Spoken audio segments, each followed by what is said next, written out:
Alright, good morning everybody. Welcome back to the show. I'm your charming self-proclaimed yet still humble host, Mukluk. Today we are back in the wonderful world of Guild Wars 2, which is Tyria, by the way. Did you know that? Hello there.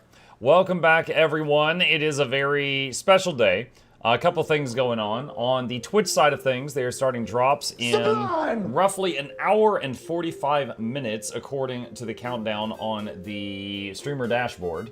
And in addition to that, we've got the Elite Spec Beta that is starting today. I assume at the same time, that is going to allow us to try out the Elite Specs from the upcoming expansion for, what is it, 5 days? 7 days? I think it's 7 days. I think the drops are until Sunday night, and I think the beta is until Wednesday. In 2 hours, something like that. Yeah. I don't have a countdown for the beta on here, but I do have a countdown for the drops, which is just under 2 hours. 3 years, yay. I Mike, still have drops, nothing rude. clever to say, so here's yet another random Pokemon Charizard. Pog Charizard, thank you, Packet. Appreciate you.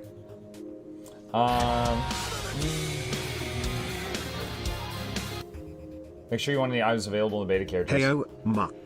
If you Yes. have Juggernaut and the Deldrimor infusion, can you see if the shiny effect of the hammer works on the infusion stone effect? I do not have the Deldrimor infusion. I do have Juggernaut, so I can't test that combination. Sorry. Morning. Morning, Sheila Burn. And thank you, Omniwillow, as well. Let's see. Make sure you want any items you want available in your beta characters in your stash before you make one today. Yeah, I don't know when they take a snapshot of the bank, but assuming they haven't already, it might be good if there's anything that you're really concerned about having access to, like Agony infusions, or if you don't have Legi gear and you only have Ascended, it might be worth putting that stuff in the bank, stuff like that. You can test other infusions with Juggernaut. True. True. And I did get a, what was the other one I got yesterday? Hold on. I got 2 infusions yesterday, opening the boxes. I got Con-Ur and Winter's Heart. Yeah, so I can combine those. So, let's see. Wardrobe, and search for Jug. Alright, Jug acquired. Alright, so this is Chrome Muck. I think it'll stack because this affects my armor and not my skin. And most infusions affect skin and not armor, the other way around. So if I go to equipment and I do this, then we end up with that, yeah. It's like Connor is affecting my skin tone, but the Juggernaut's affecting the equipment. And then if I do that, we are very pasty, pasty, pasty. Yeah. And let's put that back. Okay. Well, it works with those. I would assume that the Deldrimor one works the same, where the stone just affects your skin, and then the chrome goes over your equipment, but I can't, like, 100% confirm, because I don't have that one. Don't have that one. Gotta test Juggernaut with the beta engineer. Do you think Hammer's gonna be the way to go with the Amalgam? When does the beta start? I believe in a little less than 2 hours. Did they have a countdown? Let me see. Guild Wars 2 Twitter. Hang on. Let me see if they had a countdown on this.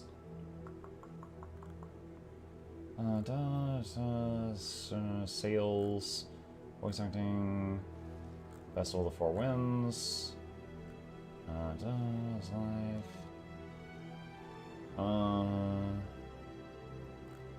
Dude, did they announce on any platform when the beta starts?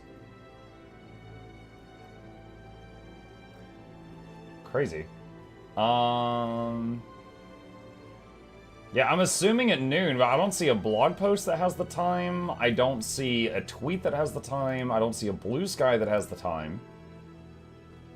Did they do any advertising for this? Hang on a sec. Guild Wars 2 Elite Spec Beta Forums. Check this blog post. Hold on, I'm looking. Let's see. Tune into our Twitch channel August 8th at 12 p.m. Yeah, that was when they did the stream. Let us know on our socials and forums which one you're most excited to play on the upcoming beta on August 20th. Okay, yeah, this one, this link that you posted does not have it. It's talking about a different thing.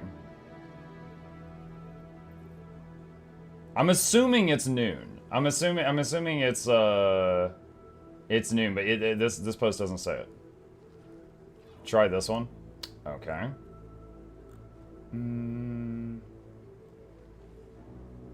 There we go. Okay, so yeah, this last one. Man, they could have done a better job of this. I'm so curvy. So there's a forum post. All right, yeah, the second link you provided does have it. Yeah, so they didn't show it in a. They didn't talk about it in a blog. They didn't tweet it. They didn't blue sky it. It is buried in a forum post. They could have done more with that. Let's see. The event runs from August 20th at 9 a.m. Pacific Time, UTC-7, until August 27th at 10 p.m. Pacific Time, UTC-7. So yeah, the time that we all thought it was, that's confirmation. Yeah, so it does start in 1 hour and 41 minutes, which is this exact same time that the drops are beginning as well. Tweets on Blue Sky are called skeets. Thank you very much. They are not. I don't know what they're called. Probably political statements or something. It was on the patch update notes you reviewed. Do you have any idea how little that narrows it down? I mean, Twitter, they should have. I don't know why Yoda came out just now. They're called seeds. I don't believe that. Hold on. What is a tweet on Blue Sky called? What? They actually... Are you serious? Like, this word has another meaning. And I'm not teaching it to you guys if you don't know it. That blows my mind. Are they actually that stupid?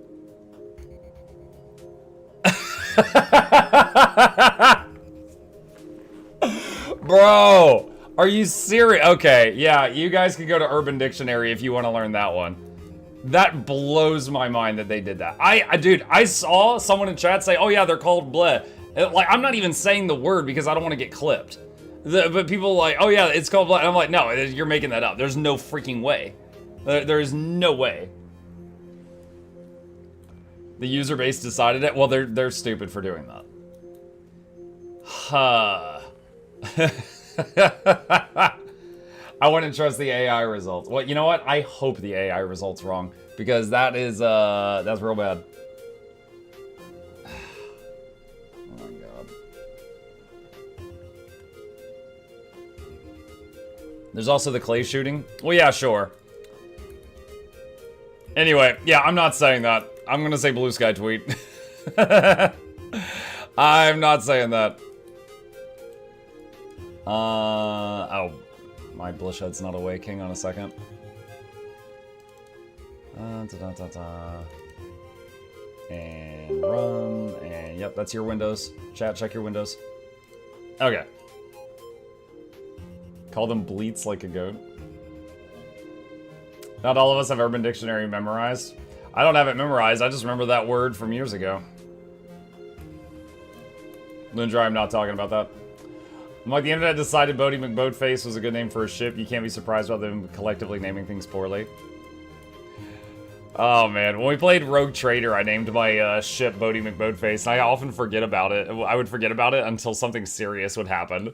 It'd be like, you know, the cabin's depressurized. We've lost decks 2 through 3. Bodie McBoatface has taken 9 damage, and then I'd be like, yeah, 100 people died, 100 people dead, and I'm just like, ugh. You mean y'all don't have a printed copy of everything in Urban Dictionary in your bathroom for totally reading? No. No, no, no, no, no. Is the beta live now? No. Hour and 37 minutes. Okay, I think I already did this last night.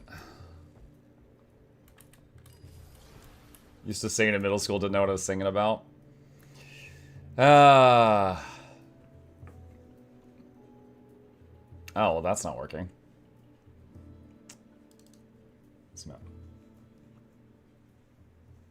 I was so bummed when I missed the Rit gear in the last drops. Glad they're bringing it back. Yep. You will get another chance to get the last... On the flip side, if you did get the last drops, the new drops has nothing for you. But if you missed anything, it is another chance to get that stuff. At Muck Mail. What? Oh! Forgot these. Please add them as a bundle with the Enchanted Music Box Infusion and Nightingale's Music Box I sent earlier. Wait, what? Wait, is this all the same person? No, these two are the same person. What? Yo! Mug had a bit of luck after 7 years of getting Bupkiss from Zephyrite containers, so to say thank you for all the enjoyment you've given my roommate Lily and myself. Here's a little music-themed something for the giveaway Saturday. Happy redacted birthday. You don't like a day over redacted. Elizabeth. Forgot these. Please add them as a bundle. The Enchanted Music Box and Nightingale's Music Box I sent earlier. Thank you. Come on. There we go. Oh my god. Enchanted Music Box, Nightingale's Music Box. That is... So I can't... It gives... It account... That's one of the rare infusions that, like, account binds. So I cannot showcase what that one looks like. Because it would bind it. You can look at these, though. Orchestral weapons. Bard themes.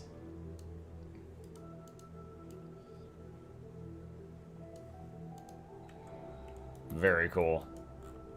Let's see. Put this stuff in here. Oh my gosh, dare I even check? What is this worth? Ooh, almost 900 gold. Wow, the music box is another 100. Good lord. Almost 1k gold worth of music stuff. Clarinet pistol. Kinda.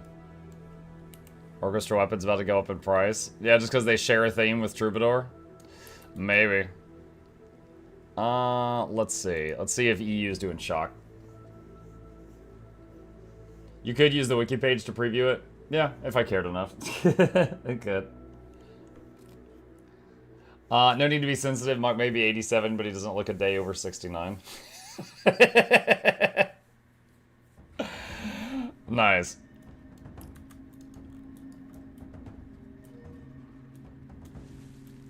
Let's see. Is there anyone here doing this? Hot. Tangled. Yeah, there is.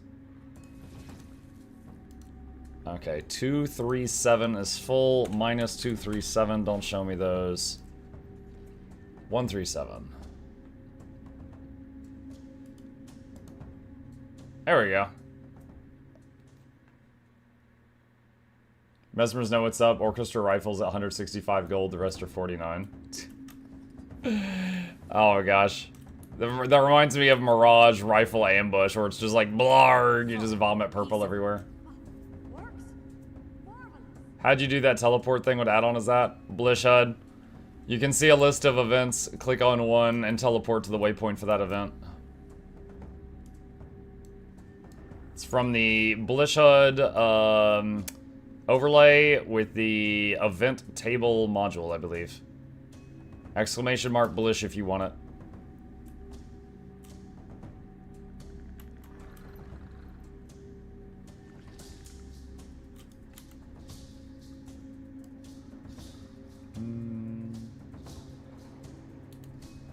Are drops back? They will be in an hour and a half.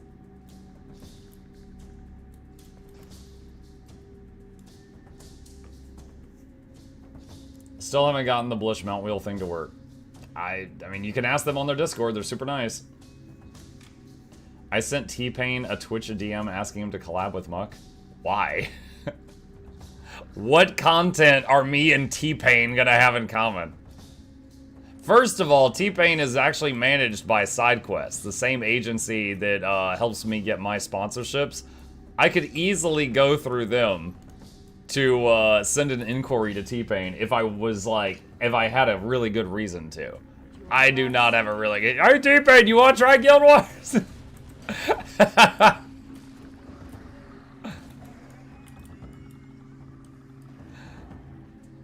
We gotta do Elite Spec Beta. Musical duet win. I am known for many things. Music is not one of them.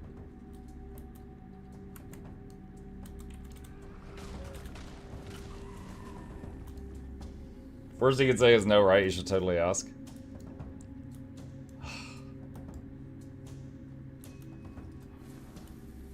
Maybe put a timer on screen for beta and drops. I've done it before. People don't see it. They still ask. So I might as well just accept it.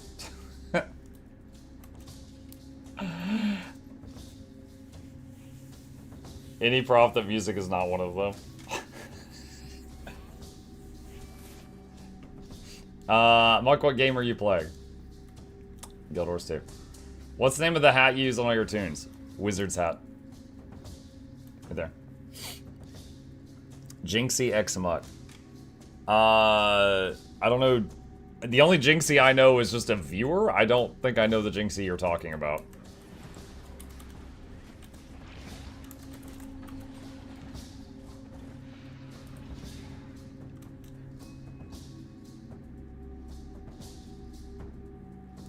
Got 9 seconds till this starts.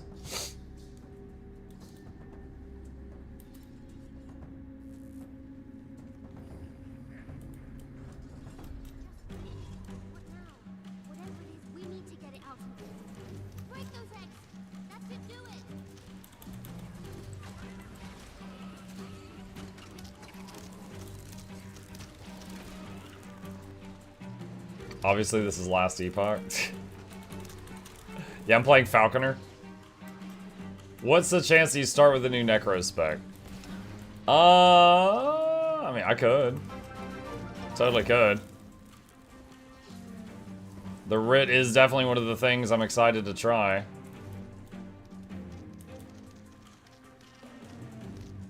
Back to work, have a good stream. See you, Medicus. Who is that? Poosh! Thank you for the Prime, Poosh.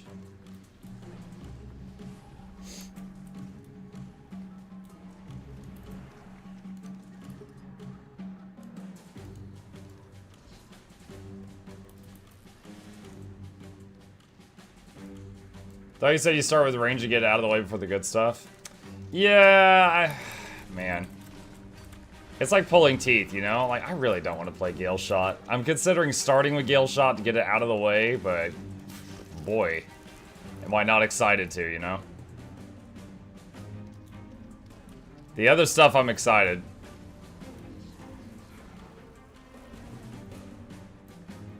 What's ETA release? 90 minutes. Such a doomer about Gailshot? I mean, yeah. Yeah, I am. the other 8 classes got a new way to play the game, and Ranger got another bow. So it's, you know, just they could have buffed a longbow and had the same effect.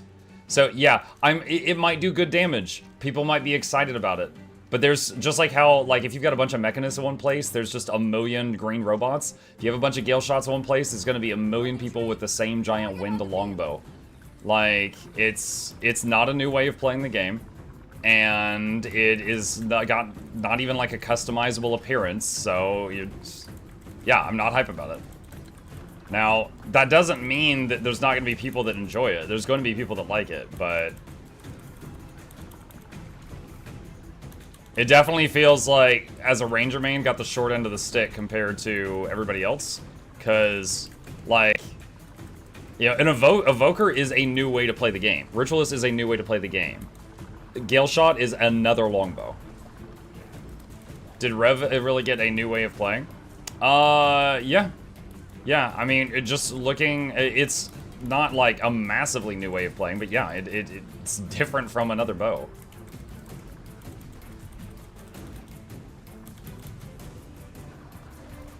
You're just hating? Think what you will.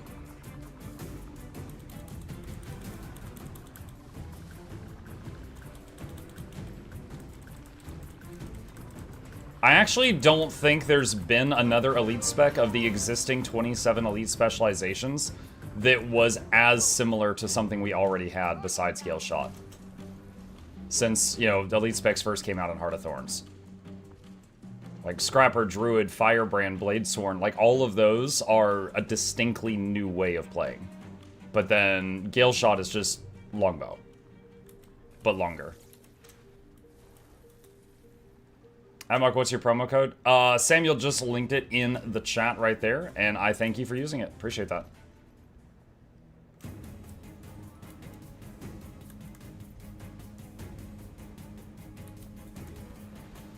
So, yeah, I'll try it out. And, I mean, it looks like... it is a better longbow. So, it is probably going to be good.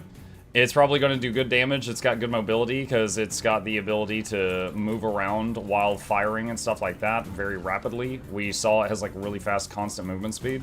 So, it's probably going to be pretty good in PvP and World v. World, stuff like that. But, yeah, it definitely feels like a missed opportunity. They could have just, like, done some tweaks to longbow and had the same effect. And then Gailshot could have been something completely different.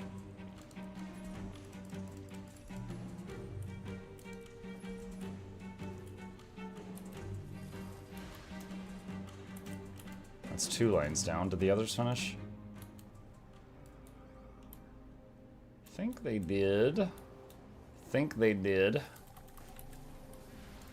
It's always nice to finish your lane first because you can get to the others and get more loot.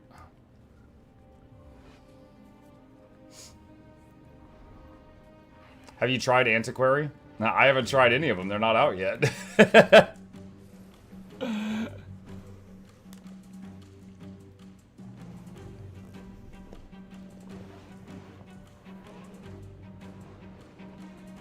I'm curious to see you play as a new Necro with your support mindset. I feel like I'm too stuck in meta rating to really enjoy it fully, so I'm planning to live vicariously through you. The Ritualist? Okay. Muck, read a lot of comments. There are Rangers, Revs, Mesmers, and Ellie are complaining that they don't get a new way of playing. Rangers not alone.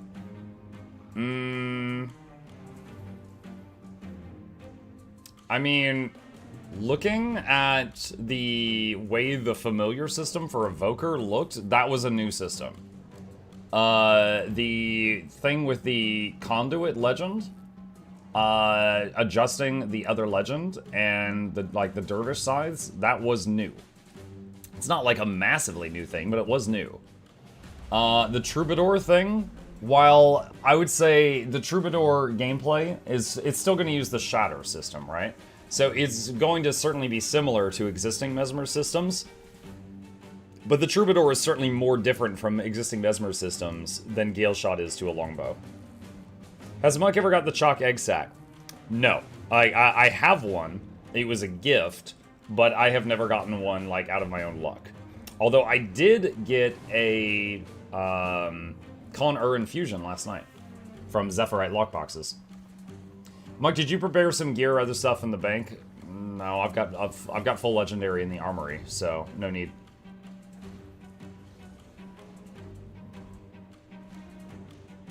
Mike, Evoker uses F5 to summon a creature. Catalyst uses F5 to summon a creature.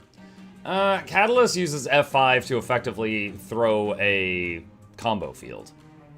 And then do some stuff in the field.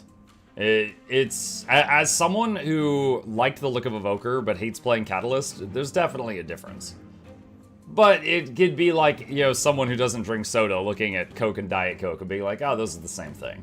While someone who drinks it all the time might be like, this is not the same thing. I opened 85k boxes. Oh, really? I don't know how many boxes hold on. You get 7 boxes for an Ecto, right? I spent 4,000 Ectos. So I guess I opened 27,000, no. Hold on, that's terrible. 28,000 lockboxes? Fireball Lanny raided my stream with 106 viewers. Yeah, so I opened 28k boxes, but I got 2 infusions really early. And if I'd stopped then, I would have been profit. But then I opened another something thousand, and then I was in the hole after that. Fireball Annie, thank you for the raid. Oh my god, even Ian's doing the chant. Hi, Ian. Good day, we're excited to ask you a billion questions about the game and the X-Pack. Hello! You're gonna ask me questions? I thought you were a professional, Fireball. Well, what do you got? I'm ready. We got 90 minutes until the beta starts, so my schedule is wide open. Today YouTube recommended your Ecto gambling video. Oh my gosh, terrible video.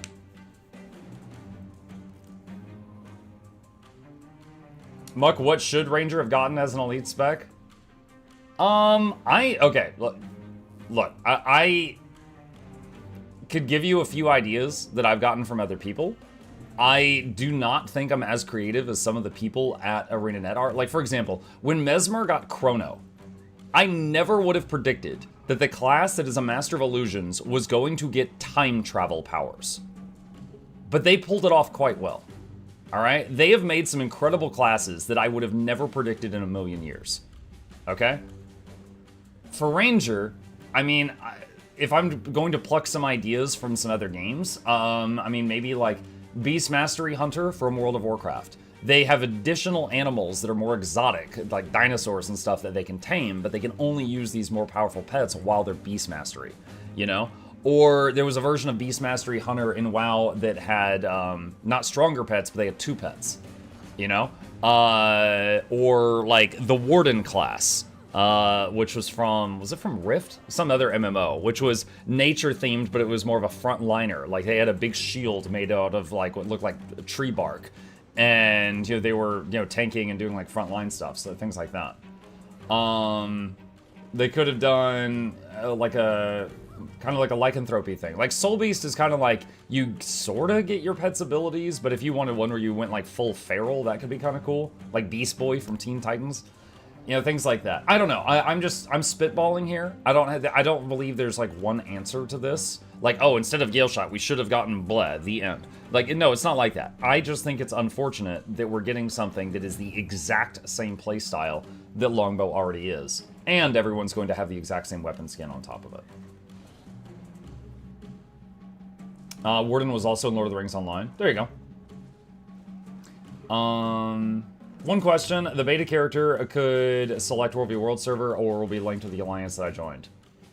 I do not know the answer to that.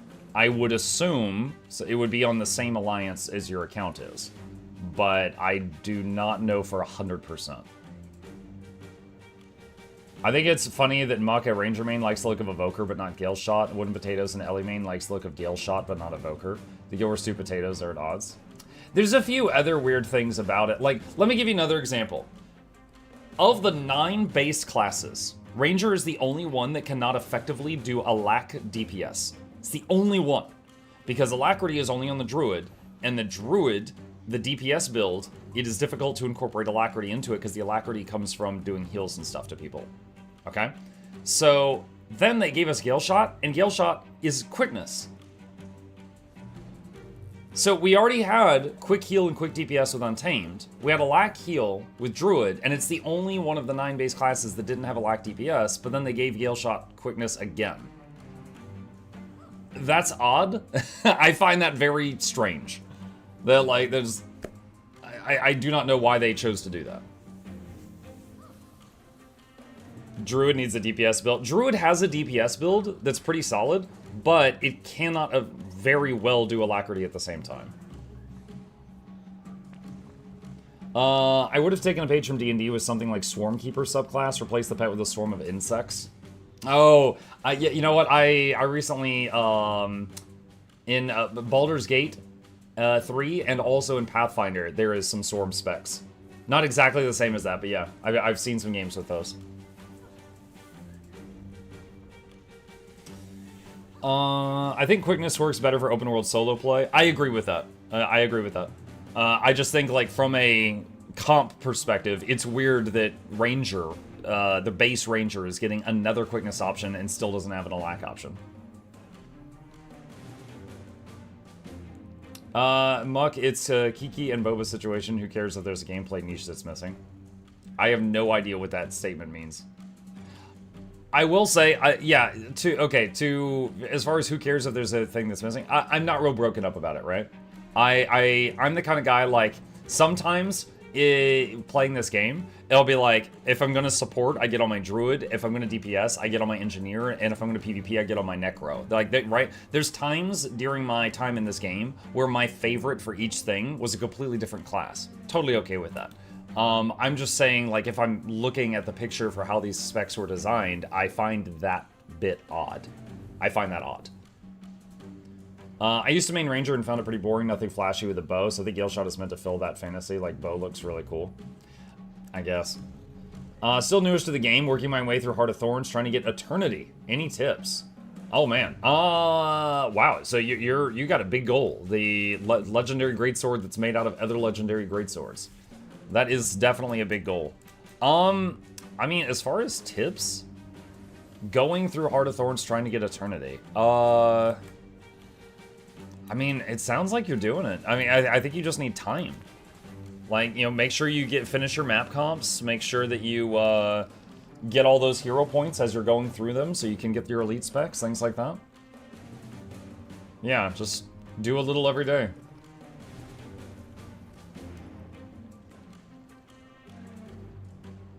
What a good meta. It's really good. It lets you read the chat. Yeah, it's great for streaming. What should we do to prepare for the beta? There's really only one thing. If there is something on your character that you are going to need, like agony resistance or something, put it in your bank. That way, when the beta makes a copy of your bank, you'll be able to access that stuff from the copied characters. What's your backpack? The backpack is called Burden. It comes from Raid Wing 4, and it has candles on it, and they're a light source.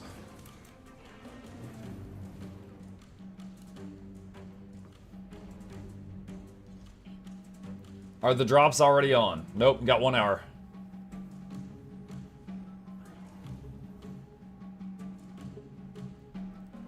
Bow is fine, but it feels stupid using a bow 5 feet away.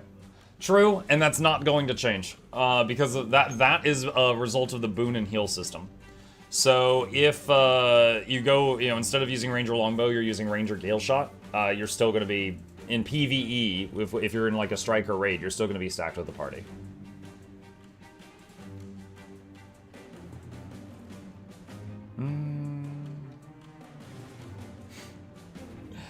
Stream T-Bot deal with Cal and Trade T-Bot get you across the map below the Gailshot skills. Yeah, I saw that. Apparently, if you use the big Giga arrow on Gailshot and it gets reflected, you knock yourself like backward 300 feet and you go through walls. Are drops enabled? No, you have an hour. I'm a Necromane. I don't know if I'm excited for Rid or not. I'm afraid the summons are going to be set and forget style summons, and I really wanted a more interactive experience. The summon... Okay, so the Ritualist is definitely not the same as the Ritualist from Guild Wars 1. In Guild Wars 1, you would summon a whole bunch of these things, and they would sit there, and they would stay there, and you could move them around, but they would be out for quite a while. And in Guild Wars 2, by default, when you leave Shroud, they despawn. They shatter, basically. But if you... There's one trait that you can have where they stay out even for a while when you leave Shroud. So if you go back into Shroud enough, you'll be able to keep them out permanently. Like if you're going in and out of Shroud consistently, you'll be able to keep them out, which will then allow you to use the Ritualist Shatters more frequently. And it might be fun gameplay. Like, I need to try it too. I loved Rit in Guild Wars 1. I don't know if this is it, but it is similar enough that I am excited and I want to try it. Because I look at it and I'm like, that could be really fun. Like, for example, I think one of the Spirit Shatters, it effectively killed your spirit, but it gave the group, like, stability or Aegis or something, which is something you want to be able to do on demand. So for that, to be able to access that on demand, you might want to take the trait to keep the spirit out, you know, almost 100% of the time. That way you could shatter it anytime you want to, and not just when you leave Shroud. So, I'm definitely intrigued on that, for sure. But I will say, from someone who just loves pet builds, I wish I could have just had the Ritualist spirits out 100% of the time without, you know, jumping through hoops, but it is what it is. Atmuck, I think the copy takes place when you make your first beta character. If you delete all the characters and remake a character, it makes a new snapshot. Really? I've never heard that before, so I wouldn't, like... I'm not going to... Like, I'll tell people you said that, but I'm not going to tell people, like, this is fact, because I'm just... I'm not a believer in that yet. That's interesting, though. What do you think of the new Paragon specialization for Warrior? Lately, I feel like the class is falling behind compared to others. Okay, so only knowing what we know so far for the Paragon, I think it's interesting, but I feel like there's one little thing I wish they had done with it, and that is that in Guild Wars 1, the Paragons were known for using a spear and a shield. So even if it was like a kit or something, I wish that in some way, shape, or form, the Paragon was visibly using a one-handed spear and a shield when you're playing Paragon. And that, it's a small thing, but it was like, it was very niche. Like, it was part of the class fantasy for them. So, I'm not even like a big Paragon enjoyer, but I wish they got that because it fit with the class. It fit with what they were. How do I use the referral link? You just click the link right here and then buy anything you want to buy from the Guild Wars 2 store, like expansion-wise. And as long as you don't have like an ad blocker or something that's blocking it, it supports this channel while you're using it. And I thank you for it. Lore-wise, was it the Paragons or the Sun Spears? They happen to be Paragons, though. I'm not really sure. You got me. I'm not really sure. I will just say that my mental image from Guild Wars 1 was that Paragons used a spear, a shield, an open-faced helmet, and they screamed a lot. And it feels like all of that made it into Guild Wars 2, except the spear-shield combination. Accept the inevitable. We have you now. There is no escape. Don't forget the Paragons Guild Wars 1 wore skirts. Yeah, that was like the battle dress thing. I mean, the Paragon outfit in Guild Wars 2 has that. They showed it during the... Hold on a sec. I don't own it, but I bet I could find it in here. Is it Paragon? Is it Sunspear? Is this it? Yeah, this is the one. Yeah, the battle dress thing. Whatever you want to call this. I think this is the one they used in their trailer.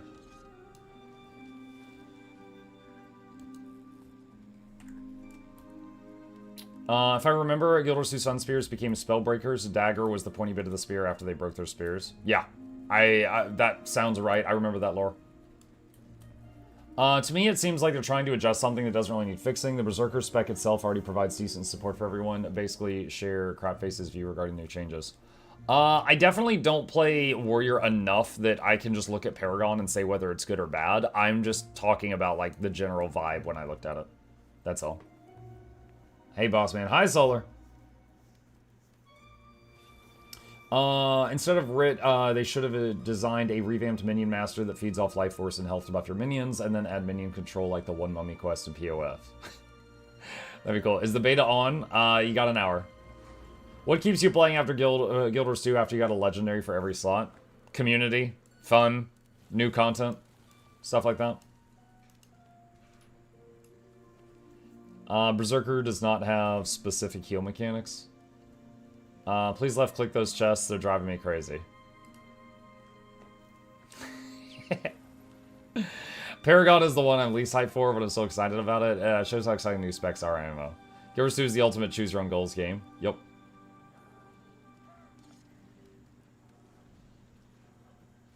They had to talk with engineers and duct taped the tips back on their spears. That's why they can't use shields. They're too busy trying to balance the spear to not lose the tip. Wow.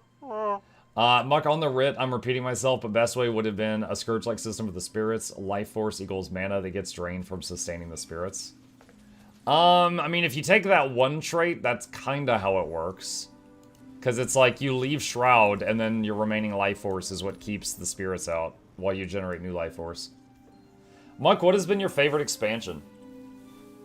It depends on what, like, thing we're talking about. Like, as an example, in terms of storytelling, my favorite bit of Guild Wars 2 is Living World Season 4. There were 3 moments in that just sent chills down my spine. Like, it was just so good. And they were all Living World Season 4. In terms of features, such as legendary armor from open world, a new way to get the sky scale, expanded weapon proficiencies, weapon master specialization. In terms of features, I actually think Secrets of the Obscure might be my favorite. But certainly not because of the story. So, like, you know, depending on what we're talking about, like, if you were someone that really, really loved, like, the house building thing, in terms of features, Janthier might be your favorite, because it added homesteads, right? But, so it's going to depend on who you ask, and specifically the topic. But in terms of story, my answer is Living World Season 4. In terms of features, I'm leaning towards Soto. Stream says drops, but I don't see them in Twitch. Yeah, Rollier, they announced it. They're going live in like an hour. So they're going to be here in like an hour. Hot is my favorite added elite specs, metamaps masteries. In terms of story, I agree with Season 4. Season 4 had Joko. Yeah, Season 4 had Joko and was moving toward like Kralkatorrik and stuff like that. It was right after Balthazar was wrapped up, and it was going through the Joko arc and the plague, the Scarab plague, and then it was getting toward the Kralkatorrik bit.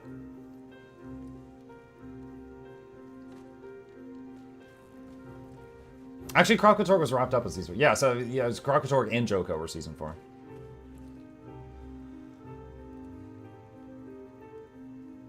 I've been told Spear Mesmer is amazing. Do I need to start a different campaign or with spoilers to learn that or something? Papa Chicken. Papa Chicken, when you play Janthier Wilds for the first time, you get access to spears as a land weapon for your entire account pretty early on in Janthier. And then you'll be able to play that on, you can then roll a Mesmer and use Spear on it after that. What new spec are you try first? Honestly, all this talk about Ritualist is making me really want to try it. I might do that first. Look at the sinews on those legs. So the elite spec thing is going to be going for like 7 days. I might do like 1 spec a day or something like that. I'm not sure. We got a lot of time to fill. But I might just, like, pick a spec, try it out, try it in, various game modes, do a little video on it, and go on to the next one. At least 1 a day. MuklukPok. Hey, good gals. What do you think you'll main for the new expansion? I don't know. Gailshot doesn't really appeal to me. So if I'm going to play a new elite spec, I'm probably going to put my Ranger down for the first time in years. So maybe like Amalgam, maybe Evoker, maybe Rit. I don't know. I'm gonna try them and see what I think. Hey everyone, Muck just got here. Season 4 was interesting. I liked it better than Icebridge Saga. The saga to discover it was Balthazar was nice due to so many new maps. Yeah. 168 hour stream. No. I know you don't get to keep the items for your beta character, but if I play PvP, does my beta character affect my rating? You can only play the beta character in unranked, I believe. Can't wait to try Written Evoker, Necro, and Ellie are my faves. How long before we hear random muck noises? There's one now. You have a birthday today. My birthday's Saturday, but thank you. Yeah, Saturday, we're streaming all day, and we've got lots of stuff to give away. We have got... Dude, a lot of stuff's been added to the UA Vault. We've got multiple legendaries. We've got a 9k gold Chalk Infusion. I've got a bunch of gem codes from ArenaNet. We got a lot to give away on Saturday. Oh, also, I got 5 copies of Visions of Eternity to give away on Saturday.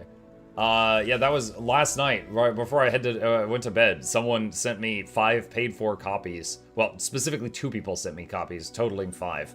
So I'm going to be doing that on Saturday. Maybe LA Muck said that? Yeah. When does the beta start? 1 hour. I sent some fun weapons. You did send fun weapons, so thank you. Muck, can you help me out in Edge of the Mist? No, I'm waiting to hit this wall. 2 minutes. How do I join the Patreon? I'll put a link to it in the chat. That's it right there. And I thank you for considering doing that. I would not be able to do what I do without the patrons. Muck, did you get any more infusions besides the Winter and the Con-Er? No, that's all I got. So I basically spent like 2,000 gold worth on gambling yesterday, and I got 1,000 gold worth of infusions. Is Muck a Leo? A Leo? That doesn't sound right. I don't know. Let's see. What zodiac sign is August 23rd?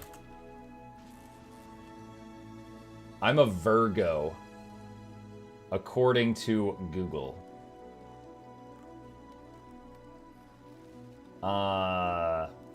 You're now curious, what Shiny's zodiac sign is August 23rd? I'm a monkey!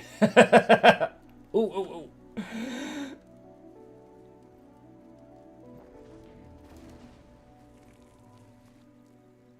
Let's see. Da-da. Known for being clever, intelligent, and witty.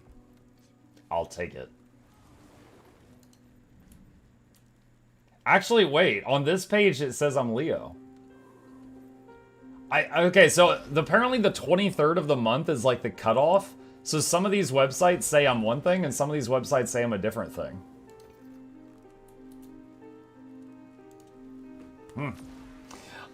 Which digital deluxe upgrade do you think has the most value? Most digital deluxe upgrades, it's dependent on who you're talking to.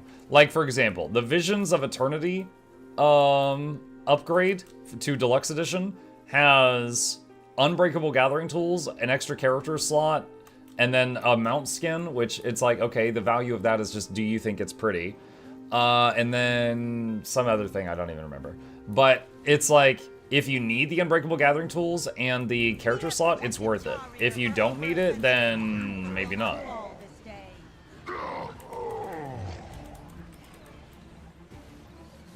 Probably a leap year thing for the cutoff. Muck is on the edge, even with his zodiac. You'll only need the edge of the monkey.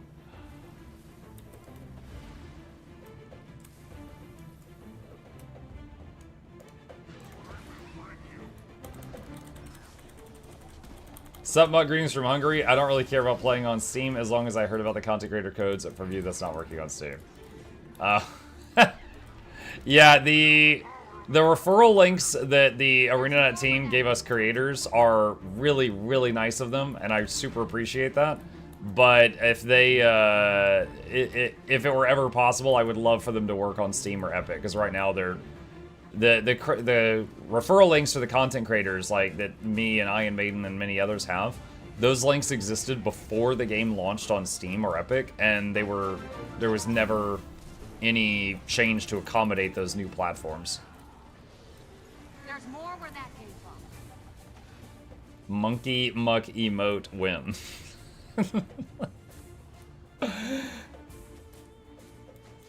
Why would someone play on Steam? There's only downside, no. I mean, okay, I think a lot of us can appreciate it's nice having your entire game library on Steam, right?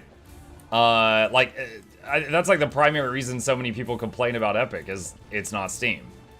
So if you were just getting into Guild Wars 2 for the first time, and you're like, oh, it's on Steam, I would 100% totally get it if they were like, oh yeah, I just want to play it on Steam. We got a problem. There's a Trigger Blossom, like, right there. The Octovine is vulnerable. Attack now.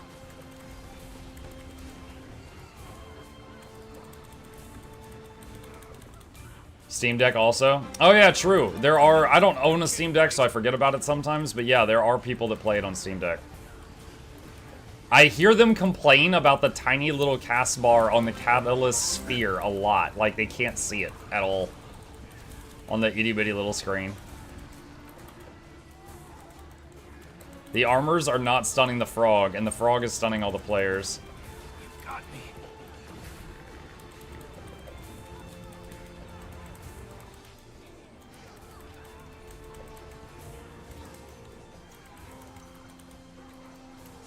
There we go.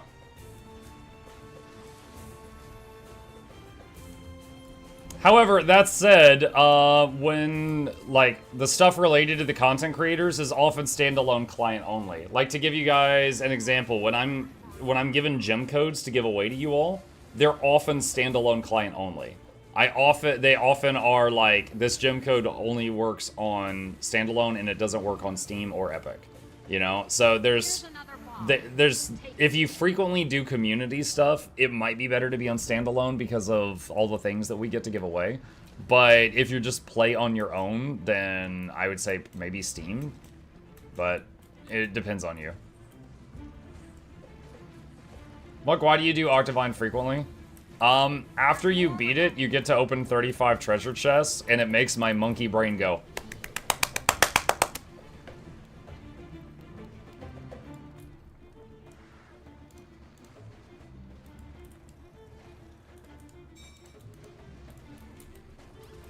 You also get a chance for glory. You get like 3 or 4 chances for a big infusion.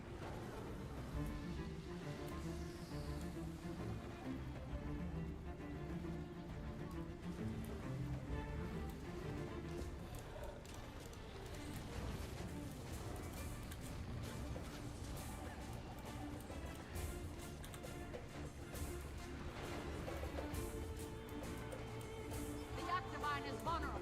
Attack now!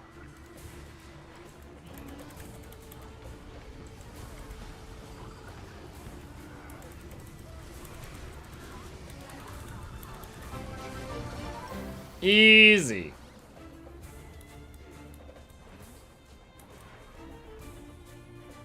Is there diminishing return for Octovine? The first time each day you do it, you get the Hero's Choice chest. But after that, you still can, as long as you participate, you can still open all the other boxes. You just don't get the Hero's Choice chest again for additional times doing it.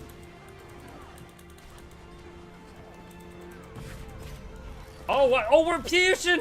We're fusion! Oh my god, we're fusion so hard! Push beta is over.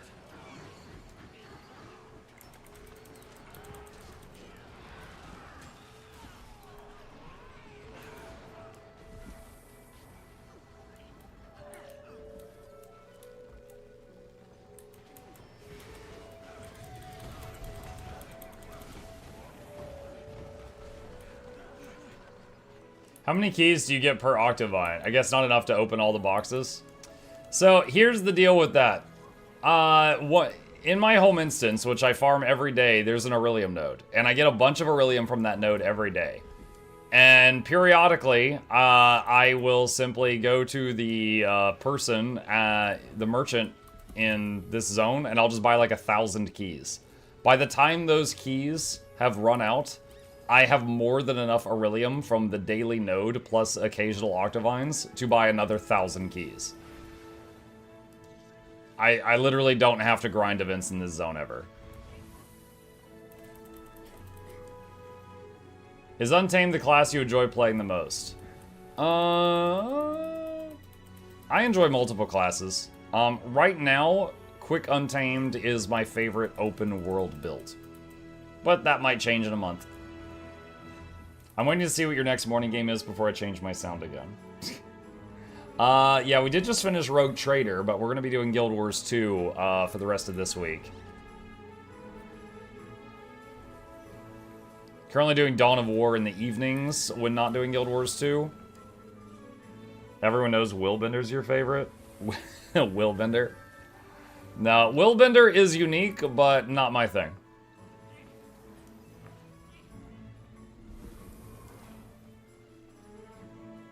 Can beta test without the new expansions? Yes. I believe anyone, as long as their account is in good standing, like you haven't been a naughty child, you're able to participate in the beta test.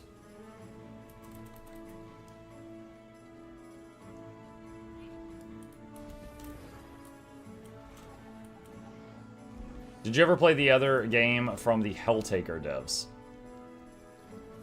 What's it called? I don't know. I'd have to check.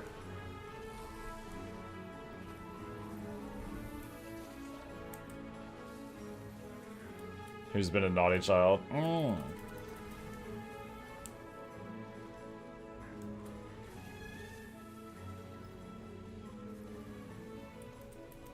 Beta characters get a wallet copy? Yeah. Yeah. In fact, it's led to some interesting things. Like, for example, I remember one time in a previous year, someone used the beta, which made a copy of their wallet, and then they used all their copied money and bought, like, bags of trophy shipments. And then they added, like, you know, like, I opened 1,000 bags, and I got 300 of this, 400 of this, 500 of this. And they added all that math to the wiki to help make the drop rates even more accurate. Now, of course, they didn't get to keep any of those trophy shipments. All that stuff went poof, but they were able to do that just to make the data on the wiki more accurate. It was pretty cool. Loon Dry, we don't talk about that. When do the drops start? 52 minutes. When does the beta start? 52 minutes. Have you checked the bird DPS of the new Gailshot avian trait? No, I haven't, because it's not out yet. Thanks, you're welcome.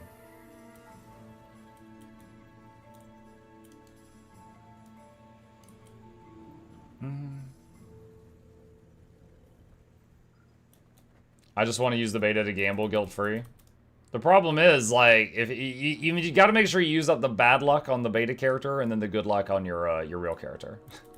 If you use the good luck on the beta character, then yeah, that's no good.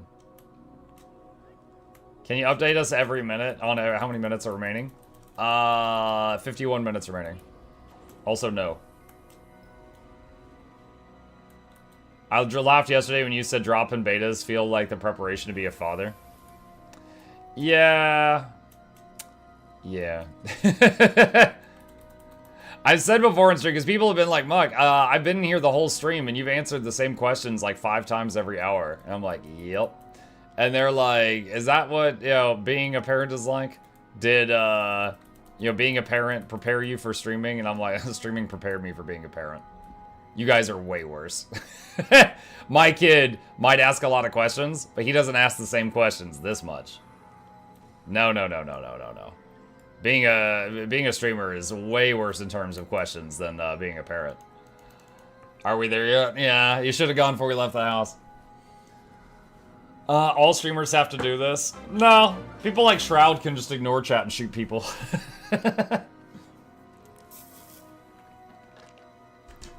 What about a huge countdown? You won't read it. There will be people that won't, like, dude, when I do giveaways, I have the rules on stream. And people will ask questions that are answered right here to the right of my head. And they'll be like, they'll be in the title. It'll be pinned at the top of the chat.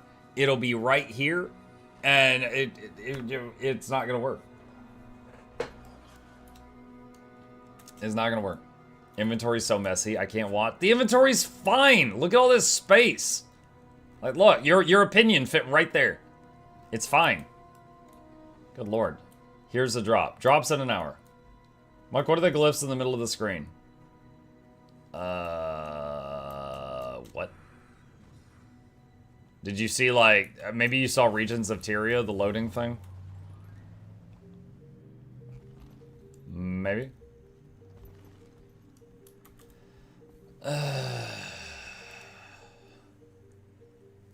Mike, what's the guy doing the bottom left of the screen? Oh, him? He's the announcer. He's like the stream chia pet. Whenever you guys do alerts and stuff like that, he reads them off.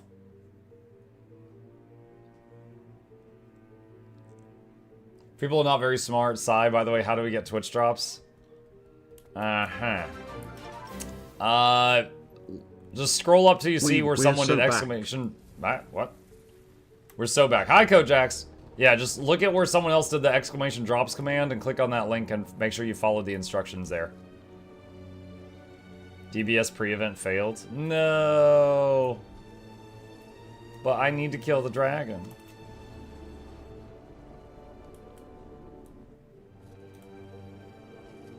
No. No. Alright. Well, I got the drops last time, but can I watch you anyways? I will allow it. Haven't seen that skin for the beetle. Oh, I like it. This is branded. Branded roller beetle. It lets you paint the ground whatever color you made the beetle.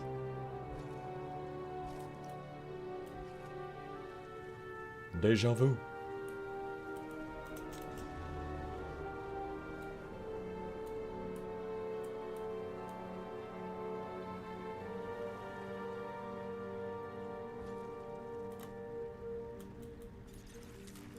Jakar time?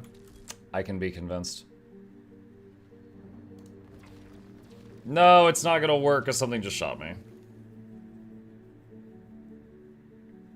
Yeah.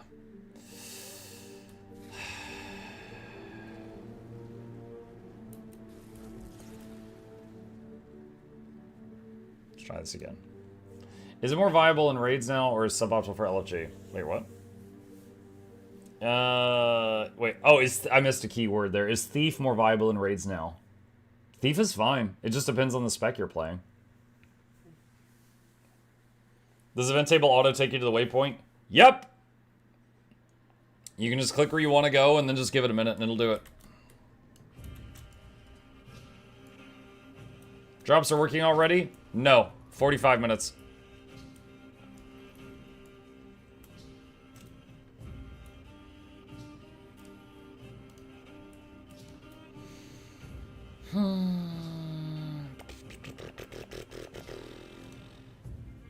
Dracker. As a crappy Ellie, is it worth it to try to learn raids at this point to work on legendary armor? You can. There's nothing stopping you. But your own will.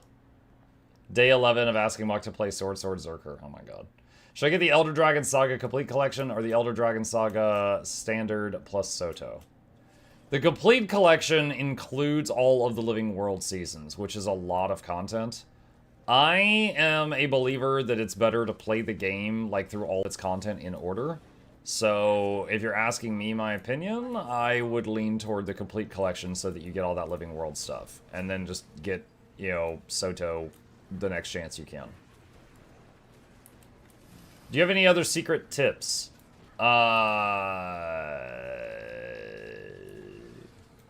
Any other secret tips? Fruit Rings at the grocery store, the generic brand, taste the exact same as Fruit Loops. They cost a lot less. You want to be more specific? What do you mean, secret tips? Your car will just make more if we don't hurry. Come on.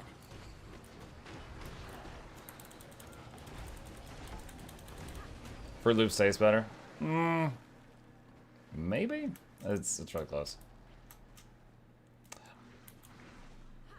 Muck is a cereal. Chat, recently, alright, so not long ago, my wife is constantly doing a great job of trying to, like, save as much money for the house as she can, right?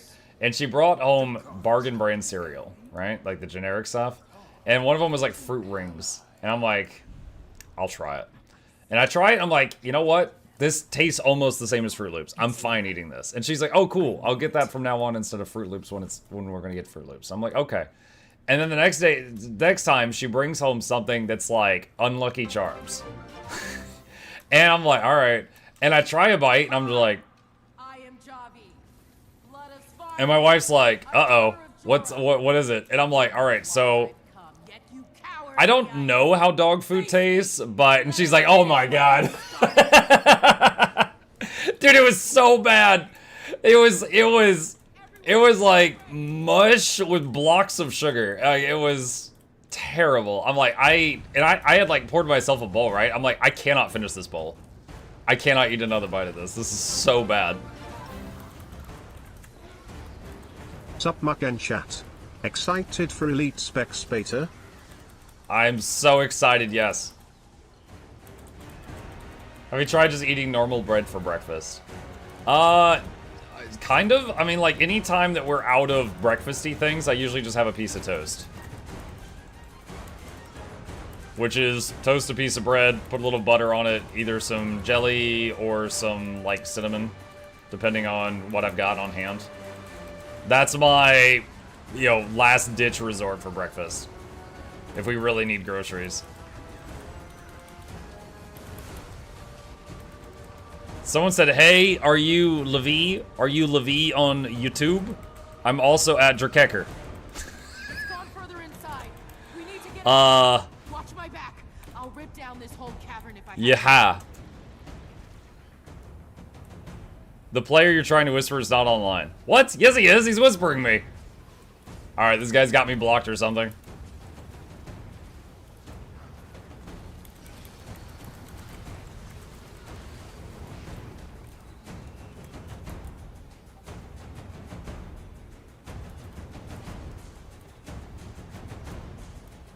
get us through that ice. Status offline, not blocked. Big fan. Oh, hello, Leandra. Yes, I'm here. Almost done.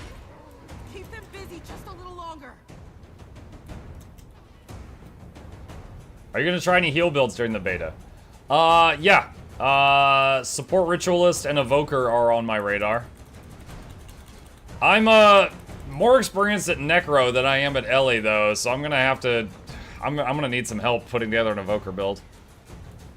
Where's the traffic cone? the traffic cone is my engineer. I'm on my Ranger right now. See? What about support Paragon?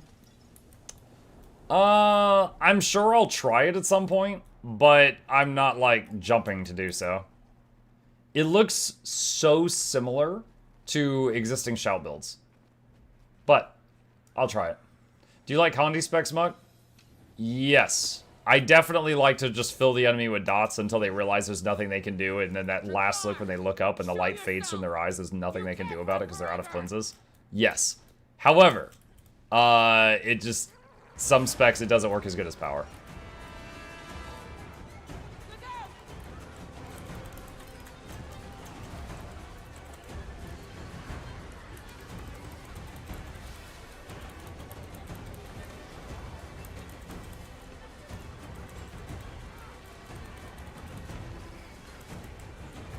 What's your favorite Condi build?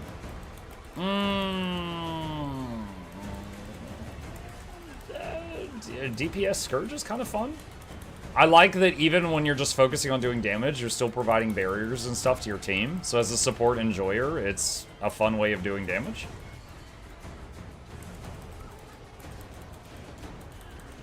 How long till beta's up? 40 minutes.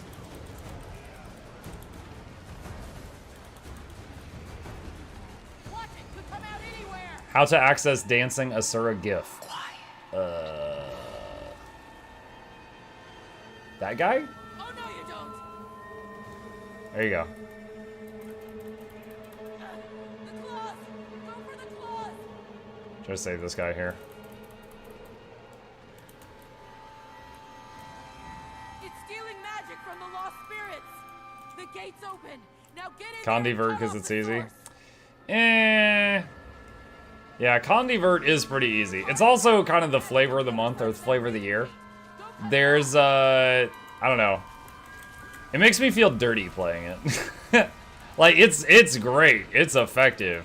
But I definitely feel like I punched in a cheat code when I play Condivert. What about Condi Zerker? Maybe with sword. Oh, man. Keep asking.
My guy, 500 gold. No clue what to spend it on.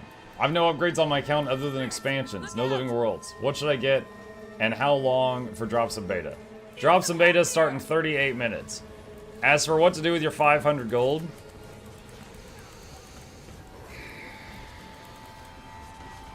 Do you already have all your mounts? My first thought is, do you already have Skyscale and Griffin? Because those are pretty freaking great.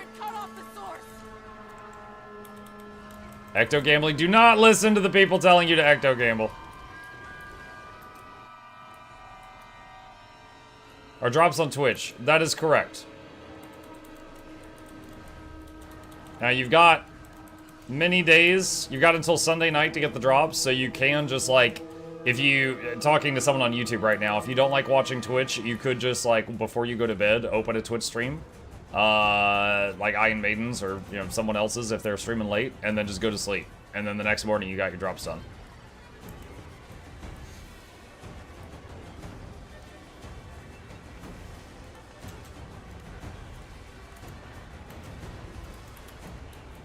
Oh, wow.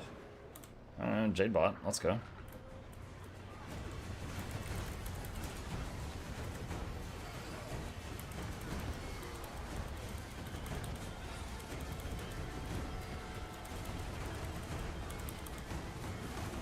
What beta class you gonna play first? I'm leaning toward Ritualist.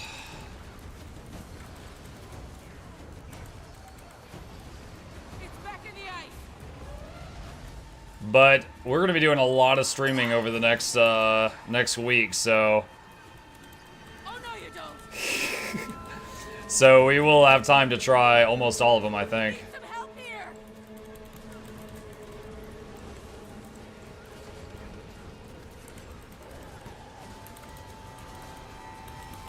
Rat says, I actually got to the point where I could turn my mortgage payments into gems, into gold, then gamble and lose it all. It was a dark time, but I'm much better now. What? I can't tell if you're joking. I hope you're joking. That is some Genshin Impact player level addiction. Admuck, hey, I got a free account and I've been enjoying playing the core game and gearing up, but I'm hitting a bit of a wall after getting Ascended gear. For my understanding... shoot, I gotta scroll up, hang on. The legendary fractal backpack is available to me, but do you think it's possible to do with Core Warrior? Is it possible to do? Yes. Will you hit some speed bumps on the way there? Possibly. So here's the deal. Many specs, not all, but many specs, Elite is simply better than the core version. So, like, Warrior does damage, Berserker probably does more damage, right? So, if you join a group, if the person running the group is a jerk, ooh, I'm gonna AoE res right here. They are going to possibly say no. Now, so you might need to make your own groups, right? You might need to just, make your own group in the Fractal, looking for group finders, and have people join you. That way you don't have to worry about that possibility. But is it possible to do that? Yeah, hell yeah, it's absolutely possible. It's not even going to be difficult. Are you playing with Hammer? Hammer and Maces right now.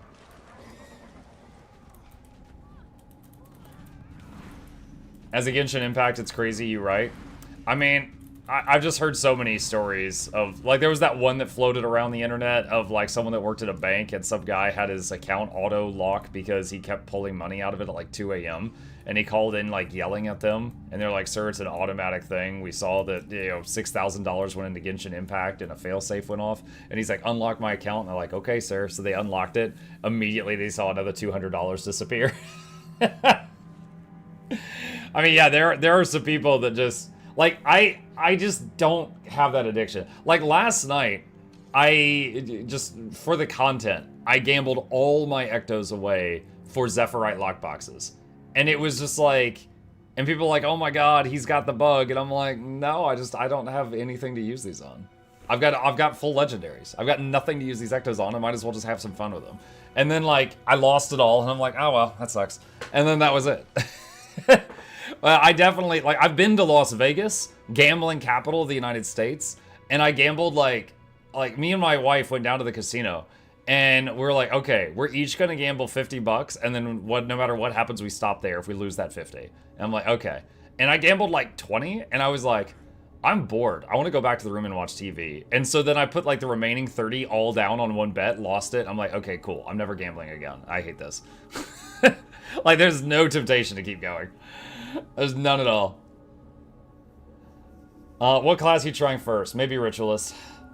Is the Elite Spec beta today? Yeah, 30 minutes. Let's say I tried vegan. What? I tried vegan for 6 months and discovered a lot. But if I had a choice, tofu, bro. Okay, there's some kind of weird vegan talk going on there. We each gamble 50 Ectos. Why? 50 what now? Can't wait to take a break at work and check out Amalgam. Is there an ETA on the beta starting? 32 minutes. Now that I mentioned Raid Shadow Legends being a gacha game, do you still play that? No. Okay, so again, I'm the type of person, I can look at Raid Shadow Legends, I can completely ignore the predatory store and just enjoy the rest of the game for what it is. And I'm gonna be honest with you guys. sorry, the game for Raid Shadow Legends, if you're ignoring the gambling part of it, it's pretty fun. And I played it for a couple of years. I did a sponsored stream for them, and then afterward I got hooked, and then I kept playing it on my own time for a couple of years. There's even a channel on my Discord of people in the community that still play it that started from that sponsored stream. However, I haven't played it recently, no. I got bored of it after a couple of years.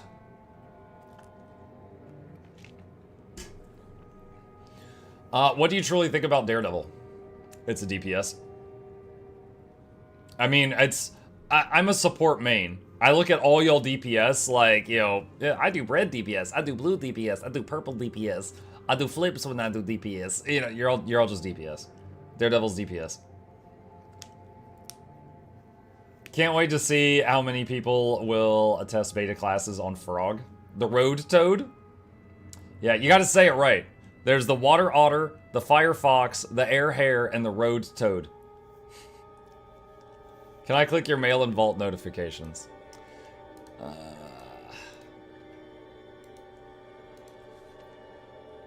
What's this? Little something for the birthday. Small contribution to the birthday giveaway or any other giveaway. Legendary sigils worth of mystic motes and a piece of candy. Keep up the magic, magic man.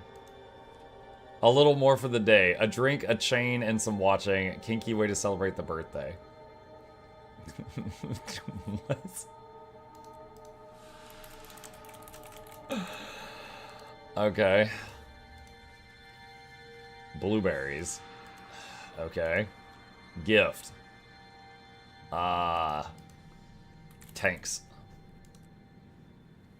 I guess. I don't know if that item is even valuable at all. Alright. About a year ago, I tried to return to Raid, but every time I exited a menu, I got an ad pop-up, so after 20 minutes, it does an ad pop-ups, I quit. Oh my. The ground frog? Frog. The ground frog. Is this working? Oh, that doesn't work.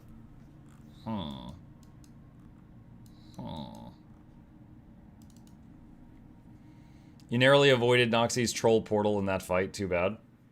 Noxxi was there on Mesmer?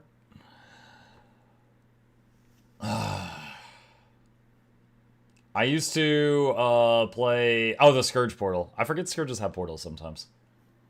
I used to play Brave Frontier until it closed down, and I've never played a gacha game since. I did a sponsored stream for Zenless Zone Zero some time ago, and dude, the cinematics were crazy good, but the actual gameplay, I got bored of pretty quick.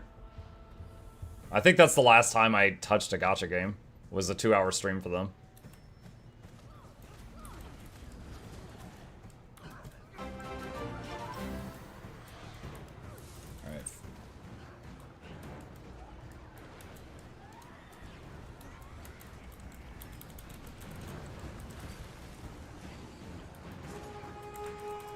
Who is that? Yosi, thank you for the resub. Appreciate that. Welcome.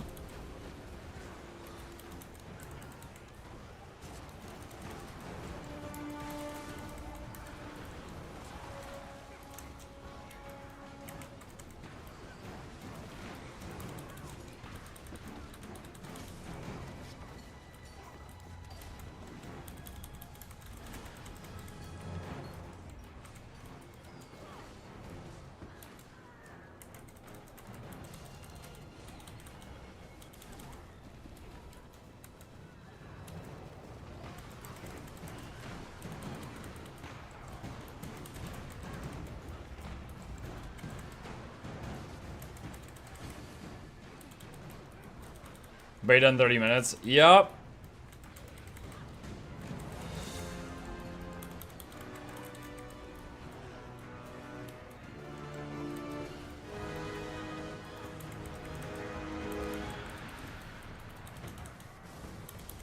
I only know if we don't break the CC bar, we're all dead.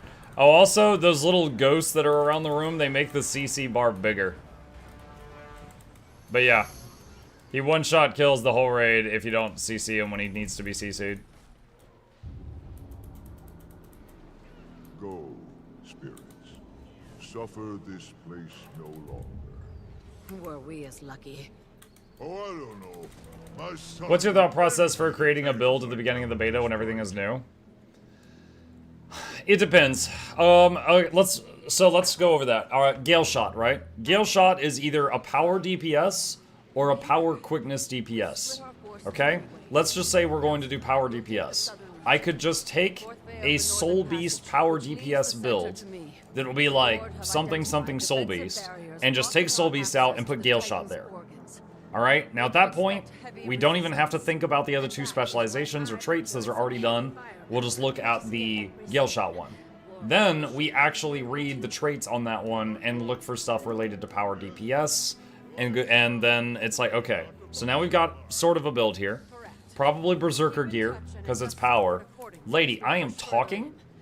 Shut your mouth. Okay, so you've got the spec, you've got the traits, you've probably got Berserker gear, runes and sigils for the Soul Beast thing, and then after that, what do? You've got new moves here, right? You've got a new line of utility skills and heal and elite skill. So then you skim over those and see, are any of these better than what I currently have on the bar? And if so, throw them on the bar. You know? Then you got the class mechanic. Class mechanic, you gotta figure out how much you're gonna use it. Like, for example, Firebrand, the tomes, you know, some of them might provide boons, and you want to use those every time they light up. Others might be situational, like a reflect bubble, and you just want to know the hotkey for it, and then use it when you need it. Others might be like, I need to hit this for damage every time it's here.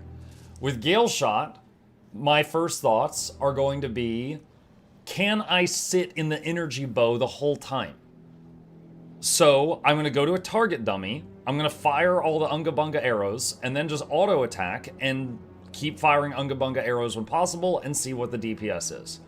If it's terrible, then I do another attempt on the target dummy, where I fire all the big arrows, swap to a different weapon, and then do some weapon swapping, and see how that turns out. Stuff like that. And it's like, okay, well this is obviously more damage than that, blah, blah, blah, blah, blah, and go from there. Now, that's with a class I know pretty well. I know Ranger well, and a Gailshot, it's like, okay, just swap Soul Beast for Gailshot and see what's different. It becomes a bit more complicated when you're doing something like, okay, I want to try Support Evoker.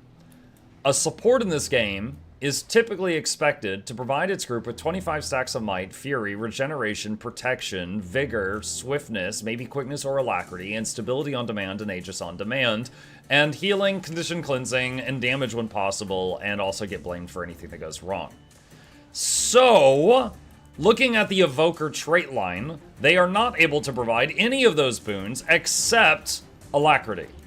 So I have to look at Elementalist, which I don't know well, and figure out how to get Fury, 25 Might, Regeneration, Swiftness, Alacrity is covered, Protection, Vigor, Stability on Demand, and Aegis on Demand. So I don't know if I'm going to be able to do all of that, or how much of that I'll be able to squeeze out.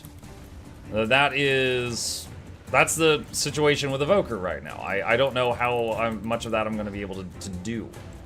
So, blasting fields, yeah, blasting fire fields gets you that, but, yeah. So, Evoker, I'm concerned about its ability to keep all the boons up, because the Evoker specialization provides, like, no boons. And it also doesn't have stab or Aegis on demand. Like, for example, Tempest has a shout that's a utility button that gives, stability. Evoker does not. So, I think, you know, getting a DPS, like just a pure power or pure Condi DPS to work with a new build is pretty easy. It's just hit buttons, see which ones do the most damage, repeat. But when you add in like boon up time and support roles and stuff like that, that's when it's like, okay, can this thing even fulfill the job? Or make the DPS bring their own might and fury? Oh, are you kidding me? Those children will cry so much.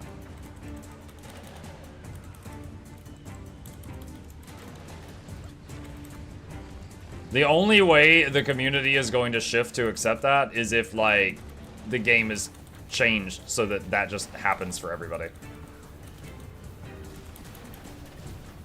But yeah, if the class you're interested in trying is a pure damage dealer, it's pretty simple. Just take an existing build. Like, if you want to play, I don't know, if you want to play Condi Amalgam, just take a Condi Hollowsmith or a Condi Mechanist build swap the last line for Amalgam, and then see what holes you have to fill. Like, how many utility buttons did you just lose that need to be replaced? You got the tool belt thing for Amalgam, stuff like that, and then you just hit buttons and figure out which does the most damage. How long till beta starts? 21 minutes. So Condi and power builds are easy. Ones that provide boons, it's a bit more of a hurdle because you gotta see if you can even provide all those boons. Is Guild Wars to Wednesday, my dudes? Yeah. Wait, hold on. It is Wednesday, my dudes.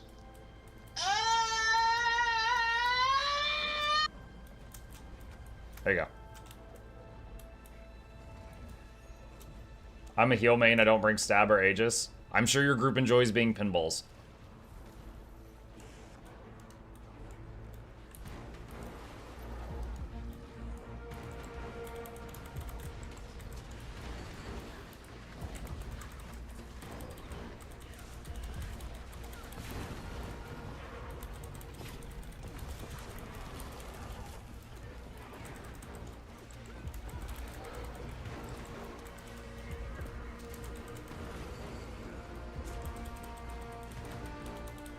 You should start answering when does the beta start with crazy, ridiculous answers. Bad for business.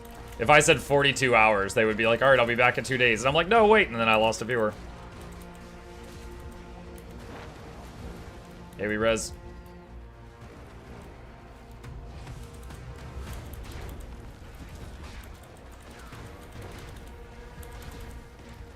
What module is that changes the font when you go to different areas? You have a sharp eye. You're the first person to ask. That is called Regions of Tyria. It is a module in Blish HUD. Exclamation Blish if you want it.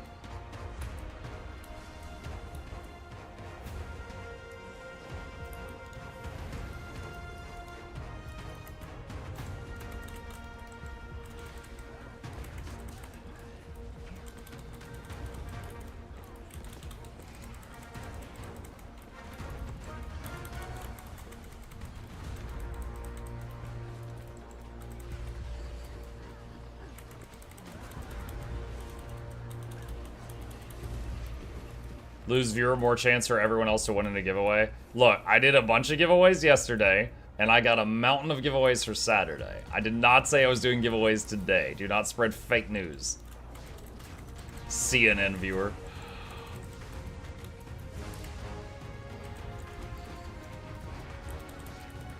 Hello, Mike Chat. Is it worth playing Condi DPS Scourge with Scepter Torch? Is it worth? I mean, yeah, it's fine. I don't know if it's best in slot, but is it viable? Sure.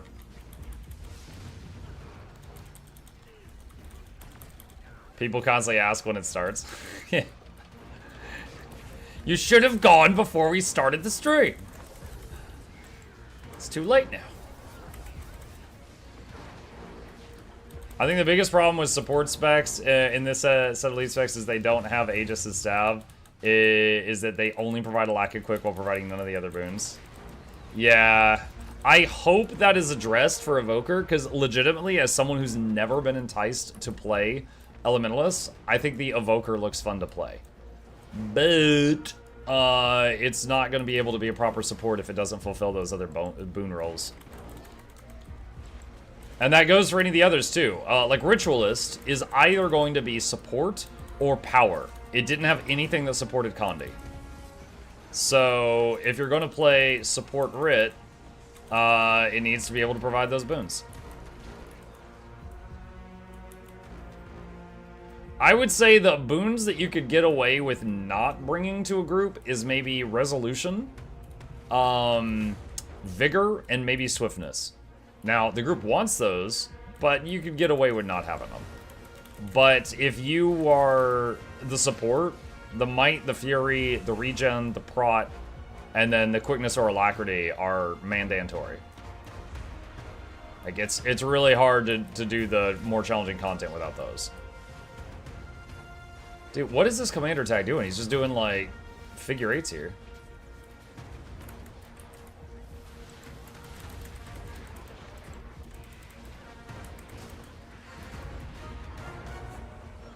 What's the name of the game? Guild Wars 2. When does the beta start? 17 minutes. Muck, how do I get drops? Exclamation drops, follow the instructions. Muck, will you pause the stream? I have to go to the bathroom. No, you should have gone before we started the stream.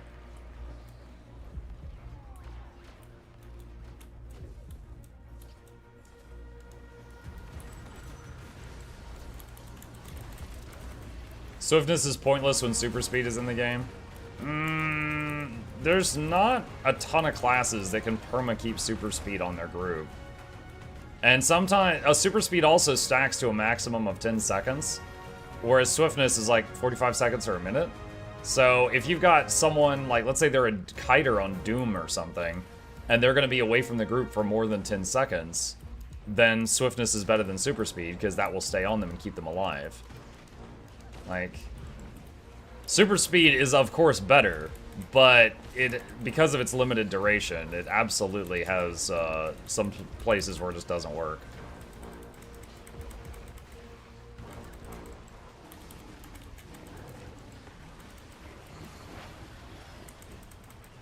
Drops also start with beta. Yep.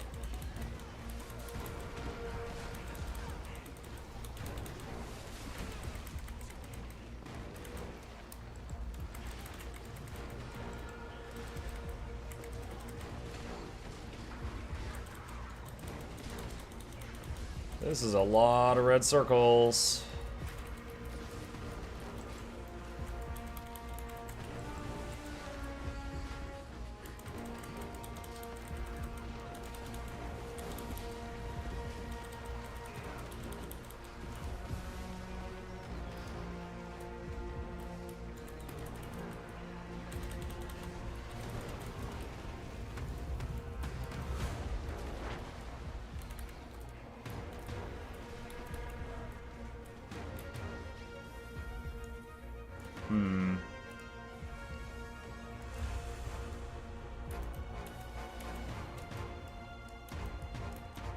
I was trying to leave combat. Come on. There we go. Alright, swap to heal Untamed.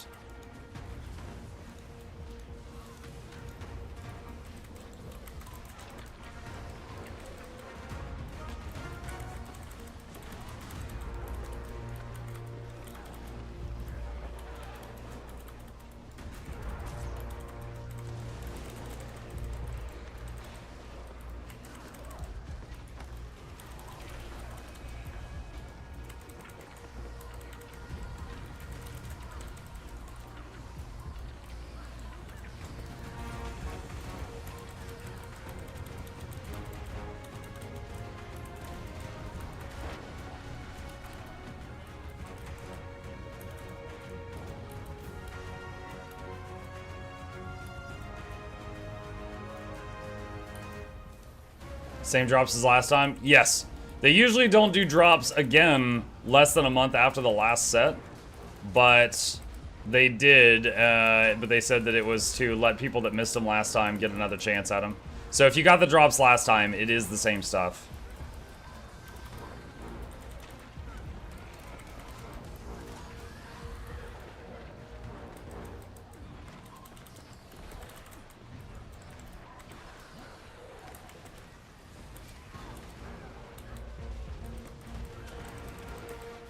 Did you enjoy Engineer more than Necro? Depends on when you ask me. Like for example, I don't really enjoy playing Hollowsmith, but I love playing Scrapper and Mechanist. So when those classes came out, I was like really hyped to play Engineer.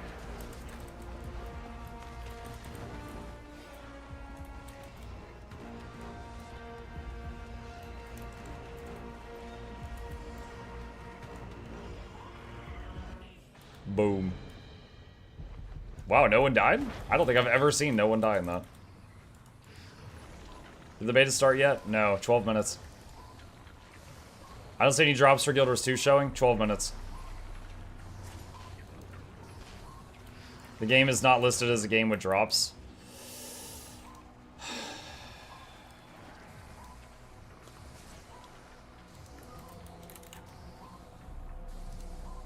It's right there.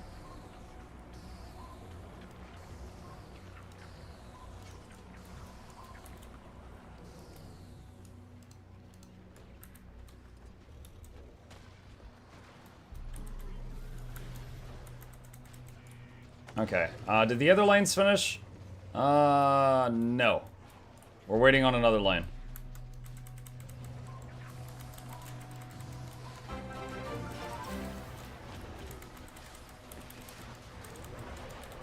Are we there yet? You should have gone before we left Bavanisos. Do you have to wait for the new expansion to play the beta? No. Recently got back to yours too, man. This game just keeps getting better. We are happy to have you back. We saved you a seat. Nobody sighs like Muck. What a weird thing to be known for. You played support staff warrior a while back. Do you think Paragon will make that build any better? So it is my belief that in Soto, when they added new weapons to all the classes, that warrior won. I believe that the support staff on warrior was the worst part about playing staff warrior was the warrior. The staff was so good, but the warrior had like so many problems with it that it made the staff look so freaking good by contrast. And so if Paragon's really good on top of using the staff, it might be just amazing. I don't know. Definitely want to try it at some point this week, but it's not going to be like the first thing. Can we get Wendy's? Don't tip to me with a good time. When is the beta? 10 minutes. Is this a new spec? I was playing Untamed. For half of that fight, I was playing Heal Untamed. For half of that fight, I was playing DPS Untamed.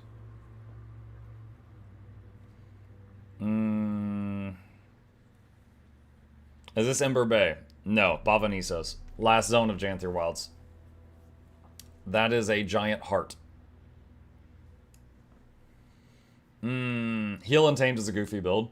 It has incredible boon and healing output, but no stability access. So you cannot use the build in content where your group needs stability. But it is really, really good just numbers-wise. Is this Final Fantasy? No. Quick DPS Gale Wind. At some point. Muck is bullying all of chat at Wendy's. What? Are you excited for a new video from Lord Hyzen after Beat? Beat? Is this the giant heart of Ember Bay? No. Despite all the backlash against Rev's new spec, I'm still hyped. I have seen zero backlash against Rev's new spec. Will you try it as well? The Conduit? I want to at some point, yes. It's not at the top of my list, though. Is this Fireheart Rise? No. I've never seen Wendy's so excited. What do you mean you've never seen Wendy's? You're not lying when you say you answer the same question over and over. Well, I think they're leaning into it now, Kieran. I think they're like leaning into the joke at this point. But yeah, that is absolutely true for a standard day. Is this Patrick? No, this is Mukluk. You have a chance to try Ritualist yet? No, because the beta hasn't started yet.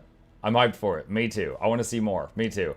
Muck, can you answer the same question 5 times in a row? No, no, no, no. No. Do you have the infusion? Which infusion? Is this Queen's-Steel? No. Are we there yet? Yes. I think Conduit is making me... Wait, that scrolled off too fast. Is going to be boring, but OP passive stat stick, basically wearing a second set of Celestials, so of course they're going to nerf it and make it boring and underwhelming. I don't know. Time for a speculation tier list, please. There's so many ways I could do that. I could just do hype tier list like Laura. I could do functional tier list. I could do lore tier list, at which Antiquary is at the bottom. You know? Is this the Krusty Krab? No, this is Patrick. From shore to peak, how much fun was peak? It was funny watching Flute fall off cliffs, but the whole game was just climb uphill, so I got kind of bored with it pretty fast. It was like, it's a sandbox world that's kind of fun because the people you're with. And if the people that you're with aren't fun, the game can get boring pretty fast, I think. Have you done a video of understanding game mechanics a bit better? Like, when is a Condi build the better route? What are the various Condis? Hang on. Is it Condi or Condis? Alright, there's a video on conditions right there. I just linked in the chat. What do each of the stats do? I don't think I've got one for that. I'm kind of just button mashing my way to hot and want to learn the game better. I do have videos on Condis and boons right there, which I just linked both in the chat right now, which might be of use to you. Wendy's baked potato and chili baked their fries so yummy. Do you wear wigs? Do I wear wigs? No? Maybe someday. I don't know. If my hairline keeps running back, then, you know, maybe in a few years. But no. Currently, no. Muck crunchy or creamy peanut butter? I'll eat either, but if I'm buying it myself off the shelf, creamy. Salted or unsalted butter?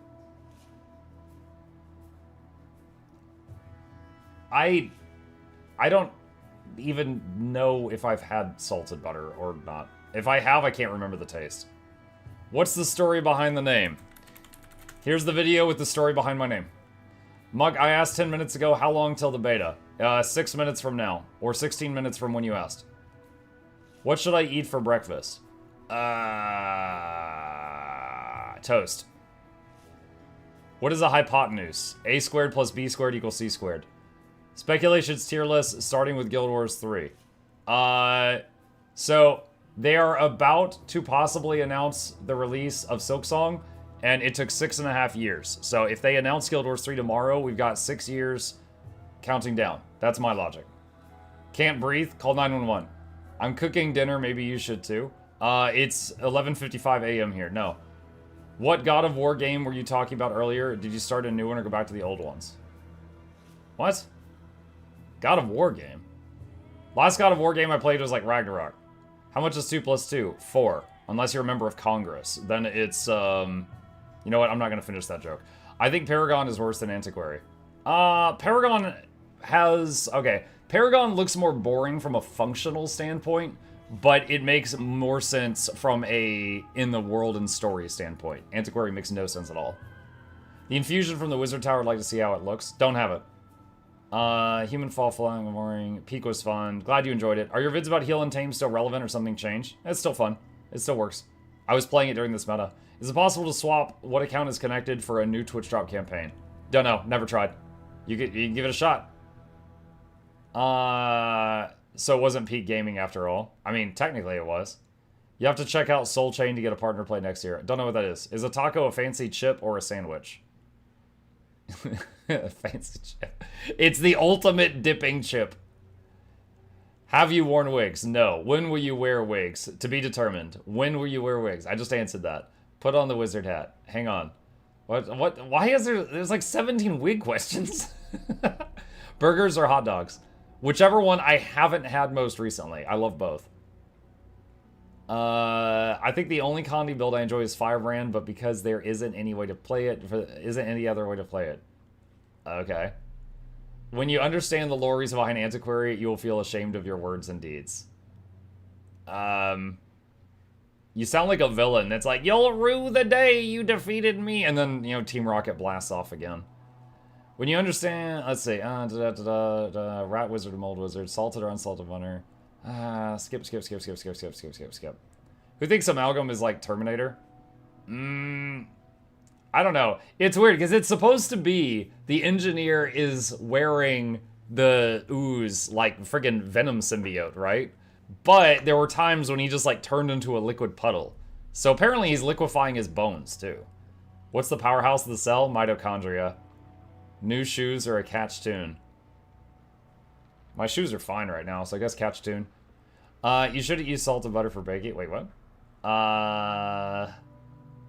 The foods blah blah blah blah blah blah blah blah. I'll believe that Silksong is out when it's in my hands. Are the Heal Untamed vids still up to date? I already answered that. I was replying to something say they're hungry. Did you update your GPU driver? I did update it last night. There was a new update for it from 1 day ago, and I ran that update last night. Genuine question. Don't know if you've talked about it before, but do you have any opinions on K-pop? I have no opinions on K-pop. Here's the thing. The whole thing with music is, do these vibrations in your ear make you happy? And I think it's stupid to argue with someone else if the vibrations in their ear that makes them happy are not the same vibrations in your ear that makes you happy. I think that's an entirely dumb conversation. That's like arguing over taste. It's like, our taste buds are different. You can hate pickle and I can hate mayo, but it's not worth fighting about because our tongues are different. You know?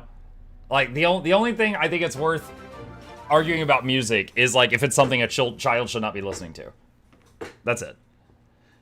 No, I got no beef with K-pop. When do the drops start? 1 minute. Favorite color? Don't have one. Why do they make Antiquary so silly? They liked Looney Tunes. Is a hot dog a sandwich? Oh, now we're getting to the real questions.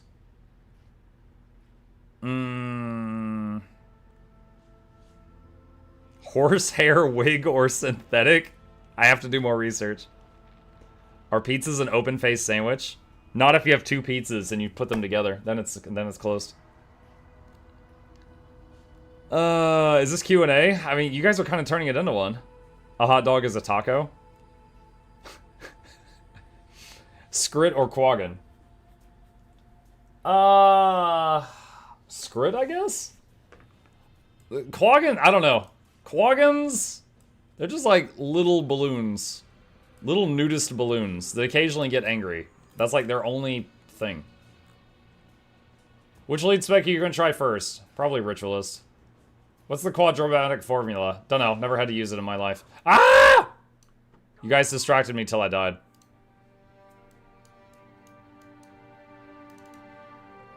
When will Guild Wars 3 have wigs? I don't know. I mean, kind of already does. There are hats that give you, like, other people's hair. Do we get drops watching this stream? Yes. When is wigs beta? I don't know.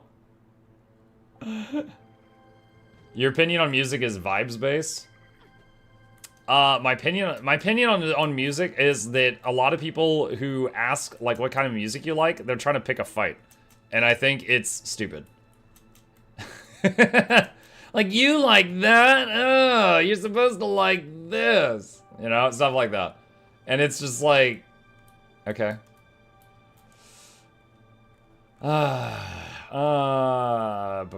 Show your tongue. On a scale of 1 to 10, what is your favorite color of the alphabet? Green. If you did have a favorite color, what would it be? Blue. Is chili soup? It's thick soup. Calzone. That wasn't a question. If you could mix any two foods together judgment-free, what would you eat? Dude, my taste buds are pretty boring, man. I don't think I've got anything crazy like that. I think the craziest thing I do with mixing foods together that probably weren't intended is dipping fries in the Frosty at Wendy's. Hey, Mike, first time using Twitch in years. I watch your videos on YouTube a lot. Decided to give you Twitch Prime sub as you deserve it. How does one activate Twitch drops? Hello, Scottish. I am going to put the instructions in the chat. Click on that link. Follow those instructions. StarCraft or Warcraft? I've enjoyed both. I've played every game for both of those franchises, but if I had to pick, Warcraft.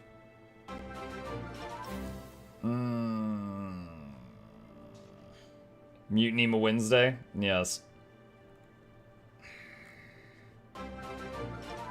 Do account achievements done on beta character count?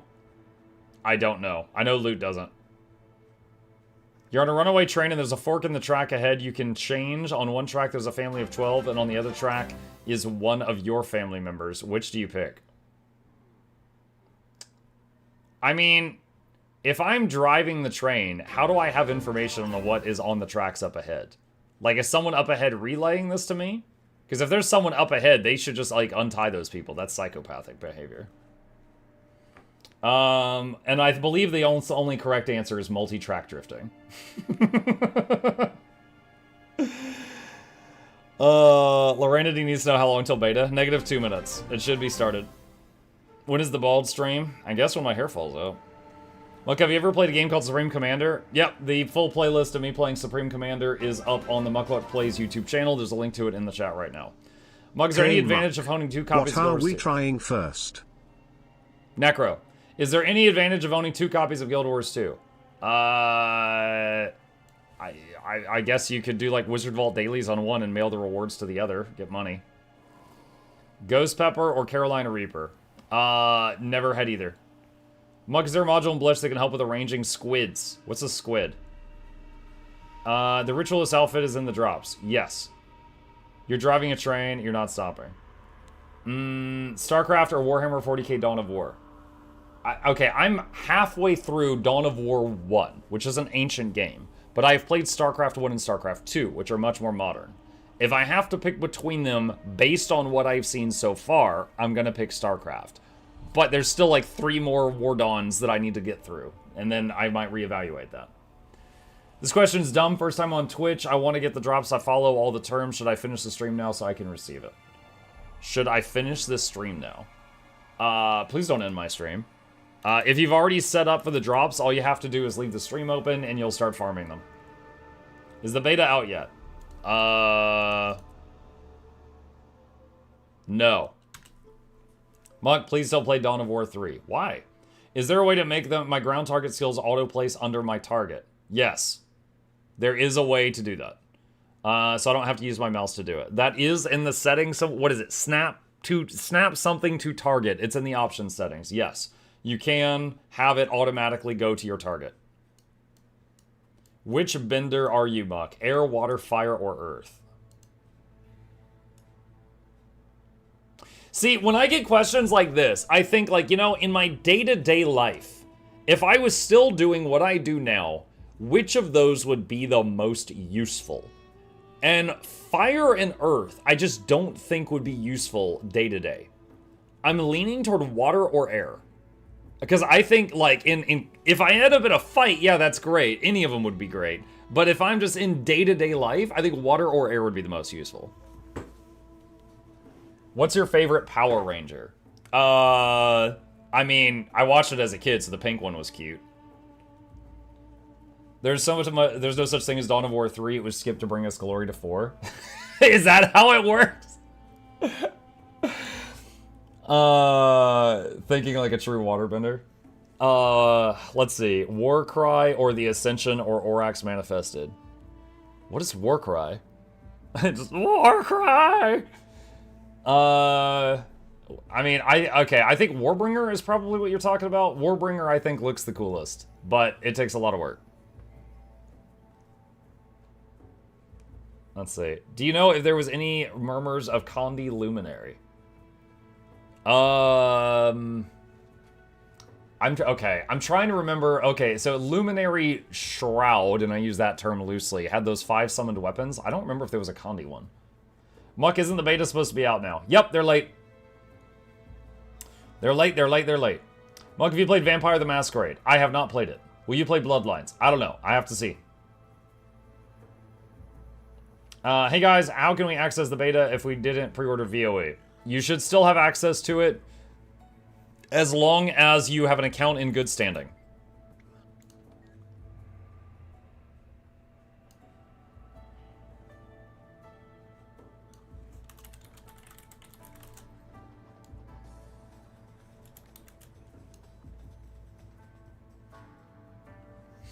What is the first spec you will try? Gailshot? No, I think Ritualist. Is the Guild Wars 2 account login broken? Not that I know of. What defines good standing? You are not a naughty child. You have not had people report your account for doing bad things.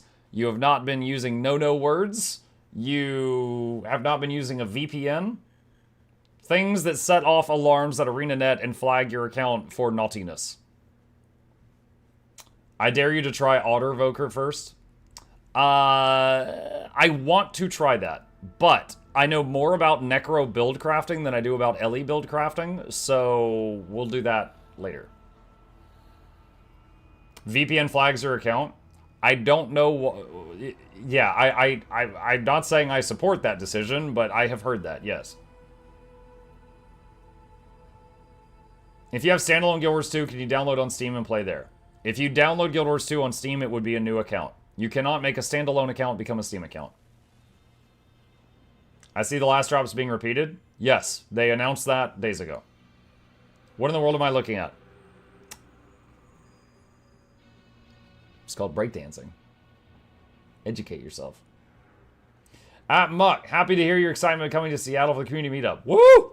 I think there will be giveaways or something. I've never been to one, but I live in Seattle. Yeah, I actually asked them. I said, hey, I've never been to this. I don't really know what to expect. Would you guys like to do any kind of collaboration? I could like get some legendaries together for a giveaway, like a real life giveaway. And they were like, that's awesome. Maybe we'll do that in 2026. But for now, like we've got the 2025 one, like every minute is planned out. And I'm like, okay, I can't afford to show up in 2026. So please, feel free to fly me out there. I'll allow that. And they're like, how kind of you. that actually happened. Ruby was like, oh, that's very generous. And I'm like, yes, thank you. So, yeah. I believe they're doing giveaways of some kind, but I'm not involved. Any news for beta? They're late. Drops are the same as last drops. Yeah, we knew that days ago. ETA is the -9 minutes. Yes. Tell Ruby you'll bring Dennis if they fly you in. I'll bring Dennis. Collab with the biggest Guild Wars 2 content creator. To be fair, channel size-wise, the biggest Guild Wars 2 content creator, I believe, is Wooden Potatoes. And then after that, I think Teapot. And then after that, me.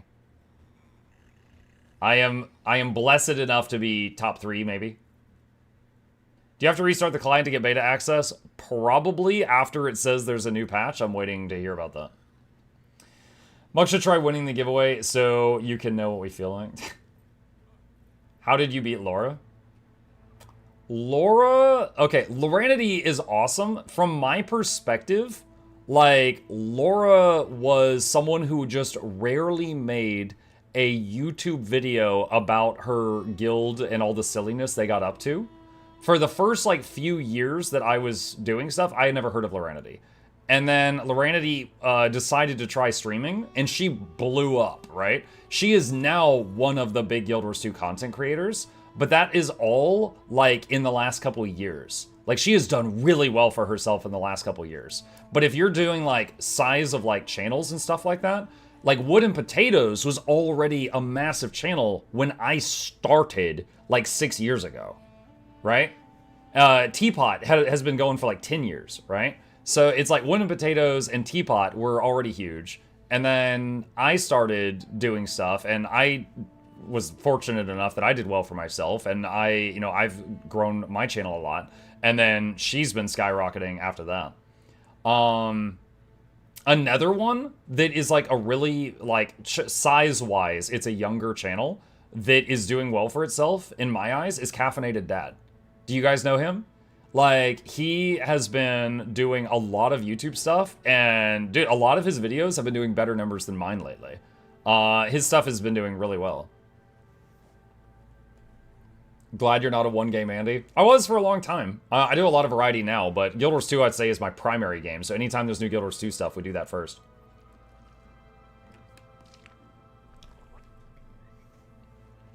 They tweeted 50 minutes till beta. Wait, what did they? Did they? Hold on, I'm fact-checking you. Has Muk played Warframe? I have not, no. Alright, hold on. This is their Twitter.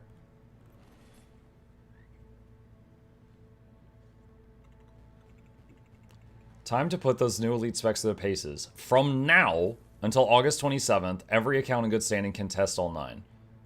I mean, that's 11 minutes ago.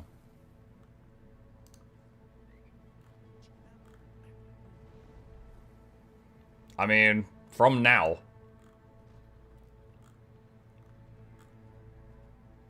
Yeah, so. It should be up anytime now. Anytime. Muck not in good standing.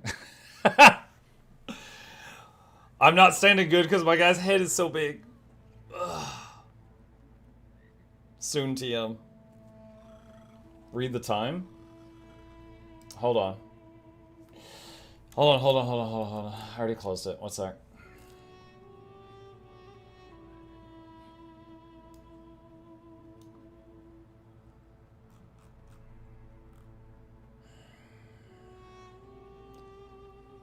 From now until August 27th at 10 p.m. Pacific. Yeah, August 20th, that's when it ends. That's the ending time.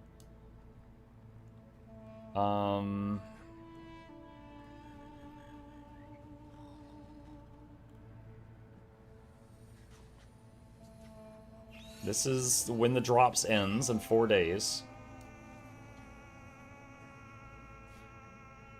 Yeah, okay, I'm looking at it again. I don't see what y'all are talking about. It's up. Oh, how could it possibly be up? You guys just said we have an hour. How could it possibly be up? Oh my god. Alright, there. Beta character slot. Freaking hell. Okay. Beta. Here we go. Asura. My man. Oh my god, I forgot how horrifying these look by default. Look at that one. Imagine that thing. This thief running toward you in an alley at night. Alright, let's do Rit. Let's do Rit.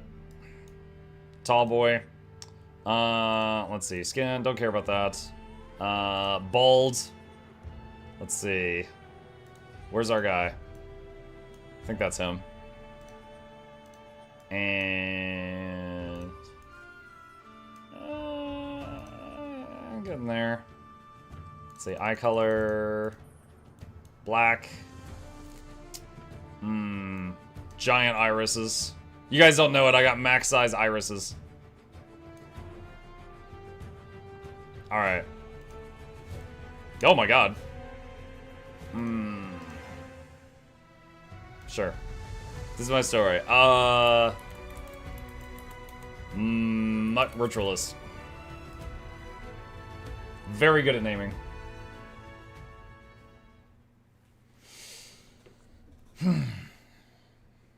I don't even think he's gonna have that hat on when we get in there. Okay, hold on a sec. Toggle plus chip, sure. Put on the wizard hat. These redeems. There we go. Okay. Let's see, what do we got? They included a great sword in the Ritualist starter pack. Weird. Alright. Okay. What do we got? Started me with a dagger, warhorn, greatsword.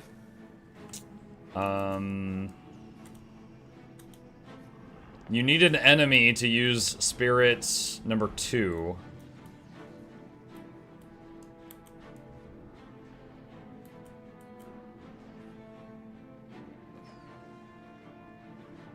They do the attack animations every 3 seconds, even if there's nothing to attack.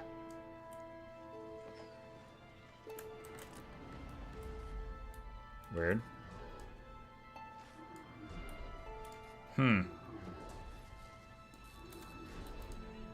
Okay. Marauder's gear. They start me with full Marauders. Spite, Soul Reaping Writ. When you summon a creature, deal damage to enemies around that creature. Your spirits do more damage and their healing is increased. Gain life force when you summon a creature. Destroy your Spirit of Anguish, damaging nearby enemies and granting might to nearby allies. This skill will...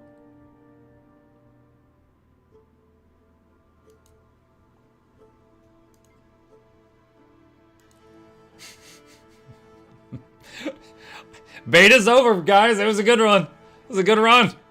Pack it up. I hope you guys enjoyed the drops. Thanks for coming.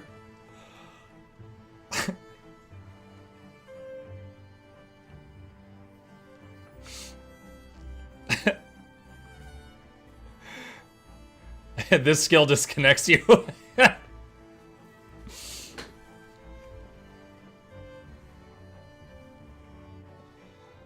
Awesome. Oh, I like that emote. Ah! Well done. Okay.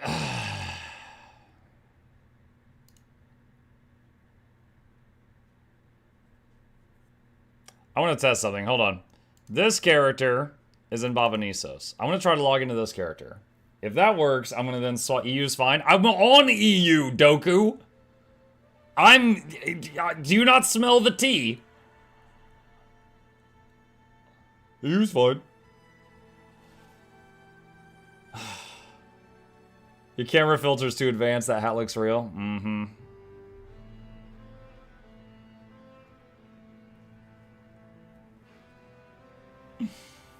I'm from EU and I got kicked a minute ago. I thought you were US. I swam.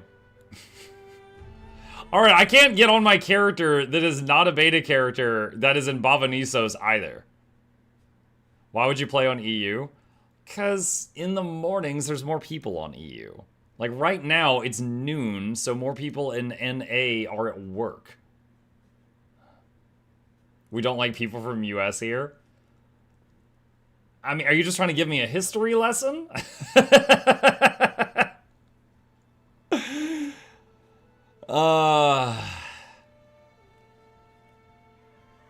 Is everybody crashing? Let's see. This guy's in Biora. Let's see.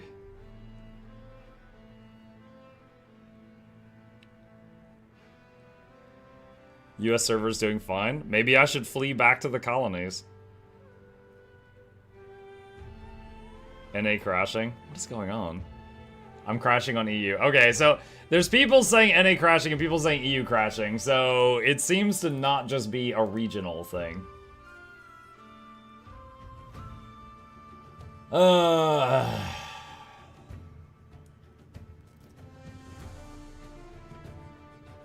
got an idea, chat. I'm gonna continue trying to log in and slamming my head against the door until it works. That's my idea.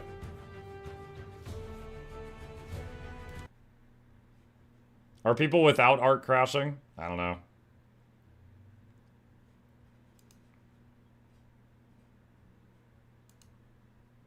I'm still busy setting up fashion on Evoker. It's that. I don't have art. Alright, there you go. There's someone in chat saying they don't have art and they're crashing. What is this thing?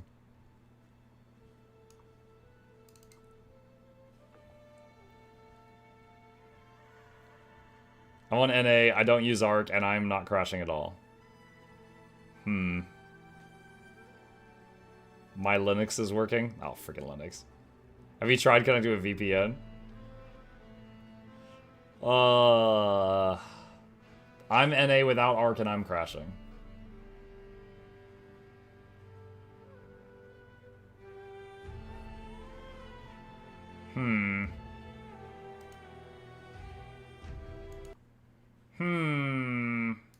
Oh, let me see if there's anything on the Discord.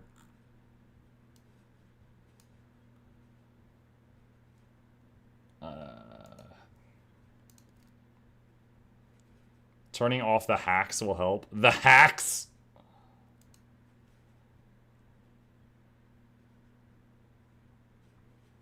Have you tried to not be in good standing? I don't think I have any issues with that. Alright, I'm gonna give it a minute. Turn off partner privileges. Turn off partner privileges. You're the only streamer kicked. Fantastic.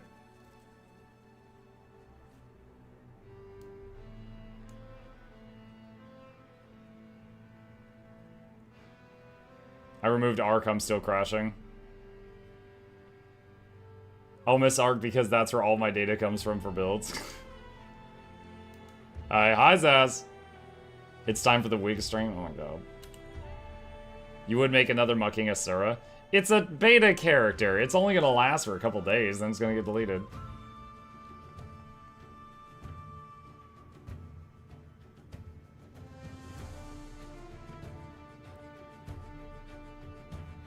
Try removing a hat and put on a wig. I can't get to the fashion screen.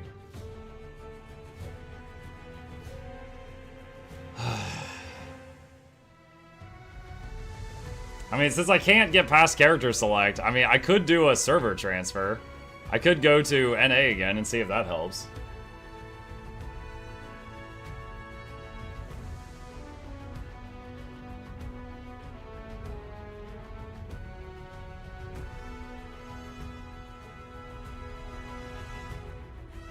Try using your human. We actually did a minute ago.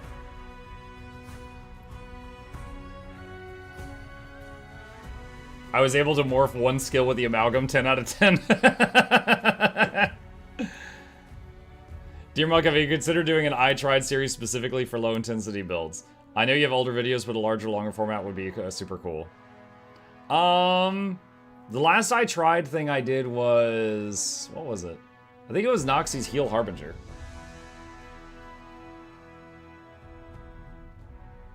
I summoned 3 spirits. The game said I had my share. You had your share. It's like, alright, get out. How are the new elites? I only got to try them for 3 seconds, but it was pretty good 3 seconds. This is one hell of a loading screen. I'm not going to press anything because the other earlier on previous attempts it crashed by now. I haven't played Guild Wars 2 since Ice Root Saga. Do you know where I can get caught up on current metas, farming routes, etc.?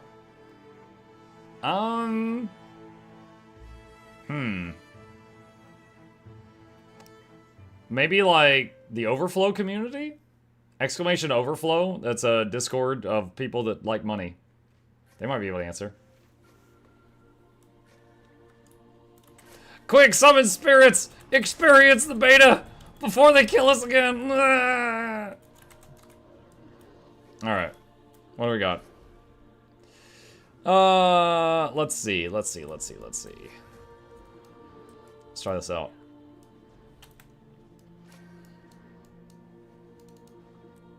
Aerodrome. If you don't ooze, you lose. What are the 2 glyphs useful to have? I already have volatility. More volatility. Cheer for the snails.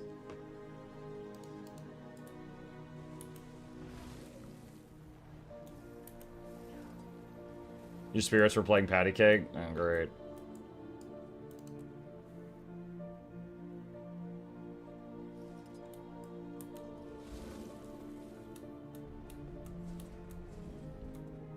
Okay, there's already a luminary build on Snow Crows. Fantastic. Okay. Let's see here.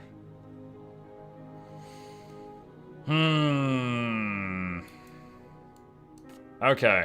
What do we try first? Alright, first off, let's get our Leggy stuff on.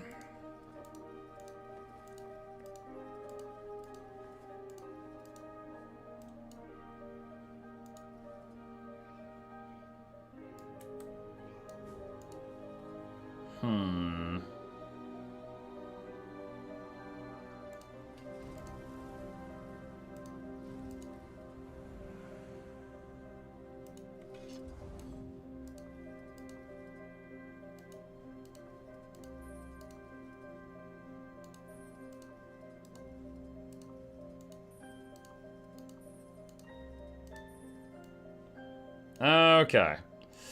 Do we need another one? I don't think I need to worry about that. Alright.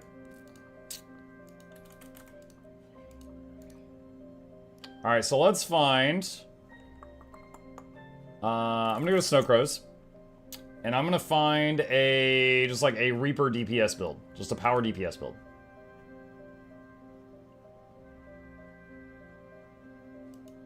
Holy crap, their website is slow right now. Oh my god.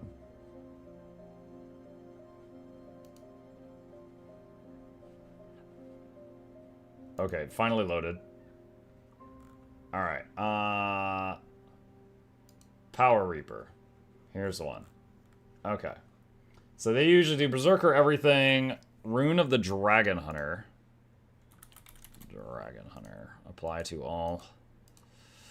Okay, all the gear's done. And over here, they've got Berserker everything.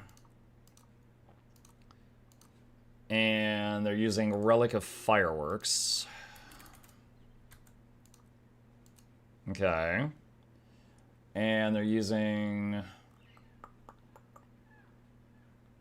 Dagger, Sword, Greatsword. Okay. Alright. Let's see, equipment. Burrs. And force and accuracy. Alright, so we're going to start with this build and go from there.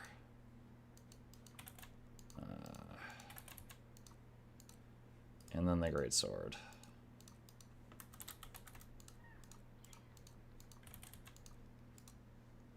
Okay. And now, super important. Wizard at. Gotta get some of this stuff in order. Let's see. Need a different backpack.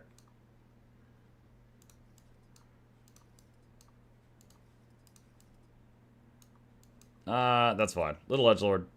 Ah, why did it change the color? What the heck? Okay, what else I got?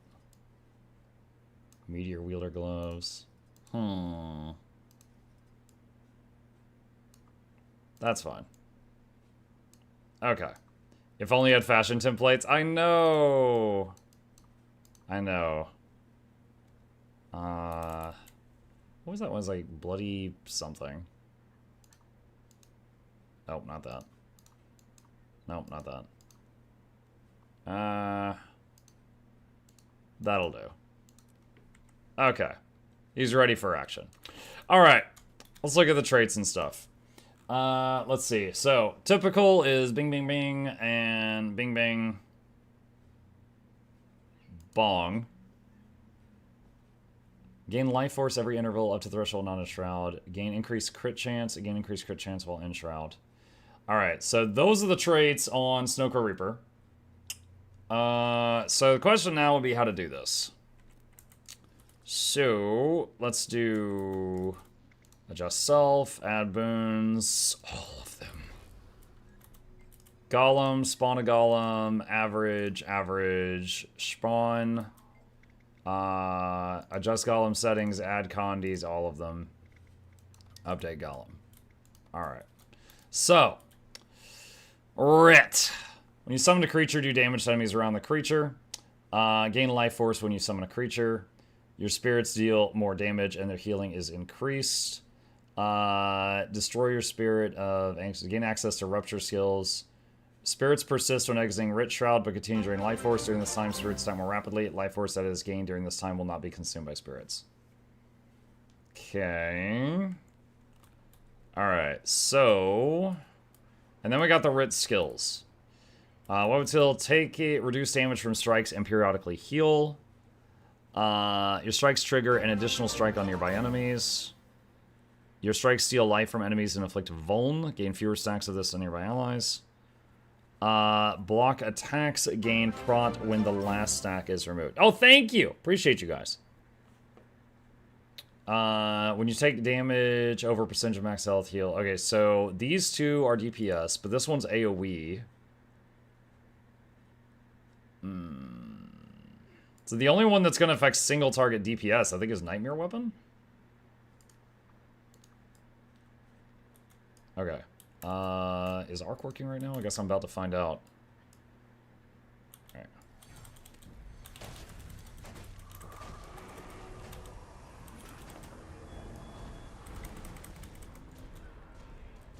So if I just auto in this form, with all 3 spirits out... What are we looking at? That's weird that they keep stacking up perfectly.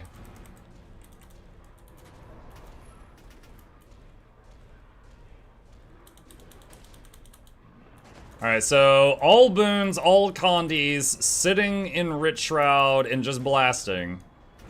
Wait, can I just stay in Rit Shroud forever? Hold on. So I gained back a lot of Shroud Juice whenever I,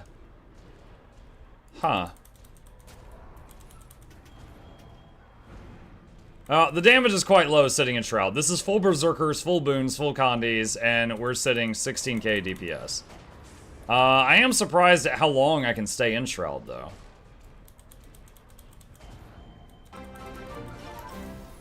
Alright.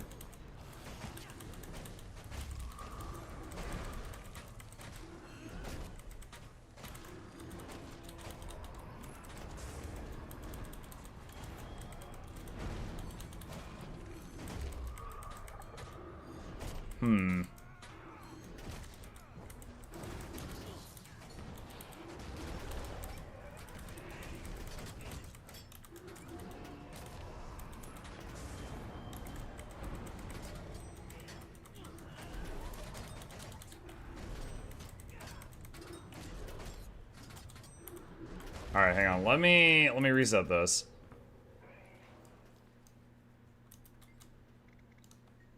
How fast does spirits auto attack? Every 3 seconds, I believe. Wait, what? Didn't I just reset that?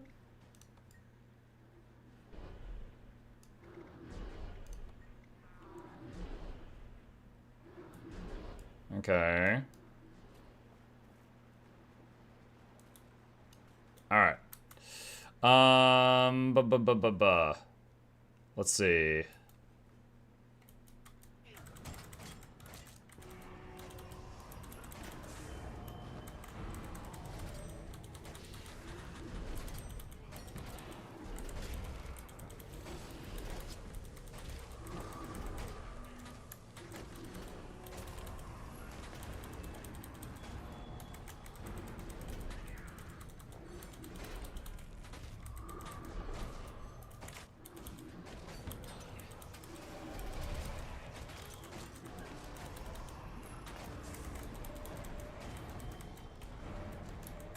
Yeah, not really amazed by the power DPS version of this so far.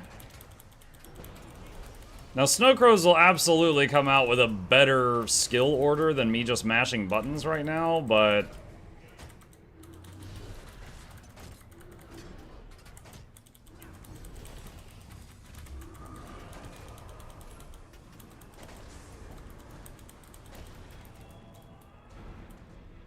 I would try Viper. There's almost no Condi on Rit. I don't think Viper's gonna work.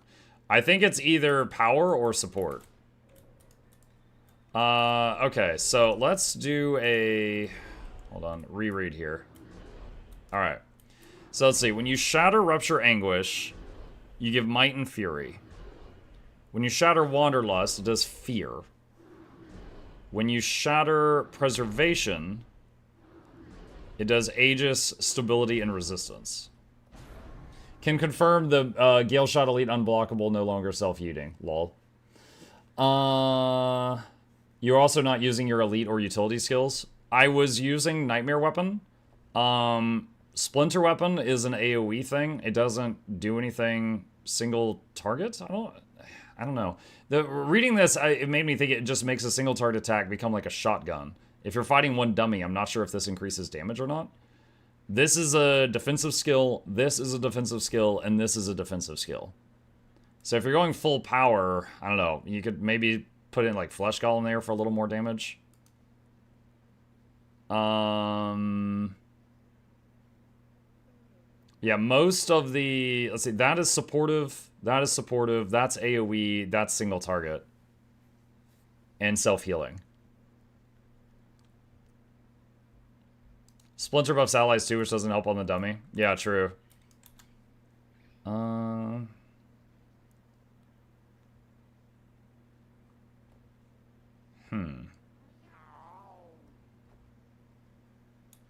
Might try going full minions and stay in Shroud for as long as possible.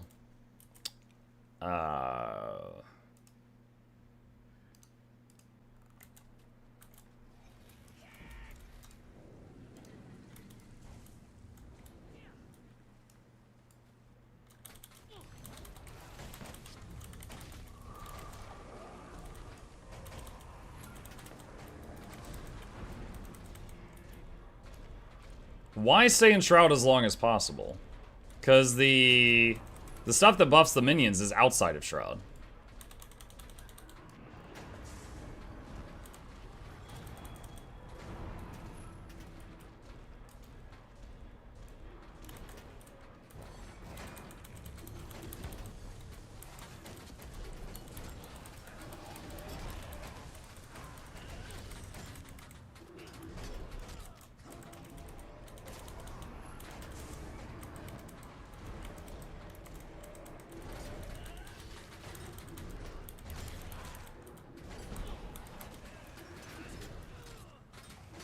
Yeah, I mean, the minions are hitting for like 100 something. Yeah. Let's see.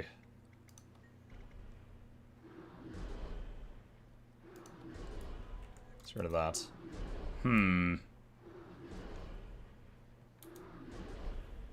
Let's see. Spirits teleport to you before they perform their attack.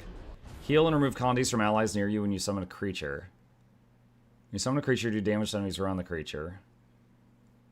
Weapon skills, remove condies. Grant boons to allies when you summon a spirit. Affected allies receive the full benefit of weapon spells. Spirits persist when exiting Shroud. The first spirit skill you use when entering Rich Shroud recharges instantly.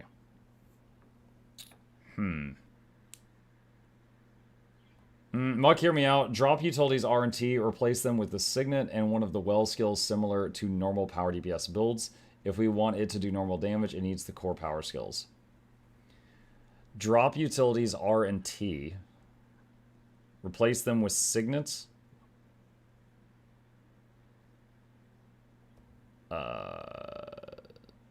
Probably Spite? You didn't say which one. And one of the well skills. So you didn't say which Signet, you didn't say which well.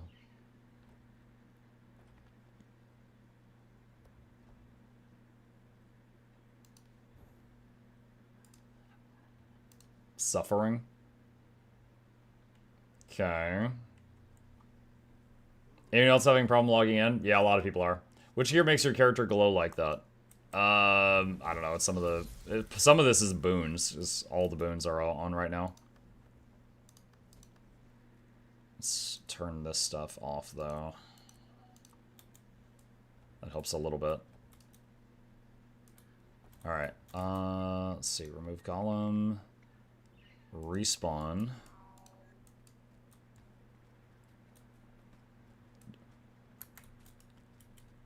Okay.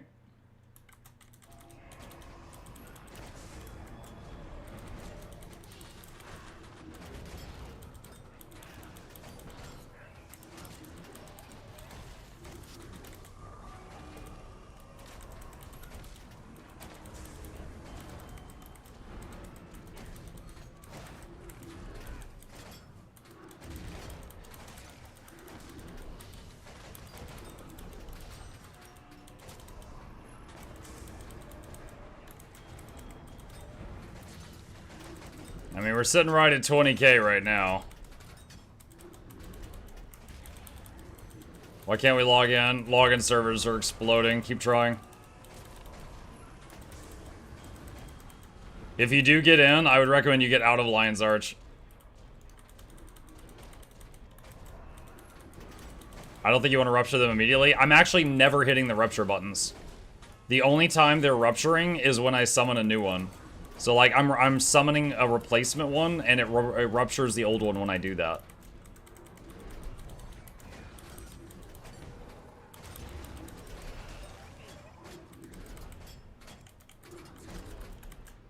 So, like, when I use 2, it triggers the F2. When I use 3, it triggers F3. When I use 4, it triggers F4.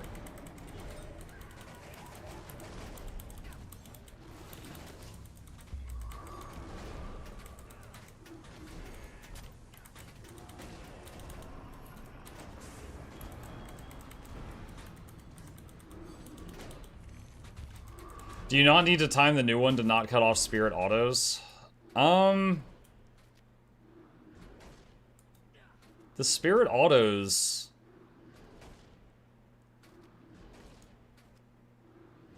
Like, look how hard they hit. Like, I'm seeing crits for 3,700. So, like, all 3 autos together are maybe doing 10k every 3 seconds. If you have all 3 spirits out. What's your crit right now? 97.7%. If I'm in Shroud, then it's 100.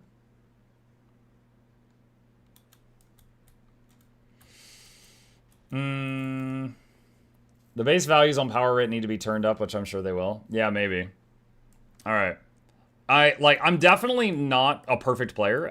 Shocking, I know. So I'm definitely not playing this to its full potential, but it does already feel a bit low. Like, we copied one of the highest power builds in the game, Reaper, that normally does 42k, and we just changed the Reaper here for this, and we're doing similar everything else, and we're getting like 20k. And we've got every boons and every condi in effect. So definitely feels a bit low on that end. I'm sure someone will be able to squeeze a few more K out of it, but power DPS definitely feels on the low end. Let's try support. Let's try support. All right, so let's go for the default stuff. Let me see. Where is a... Where's the Heal Alack Scourge? You're missing food. That's like 20k DPS. Wow.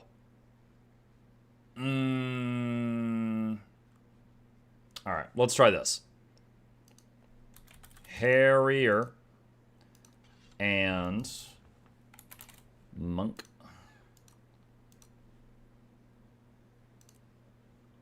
Okay. Dagger, Torch, Staff for this build. Sure, we'll try that. And Stick. And Harrier. I'm gonna lose this for now. Let's see. Concentration Transference on this build. Okay. Transference. And then this one. Concentration. And transference. Okay. And just because I want to, gonna change the graphics a little bit. That's weird that the staff's like almost sideways. Why is it doing that? Hang on. Wait, that one's more normal. Wait, what? Is it just the chain staff? It's just the chain staff. Mukluk look. That's weird. Huh, okay. Alright,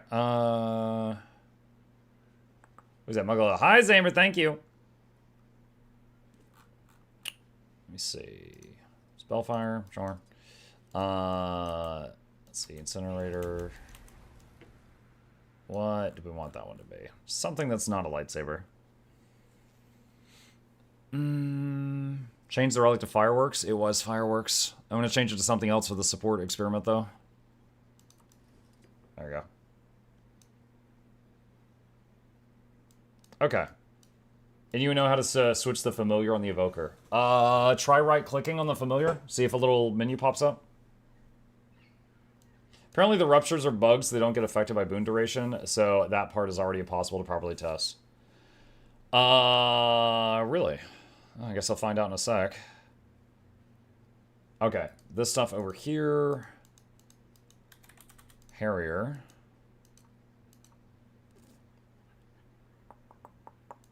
Okay. Alright.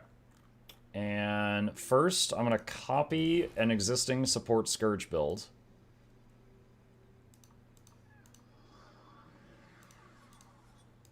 And then change the last thing for Ritualist. Alright. Support. What do we got? Heal and remove condies from allies when you summon a creature. Sure. Gain life force when you summon a creature. Weapon spells remove condies from affected allies. Grant boons to nearby allies when you summon a spirit. And quickness is in there. Your spirits deal more damage and their healing is increased. Affected allies receive the full benefit of weapon spells, or spirits persist when you exit Shroud, or the first spirit skill you use recharges instantly. Okay, I'll keep it on Lingering Spirits for now, but I don't know if one of these others would be better. Alright. So... we've got Transfusion with this build.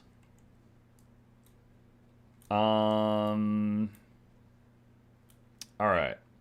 So Resilient Weapon. Your group will take reduced damage from strikes and periodically heal. Effectiveness increased while below half health.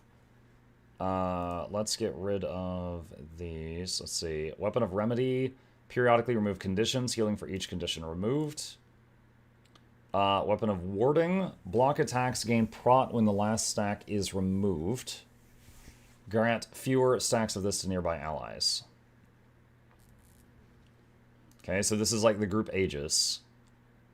So we've got staff 5 for stability. Is there a class mechanic that gives stability? I don't think so. And then Zenrei's weapon is when you take damage over a percentage of your max health, heal for the difference, then steal life from that foe. I'm amazed you're not getting DC. Oh, I wasn't able to log in for like 5+ minutes. When I did log in, I immediately left Lion's Arch. Streamer client? Yeah, I was the only streamer not able to log in for a while. Everyone in my chat was like, Laura's fine. Alright, hold on. Is he fine? Yeah, he's still got condies. I got a lack. Alright, let's see. Adjust self. Remove boons. Add boons. Utility. A lack only. Alright, so first off, let's look at boon stuff. Oh wait, what relic should I be using? Phoebe?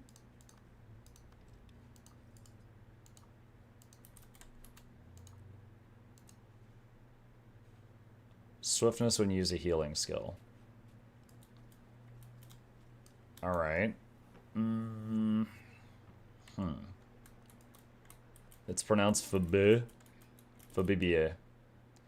Alright, so...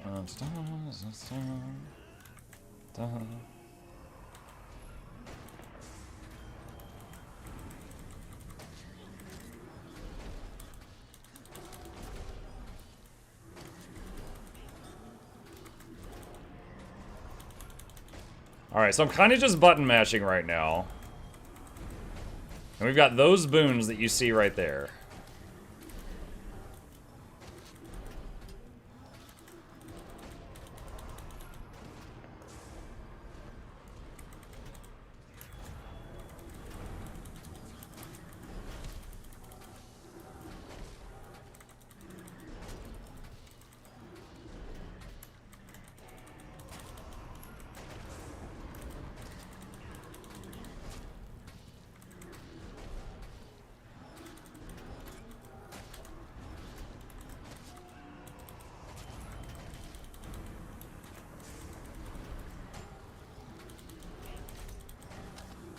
So, with what I'm doing right now, Quickness is staying up, Fury is staying up, Prod is staying up, Vigor is staying up, Regen's staying up, half of the Might stacks are staying up.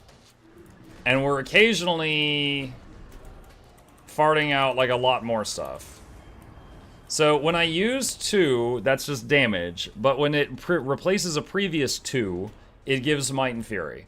When I use 3, it's a CC, but when it replaces the previous 3, it does Fear. When I use 4, it's Prot and Vigor. And when it replaces an old 4, it does Stability, Resistance, Aegis.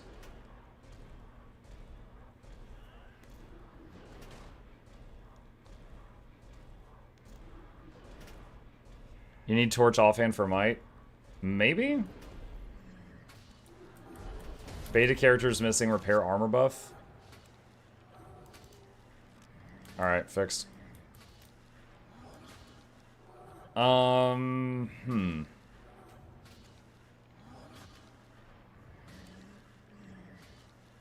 So, okay, hold on. And when I summon spirits... Hold on, what all happens when I summon spirits?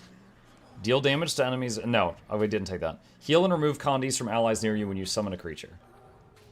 Gain life force when you summon a creature. Grant boons to allies when you summon a spirit. Okay, so when you summon the spirits, Might, Fury, and Resolution. And Quickness.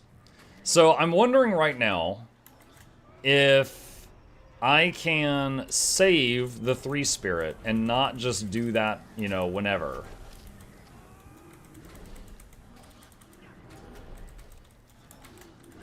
No, Quickness fell off there. So I might need to just churn out all spirits and not save them for specific scenarios. Just to keep Quickness up. Now someone did point out that they think the ruptures are not scaling with concentration. Testing. Oh, Jesus, what is the range? Oh my god, it's only a 240 radius. I was right there and I didn't get the boon.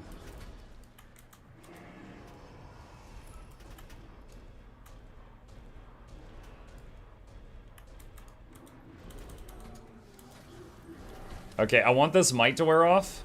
Okay, that's a really short radius. Okay. Shatter. It was like 17 seconds, and it said it was going to be 10. Okay, I think concentration is affecting the ruptures, but I think it's not reflecting it on the tooltip.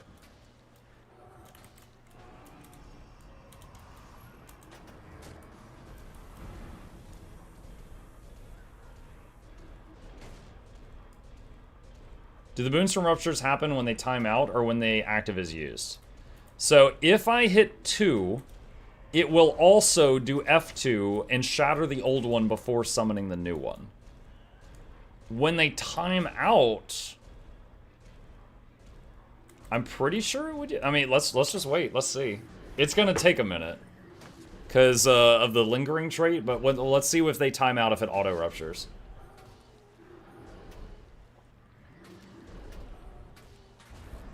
Yeah, boons. So it automatically used all my ruptures, which I don't know if I like that or not. But yeah, it does. The fact of the matter is it does. I'm not sure if I like that or because that means that it puts them on cooldown whether you like it or not. But it does auto do your ruptures. Are you checking out all the specs or just a few? Yo, I'm going to be streaming a lot this week. So right this second I'm focused on Ritualist, but we will make our way through the others. How do you perma alac? I'm using the console over there to give me permanent alacrity for testing purposes. So we're pretending that we are a heal quickness person and we're grouped with someone who's giving me alacrity. That's what we're doing right now. Alright, so if we're going to fight, we're using staff, we're like, and we're going to summon all the spirits because we cannot save them for specific situations. And then just do that. And then we use heal on cooldown to keep the swiftness up. Weapon of Remedy, and then it's time to resummon the spirits, which is going to do their shatters again. Look at all those boons! Now the might is slipping. The might is slipping, though. That is a thing. We hit 25 might briefly. How long are you planning to stream today? Probably until midnight. So we got a long time left. Now the question is, can I... Okay, we just went down to 16 stacks.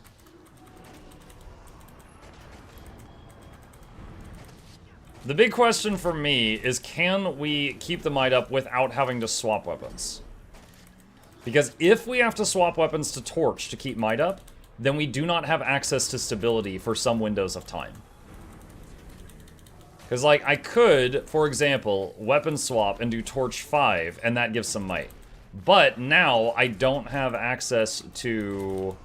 So, well, oh, man. There's kind of a way. There's kind of a way.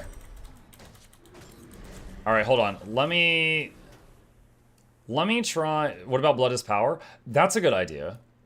Let me try to explain my thought process here. So, right now, if I need stability for my group, we got two options. We got Staff 5. Okay, there's Stab. Or shattering our current Preservation Spirit. So, if I swap to Torch to do some might with the Torch, in that moment, we don't have access to Staff 5. So, you need to make sure that this is available should you need it. Or your elite skill. Does the elite skill give the party stability or just you? Let's test. And I know that might sound like a silly question, but Blood is Power, or sorry, not Blood is Power, what is it? Well of Power only gives you stab. It doesn't give your group stab.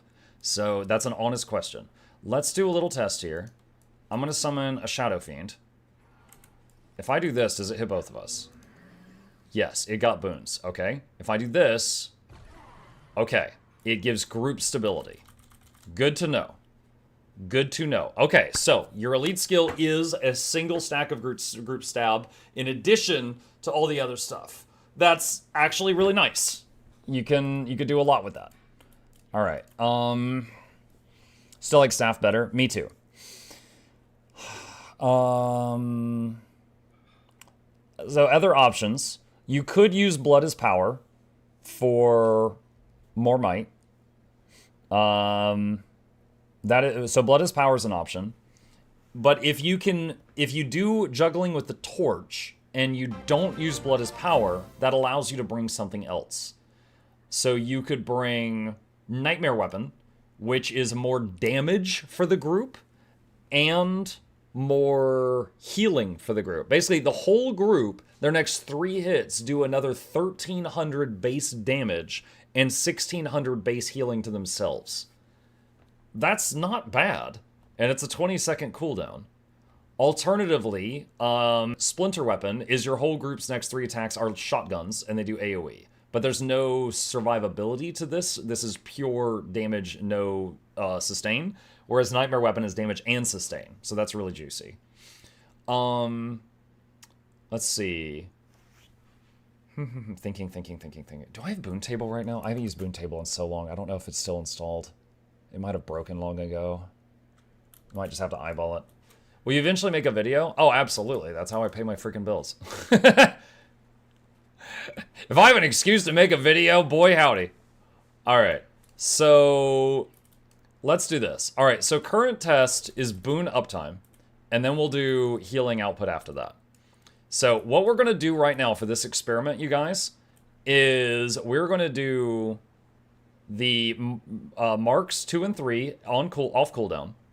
We're gonna do heal off cooldown for the relic of the Emperor, for the relic of Phoebe. Nightmare Weapon off cooldown for damage for the party. This we would save for Condis. This is... Wait, do I want to use this off cooldown? Block attacks... Oh, this is like Aegis. Okay, so Weapon of Warding. This does do regen and prot, but if we don't need to use this for regen and prot, this is our effectively group Aegis and then prot after that. So this is... remember, this is better than Aegis, because this is Aegis that cannot be removed. So that's actually pretty wild. So this is unremovable Aegis. That's what we got right now. So, and then we're going to weapon swap. We're going to use Torch skill off cooldown. And anytime we can, we're going to go into Shroud and just use 2, 3, and 4 every time they light up. And whenever we already have 2, 3, and 4 out, it's going to shatter the old ones. And that's because of quickness. I would love to save Shroud 3 for CC, but I can't, because we need to hit all 3 spirits every time they light up to keep quickness on the party, because each spirit gives 5 seconds of quickness. Hold on a sec. I want to confirm something. Thanks for guides and entertainment. It is 5. Okay. All right. It can't be boon corrupted? Correct. So Weapon of Warding gives you a buff called Weapon of Warding, and it is effectively Aegis, and then when it's removed, it gives prot. And Weapon of Warding isn't a boon, so it can't be removed or corrupted. So it's a slightly better Aegis. What's the last trait you're taking? Currently, we've got Lingering Spirits. We could swap that out. Affected allies get full benefit of weapon spells, which would mean when I use Weapon of Warding, they get 3 stacks of the Aegis. Or when I use Resilient... I mean, honestly, that's really good, too. Okay, for anyone who didn't watch the old... or the broadcast they did, whenever you use a weapon skill on this class, you get a better version than your group gets. And then if you use Wielder's... Hi, thank you. Just how I like it. If you use Wielder's Boon, then your group gets the version that you get, which is the better one. So, like, if you don't have this trait, you get 3 stacks of Aegis, but your group gets 1 stack of Aegis. If you take the trait, both you and the group get 3 stacks of it. Nightmare Weapon, which is like Giga buff to the group's next 3 hits, it becomes next 5. So this trait, if you're fine with running this, this is effectively group... this does help with damage of the group and survivability of the group. Both. Soul Twisting, the first spirit skill you use when entering Writ Shroud recharges instantly. Alright, let's look at the spirit skills. That's either the CC one, the damage one, or Prot and Vigor. So, if... Also, it's a really fat heal and Condi Cleanse. So if you took Soul Twisting as a support, whenever you go into Shroud, if you need to CC, you would hit 3 and you could double tap it. If you want to heal, you could hit 4 and double tap it. This is extremely similar to Ranger's Quick Draw. Any might. The might comes from shattering the 2. The 2 itself, if you double tap it, if the shatter's on cooldown, it's not going to give you any might. It's just going to do damage. It also would instantly hit a shatter. True. Yeah. But it would also, put that shatter on cooldown.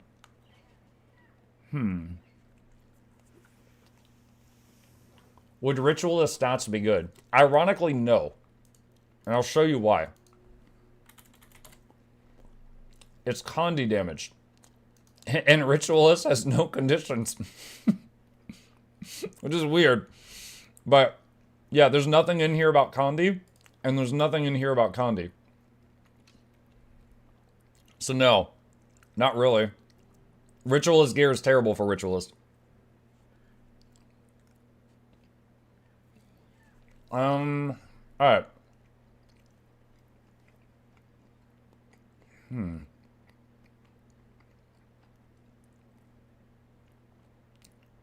If you get 2 stacks of Zenri's weapon, you get 2 stacks of stab. No, because I think I only got 1 stack of stab. Yeah. Okay. No. That doesn't work.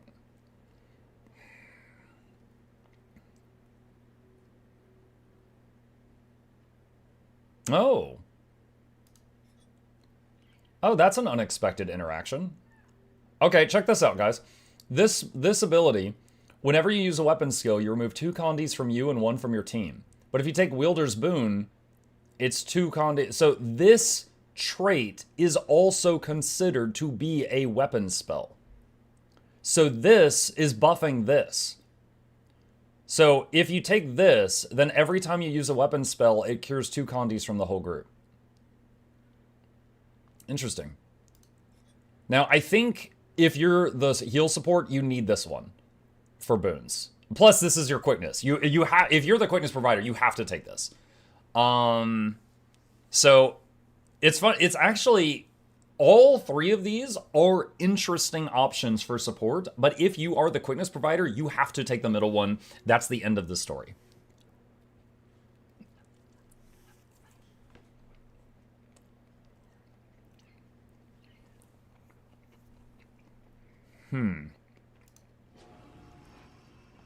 All right. Condition cleansing. Spirit's Gift. Heal and remove Condis from allies whenever you summon a creature. Doing a summon is considered summoning a creature, like a summon spirit. So that's a 10-second, 15-second, and 17-second cooldown. So every 10, every 15, and also every 17, you are doing a heal and cleanse on the party if you are hitting your spirits whenever you can.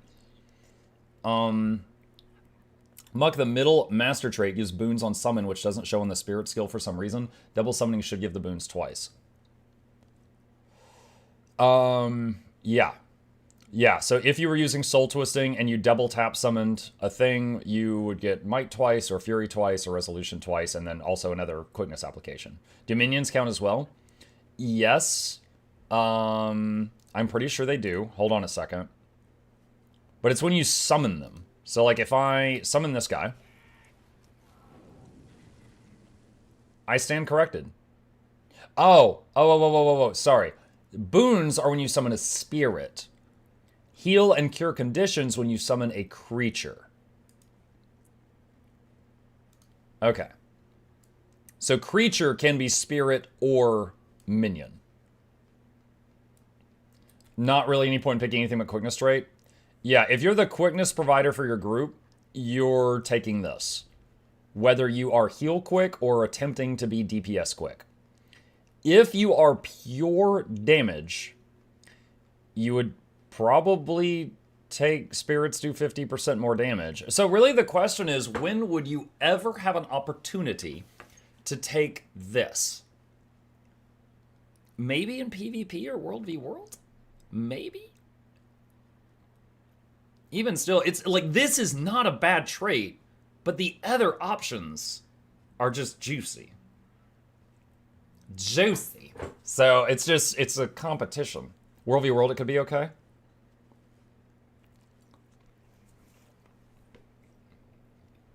Alright. I'm gonna try Wielder's Boon.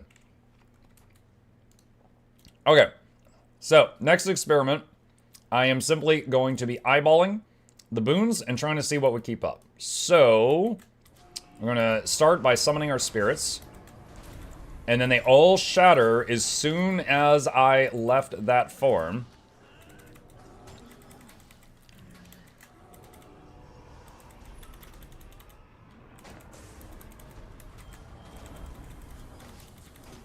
I'm currently not swapping to Torch on purpose. I'm just seeing what the results are of this. We dipped down to 16 might there for a second.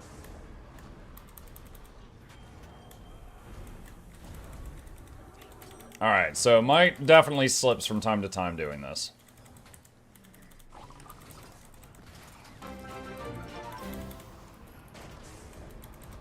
Mukluk hi, Mukluk hi.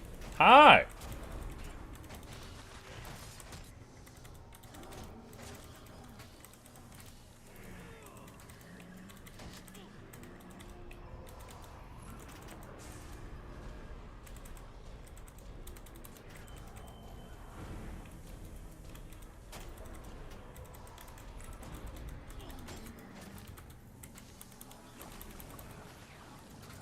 Alright. We are doing good in the boon department. And also, I don't really know if this is a pro or con. Okay, current thoughts after that experiment. One, we're shattering our spirits almost instantly, which doesn't really feel much like I'm playing a Ritualist because I'm summoning them and then dismissing them almost instantly. But we're doing shatters so frequently that literally every 10 seconds, we're giving our group stability for 5 seconds, resistance for 4 seconds, and Aegis for 3 seconds. Like, that's kind of bonkers. Wait, hold on a second. I want to test something here. Hold on. Is that... It's 10. It's 10 seconds of stability on a 10 se... Okay, so the Shatter is back up to give stability before the stability even wears off, but Preservation still has a couple more seconds on the cooldown. So, you are... with... oh, wow. Okay, hold on a sec. So, I would say your group, if you're shattering as much as possible, your group is going to have stability, like, 3/4 of the time. Not counting when you stability when you need it. Like, you're just farting out a lot of it. And then on top of that, because if you're running Wielder's Boon, these weapons have the improved versions for their group. You've got some really nice buttons here. Like, just to remind you guys, Resilient Weapon, the lower your health, the higher your damage reduction and healing per second. Nightmare Weapon, your next 5 attacks do 1,300 bonus base damage and heal you for 1,600 base. 5 times. Weapon of Remedy, you cure a condition every second for 5 seconds and heal for each condition cleansed. Weapon of Warding, the whole group effectively gets Aegis 3. You block the next 3 attacks, which means if your support is not a great player, this will be a cushion for mistakes. Because, you know, the worst thing that'll happen is they give you Aegis, a tiny hit hits the Aegis and removes it, then the big hit kills you. This is going to be kind of like Well of Precog.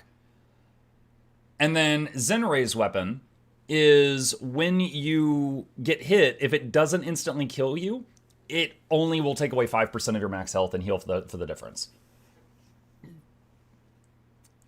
Ritualist icon is a dagger. Of course it has plenty of stab. Okay.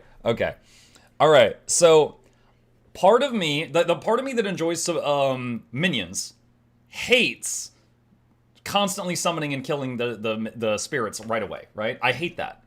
However, the part of me that enjoys support is loving this. Is it time to try the damage field? I believe it is. I believe it is. Let's start with mild and work our way up. All right.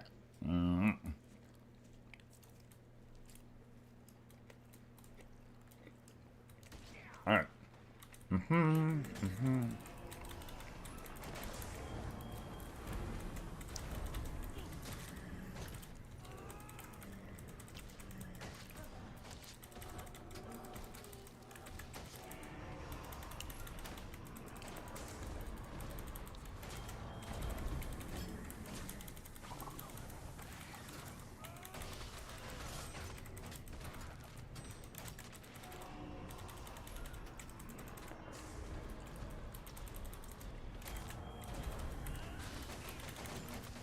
Alright, healing is easy. The important boons are staying up. Stability and Aegis are constantly flickering in and out. Alright. Just environment. Damage field off.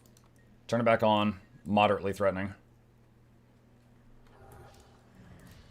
Death magic specifically, 16 might. It went down to 16 might there at the end, yeah.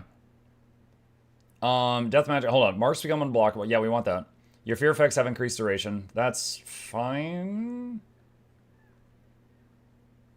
Gain life force every interval up to the threshold when not in shroud. Yeah. No, these are fine. These traits are fine. Okay.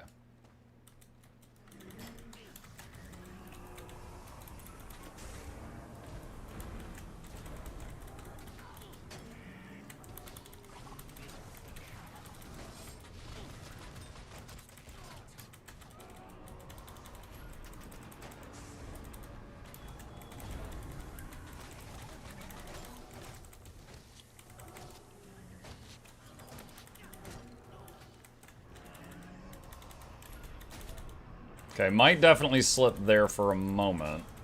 Now I could just stay in this form for an extra few seconds to get a second might shatter.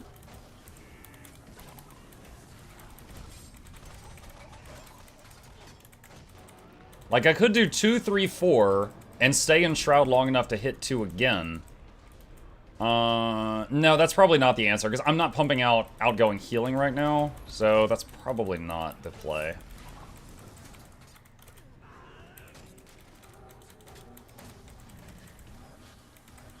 Now, regen slipped there. There was a moment where the regen fell off. Where are we getting regen from? Nothing from that. Staff 2 gives regen. I know the, what is it? Weapon of Warding gives regen, but that's also our Aegis. So I guess if you're in a fight and you know you're not going to need Aegis for a while, you could burn Weapon of Warding just to, you know, top off the regen boon and the prot boon on the party.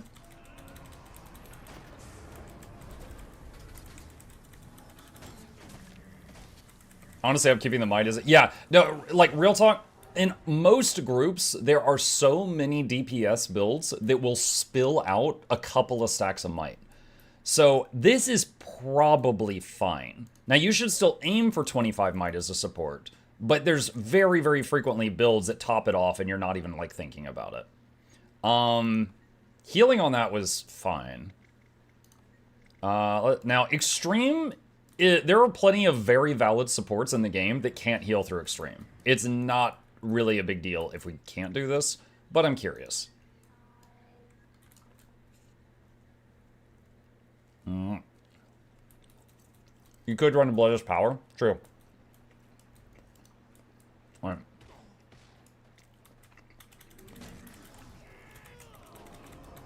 That was close. I almost died right at the beginning.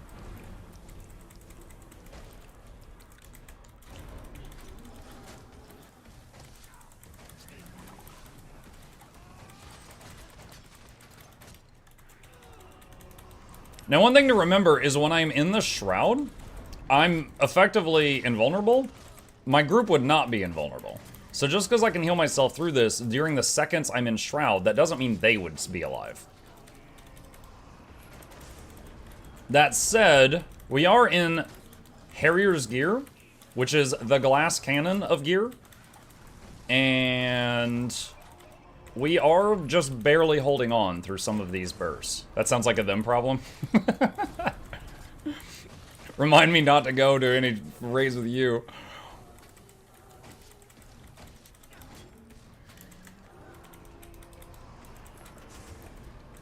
Are the bar skills for spirits useful? With the experiment I'm doing right now, we're kind of shattering them the moment we get them. Uh-oh, I'm getting pretty low here.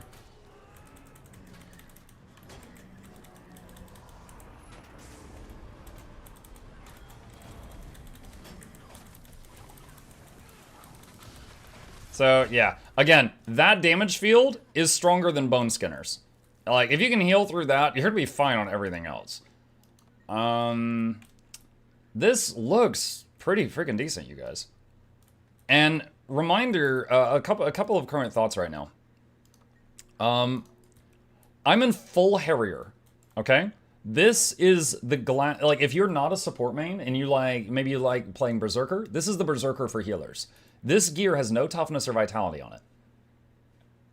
We're still 2 Weavers.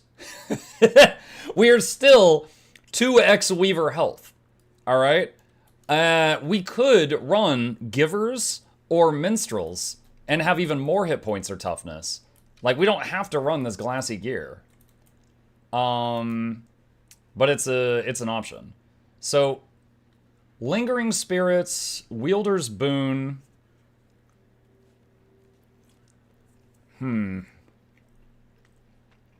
Soul Twisting.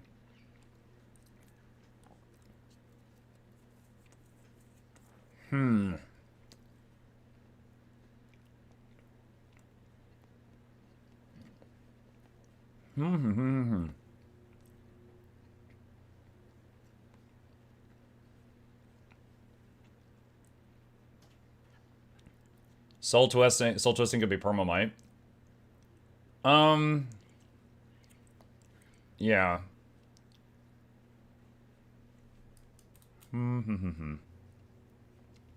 Oh, I just saw like 20 people on my friends list go offline. That's good. Mark, quick question. When does the birthday stream start Saturday? Noon. It's gonna be like 12 to 12, like noon to midnight. 12 to 12, 12-hour stream. What stat scales Nightmare Weapons damage? I am going to guess power. Maybe power and healing? You know what? Hold on a sec. Alright. Let's get Nikki. Alright, 1257 and 1252. Okay. Nikki with a hat. Burst. 1257 is now 1260 and 1252. Okay? So the first number scales with your power. Alright.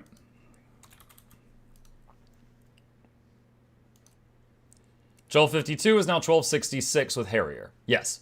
Okay, so Nightmare Weapon scales with power and healing power. Those two.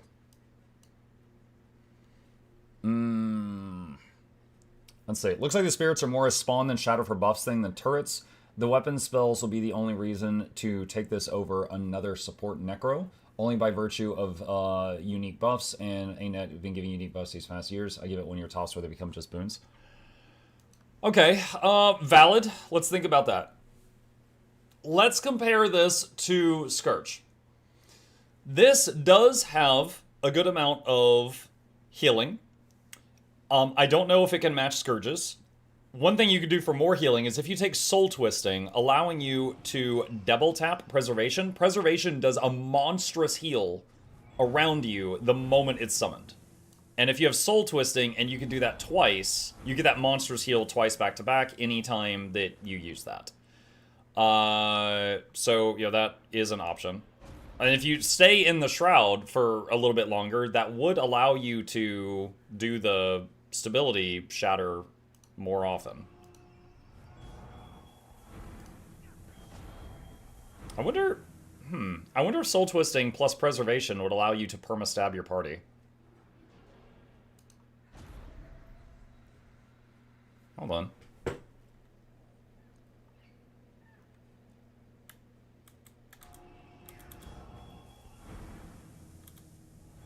It's close.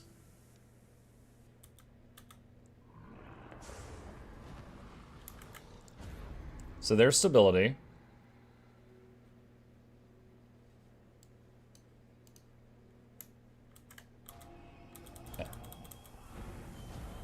Yeah. So, wow. If you play like this, you could have 5 seconds, 5 stacks of stability on your party almost 100% of the time. I mean, yeah, if you combined it with Staff 5, you could do full uptime on Stab. You could have 100% uptime on Stab on your group. Now that involves playing in kind of a weird way. Let me show you what I was doing. So we go into Shroud, we use Preservation, and then we use Preservation again with Soul Twisting. That triggers the Shatter. Then we have to wait in this form until this cools down, then drop it, and it will shatter again. And then while we're waiting on this cooldown, Staff 5 to top it off, and then go into it, and then double tap Preservation again, and then just do it all over again. Now, my only thought is during this exact moment, when we're waiting on this cooldown before leaving Shroud to shatter it again, our healing output is lower because we're just kind of derping around there for a few seconds. But it's possible. You can do perma group stab for your 5-man party with this if it's worth doing it for an encounter. Now, granted, you know, there's a certain number of stacks. If they stand in something stupid, they're going to get knocked around, but still. What happens when you leave before the shatter is up? I believe if you're not running Lingering Spirits, and you do this, and then you leave before the shatter's up, it just despawns. And there's no shatter, which means no stability application from that. It just disappears. If you're running Lingering Spirits, it would stay out and you could shatter it after, but, you know, without Soul Twisting, you know, that would take away the point of it. What encounters would 100% stability be needed on? It would be pretty niche. To give you an example off the top of my head, you know the Nightmare Fractal? The final phase of the final boss, when those things are charging you and just knocking you all over the place like, you know, like pinballs? Being able to just pulse out a lot of stability for your group there is what DPS expect. And they just stand in it and unga bunga and try to burn down the boss. So, I mean, that's a example. You certainly wouldn't need it for, like, all fights in the game. You could spawn the spirit and manually shatter it, keep the second spirit to heal if needed, or just before leaving Shroud. Yeah, okay. So if we're thinking that, hang on. So we would, like, enter, do, like, Preservation, and then shatter it manually, and then use, like, the 2 and the 3, and do whatever with those. And then, as we need it, or get close to that shatter button coming back up, summon the other one. Yeah, you could. You could space out the second summon. You could delay the second summon up until the point of the second shatter. You could do that. Let's see how that feels. Hang on. Let's run over here. All right, pretending this is a real fight here. So, we're gonna oh, I actually messed up there. So I accidentally double did the first one. Alright, so we're gonna wait for it to reset again. Alright, so I need to do Preservation first.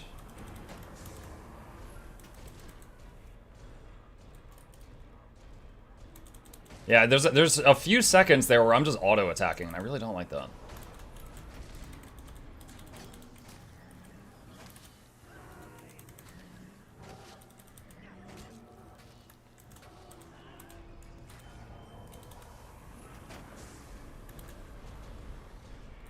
You have to waste so much time to try for this? Yeah. So I would say this is an option that's worth mentioning. How are you? But you probably don't want to do this all the time. But I would say, like, it's good to know, right? It's kind of like if you're playing this and you're an experienced ritualist, it's good to know what options are available to you, right? So this is effectively Ranger Quick Draw, which is when you weapon swap, the first skill you use has a really short cooldown. But in this case, it's you use it, you go into Shroud, and if you can either double tap this for damage, which if you're the support healer, you're probably not going to do that. Double tap this for big CC, or double tap this for big healing, Condi Cleanse, and after the first one shatters, Stability and Aegis. So it's good to know what you've got, and it's going to be the 3 or the 5. Sorry, the 3 or the 4. You know, the teleport on this is decent range. What is the range of this? 900. The Shroud 5, I haven't really been using it during testing. It's like a permanent 25 might rotation. You don't need it 98% of the time, but it's good to know how to do. Yeah, true. And then Wielder's Boon. Let's see. Remove. Respawn. Let's see. Wielder's Boon. Man, this one just looks so fun. So huge healing and damage reduction for the group for 6 seconds.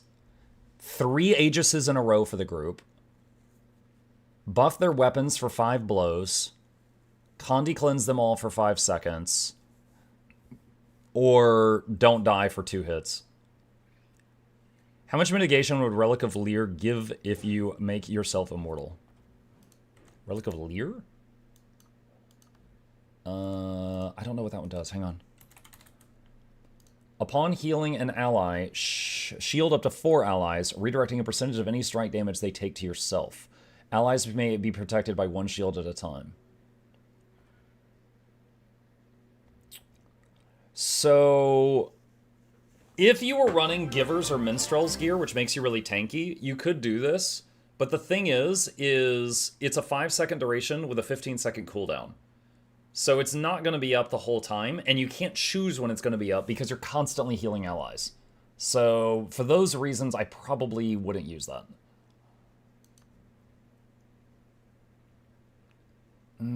I can't get past the character screen. Yeah, I myself, it took me like 5 minutes of repeatedly trying to log in to get in. And when I did get in, I immediately left Lion's Arch.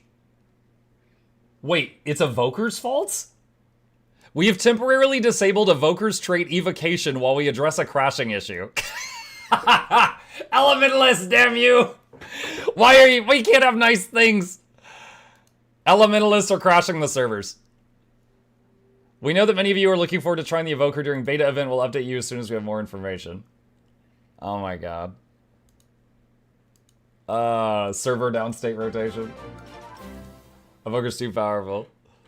Oh. Hey, Muck. Hello. Black Dragon Roku, thank you for the sub. Uagalar, thank you for the raid. I see you. Appreciate you. Ugala raided my stream with 1 viewers. I don't get to test it. Well, apparently it's crashing the server. So right now it has been tested and it was found to be wanting. Evoker 2 OP. Power burn Evoker is broken. Let's see. HP Condi, the Shaman's not. Muck, what's your boon duration? I should be near 100 right now. Hang on, let's double check. Oh, I'm at 89. We can go even further beyond. Okay, hold on a second. Do I have full Harrier? I've got concentration sigils. I've got full Harrier. You know what? On my Druid, I have a minor trait that gives me 240 concentration, and I'm used to that. This doesn't have that. So I guess we'd have to top that off with food, huh? And we've even got Rune of the Monk. Is there any way to get boon duration higher other than food for a Necro?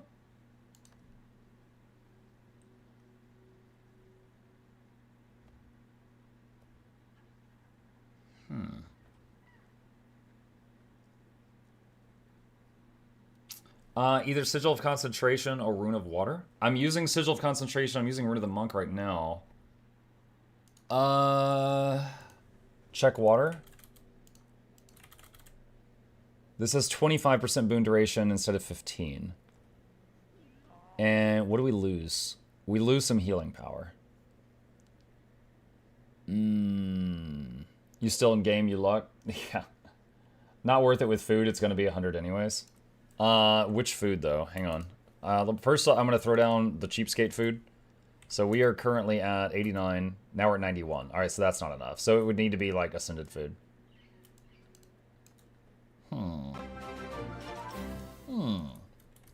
Neshi, thank you. You're fine without the extra healing power? Let's see. Alright. That puts us at 100. Without worrying about it. So and that's losing 125 healing power. Where? Oh my gosh. I never use this interface. Where are you at? Where are you at? No! I was hiding in the special ops room. I should have been safe. No!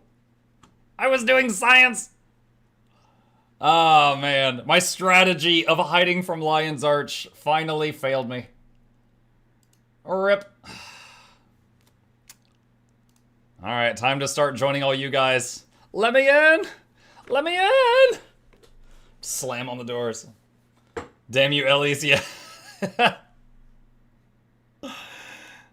Oh, that's weird. It's showing the default fashion. It's not showing the wizard hat. One of us. One of us. Mutt got evoked. Yeah.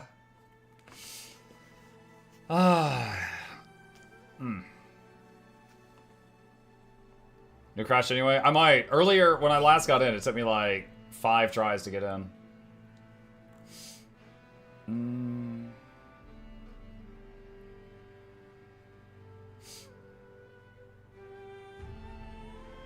Well, I guess there was something else crashing the game besides evokers. Oh my gosh, flashbang. I guess there was something else besides them that was crashing that.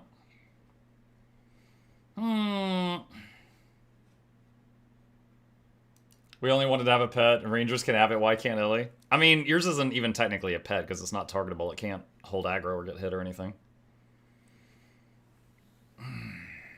Okay, just to take a quick break and just theory craft for a second. So far, just to catch everyone up, we've only tried Ritualist. Power DPS was very disappointing. It was very, very low numbers. That would need to be changed if they want it to be power. However, heal support, I'm having a good time on. I was able to stay alive in an extreme damage field. But I don't know if I could heal a group through an extreme damage field because some of the damage I mitigated was through Shroud and the group would not have that effect. But moderate or higher field, which is 99% of the content in the game, I was able to heal through just fine also. Boons are staying up and we've got some really niche abilities such as the whole group blocks the next 3 hits, you know, triple Aegis, back to back to back, you know, stuff like that. So the red thing is looking pretty cool so far. Mukluk. Meh. Only 73% map comp? Nope. Yeah. Muck Ranger's OP. I mean, I'm not surprised. It's longer bow. Long bow was already good. Longer bow is going to be better. Don't use any add-ons for permacrish the whole time. How's Luminary? I don't know. Chat, how's Luminary? I haven't seen it yet. I'm on my first crashing character.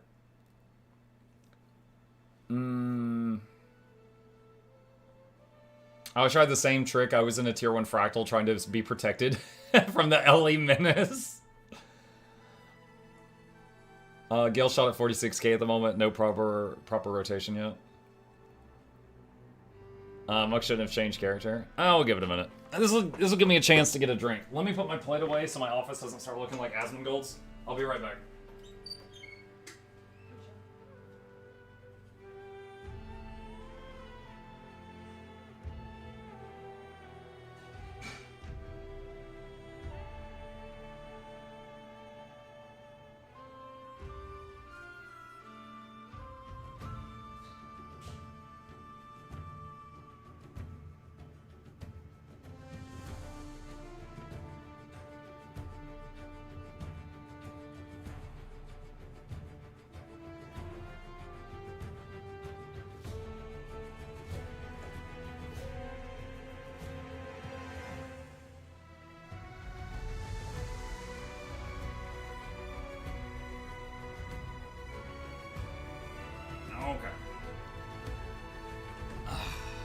Yeah.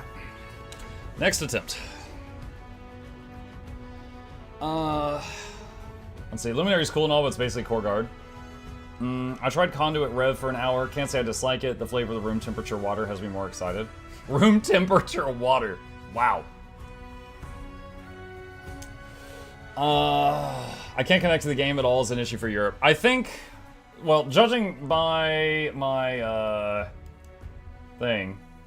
You know what? Here, let me rephrase this. Is anyone able to stay logged in right now? Let's see what happens.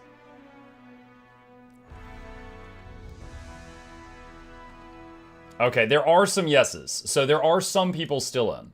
So whatever's going on in Crashy People, it's not everyone.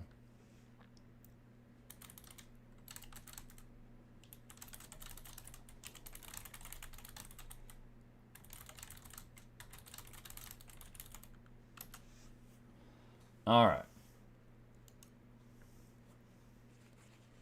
Mike, I'm in Dragon's End at the moment. We're fine. That's good. Okay. You have Blishhead. Yeah, I have Blishhead.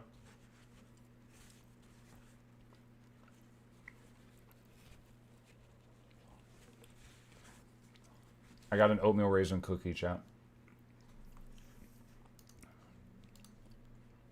Despite the fact that so many people hate on it, it is one of my favorites. Are the crashes only happening for the beta? No, it's hitting other people too. How'd you meet your wife, Muck? Exclamation wife. I've got a guide for that. I'm not even joking.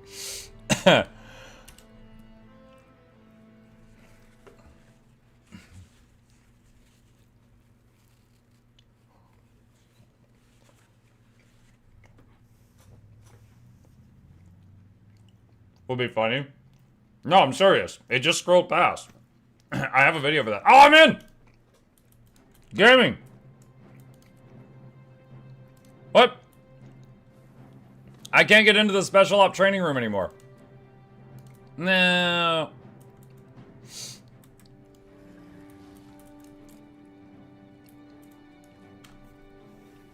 Get to the point. How to wife? How to wife? I don't know how to wife. There's so many different versions of wives, right? There's the ones that they're like lawyers and they go out and they're like businessy business. And then there's the ones that stay home and they like, you know, take care of the house. And then there's everything in between. They come in so many different versions.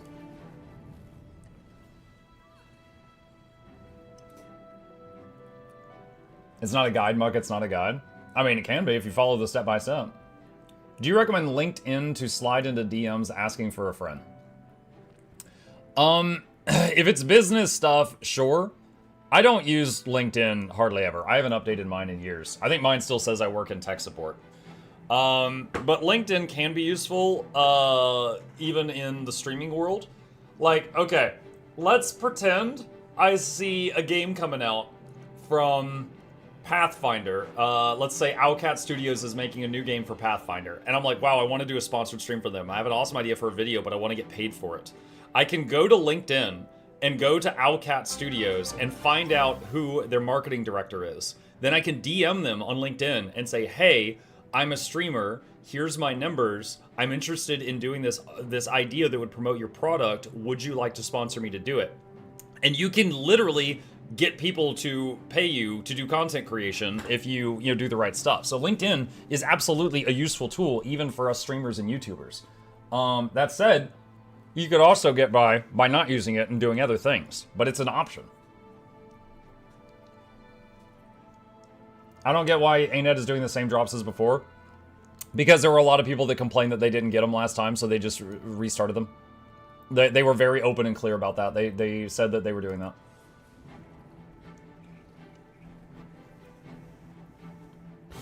The outside portal, the training area works for me. Hang on. Meh. I don't know. I feel like you're just trying to fool me into going into Lion's Arch, but I'll try it. TLDR and Ritualist. Power DPS Ritualist is really, really, really low damage. It's pretty bad. Heal support Rit. Got potential. That is so stupid. It does work from the other door. It's not the instance that's bugged. It's a door. Oh my god.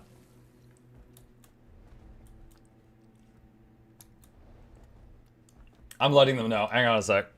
So the special ops training room door from Aerodrome is broken, but you can enter the same.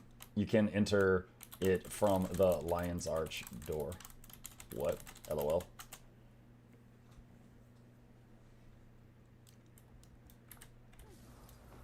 Okay. All right. The beta characters share the bank? No, the beta characters have a copy of your bank.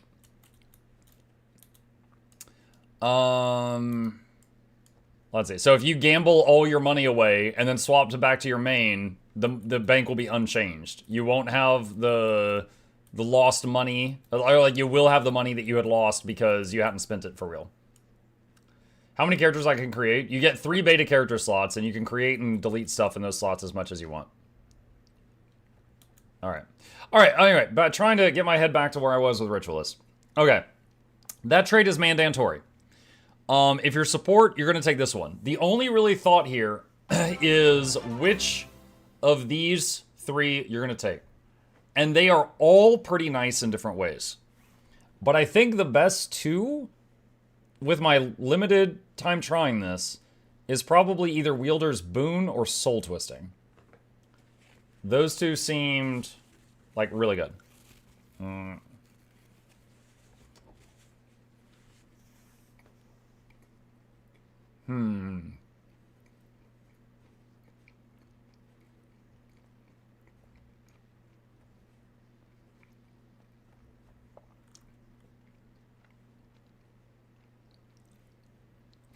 Friends list is going crazy right now.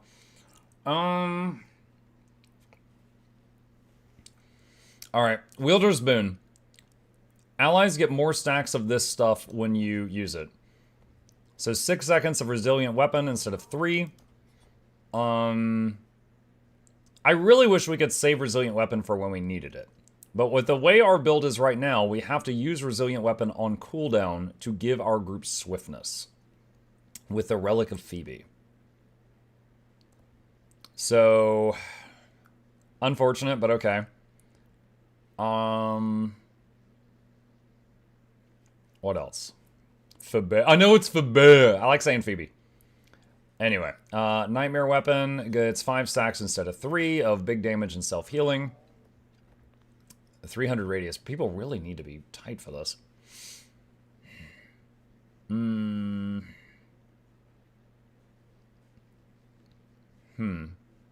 What about Flock Relic? What's Flock?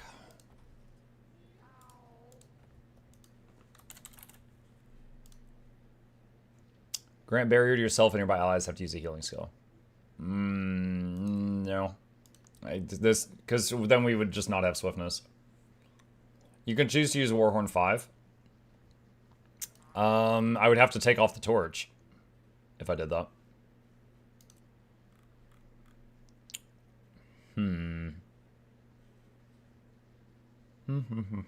It's an option, but would have to take off the torch. So I guess the question is, if I use Warhorn 5, can we keep Might up?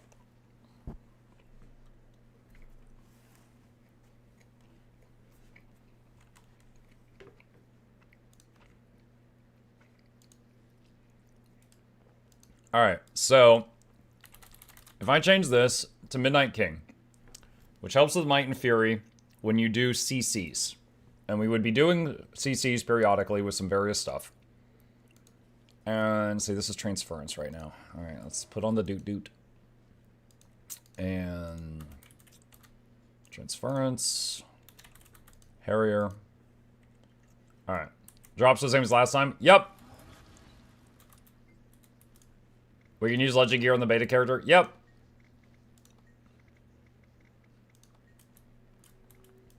Alright, I've got self-alacrity as if I was grouped with someone that gave alacrity.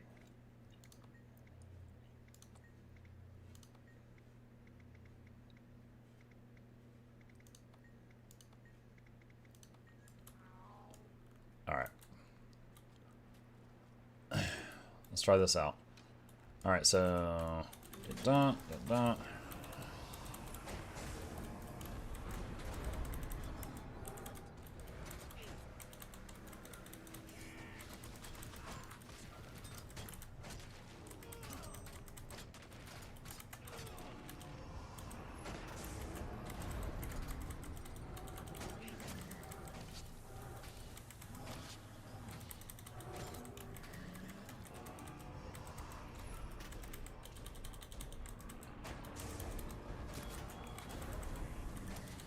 I think the might problem is solved. And we are able to save our group heal for when we need it.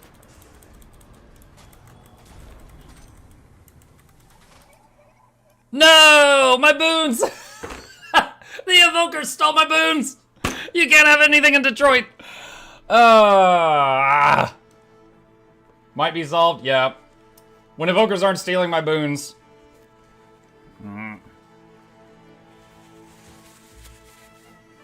No. It was so much might the game couldn't handle it. I know, right?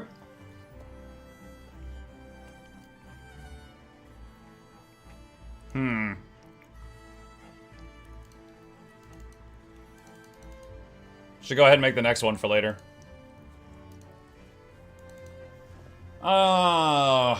Let's see.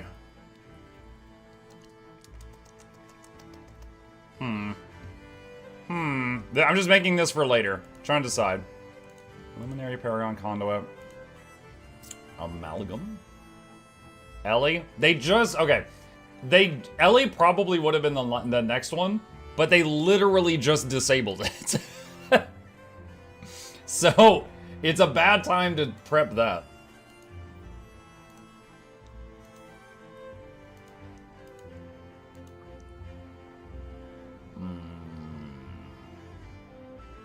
Become the ooze.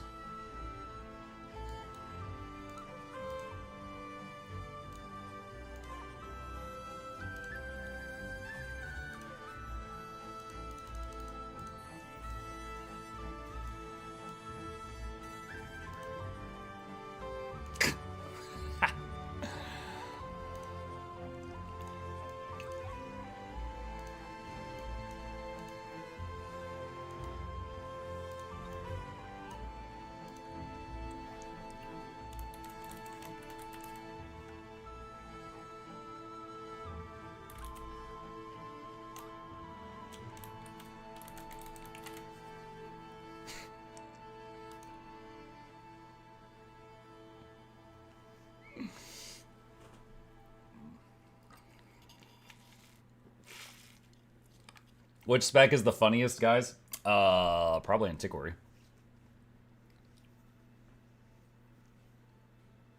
Lorenity has the best streamer luck. What happened to Laura? Boom!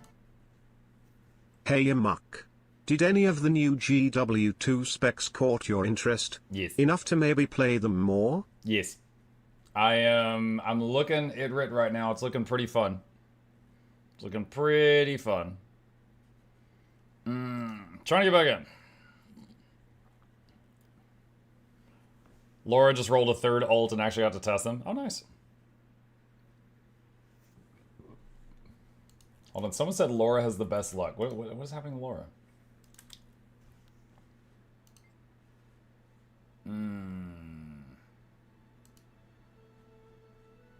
And then these ones I'll use arrows. So just... I mean, she's running around on Gailshot right now. She's fine at the moment.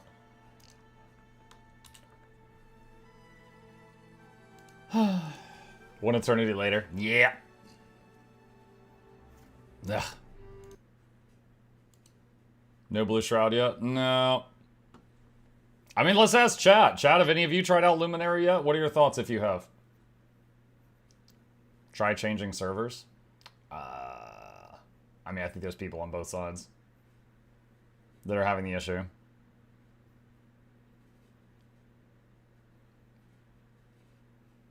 Snowcrow's using Midnight King on Heal Writ that fixes issues for Might. Yeah, that's what I was just doing there at the end.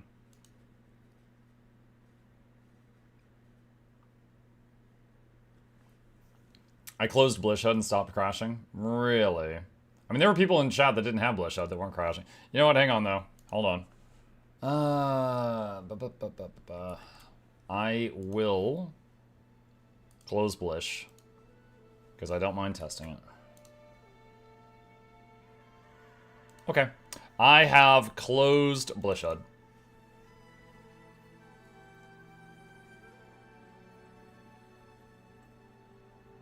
This means you should stick to your regular streaming schedule. Oh. No, we're going hard today, Blue. It's too many people here.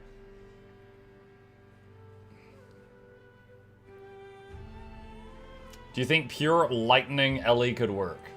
I'm not even sure if Ellie could work. They just disabled it.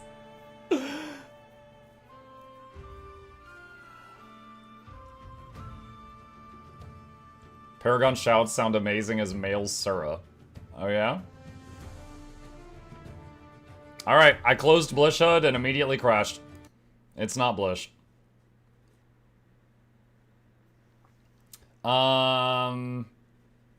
Put some ad while you reconnect, be farming the revenues. Trying to get it again. Boot up some 40k. 2 all-day streams less than a week. I hate you so much right now. Blue, you don't have to police them the whole time. I'm just imagining, Blue, I'm just imagining you be like, well, I gotta take the day off, so you guys are in emote-only mode the rest of the day. Bye. Do you have Arc? I do have Arc, yeah. What are you trying next? I'm not done with... I want to try Rit in an actual group content. I want to do some strikes with it or something, but I need to stop crashing. Guild Wars 2 is over. Yep, next video. It's all over. It's totally over.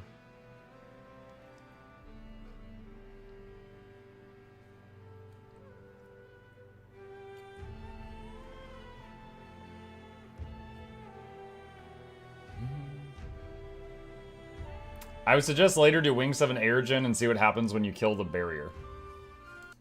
Oh, with the Amalgam sword? Yeah, that would be something. How do you get to try the beta? Just log in.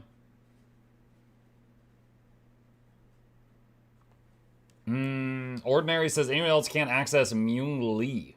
Handed in the statuettes, can't buy from her. Haven't talked to her today. I don't know.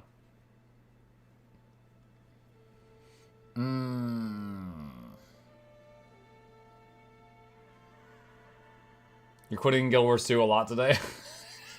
Shut up, Emily. Turned into a potato. Sure, I'm not doing anything right now. Here we go. Give him coffee. Alright.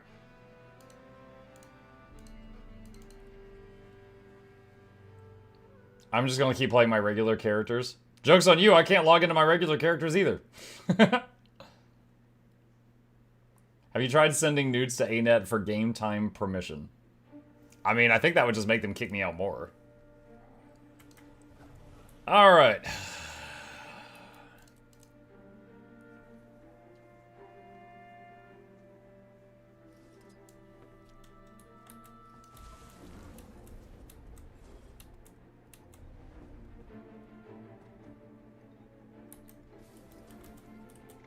Adjust self, add boons, utility, alacrity, adjust environment, damage, moderate, spawn a golem, average, additional, condies, all, spawn. It rewound me. I had the Warhorn in hand when I crashed.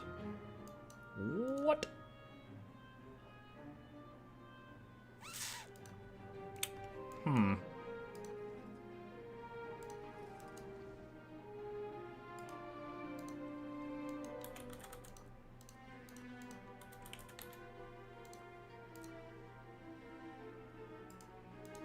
Oh wow, I don't even have the right runes. It rewound me quite a bit. As we changed the Rune of Monk to water a while back. So this is probably wrong too. Yep. Alright. Okay.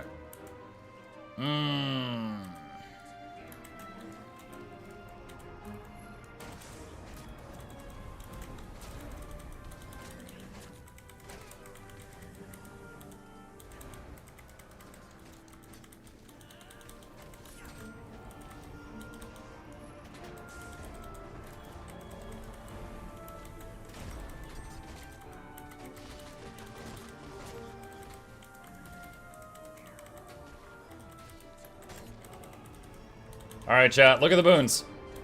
Look at the boons. Oh!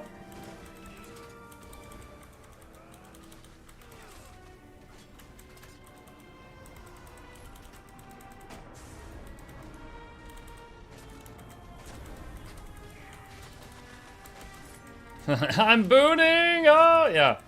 Alright, this is pretty good. This is pretty good. So, main thoughts right now. Like, one, this allows us to keep the boons up.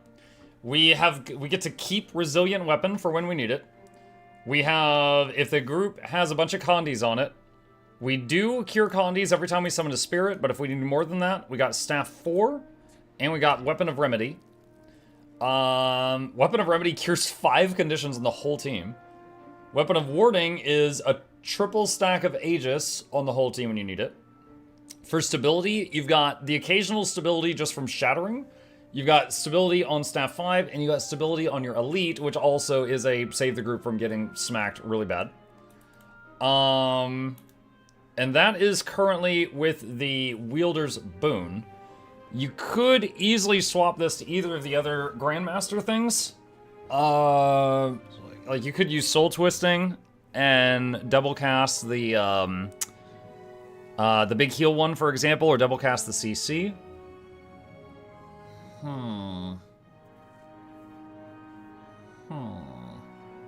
But this is feeling pretty nice. I think I'm ready to try this in content. The potato thing is incredible. I must know where to get it. Oh, it's, filters? Hold on. Give me a second. Alright, that command opens up a webpage with a bunch of guides I've made, and one of them is on the filters thing if you want it. It's an old program. I actually need to find a replacement for it because it is, it's held together with duct tape and prayers right now. Alright. Let's see. Let's try... I don't know if this is going to work or not. Wait, no. Not like that.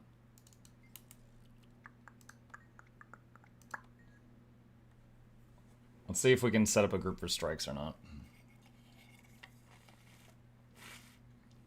The current drops are the same ones that were offered a month ago. Yeah, everybody knows that. They announced that when they announced the drops. It was a second chance for people to get them that missed them. They were very upfront about that. How to redeem drops. I'm going to put a link in the chat right now. Click that link, follow the instructions.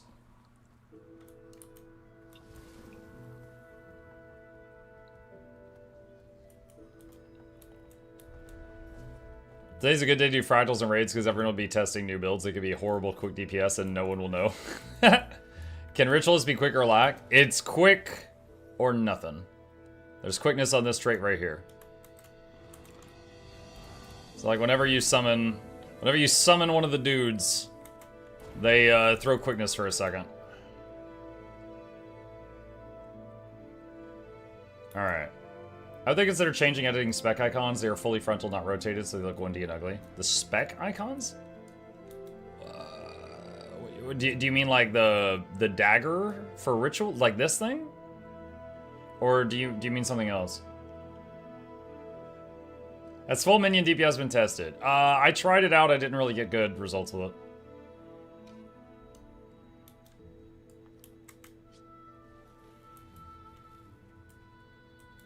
Alright, I don't know how this is going to go with all the crashing, but we'll give this a shot. For anyone interested, I'm making a squad. I'm on EU right now. This is a healthcare squad. We have lots of tea. And I need people to do strikes. I want to test out Heal Alack Rit under fire. If anyone wants to join, there's the squad join command in the Twitch and YouTube chat right now. Mike, have you heard of any reason people can't log in? No, I'm crashing a lot too. And like this group might crash, and if it does, we will have to postpone this. Mike, I see a lot of things in the inventory. Things that can recycle, transmutation charges. We keep all that or it'll be deleted at the end? Oh, no, it'll be deleted. Anything on the beta characters is nuked at the end of it. How long has it been since your last crash? Like, minutes.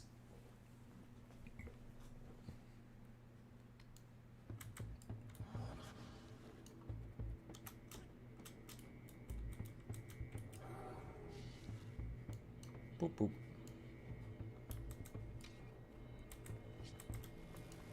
Alright. And boop. You make a good potato. Thank you.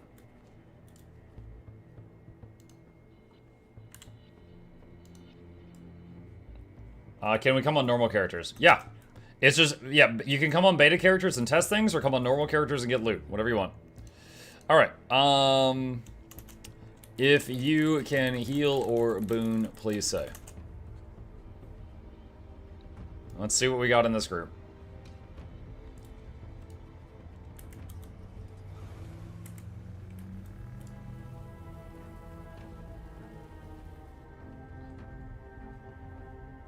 Are they all mutes? None of them are responding.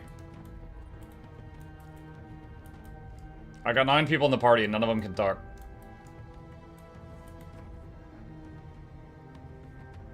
Quick DPS. Alright, there's one. Phil. What are we doing again? Why did you join the group? Ugh. Strikes. Come to Wizard Tower.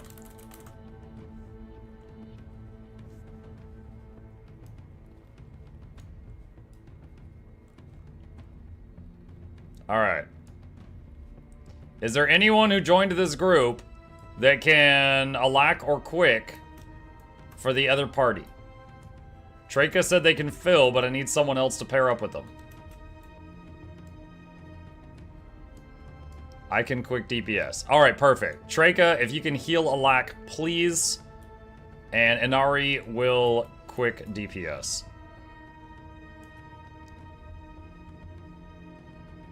And then we will see if we can get in here. Alright, so...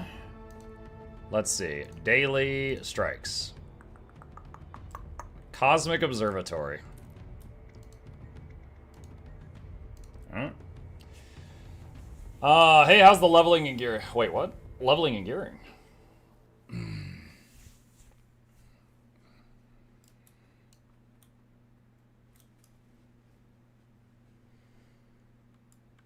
Could minions plus nightmare weapon be strong in PvP?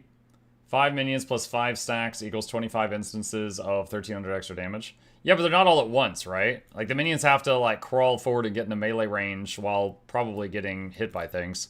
But... maybe.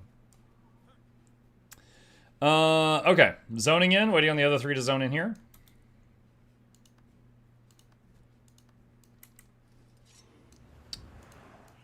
This doot is too strong.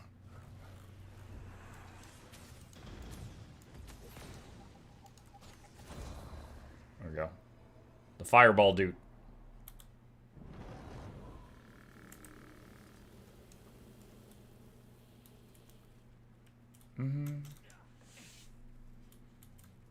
Muck, you quick heal, 5 ranks, quick DPS. Wait, what? Oh, shoot. You are correct. I made a mistake. The time of my mucking life. I mucked up. My group has me, Q heal, and Q DPS. Do we have an alack DPS anywhere? I'm so used to this character being a Scourge, I was mentally placing myself in the role of alack DPS, and that's not what I am.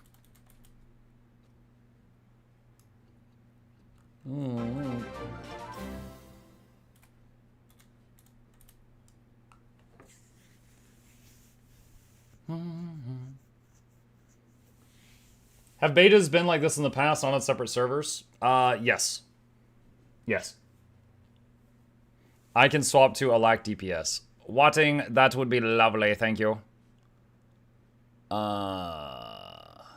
What is their name? Okay, so once they swap, we'll be good.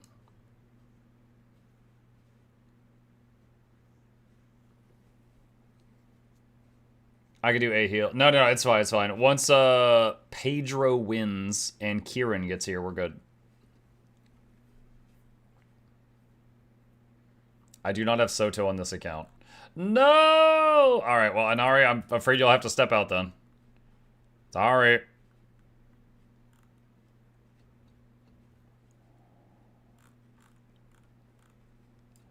I'm desperately trying to find out how to provide either on Amalgam. No, Amalgam is pure DPS. You have some, like, self boons, but they're not, like, 100% uptime.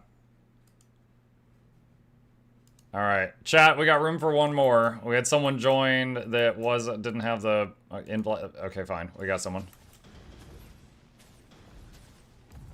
Just get over here. Alright. Okay, so we're fighting her. I think for this fight, we replace Weapon of Remedy with... CPC to delete the projectiles.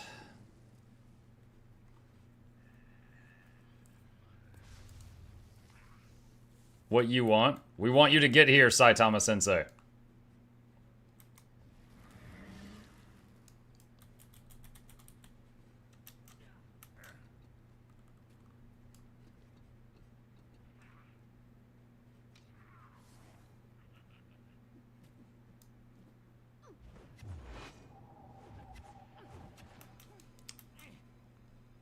There's a request page error when I try to connect my account. What do I do? I don't know. I'm sorry, I do not know.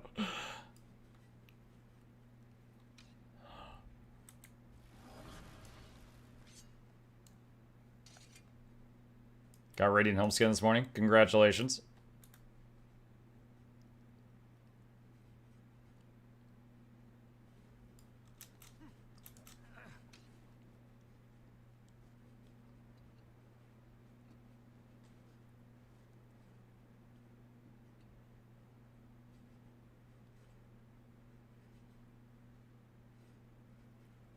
Is this the first spec you've tried? Yeah. Just been working on Ritualist so far.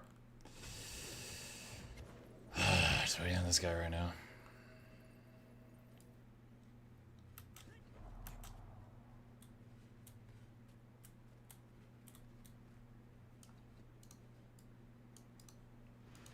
Alright. Ready, Chuck?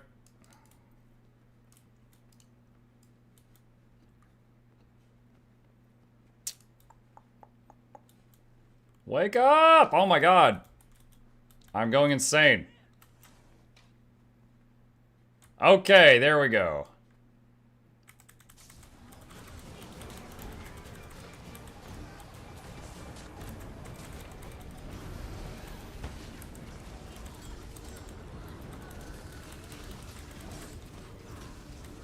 Stop moving with that.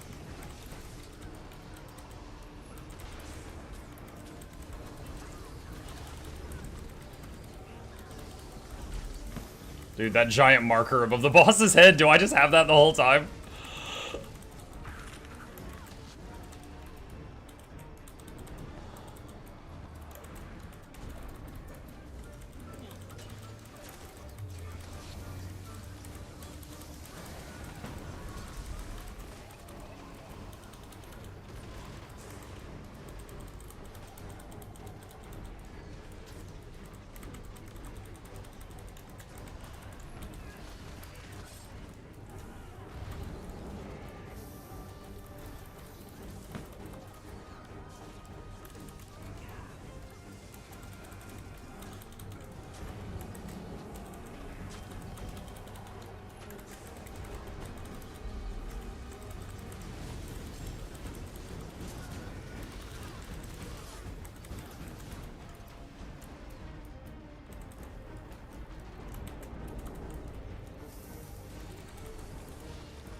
What is the range on this? That's 300.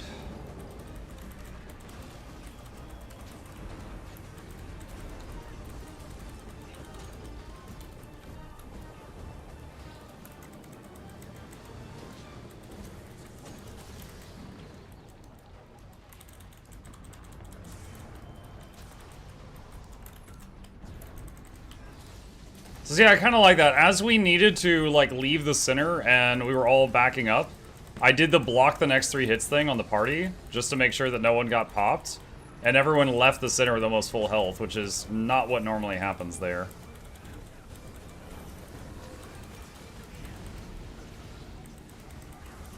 CPC doesn't stop the blender damage, but it stopped everything else.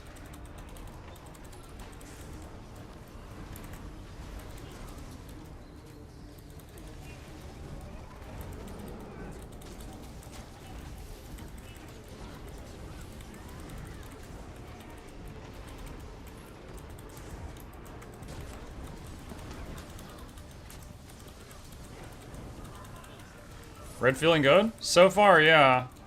CPC, block the projectiles.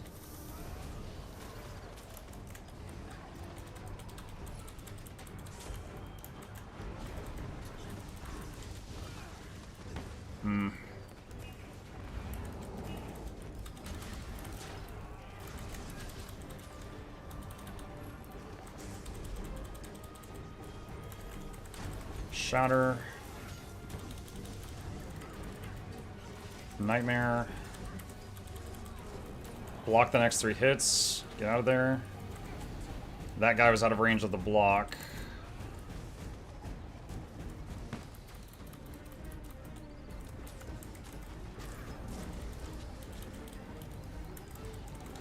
I almost forgot, since I've got blood magic, I do have the improved revive still too. That's nice. For some reason, mentally, I was attaching that to Scourge, and I'm like, oh, I'm not a Scourge, I don't have that. And oh, I do have that.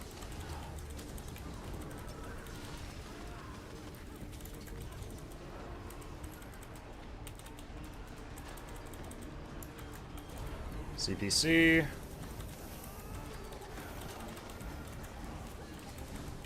There's a bunch of people standing in the mind control thing, watch out.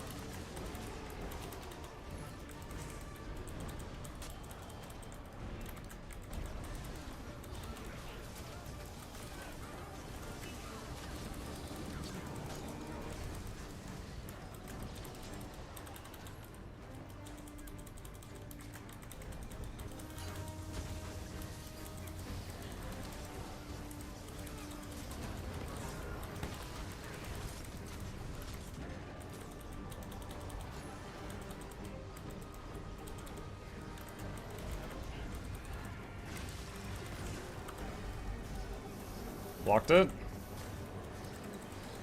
I do love when your utilities aren't locked in, so you can change them depending on the fight. And this is one such example of that. It didn't, like, mess me up a lot to bring Caustic Poison Cloud, or Corrosive Poison Cloud.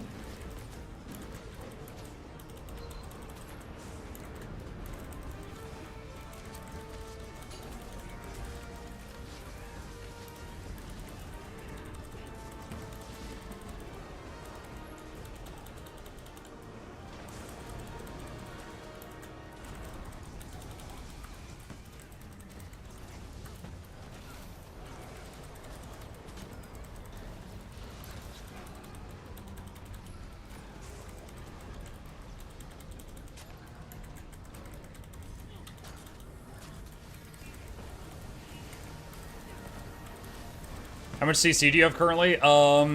Shroud 3, the second of the spirits, is a big CC.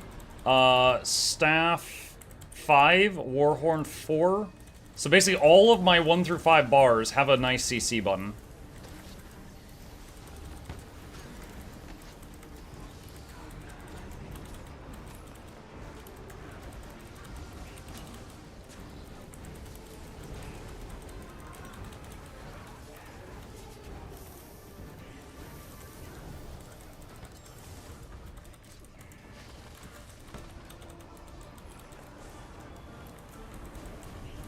Nice. Things like Bone Skinner will be a bigger test, but that... Guys, the fight's over. What are you doing?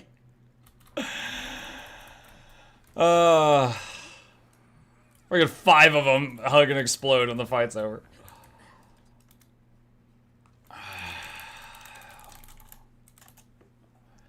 Let's see, I want to check something. Oh, that's why. Okay, so I copied this from Snowcrows. Dagger skills grant allies taste for blood. Siphon health from enemies on hit. How much is the siphon? Life saving age 444. So I could take a Ritual of Life instead, which then does the help, helps you revive when you revive someone else. I think I'm gonna swap to that. Heal allies when you exit Shroud. Increase duration, yeah, second health each hit. I mean, this is like, we're activating this like every 10 seconds. No, more than that. Like 15 seconds. Vampiric Presence might be better. The Dagger Life steals a lot of healing. Is it?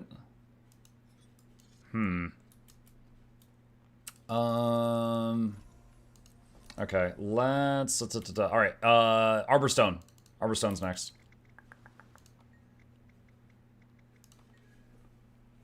Is your Guild Wars 2 very unstable? Yes. They're doing a beta thing right now. But there's a lot of crashing going on.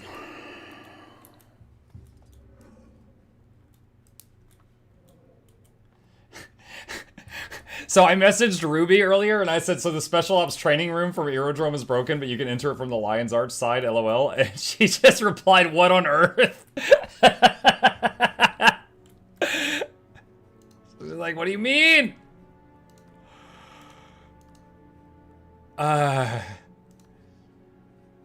Let's see, what's the next one? Canang Overlook.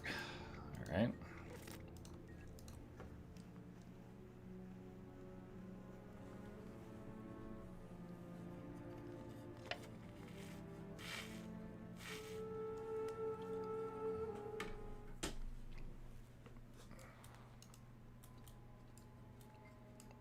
I just crashed out, sorry, Muck. No, get back in here, Maddie. Alright. We don't need well, I mean, I guess CPC could be used for the sniper. I don't think there's a lot of condies on this fight. I don't think I need Weapon of Remedy.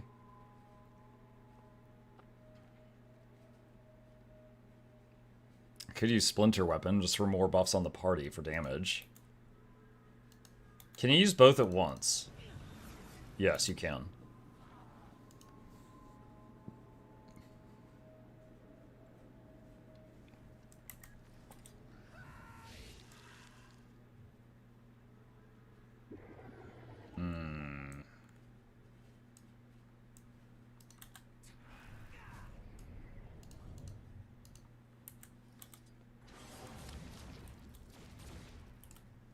We're gonna wait a minute and see if the others are able to rejoin.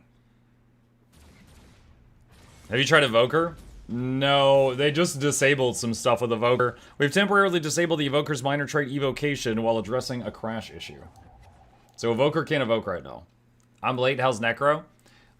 Not good for damage, really fun for support so far.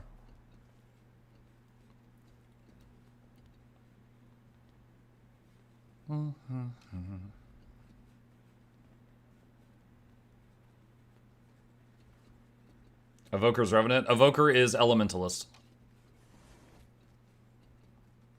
I don't know what to bring here. The sniper shot, you could use CPC, but you could also just use the block.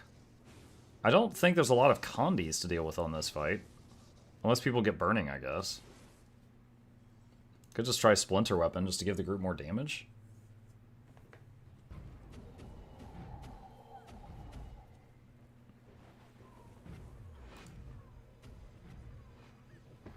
Burning from the Mega Mech? Okay. What did Rev get? A rock. Hey, one of the 3 crashers got in. Alright, we got 2 more. Does this stream work for the drops? Yes.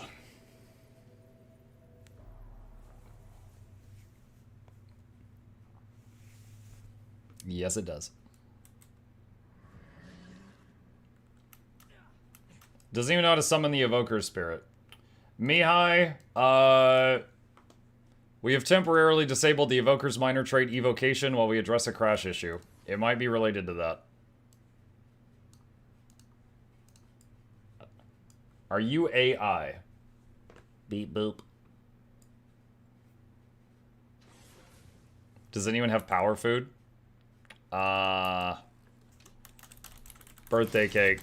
Take it or leave it.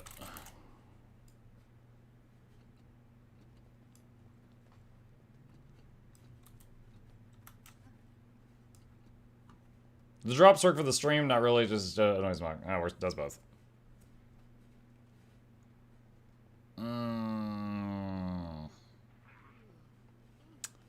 I mean, how do I get to where you guys are? Goldstaff, you go to Arborstone. Squad, Arborstone. Then talk to Strike Person. We're in Canang Overlook.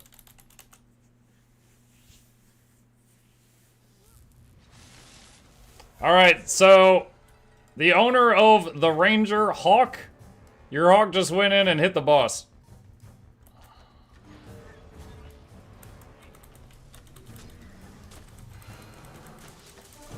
Oh no.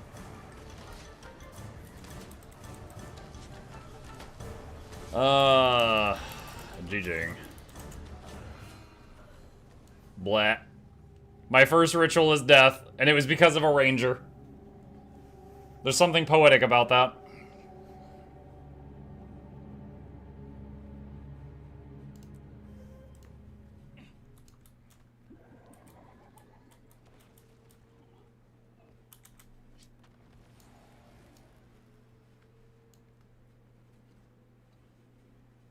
Don't hit the boss. I mean, not till we're all ready.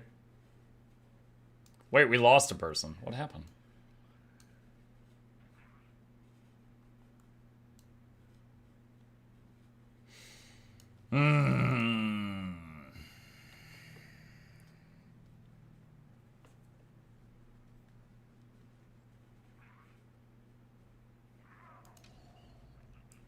Rename the Hawk Leroy.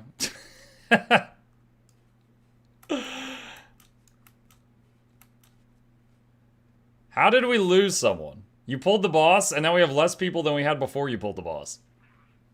What did you do?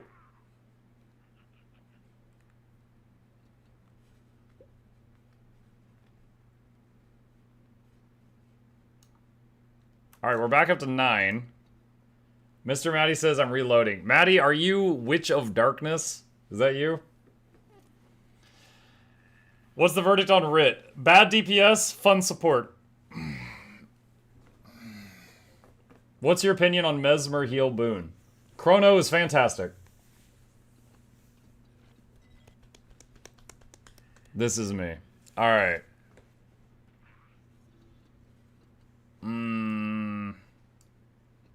Okay. Alright. Gotta keep the show moving. Let's 9-man. 5, 4, 3, 2, 1.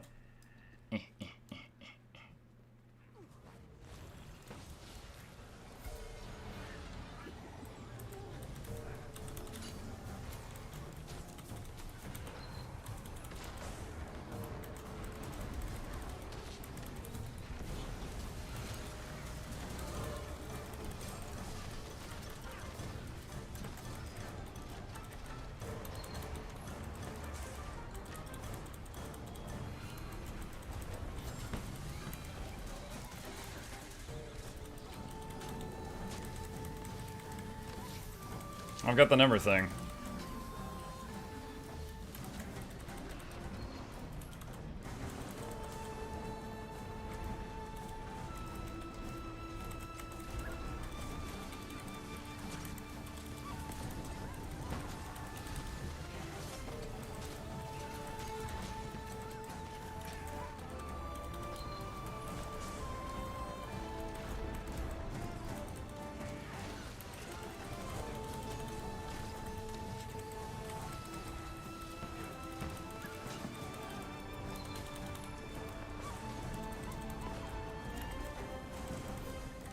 So many stability and Aegis applications. This is nutty.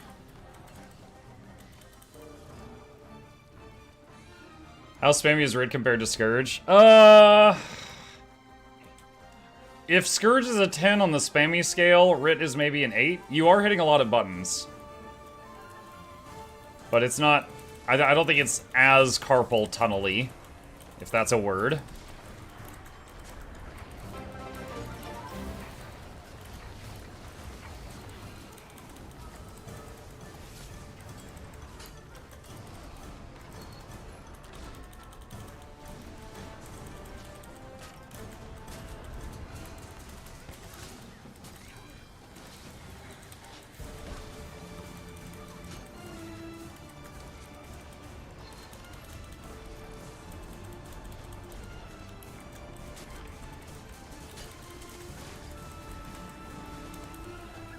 Was he on me?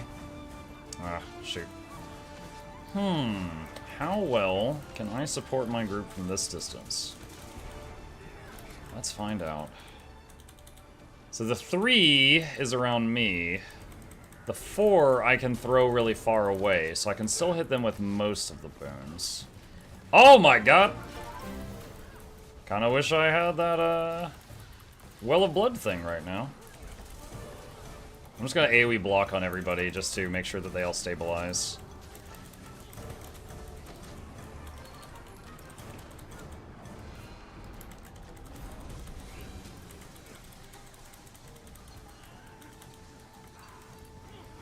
He checks in. What is the duration on Zinray's weapon? 6 seconds. Alright.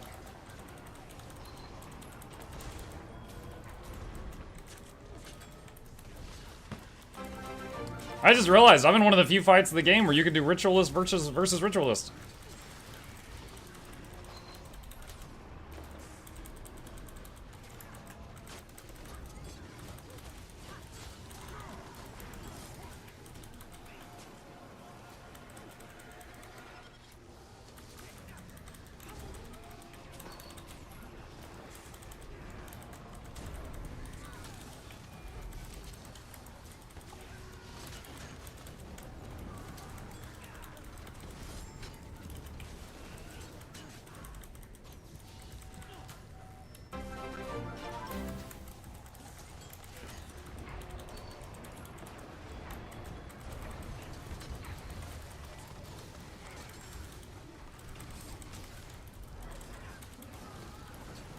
Whoever that was, thank you! Is this better than Heal Scourge? I would say it would keep up with Heal Scourge in most content, and there would be some niche situations where it could be better. So it doesn't have barrier. That's huge, right? Like, how many mistakes can be prevented by your party having 50% more max health? Barrier is a huge thing, and it doesn't have that. But it has a lot of other really unique powerful effects. Like really high uptime on stability and Aegis on your party.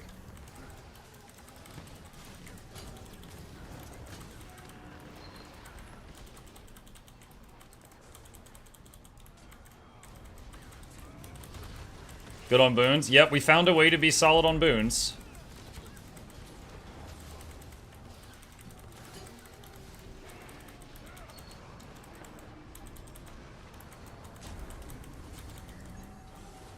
Alright. Let's realize we don't have... You're any match for me? Gotta hear him script talk.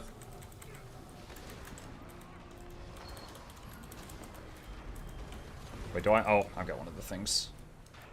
Ooh. Oh, interesting. I can shadow step while while I'm stunned. And it doesn't break the stun. I wasn't sure if that would work. I did AoE block on them, but they still blew each other up. It didn't prevent that.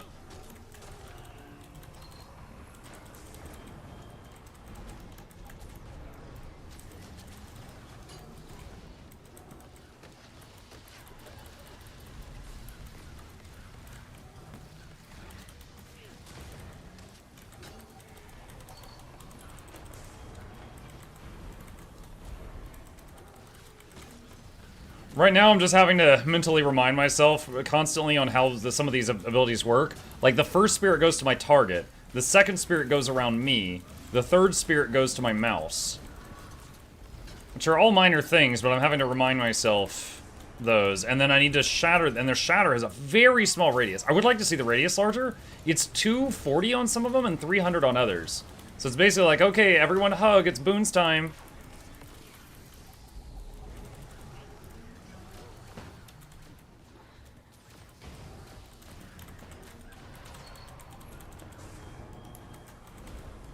Vile fools! How dare you soil my nation? This doesn't seem to have a lot of revive potential without the Well of Blood trait. Yeah, I mean, you do still have last rites. Anyone with blood magic has last rites.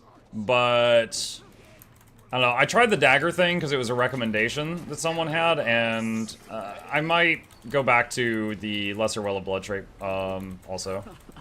Easy. Alright, AoE Condi cleansing in case anyone got the burn there. Right. At best. Get away from me! Thank you.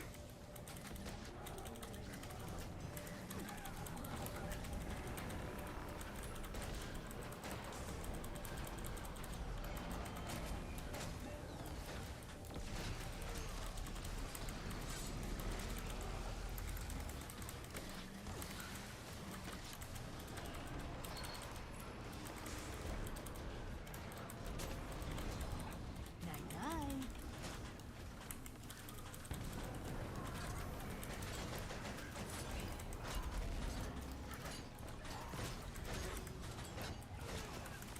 So, the sniper's back.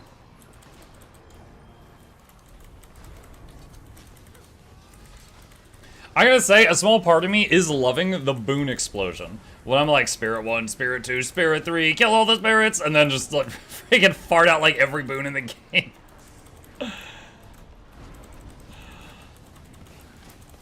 There's a lot going on there.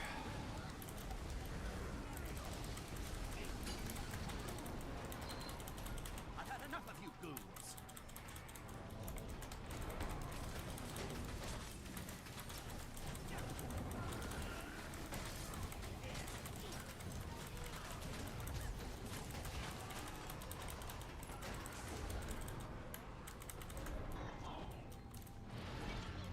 I'll dispose of you myself, you scum.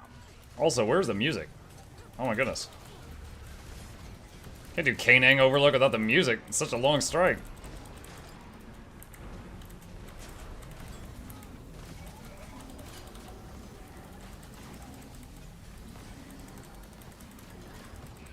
Oh, someone in the corner had it.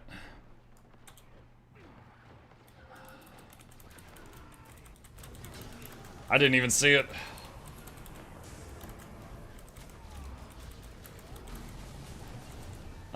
Do I have it? No, I do not.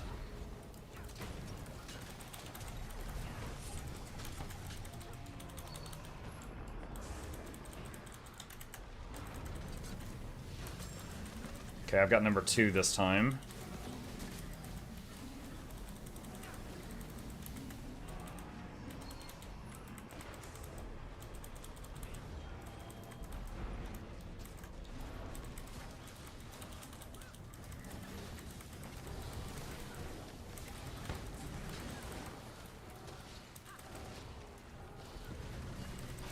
Oh gosh.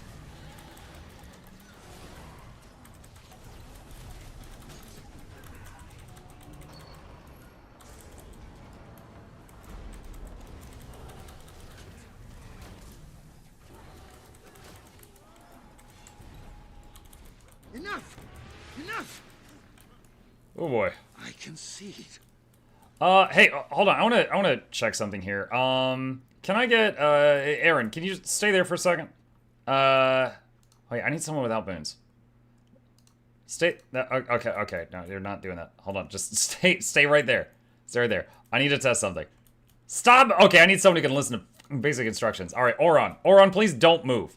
Just hold still for a minute. I need to test something. All right. So I want to do this, and then. Wait, is that one around me? Okay. Alright. Okay, got it. Alright, I had them backward. Alright. So the 2 skill is target, the 3 is reticule, and the 4 is self. That's how it is. Okay. Alright, Eye of the North time.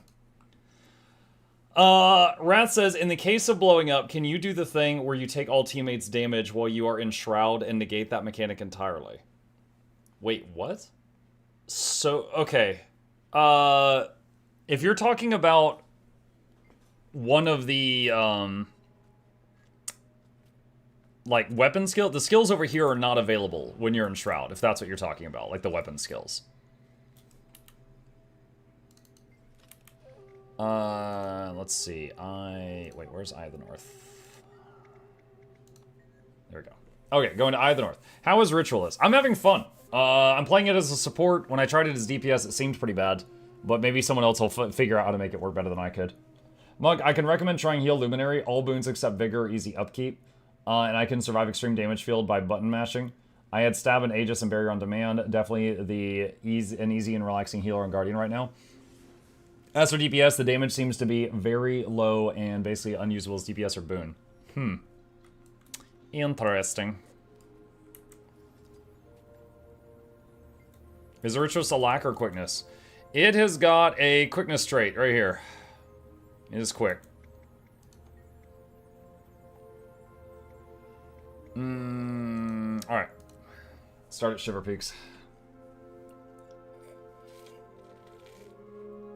No! Well. Dang.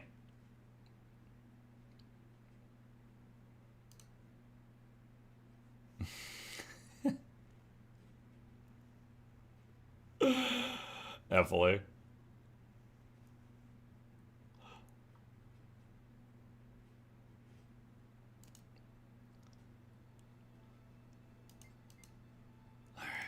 Let's see. Oh, dang. Can't even get to the log. Oh, wait, no, maybe. First it said couldn't get to the login server, and then it said let's go.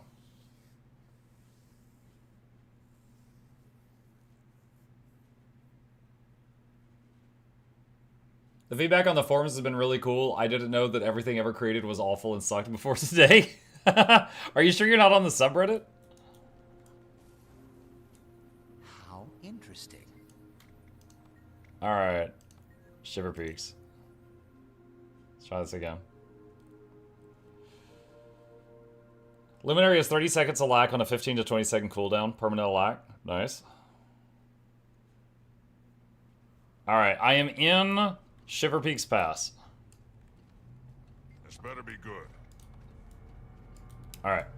While everyone's loading in, I want to do a quick bathroom break because I've been sitting here for hours, and I will be right back.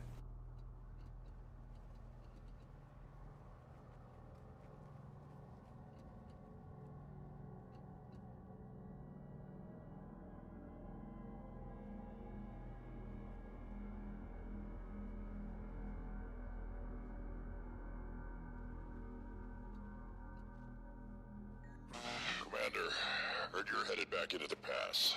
I'll be right there. Give me that. You stay put. Hey! Be careful up there. Conditions have gotten worse since Bangar left. You'll have to find another way up.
Okay.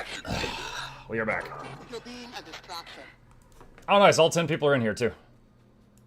Alright, teleporter's already active. Thank y'all. And we're here.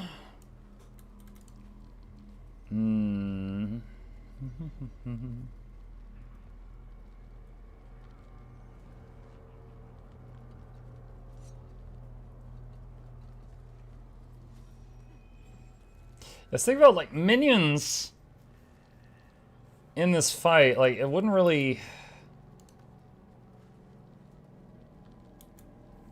Because, like, Nightmare Weapon hits 5 targets. You've already got 5 targets around you with your team, so adding minions isn't going to make more damage appear with the weapons. If you're solo in open world, yes, but if you're in a group, adding minions isn't going to get more benefit from your weapon skills.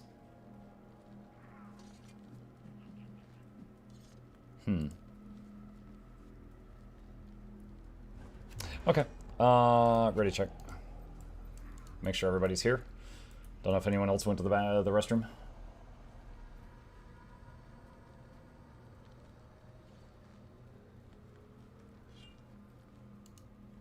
Waiting on Gailshot. Okay, he's ready.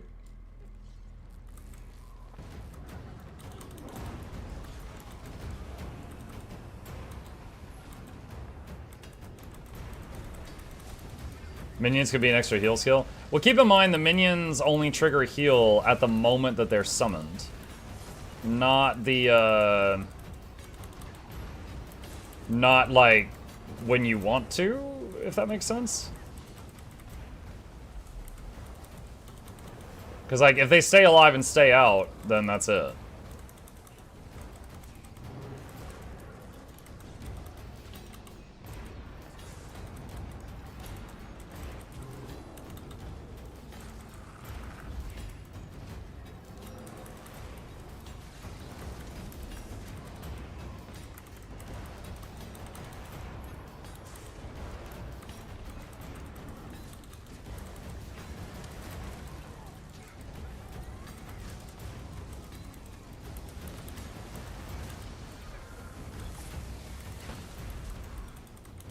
Alright, so here comes the big hit. So we're gonna stab and triple Aegis this and just stand in it. So the Weapon of Warding did not block that attack. I don't know if that attack can be Aegis, but the stability of course worked, which was what we usually do on that. I didn't get knocked around. Change in the storm. If someone's responsible, it wasn't Yeah, that I think I thing. want Lesser Elbow Head on back. back. I'll send more scouts later. Okay. Let's see. Okay, next one. Yeah, and it's worth pointing out again that for support, Ritualist, the Grandmaster traits, any of them have uses. I'm using one of them right now, but all of them have uses.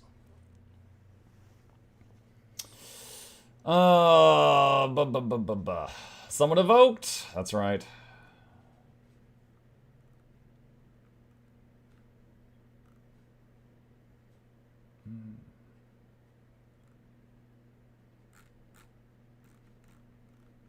Trying to log back in.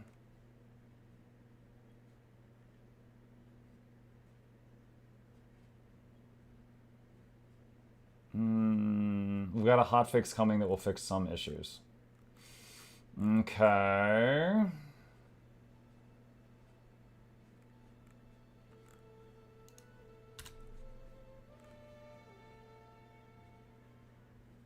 Let's see. What use does Lingering Spirits have for heal or writ? Okay, so Lingering Spirits lets your spirits stay out, which means you could shatter them when you need them.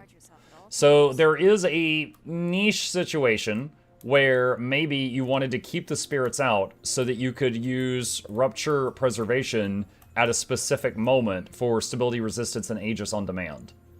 You know? Or use Rupture Wanderlust at a specific moment for Fear on demand, etc.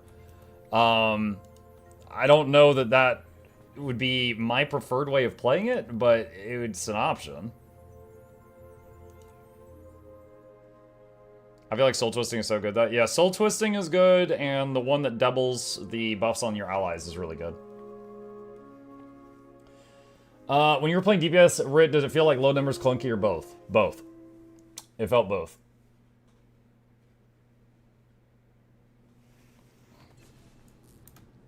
Yeah, the Wielder's Boon and Soul Twisting both feel really solid.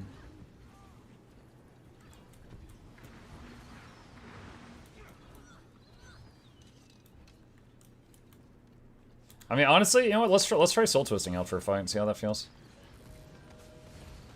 Thing is, though, like, for example, Wielder's Boon, even just on the heal, that's an extra 3 seconds of healing, which is over 4,800 health to the group, and damage reduction to the group. Like, even just on that one thing. And then, by comparison, you know, a Soul Twisting would be you'd probably double tap Preservation, which would be the 7k heal, 3 condition removal. I honestly, they're both so good. But then having 3 blocks on allies instead of 1 with Weapon of Warding, or 2 don't dies instead of 1 on Zenray, like, those are really freaking good. Wait, one more. Alright, let's see if Witch of Darkness is able to get here.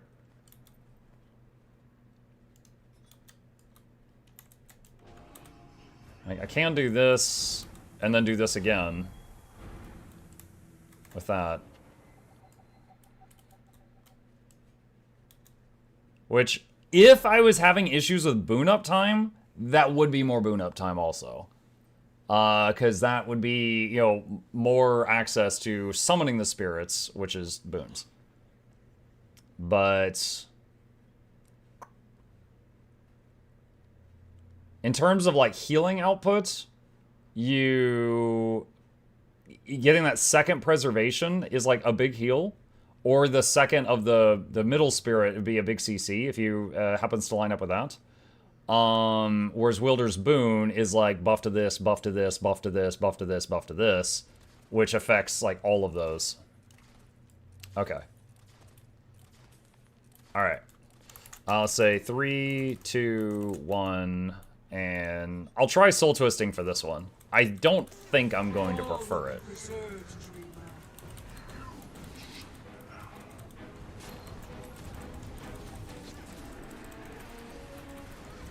Okay, we got stab already, so I don't need to do anything about that hammer.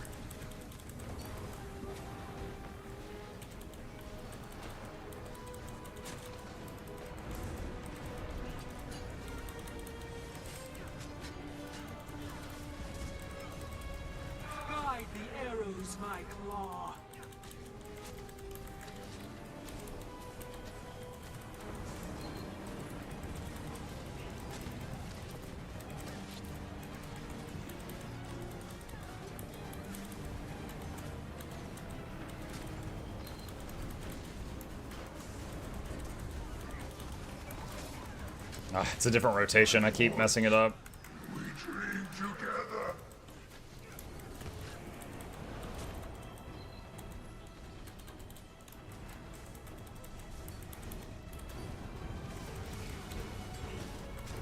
Don't run around all over the place. Just stay in one spot.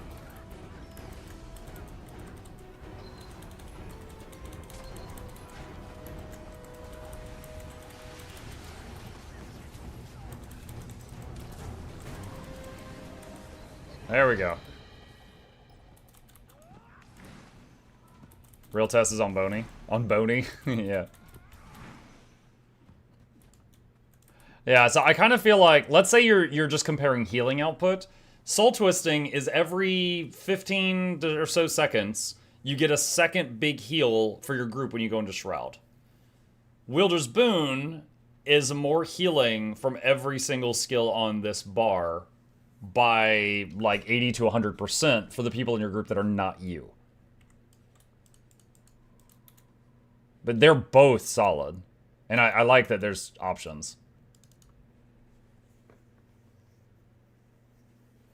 Look, I've never done DPS on Boney, to be honest. I mean, I didn't even look at the damage meter, man. You basically get 3 Chillblains with Soul Twisting. Yeah, that too. True. I really wanted to like DPS Ritualist. I mean, if they want DPS Ritualist to be a thing, they will probably do some adjustments to it. But yes, right now, it did not feel good to me. But maybe someone will figure out a way of playing it that I couldn't figure out. Where is Freyr?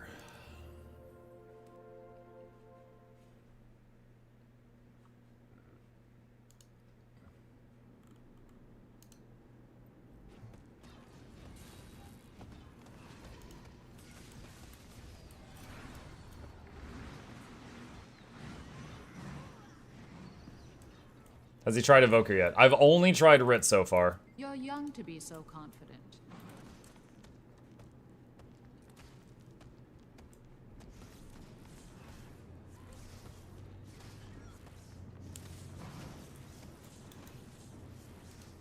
Oh, wait. I'm trying to leave combat so I can change a bit. There we go. Alright.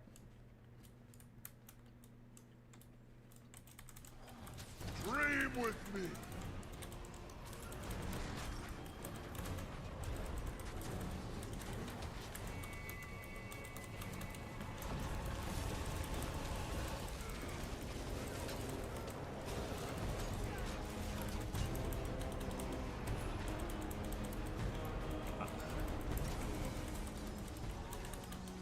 I was nowhere near ready. Sorry? There was a ready check to open the portal. I did a ready check last time because we had just had a bathroom break.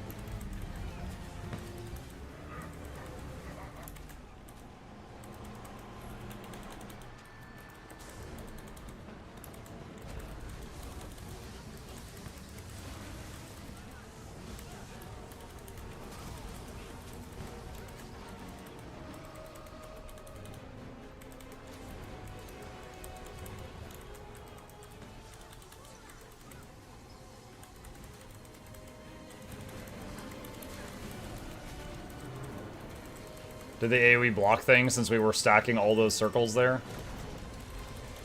You fought so hard, but your long day has ended.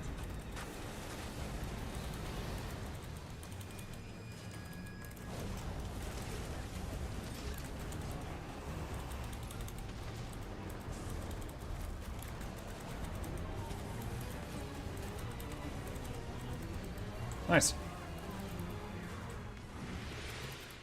Like, you know what this kind of feels like, Chad? This feels like I have consistent, medium outgoing healing, consistent boons, high uptime on stability and Aegis without trying, but then I also have stability on demand, and something better than Aegis on demand, and I have, like, 3 buttons with sizable, oh crap, the group is in trouble, I need to fix it effects.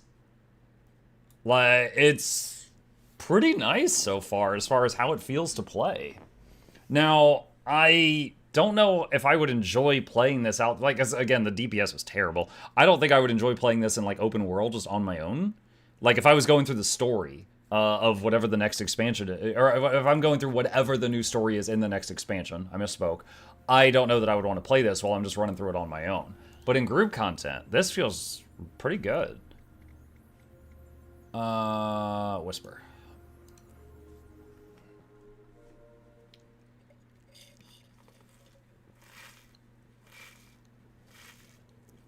Have you tried Gailshot? I've only tried Rit so far.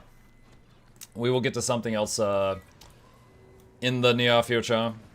My goal is to finish these strikes, and then, do I want to try this in PvP? I might leave that to somebody else. I don't know. I'm undecided if I want to try this in PvP, and then record a little video like the I Tried series in the testing room with it, and then from there, then after that, try another class. Good hunting. Birthday cake, in case anybody wants it. I'm gonna use it.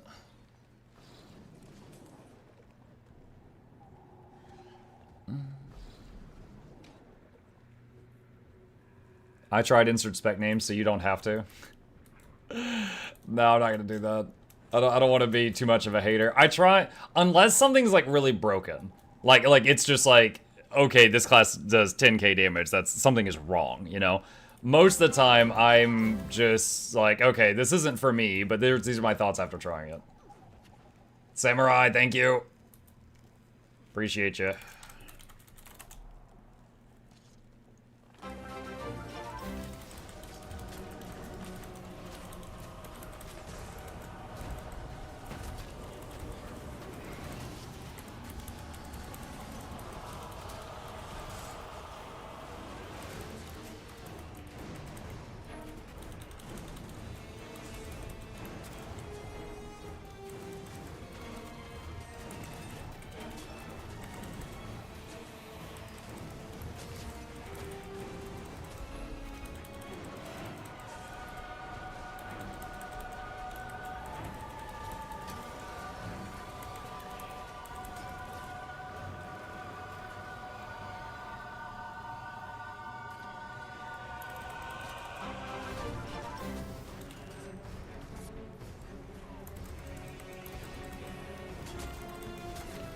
I'll also add that this support does more damage than like half the support options. Now, damage as a support is your lowest priority, but it is on the list of priorities. Like just then when I had to fight my own clone, I was able to get out of that room a whole lot faster than I can with some other supports that I've played. Not the fastest, mind you, but it's worth noting.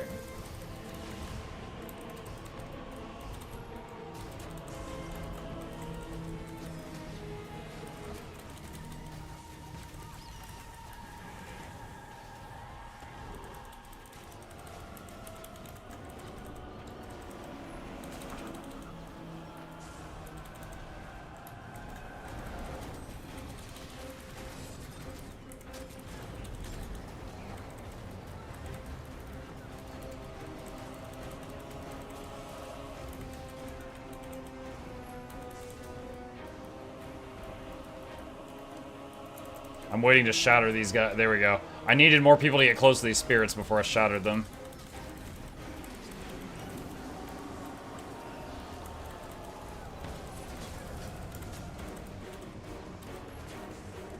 Because of the very small range on the shatters. That is something that I guess if you're nitpicking, it would be nice if it was different, is the 300 radius on shatters is kind of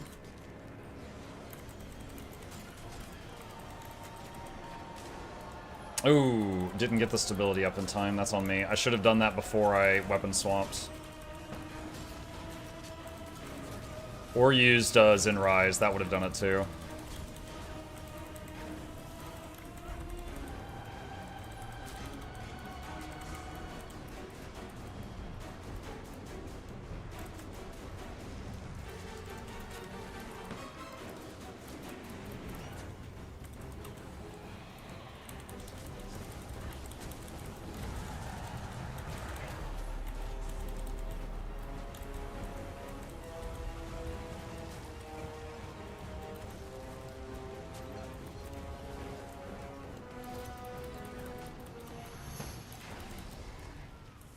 So there at the end, I was actually struggling a little bit to keep my party alive, and the reason was distance.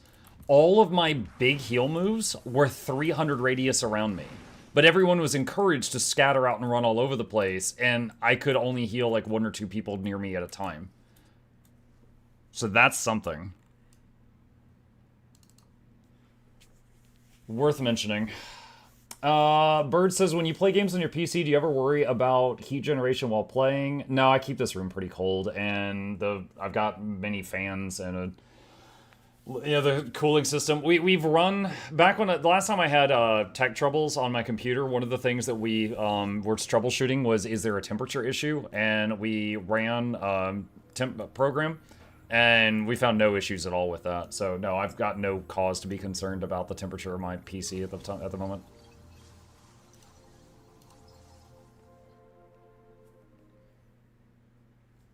I love how hyper-focused Muck looks a lot like mildly horrified Muck. Okay.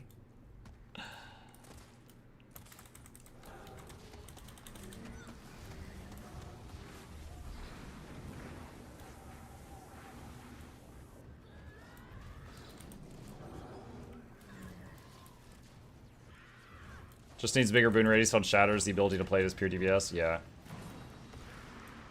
I do kind of wish... Now, I don't think they're going to change this, but I kind of wish that instead of a Shatter, it was just like a command.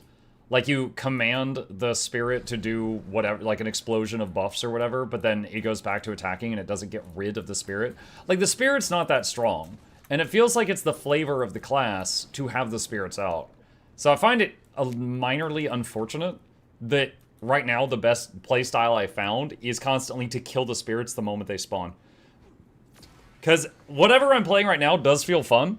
It doesn't feel like a Ritualist.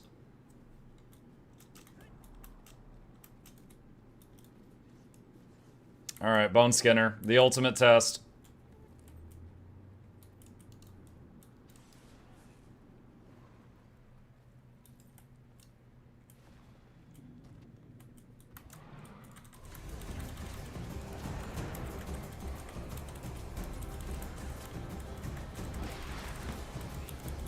I can't save him.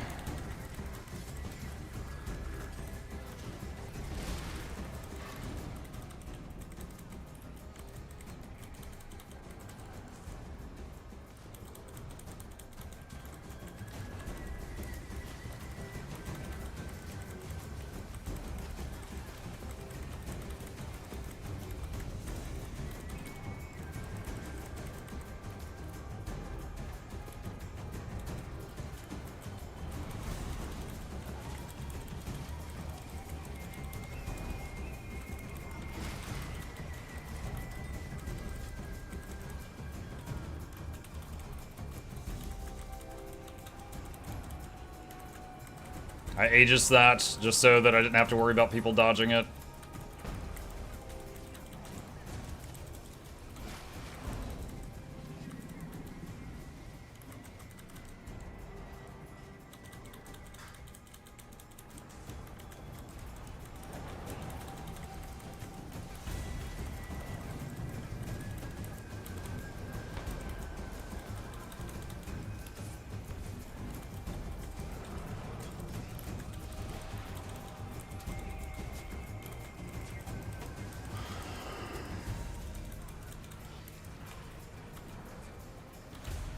Aegis that. I'm saying Aegis, but I'm meaning block next 3 hits for entire party.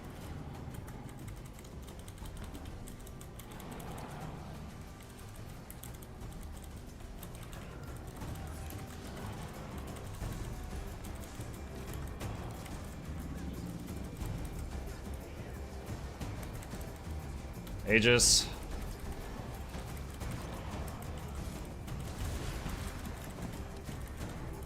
What? I am not in that. You're a big fat phony. EU lag.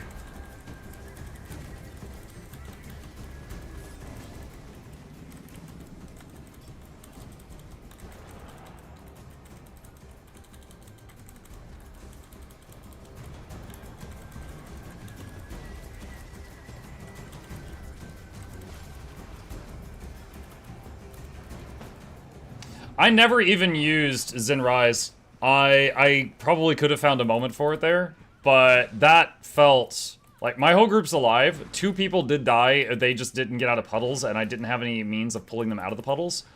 But that felt really good. And again, bottom line is I feel like I have multiple buttons that are basically save the people around me and stabilize their health. This button makes all the people around me block 3 incoming hits while they're being healed. This button, which I didn't even think to use on that fight, is the... If you get hit, no matter how hard it is, if it didn't kill you, you go down to 5%... You lose 5% health at most. And then the heal the party... Your self-heal is heal the party for 7,500, and they get to reduce damage taken for 6 seconds.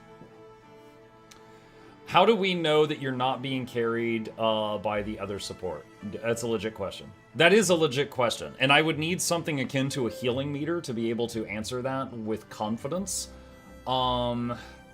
If I hadn't just crashed, I could pull up the HPS meter, but I don't know if it's still going to be there after logging back in. I will say that there were... most heals in the game cap at targeting 5 people. So if you've got 10 people, typically the healer in group 1 is healing group 1 and the healer in group 2 is healing group 2. We had 2 deaths, and they were both in group 2. However, I do not think they were because of the other healer, because they were people that didn't move out of puddles in time. I have means of porting out of puddles, thankfully. Oh, did you get hit by one? In misform or something? Are the utility skills you have a must? No, they're not. They're flexible. I changed... there was one fight we did earlier. We did Dagda, and I swapped one of them out for Corrosive Poison Cloud just so he could kill the projectiles. Hang on a second. That's me.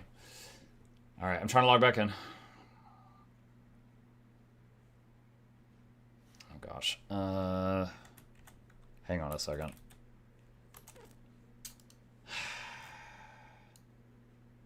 For some reason, it cleared my password out of the password field. I'm trying to remember what it is.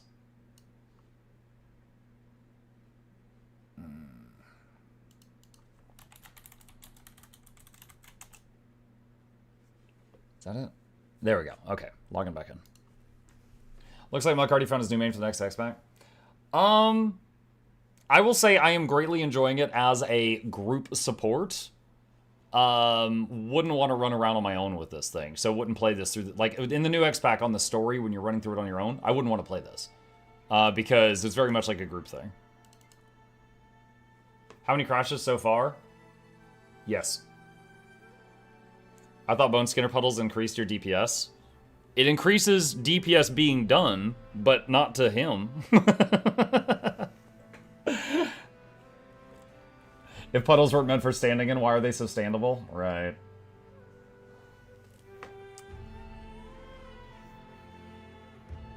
Never noticed your characters are all color-coded?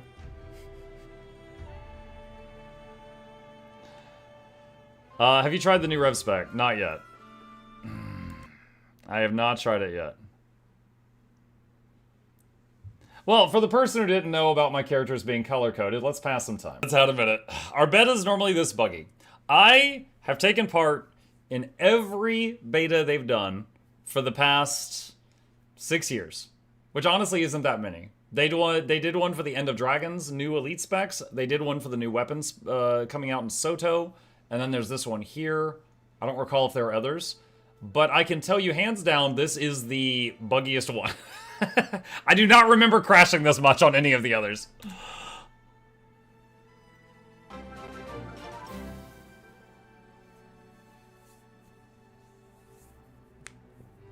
Muck, can you tell your coworkers at ANET, coworkers, to make the familiars bigger? Mm-hmm.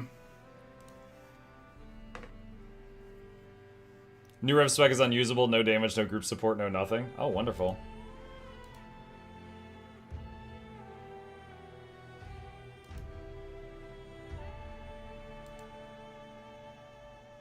Someone messaged me that they should change the error message to just say, the mists are acting up again.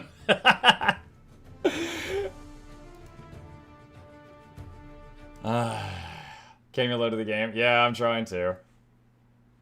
I noticed something weird with the Flowing Silk backpack. The animation is weird. Well, if I can log in, I'll take a look at it.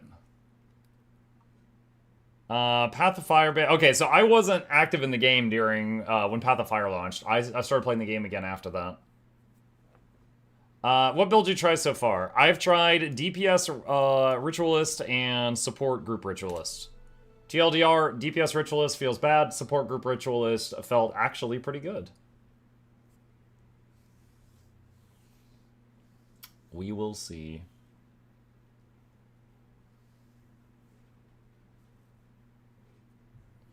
Hey, Ephilie. That flashbang emote that you posted earlier, I really like that. If you're able to send me that in, like, you know, GIF form or something on Discord, I would totally commission an artist to make one for our channel that looks like our guy doing it. I've never seen one of those. I really like it. Arcadian says, I need to figure out how to do decent quick DPS Gailshot. Will do. Yeah.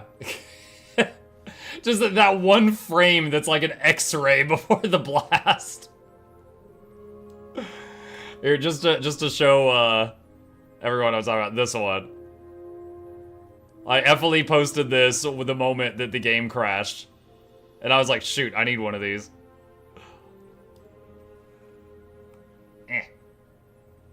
There we go. Okay, so, all right. To the people that were in my 10-man group, thank you. I'm gonna leave the group. I appreciate you guys trying this out with me. I learned a lot. I'm going to leave the party. I'm gonna try to go record an episode of I Tried. We will see if the game allows me to do it.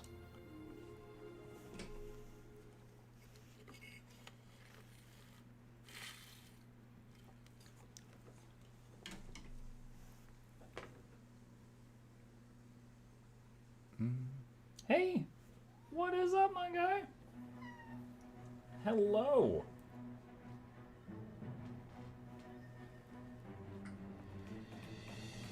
I don't know if I'm going to be able to show him or not. He is... Oh gosh, he's being difficult. Hey, what's up?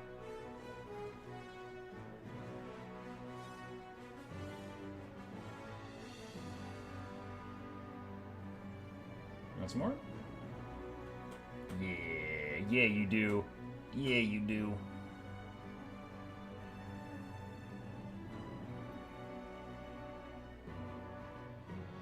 The cat with 3,000 viewers. Peak internet moment.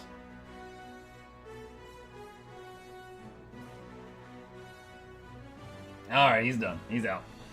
Ugh. Who was that? That was Chip. Local international internet superstar celebrity feline sensation. How many brain cells? Yes. Yeah, jokes aside, he actually does not do all the dumb stuff that you see, like, orange cats be known for on the internet. He has his moments, though. Whoa. That loaded really fast.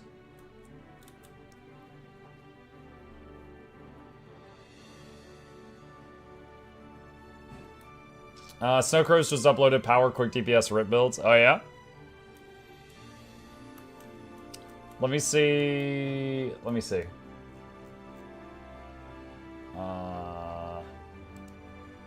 Raids. Necromancer. That was fast. I hope you're ready to spend whatever's necessary to keep Chip alive for many years. Paget, he eats more expensive food than I do. Jesus Christ. Alright, I guess I need to update my ad blocker because I opened Snowcrows and I got 4 ads. Alright. Power Ritualist.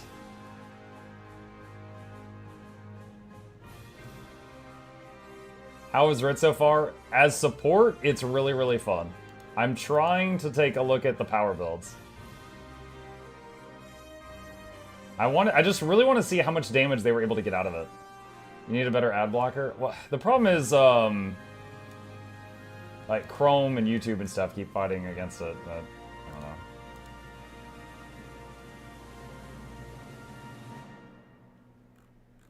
Alright, Power Rit. How much damage do they get out of this thing?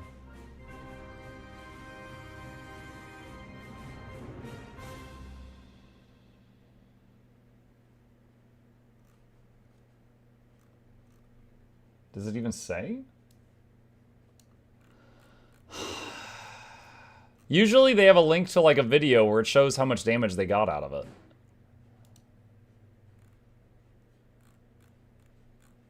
I don't see anything like that.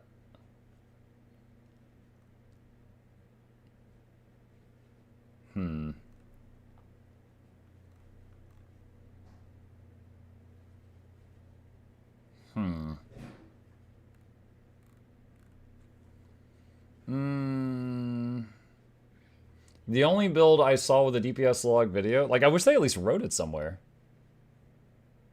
Hang on, let me see. Where's the Snow Crow's Discord?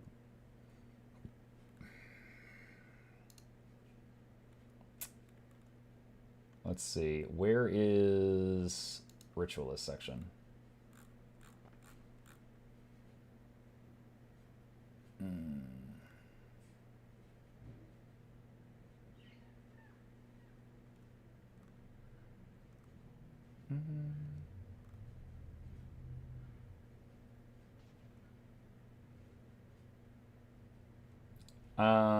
Let's see.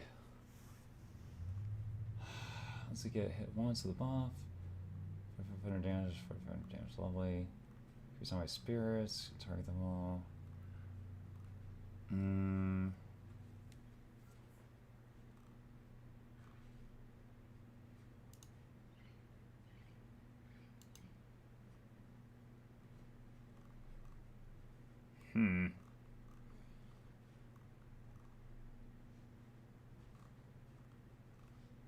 I don't want to show their Discord on stream because scrolling through it and you never know what you're going to see.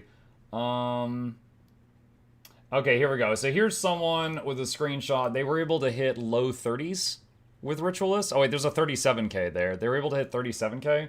They said with allies maybe 40 because of the buffs on other people.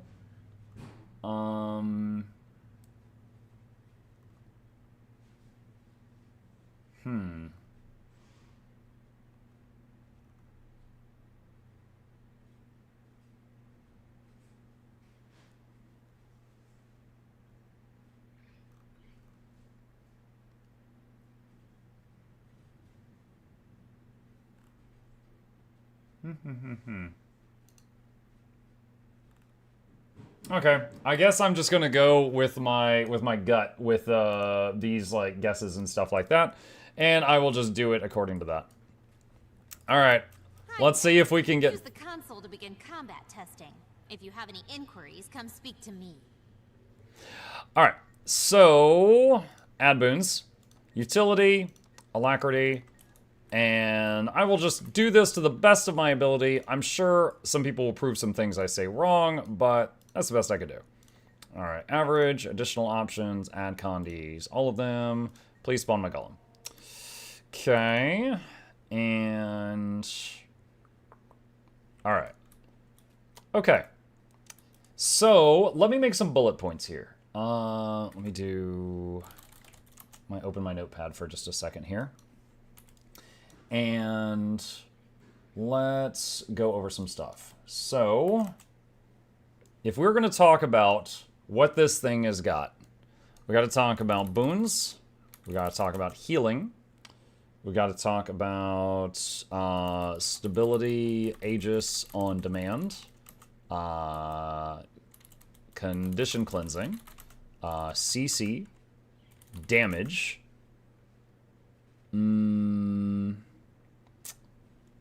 miscellaneous utilities, crashes.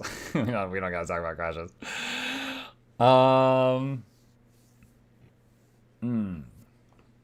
Vibe. Talk about the vibe. Revives.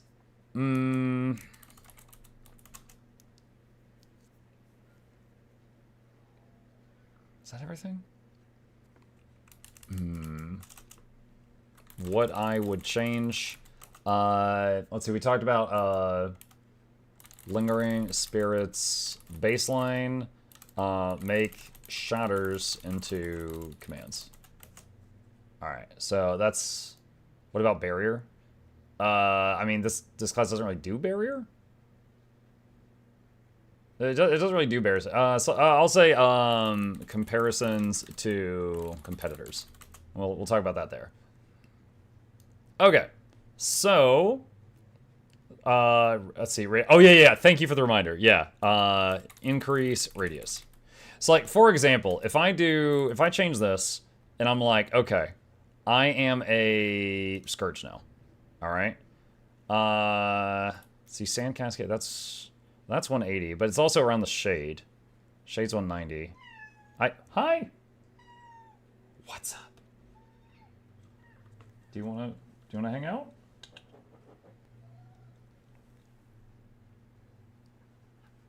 Hold on, chat.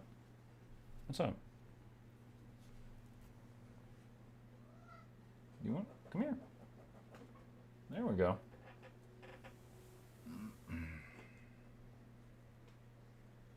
And that's it. He needed exactly 2 pets.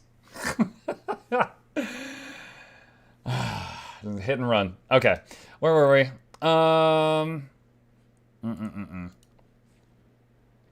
Let's see. It's a Harbinger? What was the other skill? Well, this one's 240. Oh man, maybe these elixirs and stuff were not as large a radius as I thought they were. They're only 240. Okay, alright, never mind. Undo. Alright, so these are all 300 radius, but some of the ruptures are 240. Okay, so we'll talk about the radiuses. Do I still... Oh, I don't have... Alright, let me turn Blush HUD back on so I can do the rings.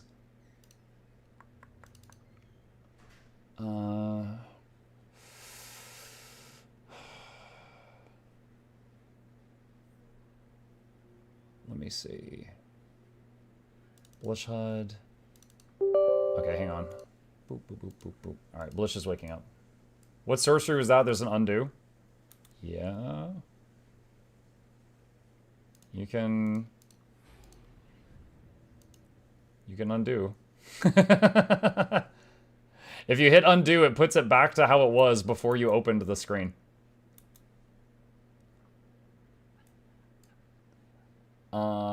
Okay, where were we? Let's see. Modules. Where's the rings? Distance rings. Okay, so 300 and 240. Okay, so those are the distances of the boons and stuff on this character. To give a comparison, that's Herald.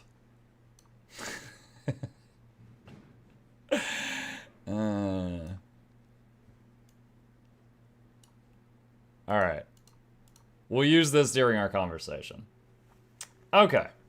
Let's see if we can get through this without a crash. Alright, here we go. Here we go. Alright, hello Guild Wars 2 gamers, Mukluk here, and today we are doing another episode of I Tried, and today's topic is the Ritualist. This is footage from the Elite Specialization Beta, where we got to try out the Elite specs in their first public format, which means they are going to be overpowered, they are going to be underpowered, they're going to be broken in the good ways, they're going to be broken in the bad ways, yada yada yada. So this is a first look. If you're seeing this video in the future, your version of Ritualist might be different from what it is now. This is recorded on August 20th, the first day of the Elite Spec Beta. All right, jumping into it. Ritualist. First thing I tried was making it into a DPS, which is not the build I just showed you. I took an existing build, and I changed the last thing to Ritualist, and I went on a target dummy, and I beat on it as hard as I could and tried a few different builds, and with all boons and all conditions in the game, I was able to break like 22k, which is really bad for anyone who is not sure if that's good or bad. That's very not great, and I was like, okay, the numbers on this thing feel really low. So I spent maybe a half hour on that. So I'm like, all right, I'm gonna wait until Snow Crows and other intelligent potatoes see if they can figure out a way to squeeze more damage out of this before I go on and, you know, just say anything beyond that. So I turned my attention to focusing on Support Ritualist, which is this build right here. And what I did is I took a Support Scourge, which runs these two trait lines. Some of these are flexible, like you can run Overflowing Thirst, or you can run Lesser Well of Blood for revive potential. You could run Life from Death, or you can run Vampiric Presence. And then I added Ritualist right here. And through these skills in here, looked at all the new stuff, ended up running this. These are flexible. And let's talk about how it went. Real quickly here, I ended up using Superior Rune of the Water, because I was having trouble hitting 100% boon duration without Ascended Food. With Ascended Food, you might be able to use Rune of the Monk. I was using Harrier Gear, but you could use Givers or Minstrels if having 2 Weavers worth of health wasn't enough for you and you wanted to have 3. Concentration and transference on the weapons. I was using Dagger, Warhorn, and Staff. Tried Torch, ended up going back to Warhorn. I'll go over that in a second. And Relic of the Midnight King. So, how do we play this? So, the build that I'm running right now, we run up to the thing, maybe use Staff 2 and 3, and then immediately summon Shroud, and then summon all our spirits, leave Shroud, which will detonate them all, and boons. And weapon swap to the Warhorn, do the Warhorn skill starting with 5, just keep swiftness up. Basically hitting Nightmare Weapon every time it's off of cooldown. And that's it. Then we just go through our essentially 3 weapons every time they light up, and we use those buttons. Notice there's a lot of stability there too. This build, while playing like this, like 2/3 of the time, will have 5 stacks of stability on your party when you're not trying to. So that is pretty crazy. There's a lot going on here. So I'm going to stop beating on the dummy here for a second, and I'm going to run over here, and then we will talk. We'll try to break this down a little bit. So first off, how does this work? How does this class work? Your F1 goes into Shroud. It is a normal Shroud. If you take damage while in this, it hits the Shroud bar, not your hit point bar. Your 2 will summon an attacking spirit. So if I do this and I hit 2, it will summon the attacking spirit. It does some damage. That's more for power writ than support writ. However, every time you summon a spirit, some positive effects happen, so you are going to summon that. The 3 is at your target marker, and it is a CC spirit. Okay? Your 4 is around you. It's a massive heal, condition cleanse, and boon spirit. It also, if you are running transfusion, will trigger Chillblains, which is a AoE heal as well. So it's just a massive, massive heal and Condi cleanse in an area. If you are not running the Lingering Spirit straight line, when you leave Shroud, it will detonate all of them if you didn't detonate them already. When the first one detonates, it gives you Might and Fury.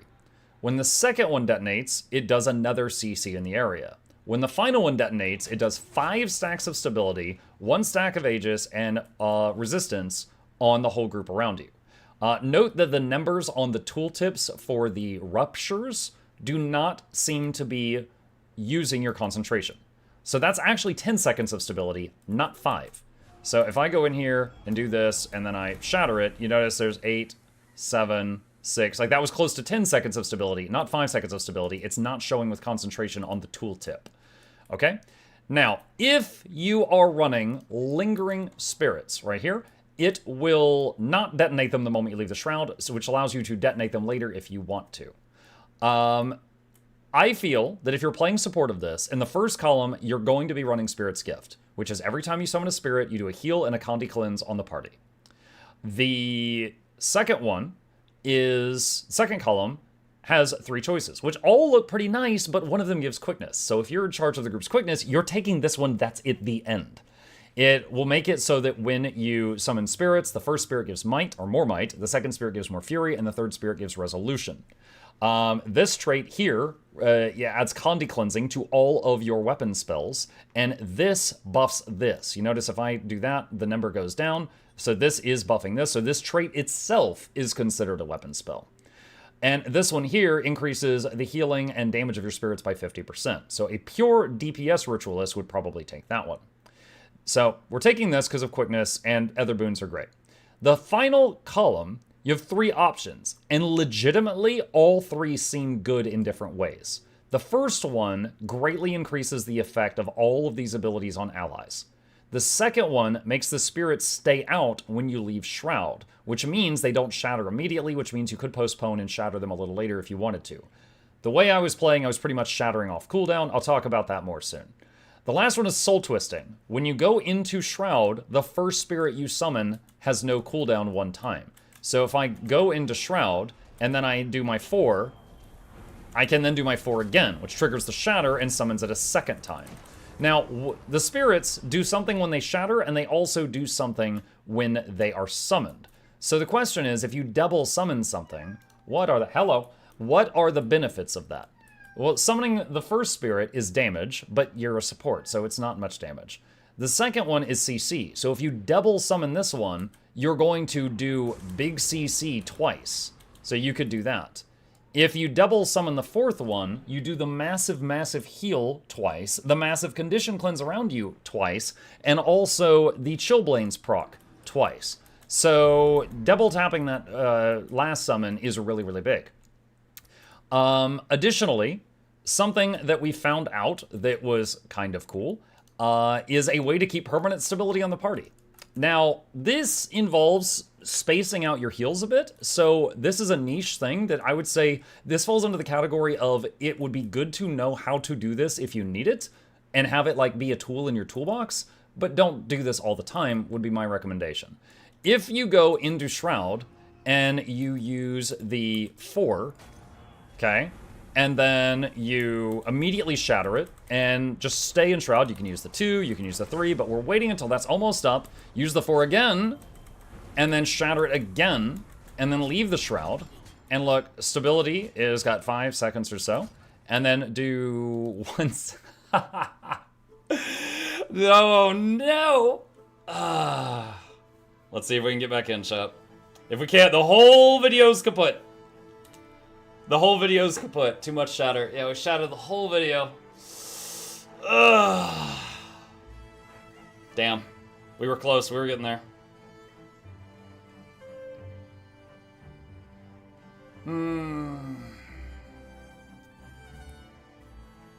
I tried Ritual is the name of the video title.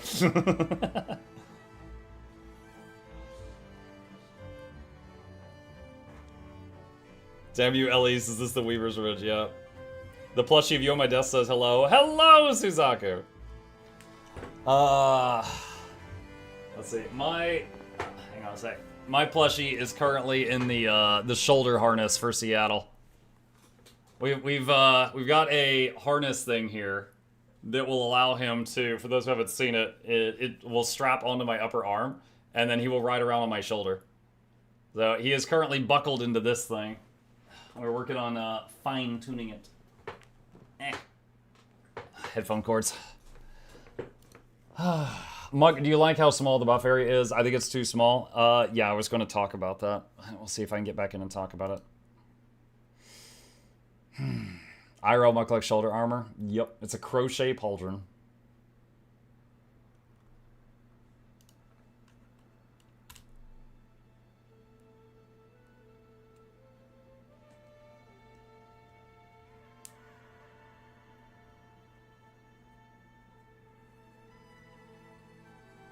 If I need another character slot and don't have any infinite tools yet, is it worth it to spend almost all of my gold on Jane 3 Wild's Deluxe Pack upgrade, or hope character slots go on sale soon? I would say the Deluxe upgrade is pretty good. You couldn't really go wrong with that. The thumbnail could be Muck being Thanos snapped mid-sentence while trying to log in.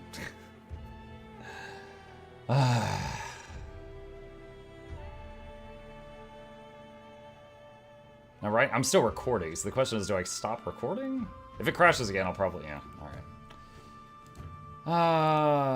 Man. I really want to get my thoughts down on this before I try something else and then start forgetting things about Rit.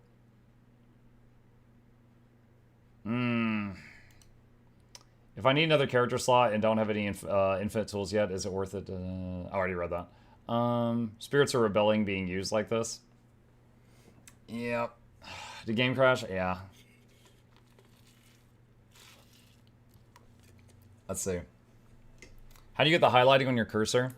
You press F11 and you go to cursor contrast and change it to whatever you want.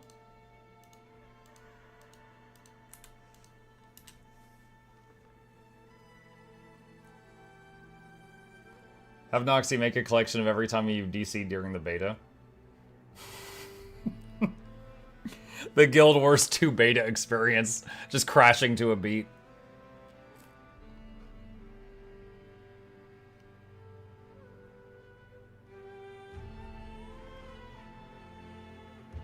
Muck is not the only one popping up my chat as offline, online, offline, online. Great.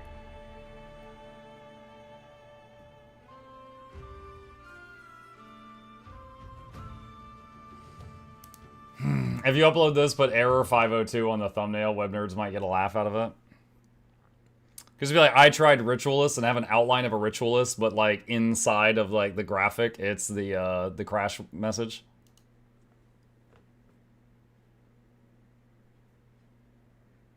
Got like 5 crashes in 3 minutes? Yeah.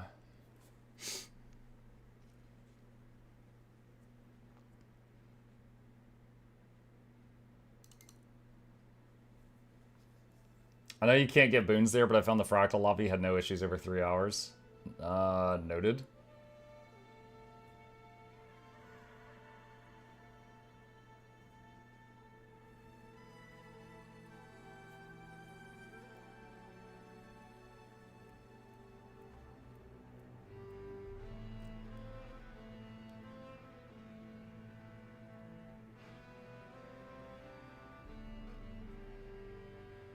As a simpleton, the quickness for Gailshot is so satisfyingly easy to upkeep, but alacrity doesn't affect the Windbow at all.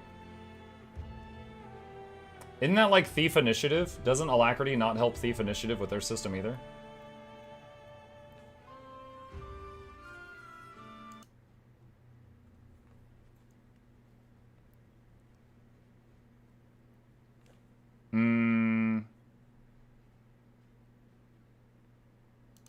Who took the awesome names of Ritualist and Scriptmander? Ritualist. I've been online since the beta started, although I'm connecting through exit lag. I can see the servers are struggling. Yeah. Crash to the beat of the electronic call voice. Should I buy Janthier Wilds, the new DLC? I would get Janthier, because it's already done. New DLC, like... Janthier Wild, you already have the content they added at 3 months, 6 months, and 9 months. So there's already, like, a lot of content there. The new DLC will take a year before it gets to that point. Plus, Janthier Wilds is on sale.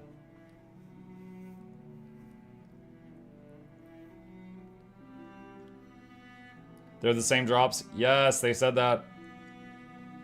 Maybe Bloodshot again? No, I was crushing plenty without Bloodshot.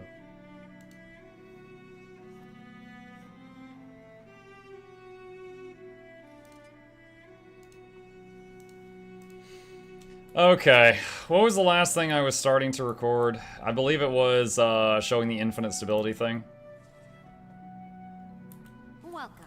Feel free to approach the console and begin combat. Let's see if we can do it. If you have any questions, I'm all ears.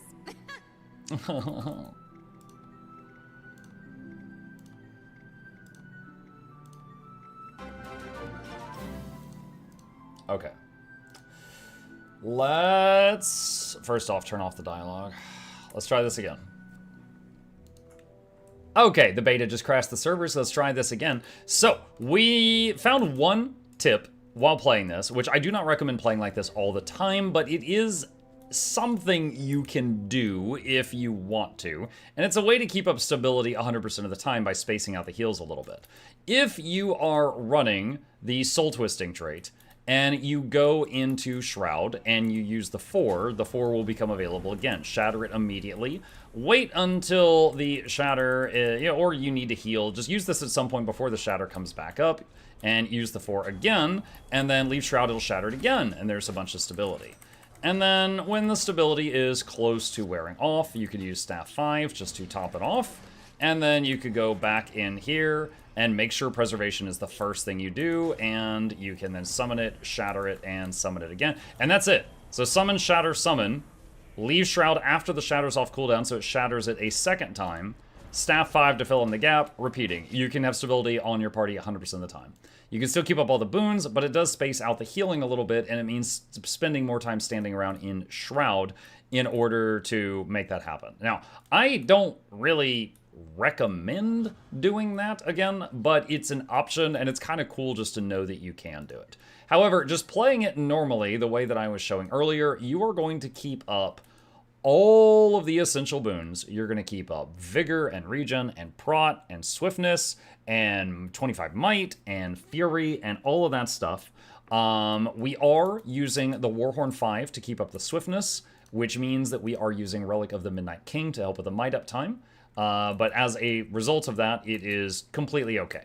We can run over here and, like I said, do some moves, and we can summon this stuff and then shatter it, and then go over here to this, and you can see we are almost capped on everything, and we will be after a few more seconds.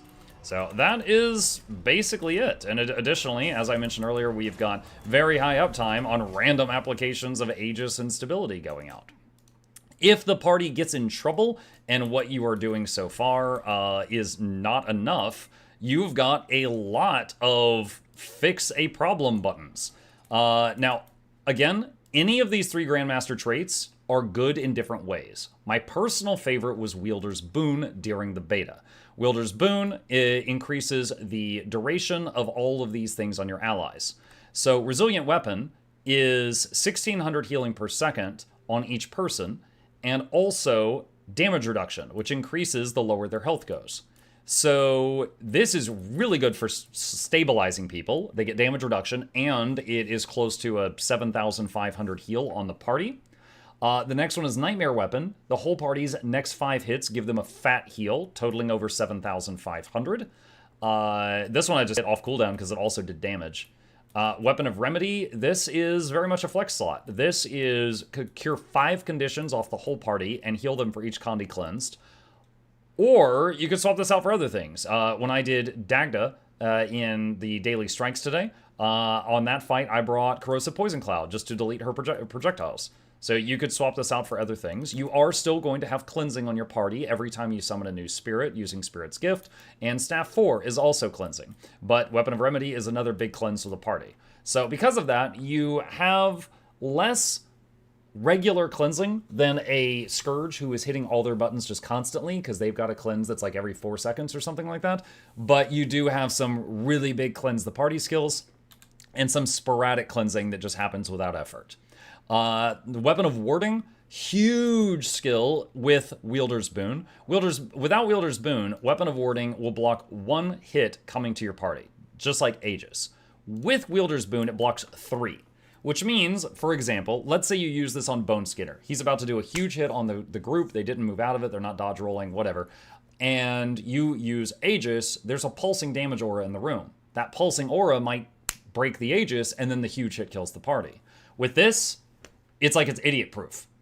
You can use this and be a second off, and it's fine, because it blocks 3 hits on the party. So this was really nice, and then also regen, more prot if you need it, but the main thing is it blocks 3 hits on the party. Really freaking nice. It felt that the only other skill in the game I can think of that felt as idiot-proof as this one was Well of Precognition on Chrono, because that one does Aegis, you know, it just keeps going. It does multiple applications back to back, but this is just 3 of them.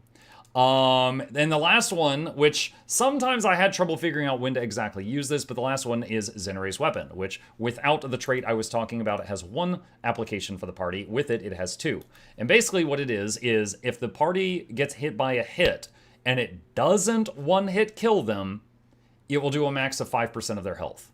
So if they take 99% of their health and damage, it will heal them for 94% of their health. So, really nice. Also, it then smacks back the thing that hit them. It will do a life siphon attack on the thing that hit them. So if the boss hits the whole group doesn't go down state, they snap back to 95% health, and then the boss gets hit 5 times by this skill because it hit them. So essentially, if you are in a situation where you're doing your boons, you're doing your healing, and the group is not stable, hitting Resilient Weapon, or Nightmare Weapon, or Weapon of Warding, or Zenre's Weapon can help the group top back off.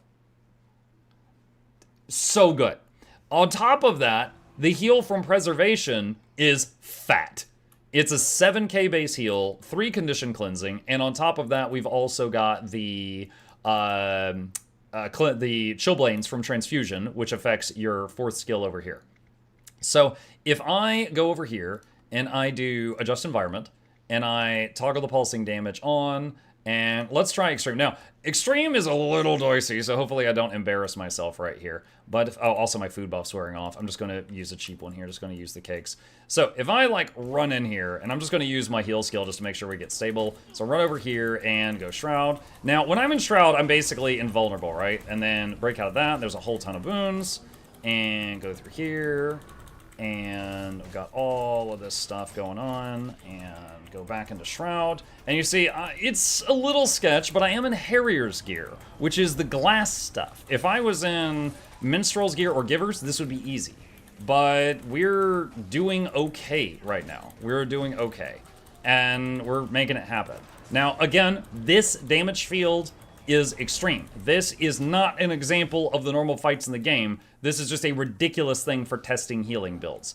99% of the content in this game does not hit as hard as that circle, and we were able to stay alive through it. Okay? So if you were with the party, I was able to do all the daily strikes, which included Bone Skinner and stuff like that. We had a couple of deaths, but they were people that just didn't get out of circles in time, and then we couldn't save them. Different things about this. One, you could take Overflowing Thirst to get more healing when you have the dagger in your hand instead of Ritual of Life. Ritual of Life just makes it easier to revive people that go down. I liked having the revive, but either one's fine.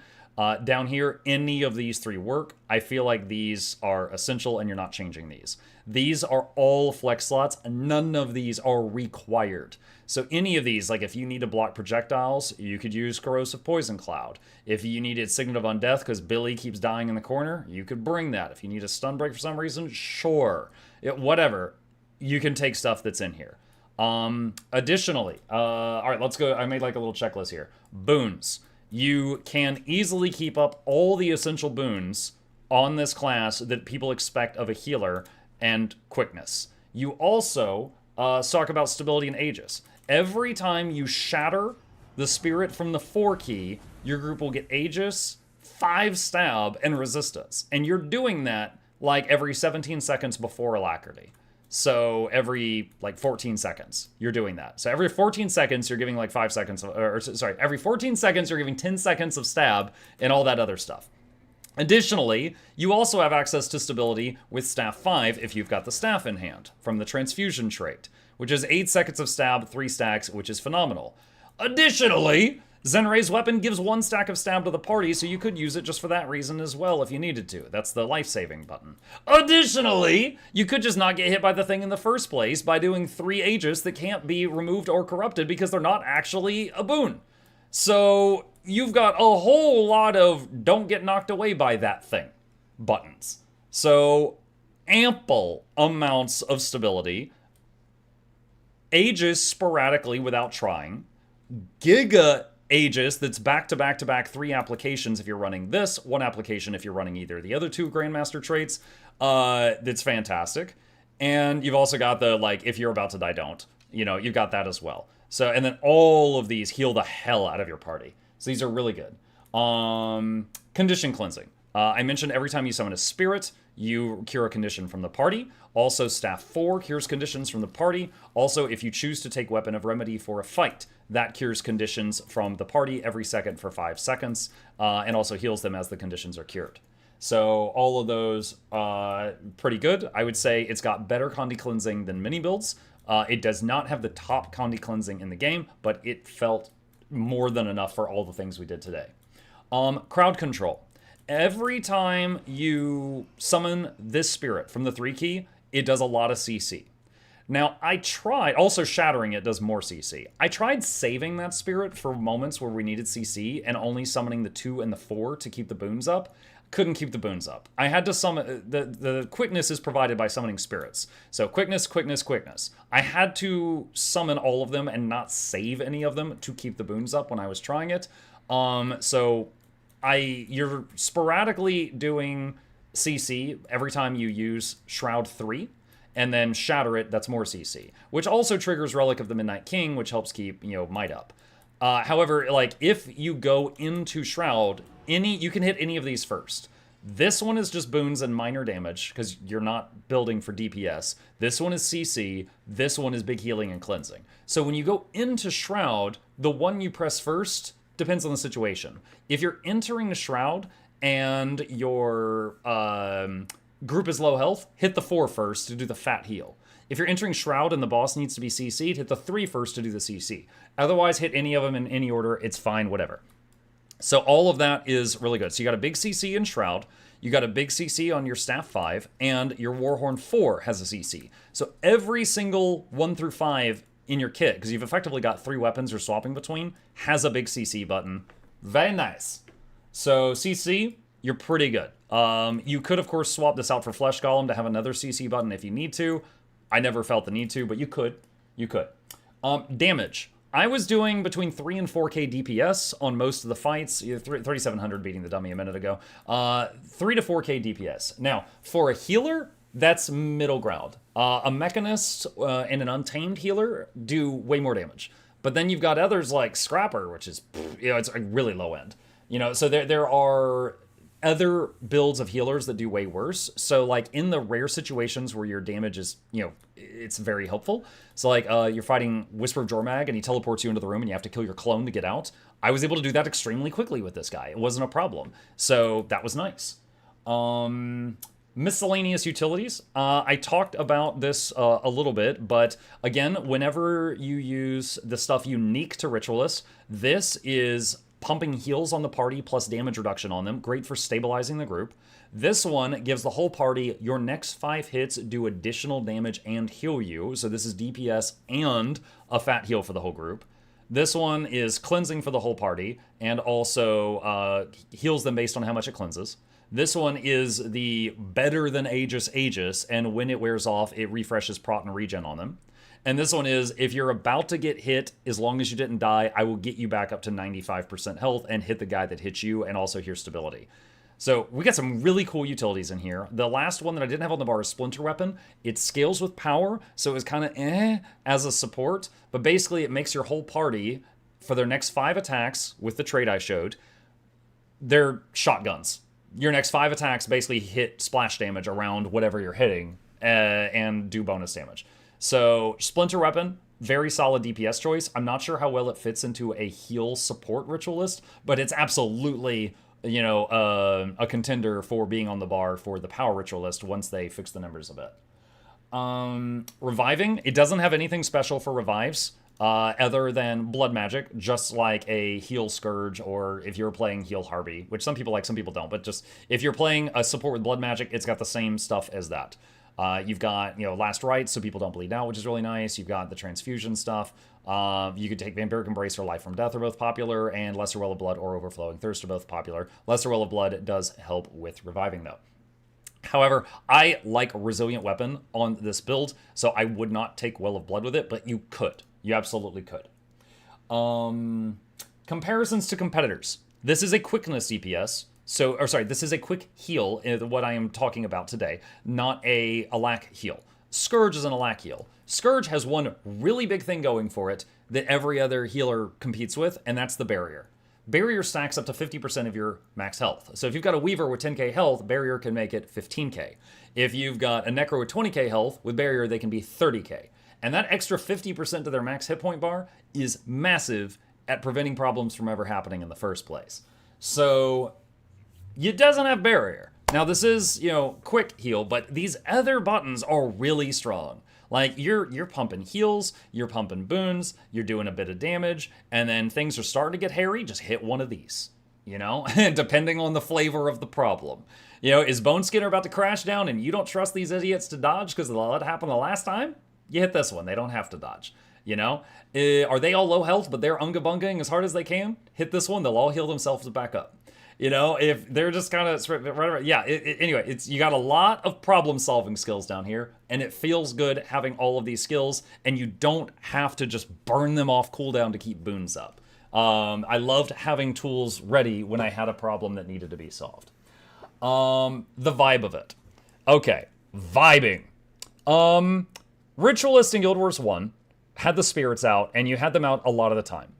With this build, in the way that, with my own personal experiments, the way that I found was the best way to play it was to shatter the spirits the moment I got them out. So I would be in combat with the thing, and I would do summon, and summon, and summon, and then immediately leave and shatter them all. It was very effective. As someone who enjoyed the Ritualist Guild Wars 1, this ain't it. I like having them out. I like summoning friends. I need more friends. I need more friends. I liked summoning the friends. I don't like summoning them and then killing them immediately. If I could wish upon a wish, I wish that instead of these being shatters, they were a command. So like you command your spirit to do the thing, and the spirit doesn't die, and it stays on the field. Even though they do a minor amount of damage or a minor amount of healing, keep them around. Because that's the whole thing of the class. Like right now, the best support, the support Ritualist, it's all summon them and then kill them immediately and then just don't let them exist for more than a second. Which feels kind of weird. So that's my own personal thoughts on that. I wish that they stayed out and you commanded them to do a thing instead of you summon them and then kill them immediately with a Thanos snap and then keep going. The second thing is radius. Let me go over here, and I need to leave combat, so I'm going to remove that golem, and we're going to adjust the environment and turn this off. I'm going to use a Blish HUD module here that I've used in a few other videos called Distance Rings. So, most of the skills in this class are either 240 or 300 radius, meaning you need to be this close to allies for them to get those juicy, juicy boons. That's Herald. Okay? This is fine. I can work with this most of the time. However, there was a few moments during our gameplay today, and I was with a pug. Oh. Hi, Noxxi. I was in, I believe it was specifically near the end of Whisper of Jormag. Whisper of Jormag had the mechanic where he fires the shotgun bullets all over the place, and everyone panicked and scattered, and it was a pug. I could not heal more than 1 or 2 people of the 8 that were in trouble because they were too spread out. And it made me wish the radius of the heals were larger. So if I could dream upon a dream, there'd be 2 things that I would change about Support Ritualist, which is the radius of the effects, and I would love if the spirits stayed out and your buttons, instead of shattering them, commanded them, and then they stayed out. Because it feels like a fun class. I enjoyed this. It doesn't feel like a Ritualist, because I'm just killing them as soon as they appear on constantly. I think that's it, though. I think that's it. This was really fun. I would absolutely love to keep playing this when I am in group content.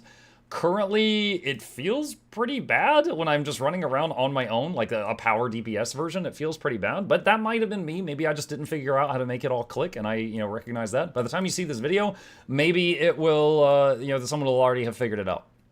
But that is my thoughts on Support Ritualist. Very nice. And Power Ritualist, not very nice, but maybe I'm playing it wrong. And if you figured out anything that I didn't, feel free to put it in the comments section down below, and I will fight you there. All right. We had to do it in 2 halves because of the crashes, but we managed to get it done. Oh, hold on a second. There we go. Let's see. Let me go to my here. And hi, Noxxi. Yeah, I saw you peeking in and peeking out. Let's see. Rit 1 and Rit 2.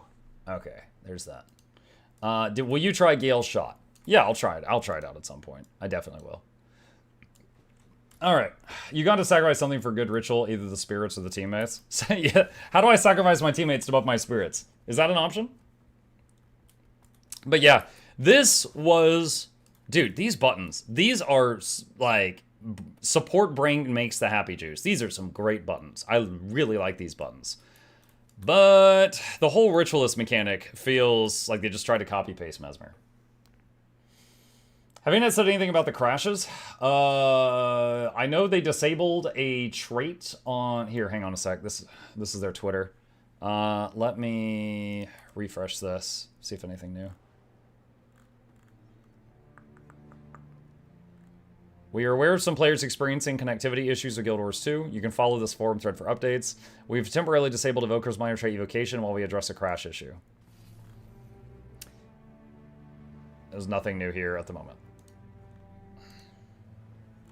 Same. Nothing new there at the moment. So they're working on it. I'm sure all their developers are all hands on deck trying to put out fires right now. And back is the recording over. Yes, Noxxi. Noxxi, TLDR, I very much enjoyed my time on Support Ritualist. I wish I didn't have to explode my spirits so much because I like having them alive. They're my friends. I didn't find a way to make DPS Ritualist be anything above terrible. But that might have been a me problem, or it might be a Rit problem, I don't know. But, yeah, I really enjoyed the support side of it, for sure. These are some fun buttons.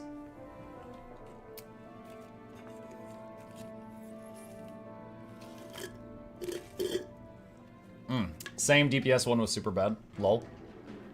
So for understanding, I haven't played a beta in over 9 years. If you do something in your beta character, like using Blackline statues, it doesn't affect your normal character. Correct. Your beta character is just like a copy, and that copy and whatever has happened to it, or its bags, or its wallet, is just thrown into the void at the end of it. Hi. Chip says hi. I found a very comfy rotation on the boons are insane. Yeah, I did too. I did try to Amalgam. No, we're about to try something new in a minute. Is it fair to compare this to Mirage and their clones, or does it feel different than that? It's absolutely fair to compare this to Mesmer. It feels like they copied, like this whole bit up here, it feels like they copied Mesmer. You summon and shatter stuff constantly. Mo, would you prefer if buffs are universal like in WoW, or at least something crazy like 1200 units? Can you rephrase the question? What do you mean universal? Do you mean like when you just like buff the whole group, no matter where the group is?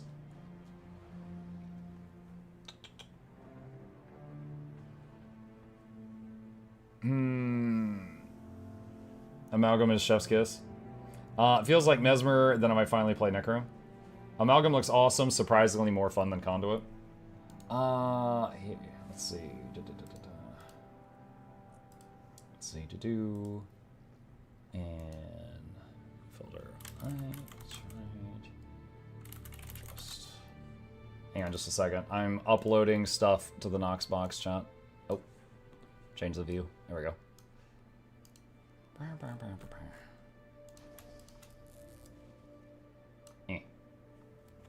Alright, give that a minute. Okay. Amalgam is the most fun I've had on a pure DPS spec. The range of the buffs, yes. Buff the whole group, we're disregarding position. Yeah. I mean, the thing that's different is in WoW, we basically buff before the fight would start, right? Like, you would just, like, before the fight begins, you would cast, like, Prayer of Fortitude or Arcane Intellect and stuff like that on the whole party. And then, that's it. You know, during the fight, you weren't really juggling. I mean, maybe some of the new classes, like, I don't know what new classes were added to WoW since I last played. But for the most part, it's just, you did it before the fight, and that's the end of it. So, it's... With our game, we're reapplying boons like every second on the group around us. And the boons wear off if they're not constantly maintained very quickly. Buffs in WoW last 30 minutes to an hour. Yes. Yeah. It's one of the reasons I was so confused as to what they were going to do with Bard in this game. Because, like, my time in EverQuest, most buffs were buffed before the battle and it lasted the whole battle. Except the Bard. The Bard had very powerful, very short duration buffs, and the Bard had to constantly play a minigame to keep them up. So, because it was based on, like, their music, and you had to be in earshot. So, there's, like, the Bard in EverQuest used the EverQuest boon system, but everyone else was using the WoW buff system. So, with how it is, it's like a Bard in this world, it's like everyone's already using the Bard system. I wasn't sure what they were going to do with it. Augmentation Evoker and Dragonflight was trying to be how Guild Wars 2 does buffs in a way. Yeah, I never played Dragonflight, so I can't speak on that experience. Conduit seems to have gotten the short end of the stick. That sucks. I mean, keep in mind it's a beta. You know, I haven't tried Conduit yet, but if it's bad, it might just be bad because beta. I don't know.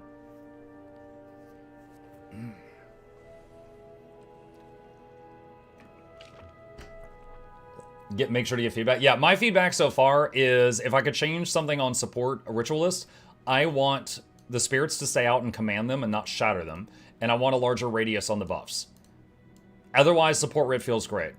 Damage Rit, unless I was doing something very wrong, which is possible, because no one knows for sure how to play this yet, I was not able to get anything close to good numbers on it. So I felt like Damage Rit was bad, but if someone told me tomorrow that it was because of me, I would believe it. I didn't mean to touch the portal. Have you tried the bottom middle one of the Rit traits? Bottom middle. Spirit Strength.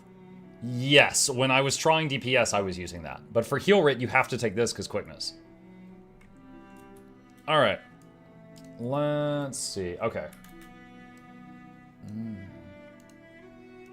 Let's see. Hang on. I am messaging Noxxi.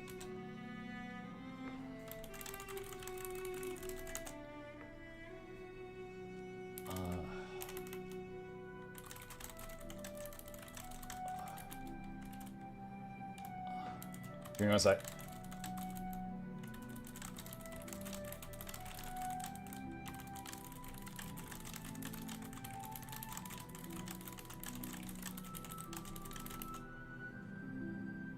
Okay. Alright. Evoker is bugged. It's the reason everyone's CCing. Well, I think it's one of the reasons.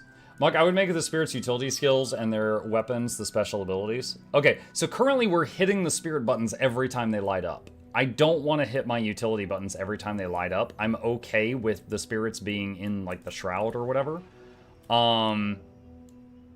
Yeah, I kind of wish, like, when you summon the spirits, they stayed out for, like, 30 seconds to a minute on their own without the lingering spirits thing. And then every time you went in shroud and hit these buttons, you basically, you know, commanded them. And it's a command, and then, like, when you hit this button up here, it's like a second command, but not a shatter. It doesn't kill them. That's what I wish. Okay. Alright, what's next? What is next? Do you think ANET will nerf current specs, like Chronos, so people use Bard? They said something akin to that, which was really confusing. They did say, and forgive me if I phrase this wrong, but they said something along the lines of, we're going to move Chrono back to its core identity so that Bard can stand out to be, like, the buffer. And I was confused by that, because I was like, what is Chrono's core identity besides what it is now or Chrono Jail, which everybody hated? So I don't know what they're going to do, truly.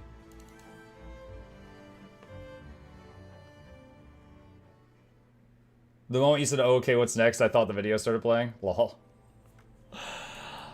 Okay. Amalgam.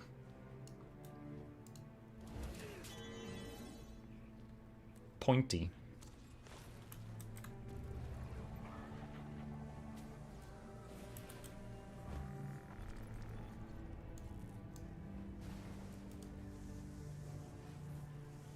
Where's the thing that, like, kills barrier? Is this it? Dude, I bet if you use that thing on a, what is it? Like a char? That would be just stupidly sized.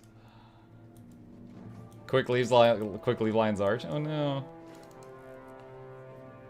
What add-on is that shows regions like FF14? Regions of Tyria. I'll give you a link to it there if you want it.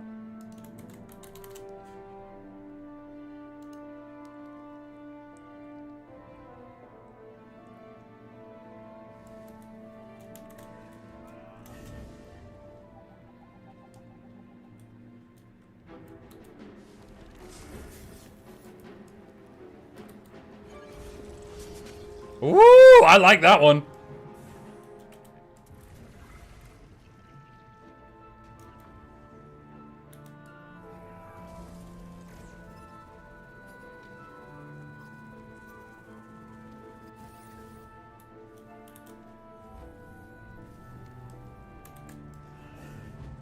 All right, I'm having fun.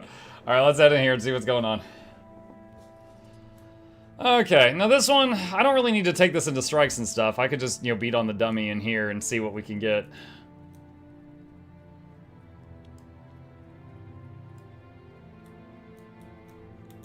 Okay. Alright, what did they start me with? Marauder gear. Sword, shield, hammer. Has Muck tried Antiquary? No, I just finished Rit and now I'm here. Alright, first of all, let's put some real equipment on.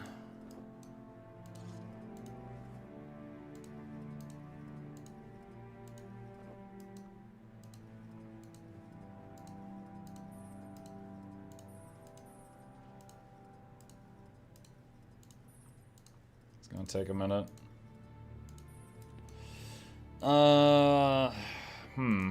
I wonder what weapon we would use on Antiquary. For power, there's quite a few options. Someone said Snowcrows has already had some builds up. Let's see what their thoughts are this. What are your final thoughts on Rit? I just recorded like a half hour on it, but the TLDR, Heal Rit, very fun. DPS Rit, either I wasn't playing it right or it was very bad. I'm not sure which. Engineer. Condition Amalgam is already on Snowcrows, so I could just copy that and see what they figured out. Spear. Unequipped, so I just don't accidentally weapon swap. Okay. Custom Viper. They're using Rune of the Trapper for this one. And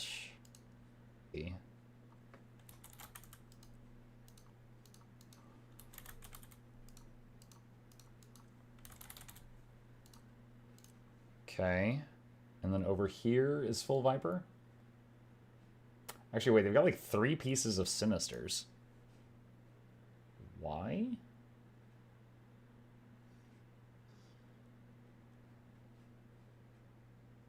I wonder if that's a hit like a crit cap or something? Let's go full Viper for now. It's because you don't need as much expertise. Just Necro, where the server bugged for so long. We crashed like 10 or 20 times, yeah. Like, no joke. Relic of the Fractal, they say. Noxxi with the ray. Oh, I need to turn my alerts back on. Noxxi! Wait a minute. You were streaming while you were in here talking to me? I had no idea. Alright. This guy's medium armor, so we can do the usual duds.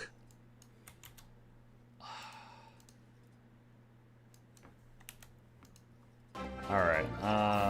Thank you for the raid. Appreciate you. Yeah, I've been only on Ritualist so far. We're about to try out Amalgam on a dummy. See how we feel about it. Where's that default engineer backpack? Gosh, what is it called? It's like rucksack or something? No, that's not it. Oh, multi-pack. That's it. The multi-pack. Okay, is Rit good? Heal Rit feels good, DPS Rit does not. Wanted to talk with you, but I didn't know what to talk about, so I was like, oh, whatever, guess not then. Seeing that you did the Rit vid, so I felt like not much to talk about it anymore. Gotcha. Noxxi _ Grenrose rated my stream with 25 viewers. Yeah, so the main thing is like, I guess I was kind of wondering if you got the same results that I did, but it sounds like you sort of agreed. Wait, hold on. Crap. What was the traffic cone color? Searing? Is that it? Yeah, I think that's it. I think that's it. Extra traffic cone. Alright. Oh my god, all the legendary effects. Ugh. Turn off, turn off, turn off, turn off, turn off. Okay, that helps a bit. Perma 8 boons, Aegis, Resolution, Resistance. I wasn't quite perma on those, but near it. Like, it felt like if I did Shroud 4, Shatter, and then when I left, if I did, what is it? Did you do Staff 5 so that you would make it until the next Shroud 4 Shatter? Maybe that's how you did. Maybe that's how you pulled it off. I would have thought the VOE specs would have had their own section on Snowcrows. They apparently just put it in the main section. Have you tried Ranger spec yet? I have not tried it yet, no. I will during this week. I'm going to be streaming a lot this week, but I haven't tried it yet. Okay, let's see. What did they choose for this stuff? They did explosives, firearms, amalgam.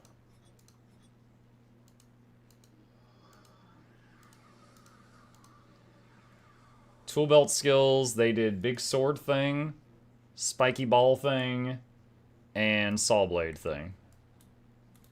Alright. Okay. Alright. Let's say, it seems a shame not to use Juggernaut with this build. The liquid metal weapon. Alright. What did you say? Oh, I said, Noxxi, for the perma stability, were you doing like Shroud 4, the final Shatter, and then like Staff 5 until you could Shroud 4 Shatter again? Was that what you were doing? Or something else entirely? Are you going to play every class this beta? Well, if we're streaming, we're streaming so much this week that we got a lot of time to fill. We might have time for that. We'll see. We will see. I just Shroud spam, so I really had like... Always enjoy your content, Wait, Mark. did you just stay in Shroud? Oh man, I wouldn't want to do that. Always enjoy it. Thank you. Okay, so this is Condi. So what do we got here? We're doing strike damage increased while above 75% health. Aim-assisted rockets periodically. Shrapnel explode. Chance on hit 33% for more dots. Critical hits could cause bleeding. Gain Condi damage. Pistol has more Condi damage. Gain Fury when you inflict bleeding on an enemy. And crash. Noxxi, how do you feel? Dude, did it undo all my equipment? I'm gonna be so upset. Shroud 4, 3-2, exit immediately, spam staff stuff, Shroud 4, 2, exit, repeat. The reason I ask is the Shroud 4's Shatter had a 10-second cooldown, but Shroud 4 had like a 17-second cooldown. And with 100% concentration, the 17-second cooldown skill gave 10 seconds of stability. With Alacrity, it's like a 15-second cooldown, 10 seconds of stab. You were using Soul Twisting. Okay. So you were playing it the way that I was doing... Oh god. Okay, so you were Soul Twisting in the way that I was using Quick Draw on my Arrow Cart build. You would Soul Twist the skill, but then leave the second use of it, and then leave Shroud, and then come back. So every time you entered Shroud... So you effectively use Soul Twisting to turn a 17-second cooldown into a 10. But you gave up the other Grandmaster traits to do that. Okay. My best results were with the top one that doubled the effect of all the weapon buffs on the party.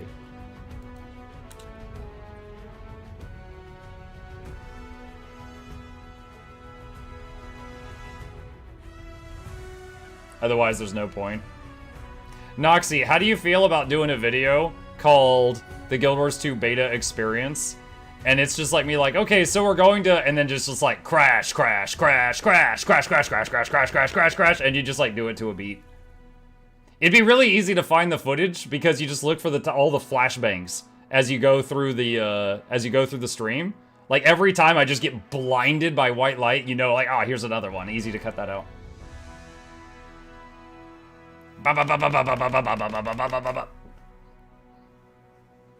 Ah, there's another one. Damn it. Do you have to pick between weapon skills or spirits? No, the weapon skills go on your 6 through 0 buttons. Your spirits are your Shroud.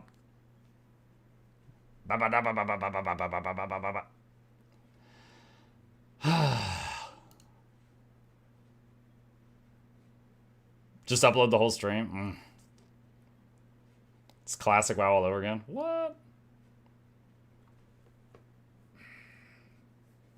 You can add a temp BTTV flashbang emote for today. What's the emote called? Let me see. Where is it?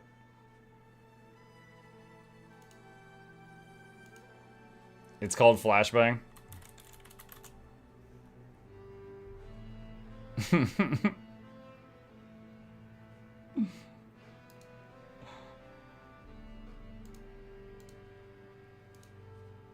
Alright, it's done. Until I get my own flashbang emote. There we go. Yeah, Noxxi, I see it. Let's see if we can get back in. Are the crashes unique to the beta classes? No, it was happening to me. When the beta first started and we were crashing, I tried logging into my other characters and they were crashing too. So there are people that are not participating in the beta and they're having it also.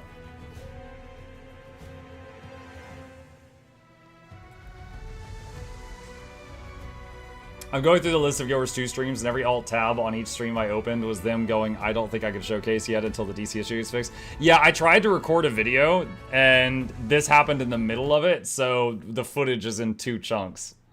God damn it. Mike, do you want me to delay the meme idea you had and work out these vids first? Yeah. Yeah, if you could put a pause on the current project, because anything related to the beta is going to have big views right now. Nika says, I've been in Queen's Gauntlet the past hour and I haven't disconnected. Ooh, fingers crossed, buddy. One thing I noticed is the last time I got DC, it, like, rewound my character a few minutes. So, like, this character, I might have to redo all his armor again.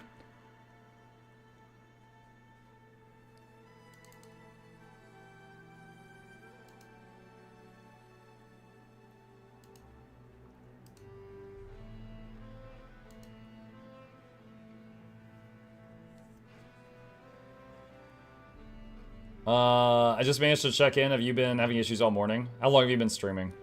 We started the morning stream at the usual time, so 10 a.m. So we've been live 6.5 hours. And the beta started 4.5 hours ago. But yeah, the issues have been going since the beta started.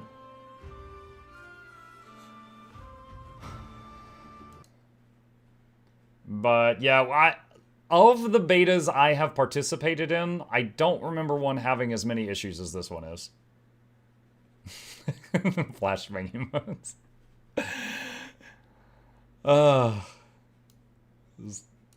All these cats.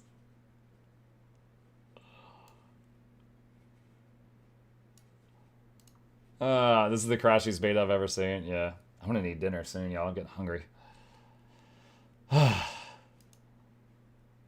What class did you play? I have played Ritualist all morning. And I was just getting started on figuring out Amalgam when I started crashing a lot more. Are you playing yours 2 through Steam? No, my Steam just happens to be open in the background, so you saw it. I was, it was just like this. I was playing Dawn of War last night. Dawn of War 1. What many people say is their childhood. They just released the definitive edition, so it's like remastered and it works fine on modern systems. So I was like, alright, I think it's about time I try it out. So I am 8 hours into Dawn of War 1. It's pretty fun so far.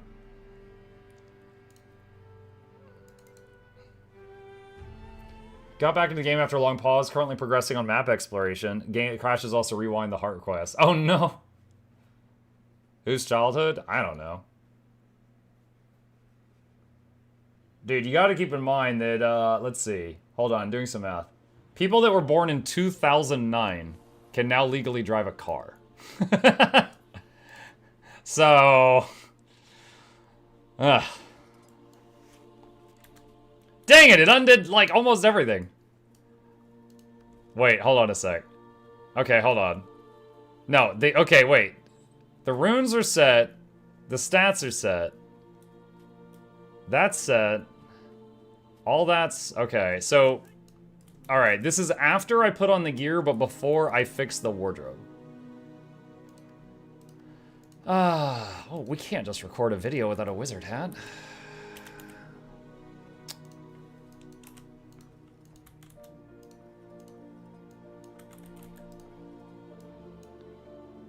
Let's see.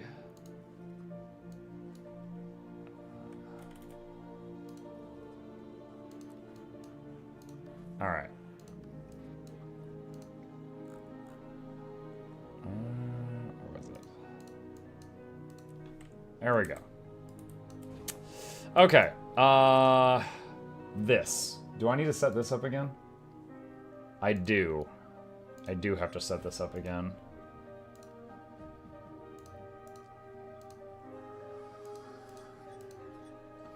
Today's day we see you rage. Dude, I have answered the same questions for you guys. No less than 150 times today. I'm fine. If I was going to rage, I would have done it at y'all already. Alright. Let's see if it kicks us mid-sentence again. Alright. Amalgam has the evolve button. Convert condies to boons when using a stance or evolve. Heal every second you have barrier. Heal when you evolve. Morph skills and evolving grant prot to yourself. Gain vitality. Gain barrier when you use a morph skill. Amalgam skills inflict poison on hit. Poison you inflict lasts longer. Alright, so that's Condi. Disabling an enemy reduces the cooldown of evolve. Quarter second cooldown. Evolve no longer inherits bonuses from strains. Evolve skills grant their strain bonuses at a reduced duration. So it's 50% less duration. Yeah, okay. Using a morph skill increases your damage for a duration. Evolve has 2 charges and grants an increased attribute bonus. What are the other options? Strain enhancements effects are shared to nearby allies. Evolve recharges morph skills. Morph skills deal increased strike damage. Okay. Oh my god, Muck You Snowcrows. They're like, yeah, you're going to want to use the same 3 kits that we've been using for 10 years. Alright. What are the other options? Solid state, leap into the air as you command your body to compact, stunning enemies upon landing. Gain stab, but increase outgoing stun durations for a duration. Alright. Liquid state, melts into a puddle, evading all incoming as attacked. 24 seconds of poison! Wow. Alright. Gas state. Sublimate, breaking stun from yourself, removing movement impairment conditions, and prevent the reapplication. Oh. the Chipotle state. Gassy. Plasma state. Superheat your body and lash out, damaging and burning enemies struck. Your outgoing strike and Condi damage is increased for a duration.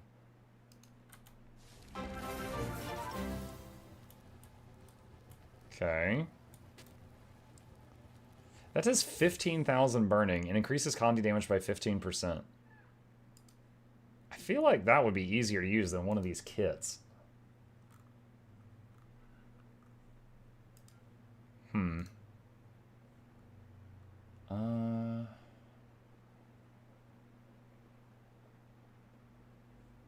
Let's see.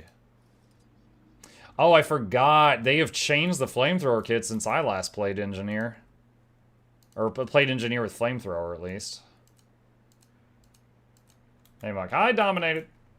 What do you think of the spec so far? Oh, I'm just getting started. So, this button used to be on the toolbar, or the tool belt.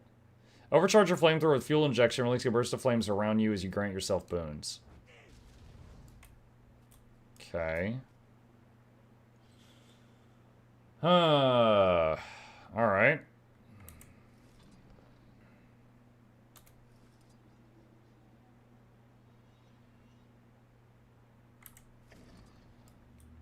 And then we got Obliterate. Defensive Protocol Thorns. Shred. Launch cutting disc at your enemy, piercing enemies and their path. Enemies struck are crippled. If an enemy is struck by all 3 discs, they are mobilized instead. Let's aim that upward a bit. There they go. Okay.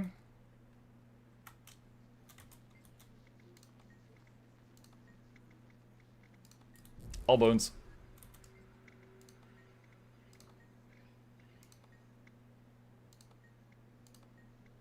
All Condis. Alright. I am going to do something that I call press all the buttons and see what happens, chat. Here we go.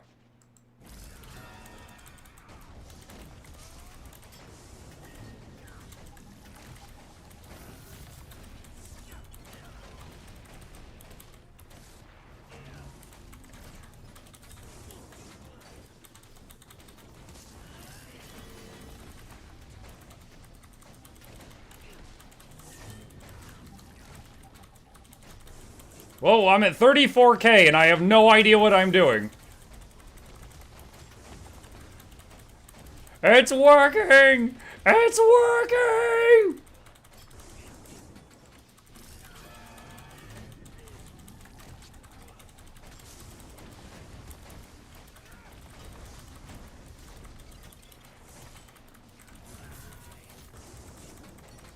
$36K now.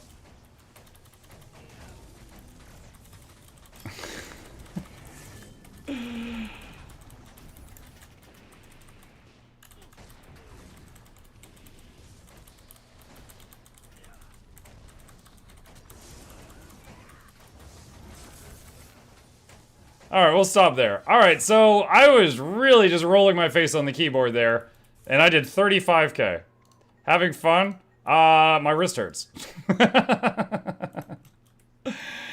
So that was 35,000 DPS. I was using 2 kits. Is your face okay? Why, is it killing you? Let's see. I mean, that's a lot of buttons. But that is really, really easy. That is really, really easy. Playing Symphony there? Yeah. Correct me if I'm wrong, but Amalgam is DPS only with no quick play support. Well, kinda. So, it can give itself 8 seconds of quickness with this skill. And it can give itself 8 seconds of alacrity with this skill. So that would be 16 seconds if you use both. But then Evolve has a 45-second cooldown. So every time you use Evolve, you could give 16 seconds of Alac and Quick to yourself if you want it. Which means this could be amazing when you're running around on your own. But I don't think you're providing boons to, like, the whole group. Double Evolve? Well, yeah, but even after you use both of the Evolve charges, then you're out of charges, and it's a 45-second cooldown. Evolve has 2 charges. Yeah, I know. It still is a 45-second cooldown for 16-second uptime. Even with 2 charges, it's like, well, okay, you can start with 32 seconds of uptime, but then you've got a 45-second cooldown for each application. You can reduce the cooldown to have it almost up perma.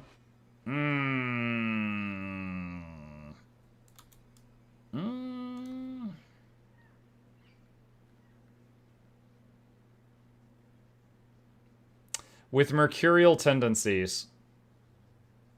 Possibly.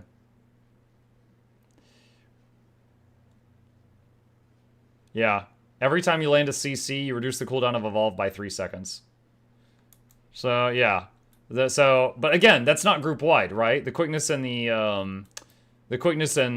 alacrity is for yourself.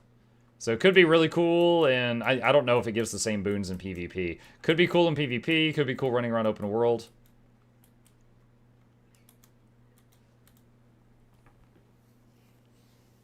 Tool belt trait line? What about the tool belt trait line?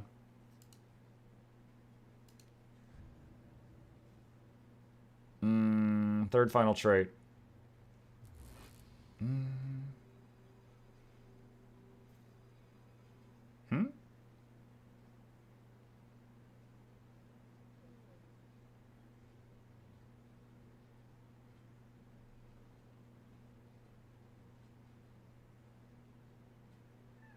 What? Does playing ranked PvP with beta characters affect your rating? I was told that you can't play ranked PvP with the beta characters. I think you can only play unranked with them.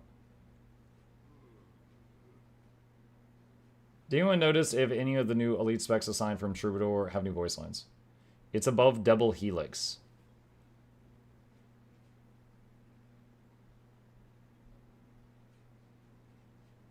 What?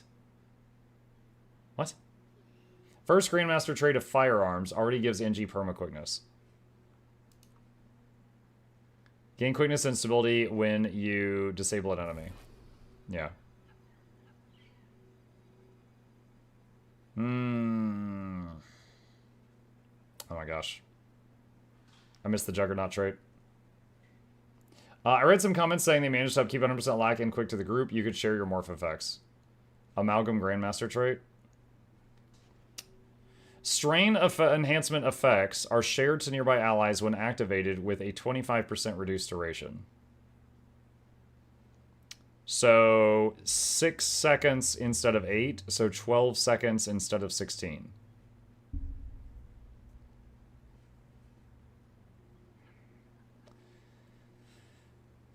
So 12 seconds of quick... Oh my god. Okay, hold on a sec. Hold on, let me do this so it saves the build. Alright. So if you would be running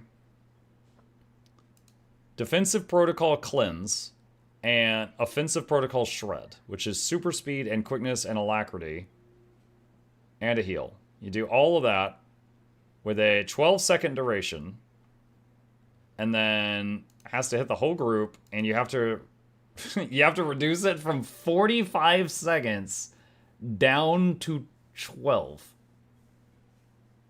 Well, okay, hold on. With alacrity, you would have to reduce it by 36 seconds down from there. That would be a lot of button mashing. Does that include concentration gear as well? Yeah, that's that mental math, because this would give, these boons are 6 seconds per, these are 8 seconds on you, 6 seconds on teammates. So you double it from 6 to 12 with 100% concentration. So you do this, you give 12 seconds worth of boons. Then you have to be able to hit Evolve again. Evolve is a 45-second cooldown. With alacrity, it's a 36-second cooldown. So you need to shave off 3 seconds of that 36 seconds a bunch of times to get it down to where you can hit it again before those boons wear off.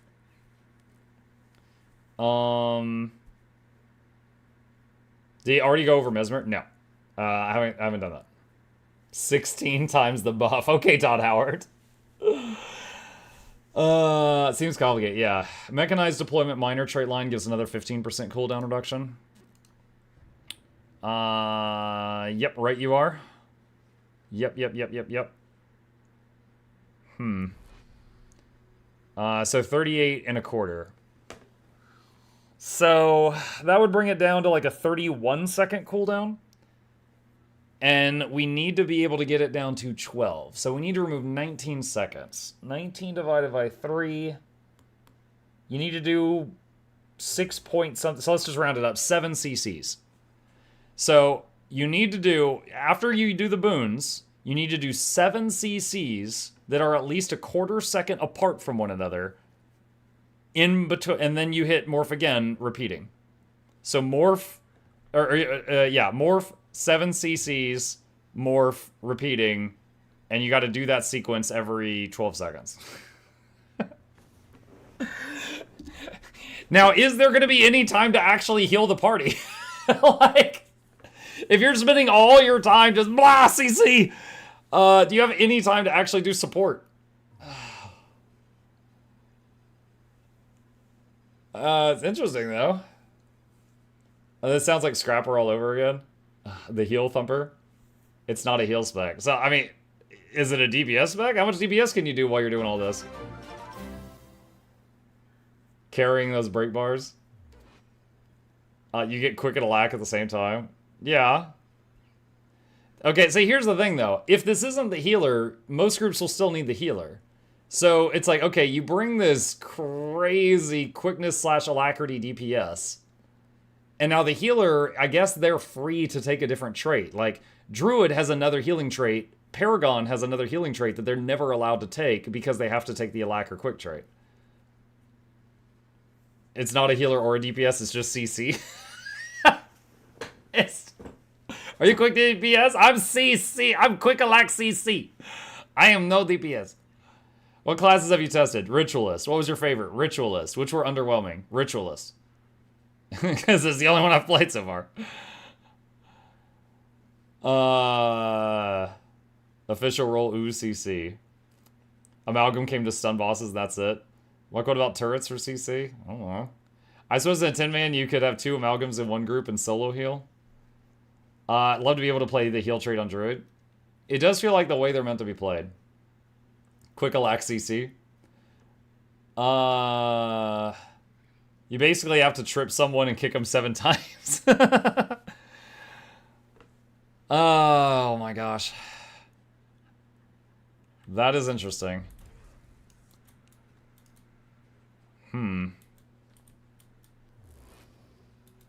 Is there a power version of Amalgam yet? Not on Snow Crows, at the very least. I'm playing Quack. Let's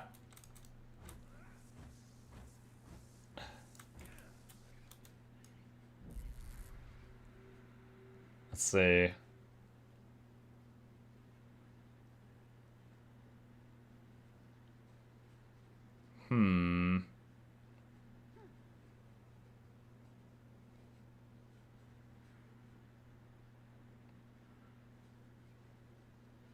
God, there's so much more to this than the writ was.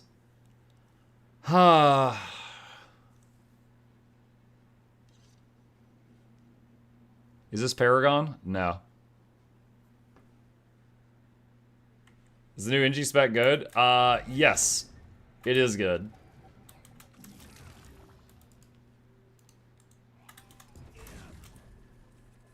Working on figuring everything out right now.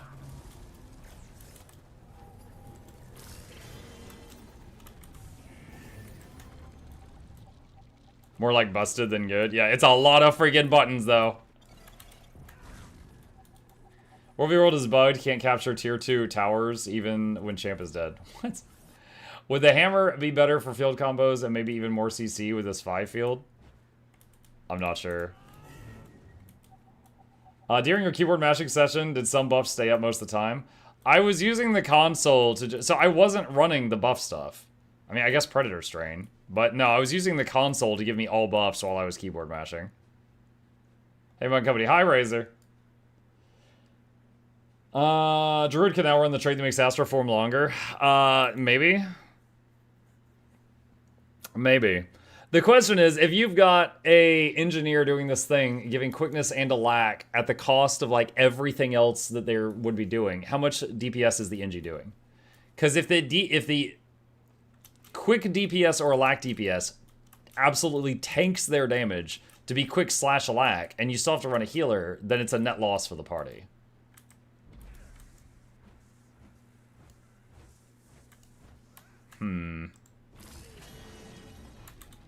Love the freaking animations, though. So good.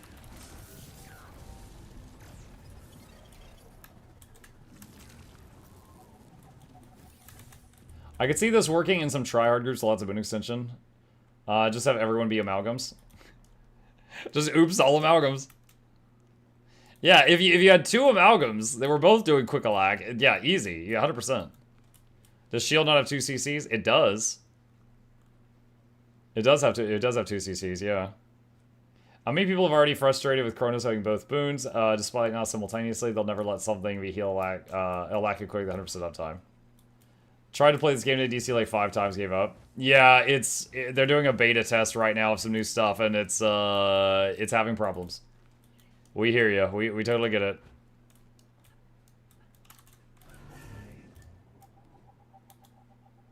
Let me see. So if we did power, what are the power options in here? So the big sword is bleeding. Shred is the throwing disc, and that's power. That's those things. Okay, and then demolish, spin a hunk of metal, then finish with a forward smash.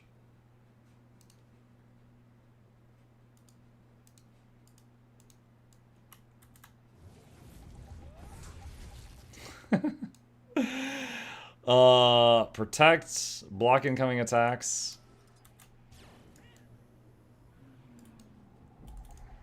Okay. Cleanse. It just like swirls around you briefly. Thorns. Hello. Pierce. Wait, what? I didn't even see anything.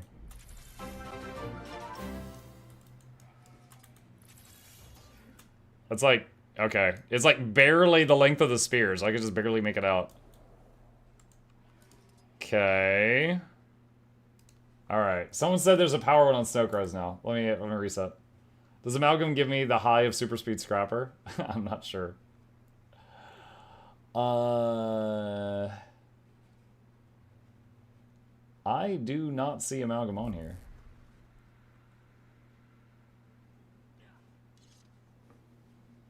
Okay, hold on. Someone gave me one. Power Amalgam on Snowcrows, 52k. Traits, Explosive, 323. Firearms, 332. Amal, 221. Hammer, Force Impact, Berserker. Hammer, Burrs.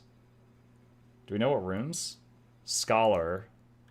Oh, this guy fit the whole build in a message. I'm impressed. Alright. Burrs. Force. Impacto. And Burrs. Apply to all. Okay. And... wait, Bloodstone? What is Bloodstone? Oh god, is that in this? Oh, I wasn't sure if I had that one. Whew. Mine. Plasma. Bomb.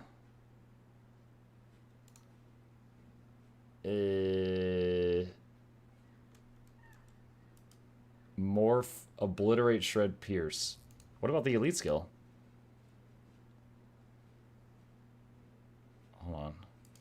Shred, Pierce. Still Obliterate, even as power? I guess it scales with both. 5 apples or Bloodstone utility. What's the elite skill? Do we still use Flux State?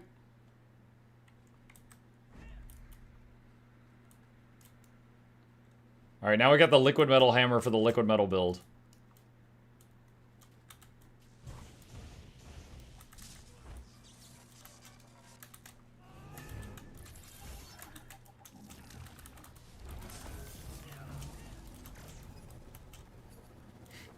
It's quite cool.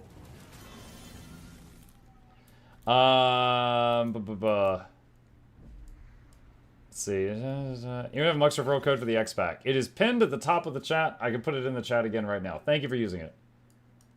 Alright, so let's see. What are we taking here? Heal every second, you have Barrier. Gain Vitality, gain Barrier when you use a Morph. Disabling an enemy reduces the cooldown of Evolve. Use a Morph skill to increase your damage for duration. Evolve recharges Morph skills. Morph skills deal increased strike damage. Okay. Evolve recharges Morph skills. So...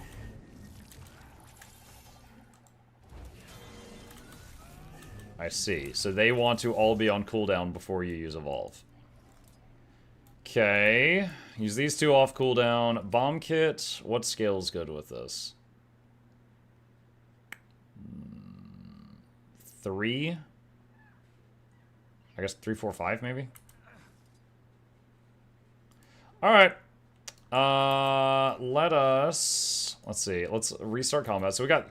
Without having any idea what we were doing, we got 35k with Condi Amalg just unga-bungaing. 542 with Bomb Kit? Okay. Let's try this out. So... Oh, I messed up there. I was thinking that was target locked. It was not. I don't have snap on.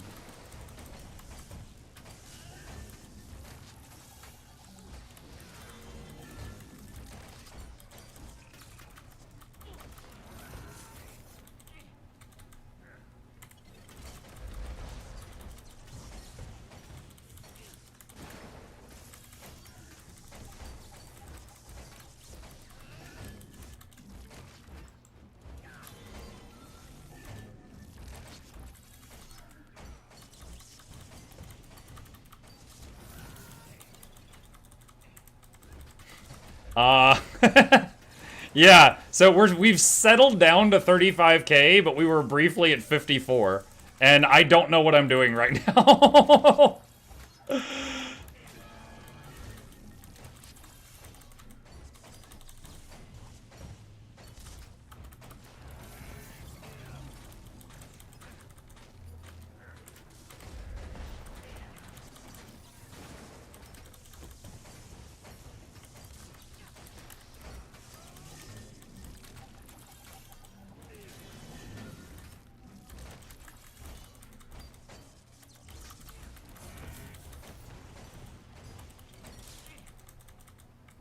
Random BS go, basically.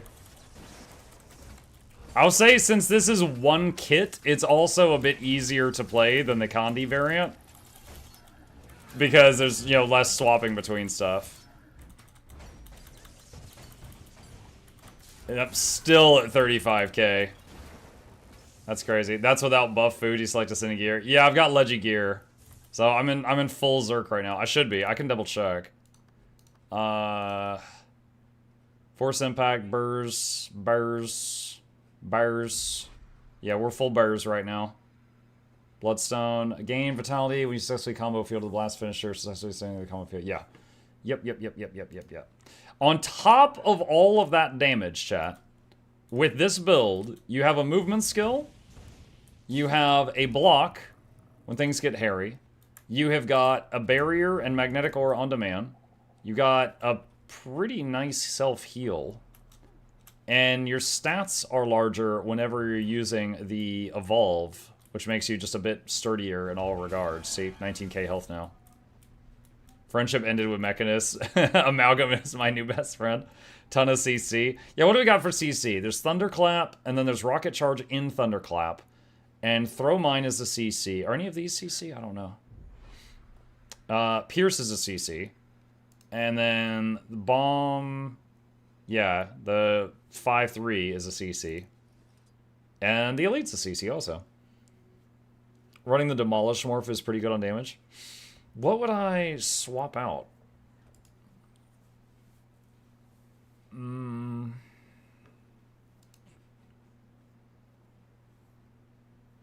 are you going to test the Scrit Summoner? Dead last.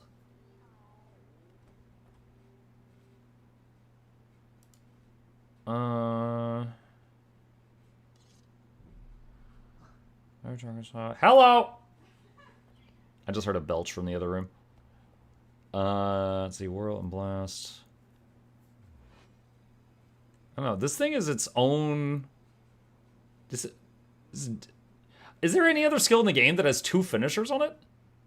This is a Whirl finisher, then it's a Blast finisher. That's kind of cool. And then you get Berserker Strain. Plus healing. Oh, that's like lifesteal. Demolish would replace Pierce. Pierce is a 400 CC and 5600 damage and unblockable. Demolish is about the same damage, but longer cast time, and it is blockable.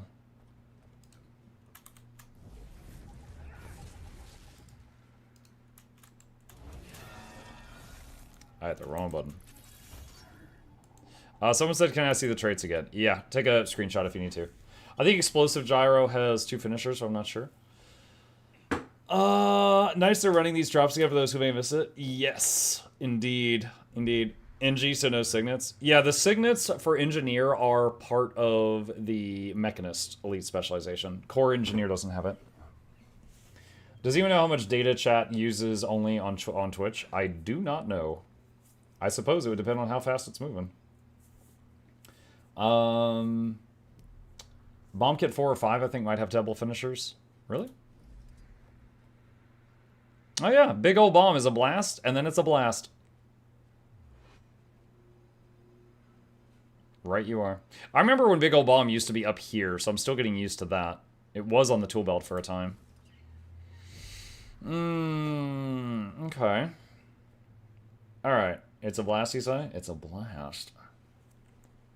Well, alright. So, early thoughts. 1, it has a block. I love playing a DPS build with a block. Like, you know, like, Vindicator with Greatsword? I love having the block on the Greatsword. I like having that. We've also got this barrier in case of emergency that's just kind of there if you need it. The self-heal is pretty good. We've got a lot of damage. It's very easy to play. You don't really save your CC for when you need to CC, but you've got a lot of it, so you're probably going to have something available when it's time, so that's not bad. Use Bomb Kit 2 into 5. Wait, what? People told me use 5-4-2. Hold on a second.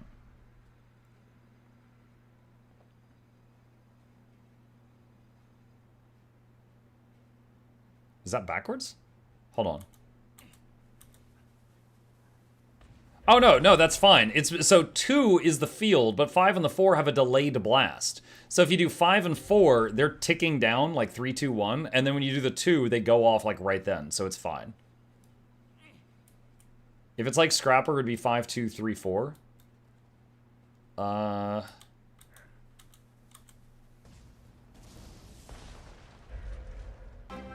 I could do that. 5, 2, 3, 4, huh? Yeah, maybe. What's the cooldown on the longest thing? 20 seconds. I wish they could release a patch that worked as the third buggy release they've had. Well, this is a beta test, so yeah, this is a mess. I wish they would... Who was that? Kedius, thank you for the prime. Appreciate that. New build available? Oh, right on. Thanks. Let's see. Give me a second. Bacon of obscurity.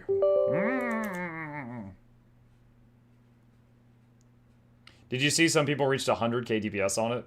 On what, Noxxi? On Amalgam? Alright, done downloading. That was a very small patch.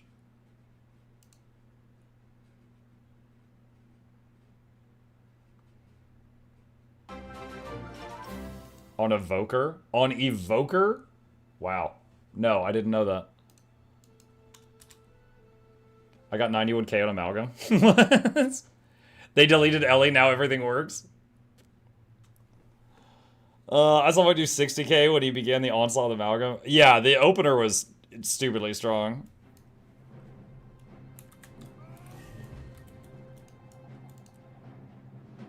Maybe they'll have chased the Antiquaries script out of the code. Some stuff's gonna be tuned down. Which lead specs have you tried so far today? Ritualist and Amalgam. I mean, I'm gonna be streaming a lot over the next week, so we are gonna have time to go through a lot, if not all of them. Both Ellie and Inji are highest DPS currently. I believe it. Rit DPS? Dude, Ritualist with full boons, full conditions, I was barely able to break 20k. It was so bad. The support Rit was great. DPS Rit was like... eh. It was a foam pool noodle. Not great. Okay. Let's see. Have you tried Gailshot? No. We're about to... So, I pretty much know how this is gonna go, but content... We'll join a group in a few minutes, and we'll do some Amalgam stuff, and, like, just try it out on fights. I need a bathroom break. I have been streaming for 7 hours, so give me a couple minutes to, you know, stretch my legs, stuff like that, and try to figure out dinner plans. So I'll be back in just a few, chat. Hopefully it doesn't flashbang you while I'm gone. It might.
Okay, we back. All right. Hey, we're still connected to the game. What a surprise. Is this the same build in the preview stream? I have no idea what their build was in the preview stream. Okay. Is the server down? No, I'm logged in. But they're having problems because it's a beta build today, and there's been a lot of issues. You can also try the builds against the boss in the Crown Pavilion. I don't even remember their mechanics. Wait, don't I need tickets for that? I don't want to farm tickets on a beta character.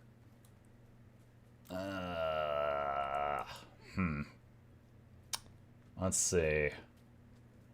Does this guy have waypoints? Hold on, let me zone out. I want to see if we got waypoints. You can buy them from a vendor. Are Ellie still breaking the servers? Unknown. Are the crashes fixed? Unknown. There was a hot fix. They were completely removed evokers' pets. What? What is an evoker without a water otter?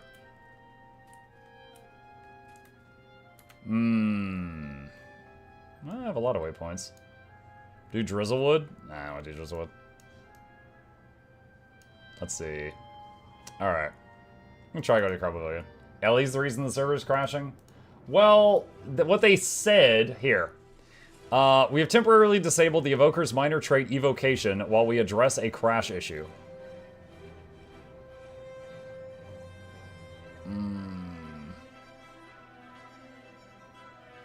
Wow. Dude, so many people are being so mean on here. Wear patch. Oh, man. Okay. I don't know what that's about. Chat, I know one way to get down here.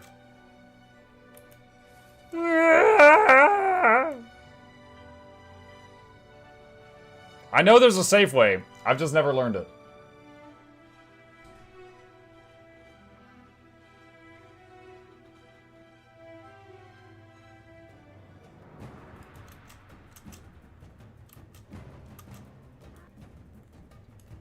Alright. Let's see. I need to get some tickets or something? Do you sell tickets? Useless. Do you sell tickets? Useless. Do you sell tickets? Useless.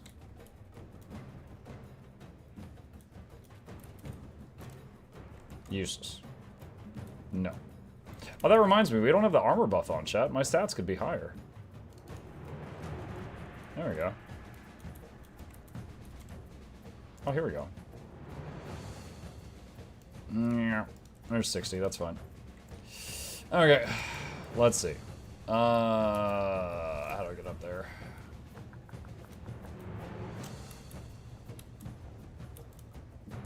Ah! Okay, rude.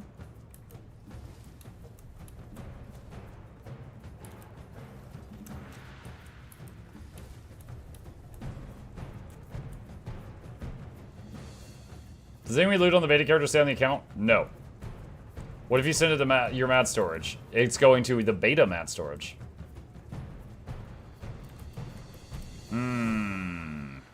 Third tier. Subject 7.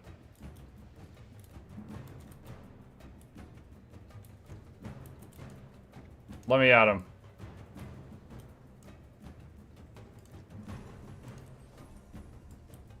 Dang it. There was no one in the queue here when I was there.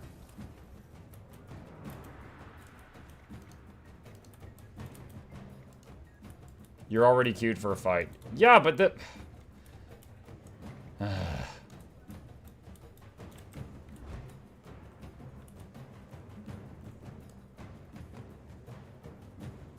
This one's empty! Just put me in this one!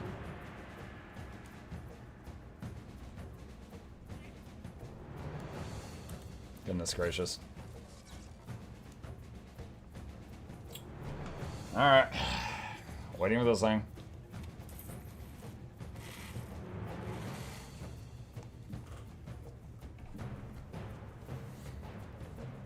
I'm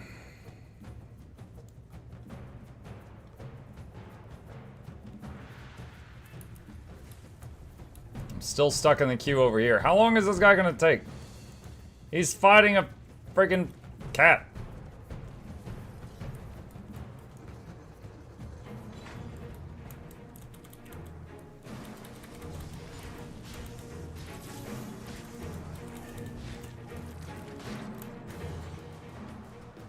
I hadn't even started my rotation yet. You weak piece of wet toilet paper. Dang it. Forget Struger and Chomper. I don't even know who that is.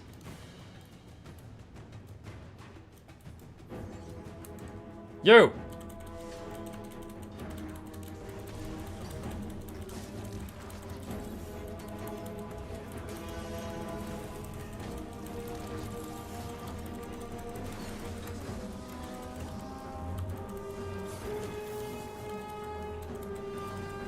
Ow, what was that?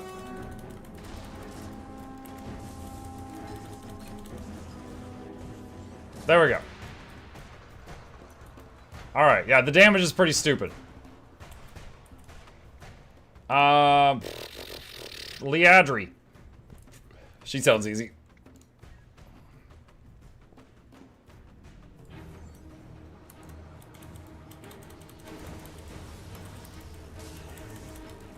Hey! Stop being invulnerable. What, do I hit this thing? Bonk.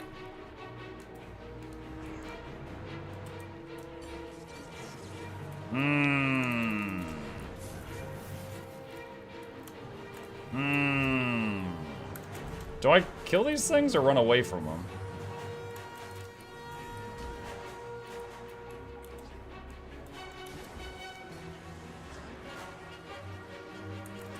Are you vulnerable yet? No.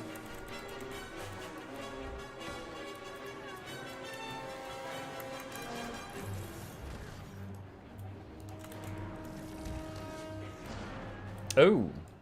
I thought I was out of the big red thing. Wah. Lost that one. Ah, the gimmick. I don't remember the gimmick. Take the shadows to the white field. Okay.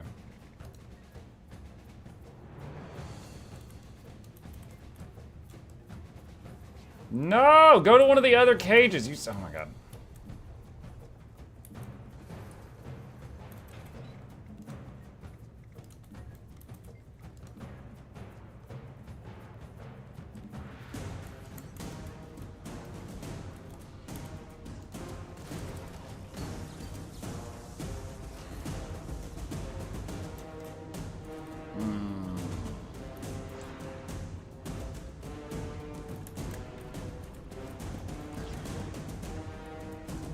Orb of blazing light. Throw it at you, I guess? Uh-oh.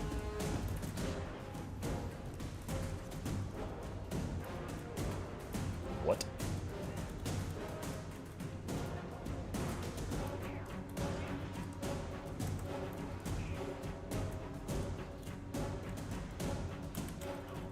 What?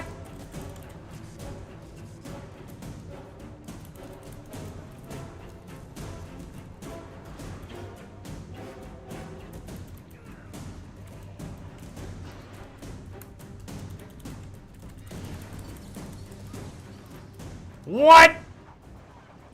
Alright, she cheated. Did you see that? She cheated. Oh my god, someone else took my arena. Again.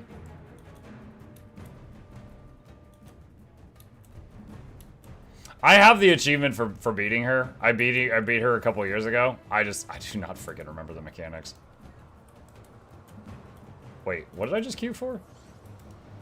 Oh, okay.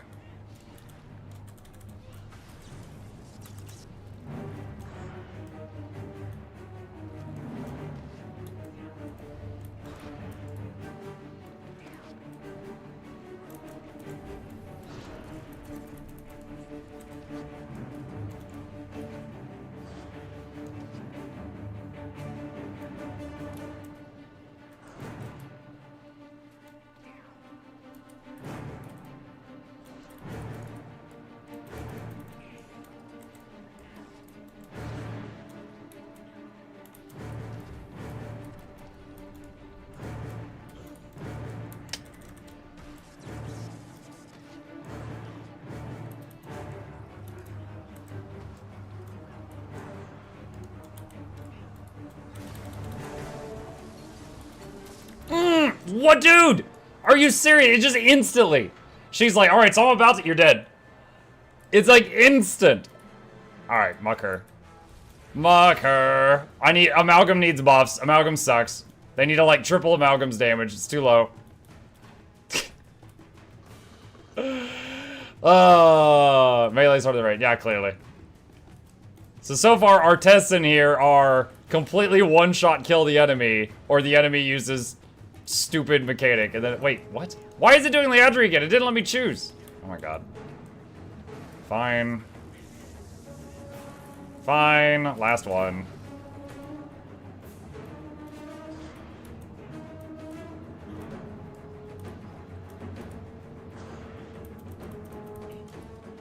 Don't let the shadows touch you. Which ones? The big red, the big circles, or the people, the shadow people?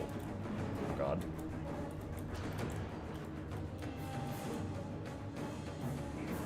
The shadow peoples?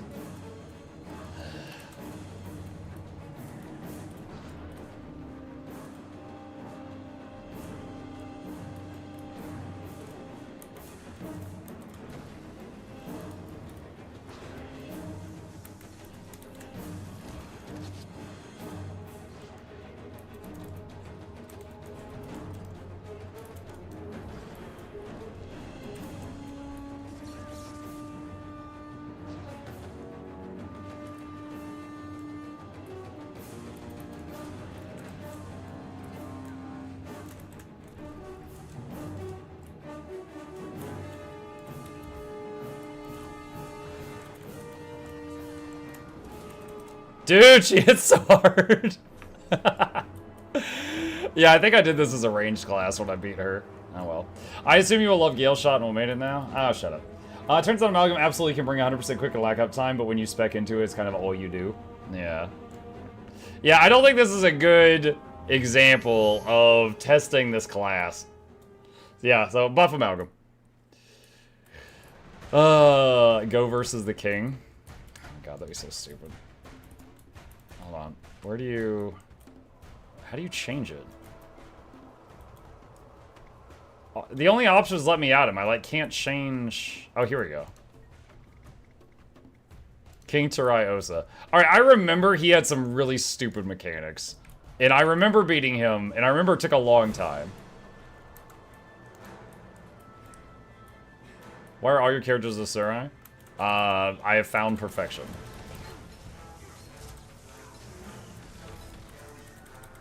Jesus, dude, calm down. 25 might.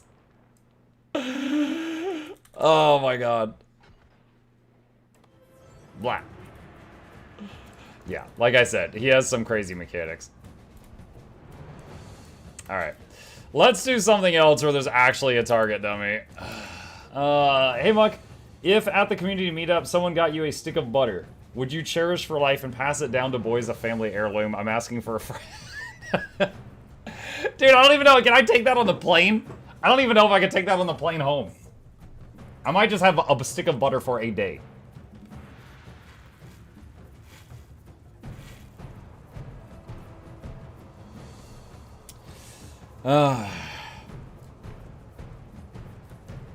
Okay. What could I do? I could do strikes again. I don't have agony resist, so I cannot do fractals on this character. I could do like a world boss or something.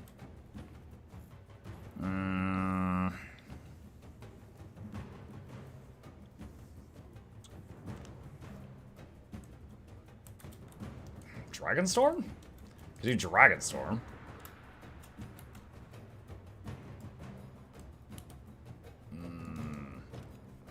T1 is 0 AR. Yeah, but anyone can one-shot T1. Nothing. Elite Spec betas now? Yup. Entirely bug-free. You'll enjoy it. Have you done Bard yet? No, I have not.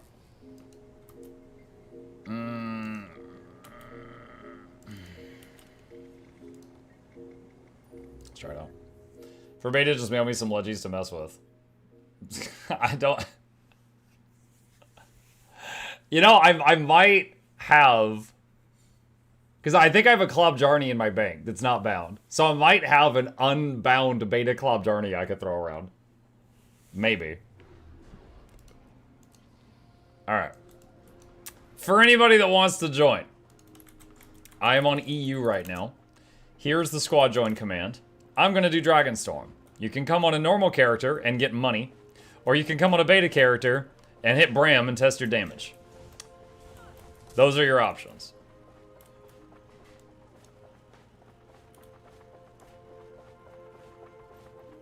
EU or NA? I am on EU at the moment. I'll swap to NA in like an hour or two. Australian? I am not on Australian. I don't think there is an Australian server. Let's see. Looking for group. Let's see. Dude, what section is this in? Icewood Saga? Champions. You know what? Screw it. Dragonstorm.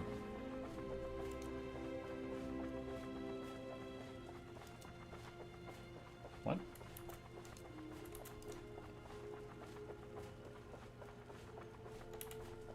Come on.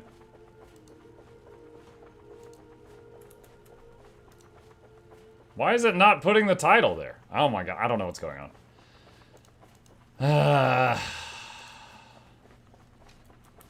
Dragonstorm?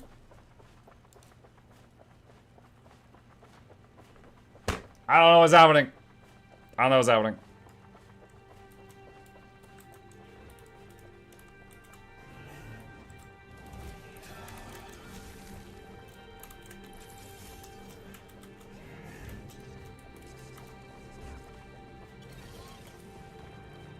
It hates you, it looks like. Possibly.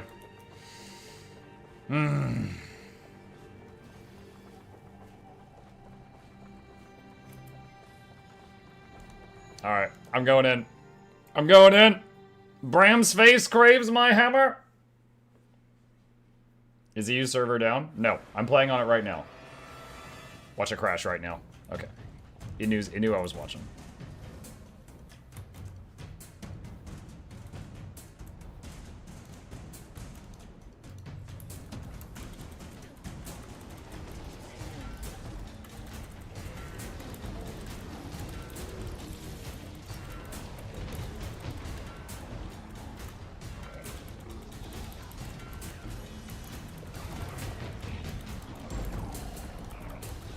I was getting stun locked so much of that.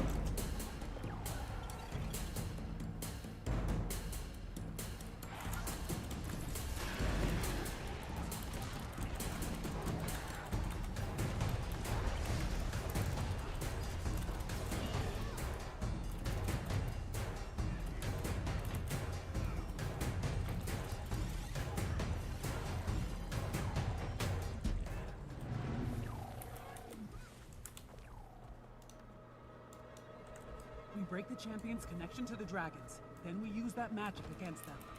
What'll happen to Bram? To Ryland? Bram knew the risks. Why is it not working to go in? Are you in the latest build of the game? We patched like 10 minutes ago. Nice of you to clear out the trash for me, Commander. Did you? Oh? You look like you broke. All that Jormek energy can't be good for you. You picked a weak dragon you knew you could control. Coward. I'll show you real dragon power. Jormag 57k DPS! You must draw them out. We're long past excuses, Ryland. You made your choice. Oh, I forgot I have an elite skill. I didn't even use it.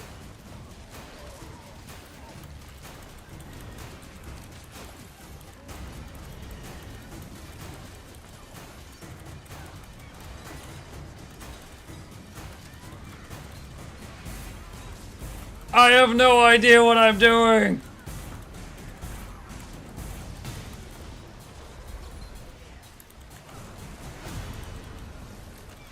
$72k. Freaking!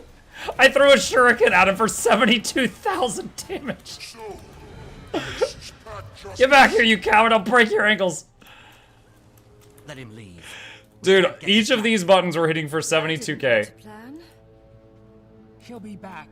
His pride won't let him stay away long. Wonder where he gets that from.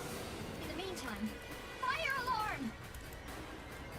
Bram, are you yourself? Oh no. Thank you. Time. Here we fight. We're not here to kill you. We're here to kill Primordus.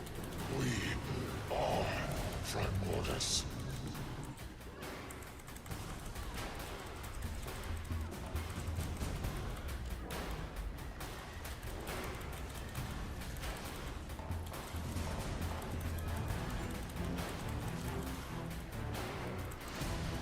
I need more stability. The spec gets ping-ponged around too much. I need infinite stability for this spec, or it sucks.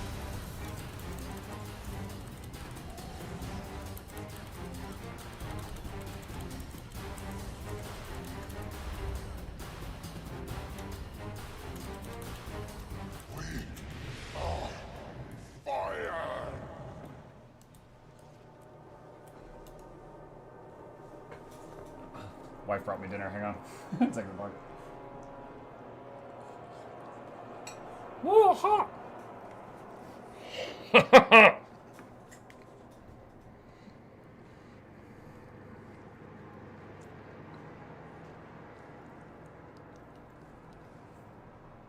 What's for dinner? Kraft macaroni and cheese. Ice. Just try it.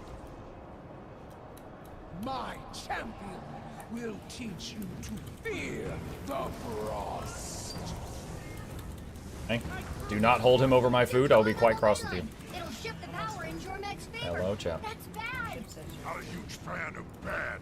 What do we do? Hey, I got a favorite We house. need to destroy When the siphons.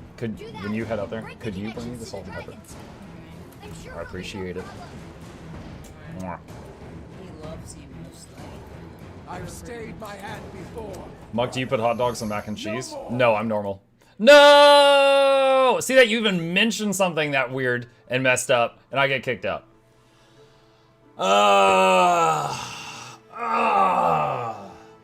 Alright.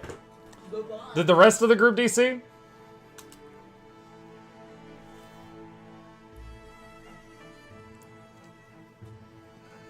I got kicked too. IDC too. No! My 50k damage. Dang it.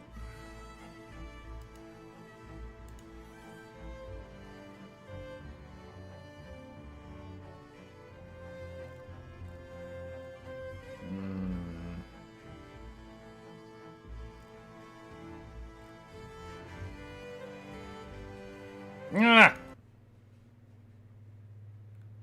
Hold on. Let's see, 20 minutes ago. Fixed a crash that occurred when friends joined a player's home instead instance. Fixed a crash that occurred when some ranger players equipped relics that summon pets. Corrected an art asset used for the chromatic resin greatsword. Thank God. Oh, man. Alright. Anything else on here? I don't see anything else on here.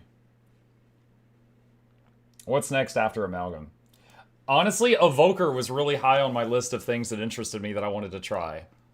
But... so I'll need to find something else. Maybe Troubadour. I don't know. I would say Gailshot and Antiquary are the bottom two on my list. Literally anything else. I think my kid forgot to bring me the salt. I asked him if he'd bring me the salt when he left, and he's like, yeah, sure, and then he just left.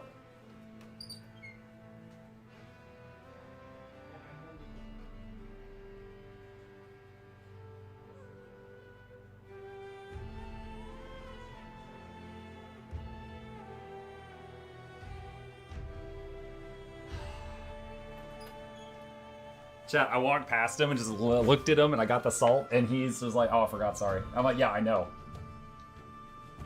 He was so kindly like, yeah, I'll go get that for you. Just leaves and dies somewhere. I don't even know. Okay. All right, chat. We've been streaming for 7.5 hours. It is mealtime. So while we are recovering from our latest crash, we're eating macaroni and cheese.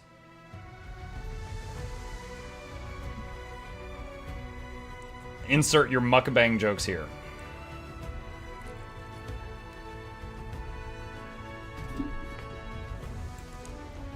Have you tried Gailshot yet? No. I've tried Rit and Amalgam.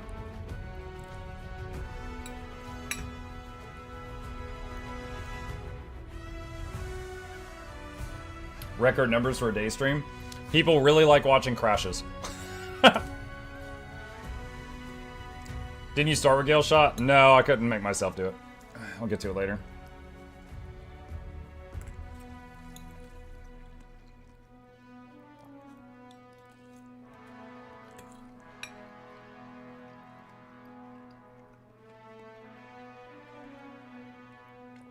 What that mouth do, though?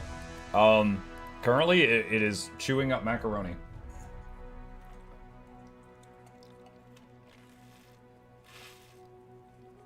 Mac and pickle? Ew. Banned? Ew, though. Tried Gailshot, loaded in, hit 3 buttons, decided as a ranger man I couldn't do it. Ah! Dang it.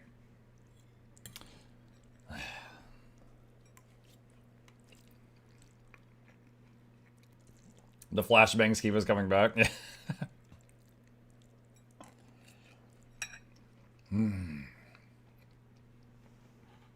Perfect phase of Dawn of War. Yeah, he just got flashbang too, chat. He got it also. The Dawn of War in the back is the reaction. Did I... Hold on. I haven't showed it this stream. I made a thumbnail for me playing Dawn of War. Where is it? Here we go. I modeled in front of a camera until I got that just right.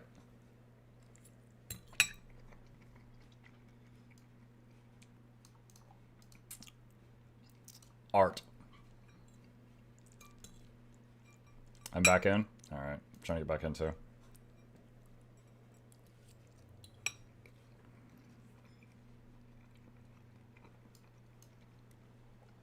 Dennis would have been funnier. Dennis is always an option, yes. What specs have you tried?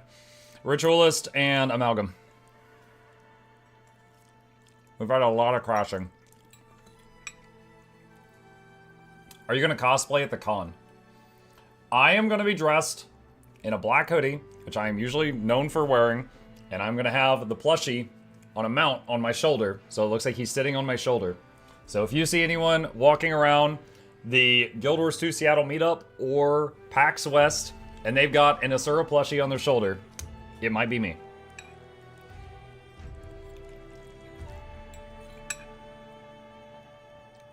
Not the chainmail hoodie. No, I want to be as recognizable as possible for the rare chance that someone might want to see me. So I'm going to wear what I normally wear.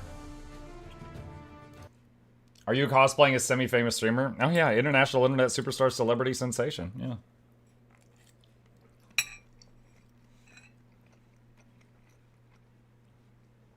All we need is to look for your hair floof. My hair floof?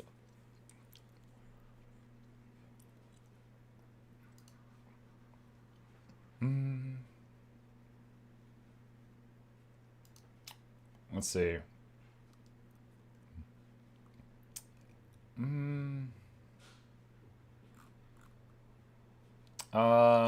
Mike, how we feel about the Elite spec so far? Did not... I don't think Ritualist DPS is viable right now. Ritualist support was really, really fun. Amalgam DPS is really easy to play. I'm just rolling my face on the keyboard. I don't know what I'm doing, and I'm pulling 50k.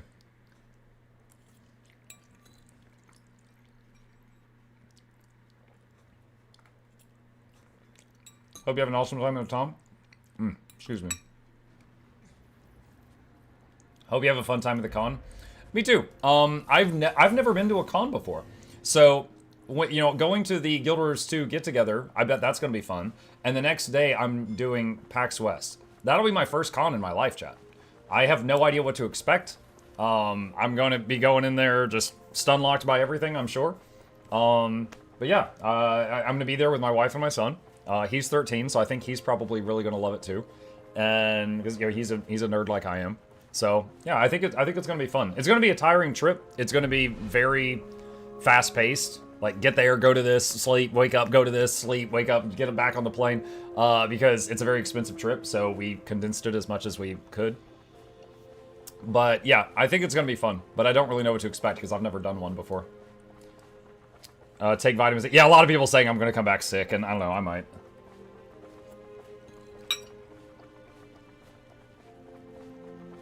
If you see a hairy man cosplaying Air, that's me. Air Stagalkin? Are you going to have, like, the thigh slit on the armor? Just hair bursting out of it?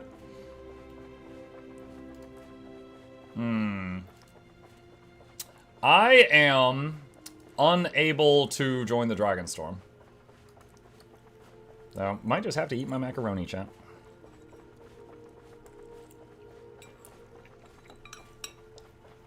Cologne Gamescom. So, that's in Germany, right?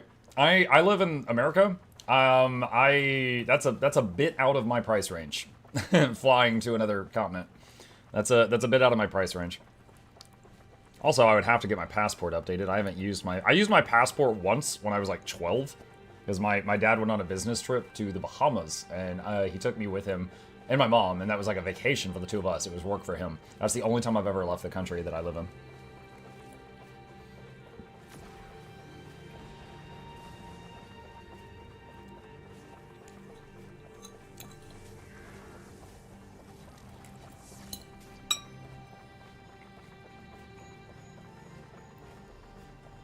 Crap, I'm a German Guild Wars 2 YouTuber. I hope to meet you there. Nah, sorry. It's out of my price zone. I mean, honestly, I am such a stay-at-home hermit. I am surprised by how much I'm looking forward to this. And it's at the point where it's like, oh man, if I have fun on this, I would love to go to more, but there's none near me. The only con that happens near me, and it's like an hour or so drive, is Dragon Con, which isn't really close to Guild Wars 2 related, but, you know, it's fantasy, I guess. But I live on the eastern side of the US, so, like, PAX West is on the other side of the continent I'm on. PAX East and Gamescom and stuff is on a different continent, so it's all, like, pretty expensive. I thought Atlanta had big cons. Well, Dragon Con, it has Dragon Con, I know that. Arceus. Am I thinking of something else? Hold on a sec. Where is PAX East? Hold on a sec. Hold on. Let's see. PAX East is usually held in Boston, Massachusetts. Okay. Still nowhere near me, but I had the location wrong. My bad. I was thinking PAX East was in Europe for some reason. I thought West was in North America and East was in Europe, but I was wrong. I missed E3. Yeah, I never went to E3. It's too late now. Thanks for the drops. You're welcome. Cons are very expensive, yeah.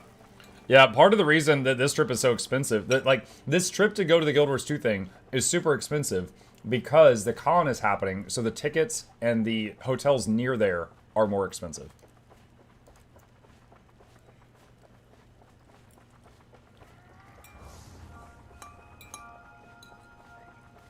Did you try the Snowcrow Power Writ? It's very minion heavy in the 38k range. I was just trying to figure things out for myself. That guide wasn't up by the time that I did that.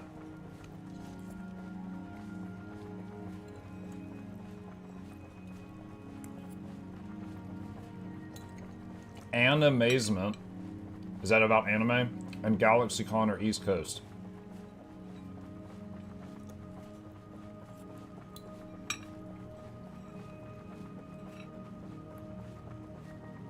That instance is dead? No. That's fine, I can just eat my food.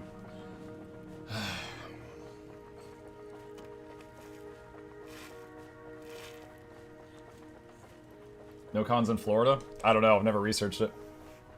But again, I don't want to go to cons just for the sake of going to cons. I was wondering about going to cons for, like, stuff related to what I'm doing. Like, if it wasn't for the fact that PAX is happening right across the street from the Guild Wars 2 thing, I wouldn't be flying out there just to go to PAX. I'm flying out there for the Guild Wars 2 thing, and then while we're there, we're going to try out PAX.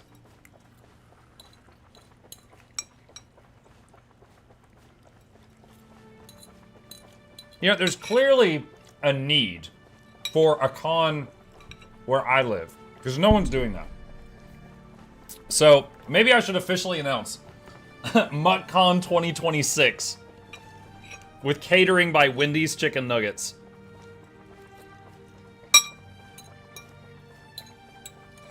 $5 entry fee just to help me cover the cost of the nugs. MuckCon? No, MuckCon, not MuckCon.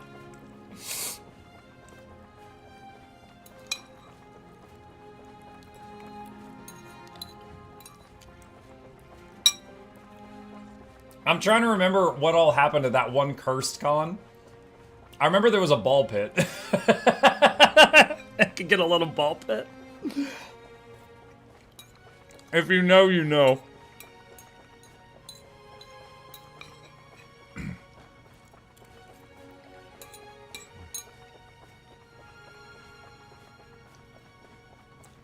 If you're an hour or so from Atlanta, I would go to MuckCon and have Wendy's Nugs. Hell yeah. We're up to single-digit attendees.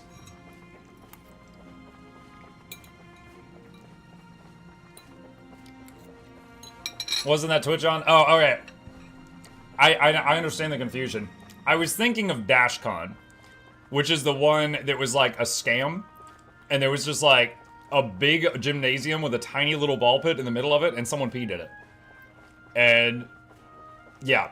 And then there was another incident with the ball pit, which was at a TwitchCon, where a lady jumped in, and the ball pit, it was like there was a concrete floor with like a half a foot of plastic balls or something. And she leaped in full force and landed on her spine and broke it. Because it was just concrete underneath. It was the concrete floor. They didn't have like a pad or anything. And she's had to go through a whole bunch of surgeries and stuff like that as a result of it. And, you know, TwitchCon was blaming the booth, and the booth was blaming TwitchCon, and there was a whole bunch of back and forth like that. She was pregnant. I hadn't heard that, so I can't verify that. Hold on, I'm putting my bowl away. But I remember the lady that hurt her spine.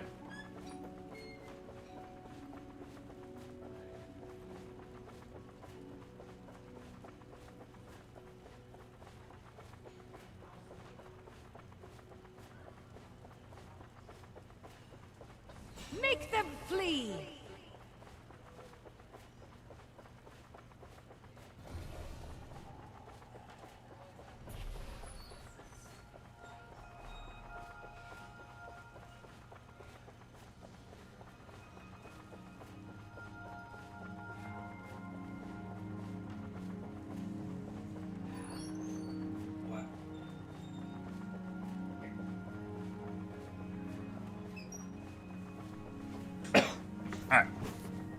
That's done. Let's see. It was Adriana Chachik, feel free to Google her. Okay, so Multiblade is making a joke because she was apparently a adult video star. Not really related to her breaking her spine in a poorly maintained ball pit, but yeah, that was a thing that's come up. DashCon basically became a cultural icon for Tumblr users. DashCon was so bad it became icon. I found about, you guys know the YouTuber Internet Historian? Hilarious stuff. Highly recommend it if you find, if you like, you know, humor. But he has a thing where it was like a 20-minute long video explaining what the whole history of what happened at DashCon and the scam that it was. And the ball pit thing is just a hilarious section of that video. That's how I learned about it. Muck, downstate all people you see that are cosplaying Bram. Who's gonna cosplay Bram? I'm just thinking about that one guy that said he was going to cosplay Air with hairy legs. And I was just like, okay. Fire Festival? Yep, I saw that one too. What's worse, DashCon or Fire Festival?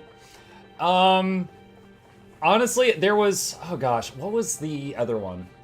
Hold on. It wasn't DashCon. There was another con that the Internet Historian covered. I saw a video on. And it was furries. And they ended up getting banned from, like, all hotels in that state. And I'm trying to remember what that one was. That one was like the worst sounding one I'd ever heard of. But the name is escaping me right now. Rainfest? I think that might have been it. I think it might have been Rainfest.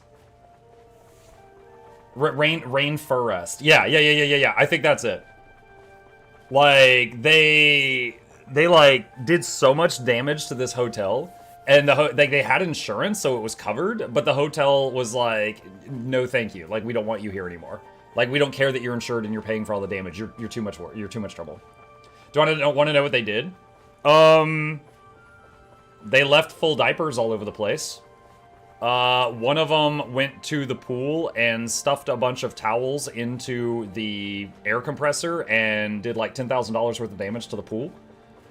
One of them like damaged some systems inside the hotel. It was crazy. And like some of the people that were there were reportedly like yelling at the others like, you are embarrassing us, and that they didn't care. Like, it was like the bad eggs. Like, I think part of it was they said that, like, they were welcoming, and everyone that had been banned from other cons was welcome to come to theirs. And so, of course, they had everyone that was banned for a reason at their con.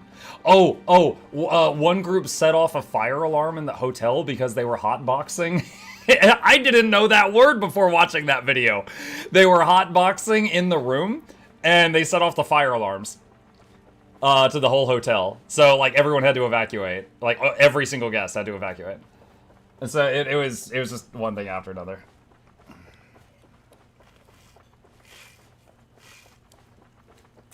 Yeah. Let's see. Is this working again yet? Man, it's really hard to stream Guild Wars 2 right now. I just learned that word, oh my innocent mukluk. Yo, I stay inside and play video games all day, man. I got no time for that stuff.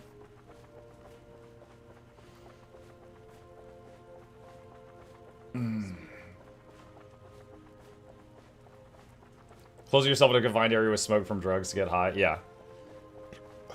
Might need to remove the offline people. I don't know. I don't know. You mean like learning about the Noxxi box? That's just an inbox.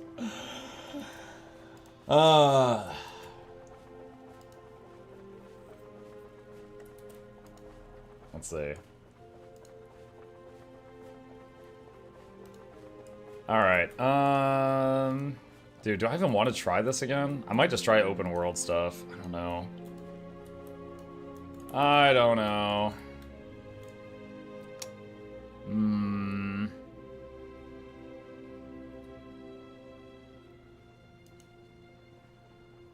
Let's see if this one's still going. Easy IBS 5? Maybe. I did that earlier. Let's see if this is going on. They might be near the end of the boss. Why not play Condi Amalgam? It was just more buttons. I did Condi Amalgam first, and then I changed to this.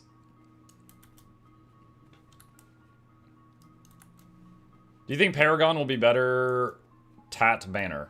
Tat Banner? Eh?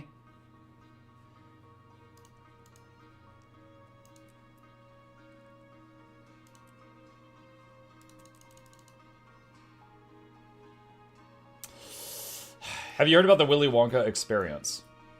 I know the Willy Wonka movie. No, I don't know. I don't think I know what you're talking about. I'm sorry. Miss Condi Amalgam, how was it? I rolled my head on the keyboard and got like 60k DPS, and I didn't know what I was doing. But it had 3 kits, so there was a lot of weapon swapping. Now I'm triggering power, so it's a little less. Win NA Muck. Sometime soon I'll swap over. Which doesn't matter if I can't join any groups or join any instances.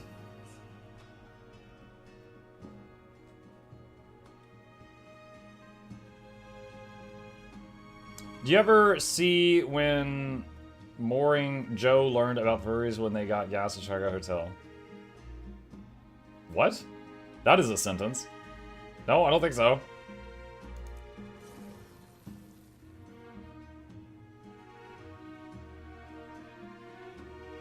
The experience? Hold on. I'm gonna Google this. What happened with the Willy Wonka experience?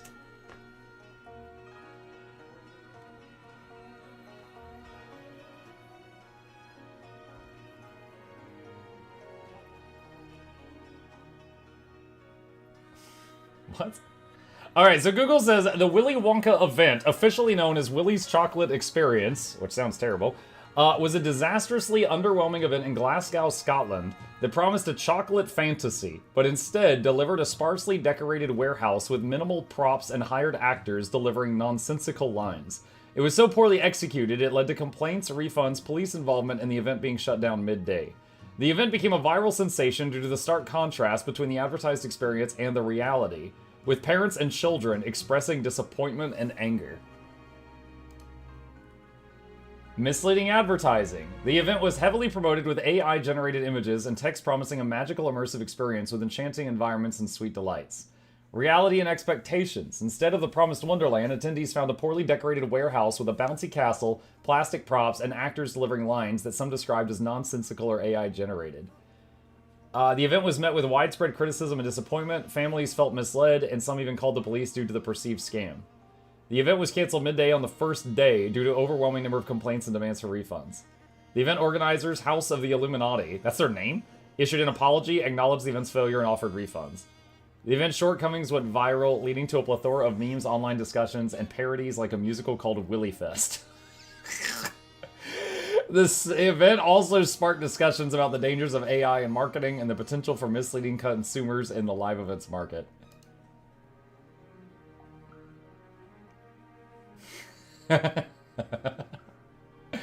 Dude, alright, this is the image search.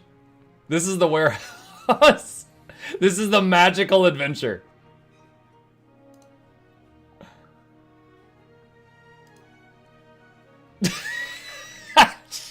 This lady looks baked.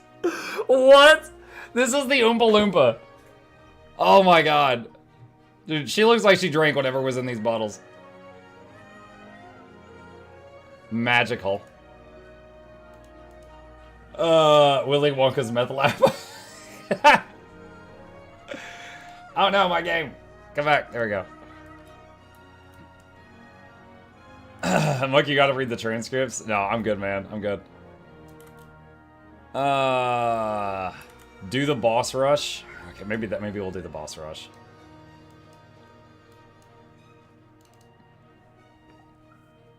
Apparently she was really good and she did her best despite being minimum wage. Oh, good for her.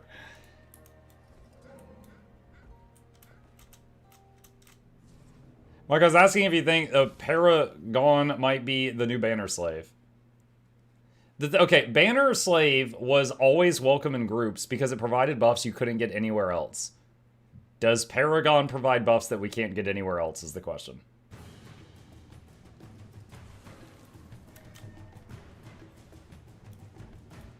Boss Blitz preparations. Okay, it's almost ready for me. Hey Mike, so far you've tested Rit and Ooze. Yes, it's been difficult because we've gotten crashed out of the game like 25 times today. But yes. I'm rich, you know. I'm rich, you know.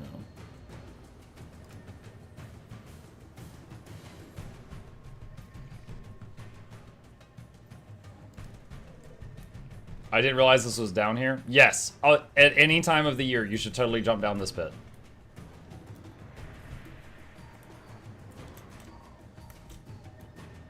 Mike, how are the new specs so far? Which would you say is your favorite so far?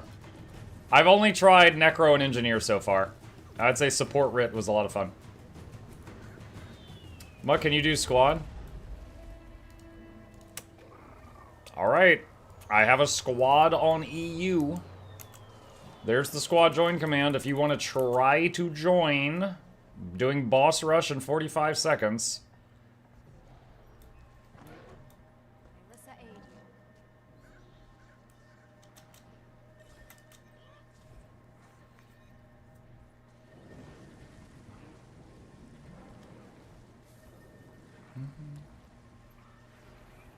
I can't believe we got Farron as recurring character, but not Quinn. The second you said join, I crashed out. I invited you to a magical warehouse where you probably just crashed.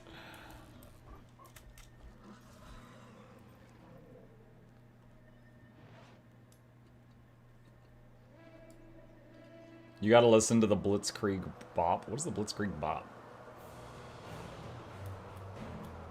you're enjoying the refreshments. The Zephyrite. I do not know what I'm doing. Me. Alright, you.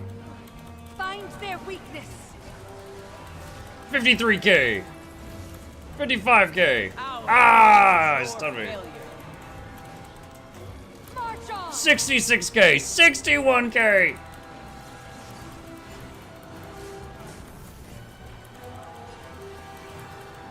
No, he moved out of my bombs. What a jerk.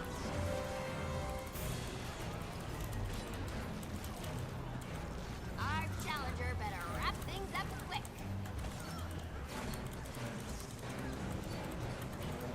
You know this superstar by now. Let's hear it.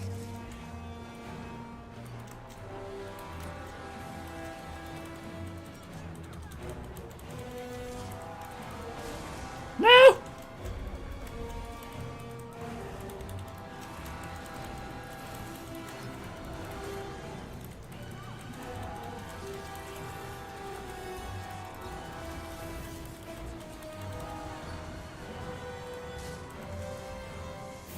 Make them flee.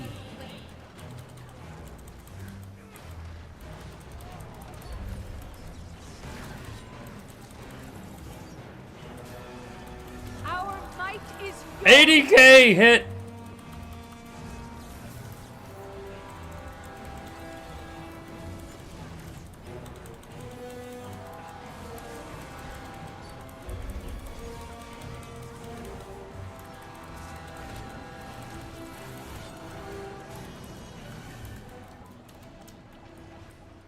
Alright, that one's done. You're dead.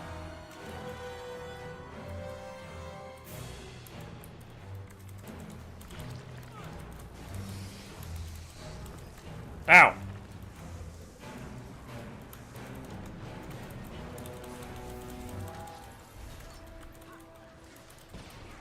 Ow! I need more stability.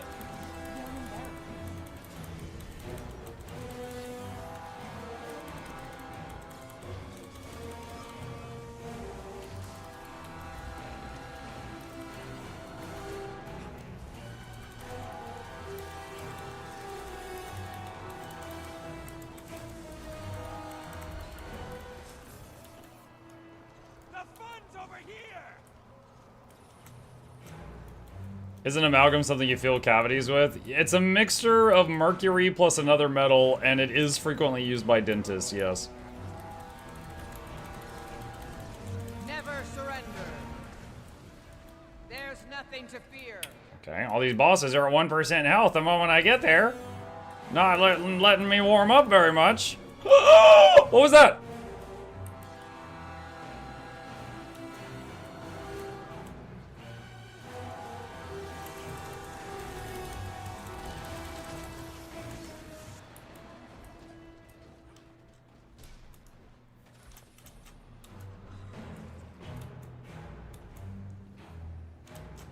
How was the beta muck? We crashed like 25 times today. It's been rough. Alright, whoever said go to boss blitz to test your damage, terrible idea. Everything's just dying instantly. Terrible idea. What was that monkey made a guide for this? Yeah, I said run in circle and hit the bosses. Boom. Now you know how to blitz. You're welcome. Look at these links. You're not blitzing fast enough? Guess it's time for raids. Let's see the color of your coin. Try Dragon's End Sue on solo. I mean, I could record a video of this. It would be so short, though. I feel like it would just be really short. Monk made a guide about 4 Winds and promptly forgot all of the information he put in the video. Hey, I made a guide for 100 things, and I promptly forgot all the information I put in all the videos. 4 Winds isn't special. Do seize a PvP to test it? To test this? Oh my god.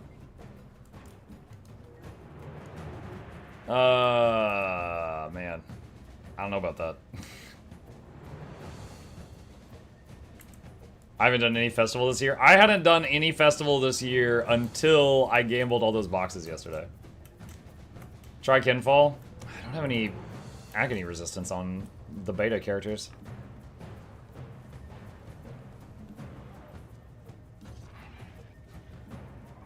Doom CM.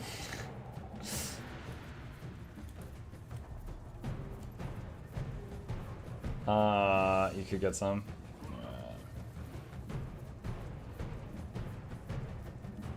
You downloaded your info into the videos, don't need to remember anymore. That's right. What do you enjoy more, this or Ritualist? I mean, Ritualist because I enjoy support more. Like, I've told you guys before that DPS doesn't make my brain make the happy juice. Like, in a big number. So, I mean, this is pretty cool, but it's just DPS. And that's like the one role I almost never play when I play games, unless it's just like the main character. Why not run quicker or lack? I mean, I was just running the biggest damage build I could find. Find everything you need here.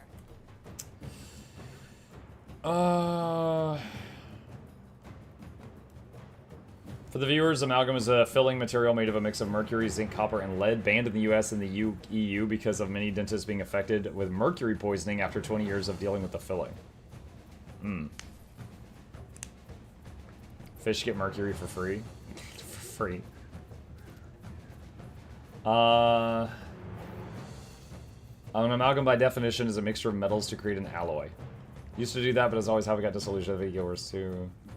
Has anyone made the quick alack 100% uptime yet with amalgam? Yeah, but it doesn't do much else. Like, you're doing all that quick and alack and you're focusing so hard on that, you're not really doing any damage or healing. So it's kind of weird.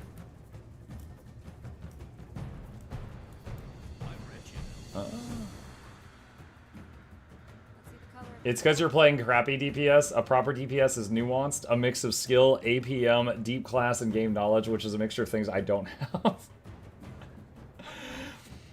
Bounties is a good idea. How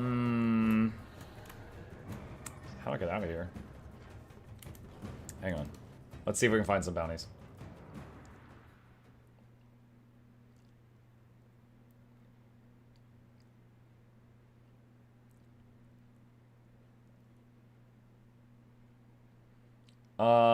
Joke's on you, LOL. Mukluk button smashed and said hi, DPS. Uh-huh. I just got here. Hope you're doing well, Muck. Have you had any connection issues? Yeah. We've been streaming for 8 hours, and we've had like 20-something crashes. We've had a lot. Alright, where's the place with bounty? Sandswept has bounties. Let's see what Sandswept's got.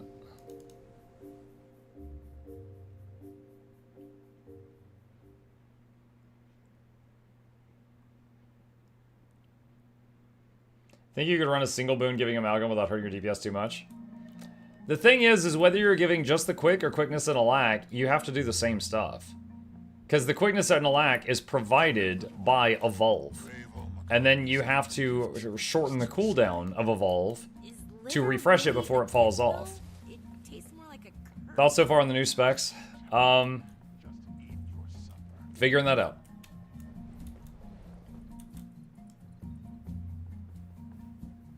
Your cub shows promise. Hordes of creatures driven insane by layers coming from all. Alright, where's this thing? It's getting out of control. Hordes of creatures driven insane by layers coming from all over.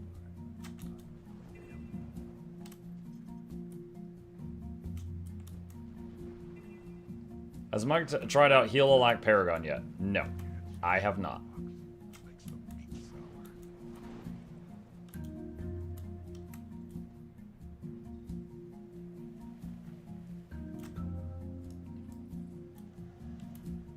Which is the most complicated new spec? Evoker, because it has the ability to crash the servers, so playing it well has an extra layer of difficulty. I'm like, apparently I won a draw for a prize 3 years ago. I just saw it in my Twitter inbox. Is it too late to claim it?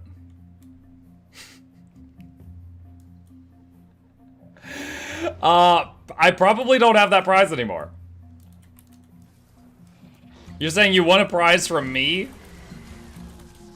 years ago. Oh, crap. I'm just getting stun locked to death right now. If I was a ranger, I'd be able to get up from this position.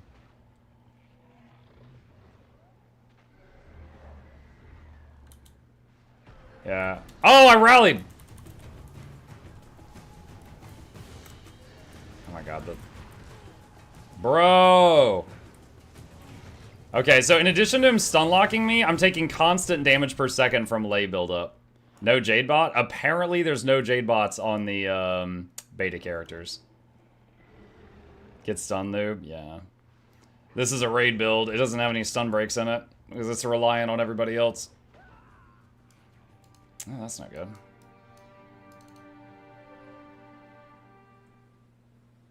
Elder Yoan. Now you got me thinking about the Jade Core.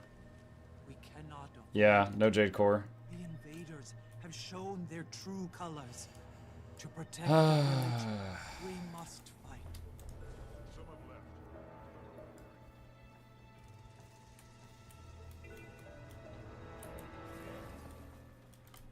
Let's try something else. Hopefully it doesn't stun lock me constantly. Hunt down Eggnog the Soul Beast. Is that the same? Is it in the same spot? Hmm.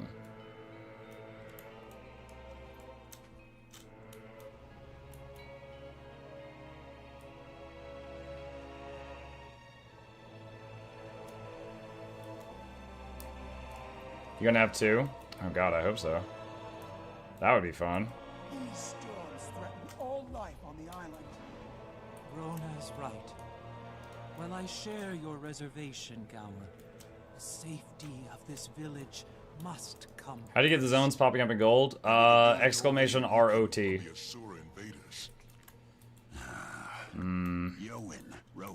Yeah.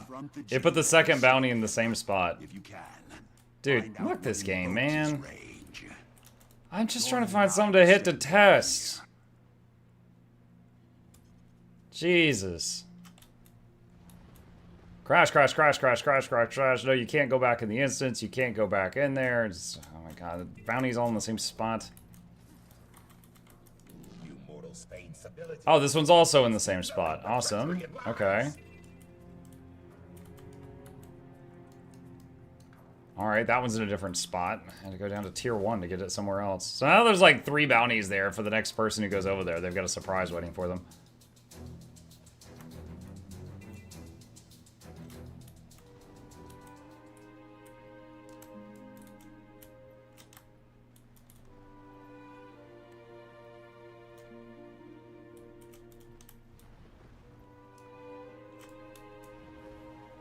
Trying to do fractals keeps crashing out, but I stand around Lion's Archers all day. I'm fine. Sorry for disturb. I have a glyph in my inventory. I know this glyph doesn't work when collecting materials from a chest at home. If I take them out and exchange them in a box, will I open and collect everything from the box and receive the glyph's currency through the box? Are you talking about... I'm here to help. Please don't. Are you talking about the Homestead Gathering box? If you have the glyph in the Homestead Gathering box, it should give you...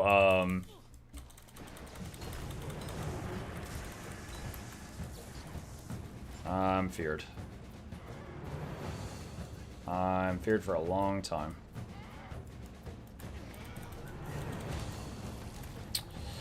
And now I'm knocked back.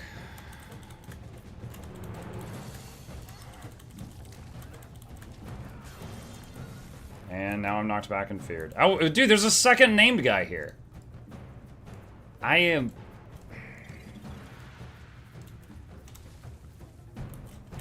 I am so freaking done with this. This build is not good in open world. It's just stunlock central constantly. I'm just trying to find something to hit. Dragonstorm crashed twice. The boss rush thing was over in a freaking 20 seconds. The bounties are all spawning in the same spot. Just go hit Doom. Just go hit Doom. Go to the bear arena. That's not a bad idea. Let's try that.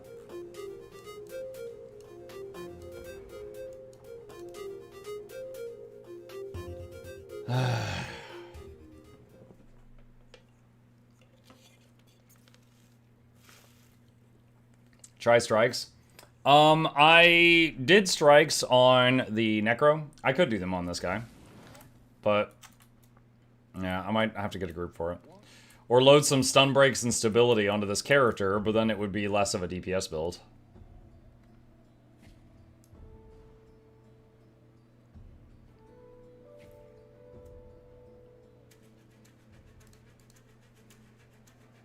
Spring-hearted. Isn't that the toughest one?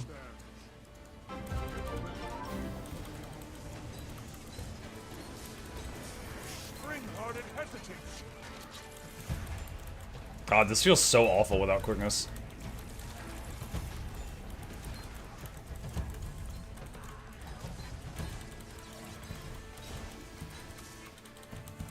Now she poured it out of all the bombs.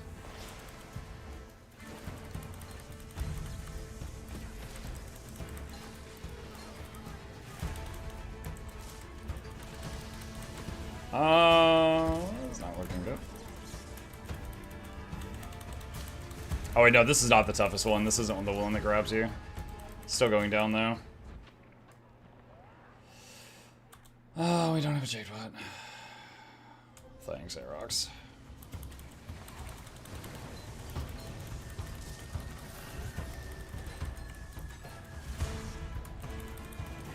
Impressive, Wayfinder.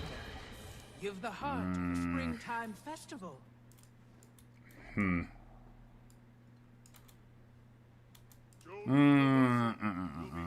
to the action soon, after this quick break. Let's see, defensive protocol cleanses a stun break. Thorns is a stun break.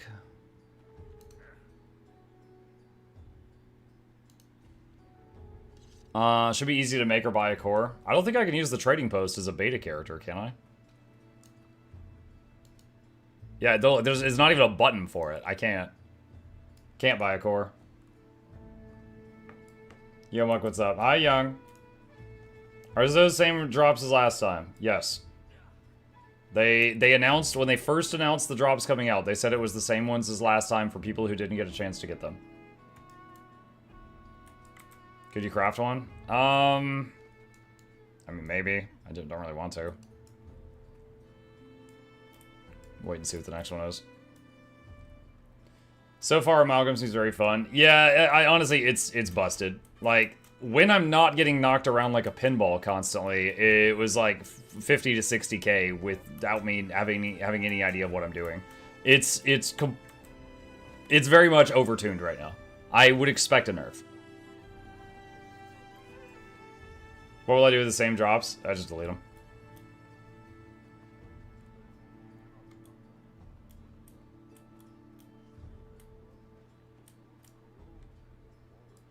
I'm gonna wait till the next bear spawns and see which one it is, see if it's one that I can actually beat on.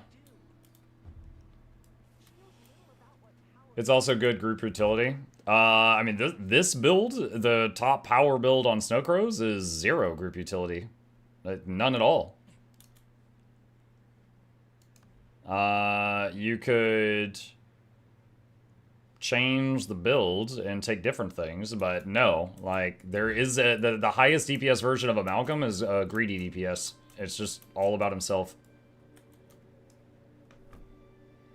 Killing the boss faster is a form of utility. Look, that is just a phrase to make DPS feel better about themselves, right? DPS are needed in every group, but when people say utility, no one is referring to DPS.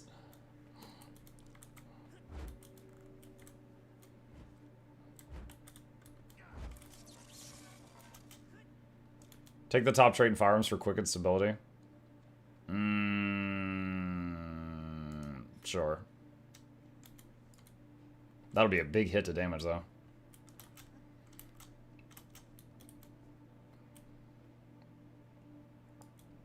Maka main Mesmer, we annoy in and out of game. Yep. Oh, god damn it, it's the one with... I'm losing my mind, chat. I'm losing my mind. I feel like everything's going wrong. It's the one where you friggin' destroy sticks. It's the arena where you destroy sticks. Amalgam probably needs 80% of time on stab to run it out like stab a critical hit. Yeah, I don't know. The game doesn't like you. Dude, no. It's like 25 crashes. And it's like, okay, a beta's a beta. But then, like, the Dragonstorm thing breaking us twice. And then, like, 30 bounties in the same spot. And then that. Like, oh, man. Alright, you know what? Forget, I'm so done with this character. Okay, I'm just gonna go see what we can do on a target dummy and just be done with it. Like, there's really nothing interesting to say about this. It hit hard. It make big number big good. It makes shiny graphics. Shiny graphic make brain go, whoo! That's it. That's the whole thing.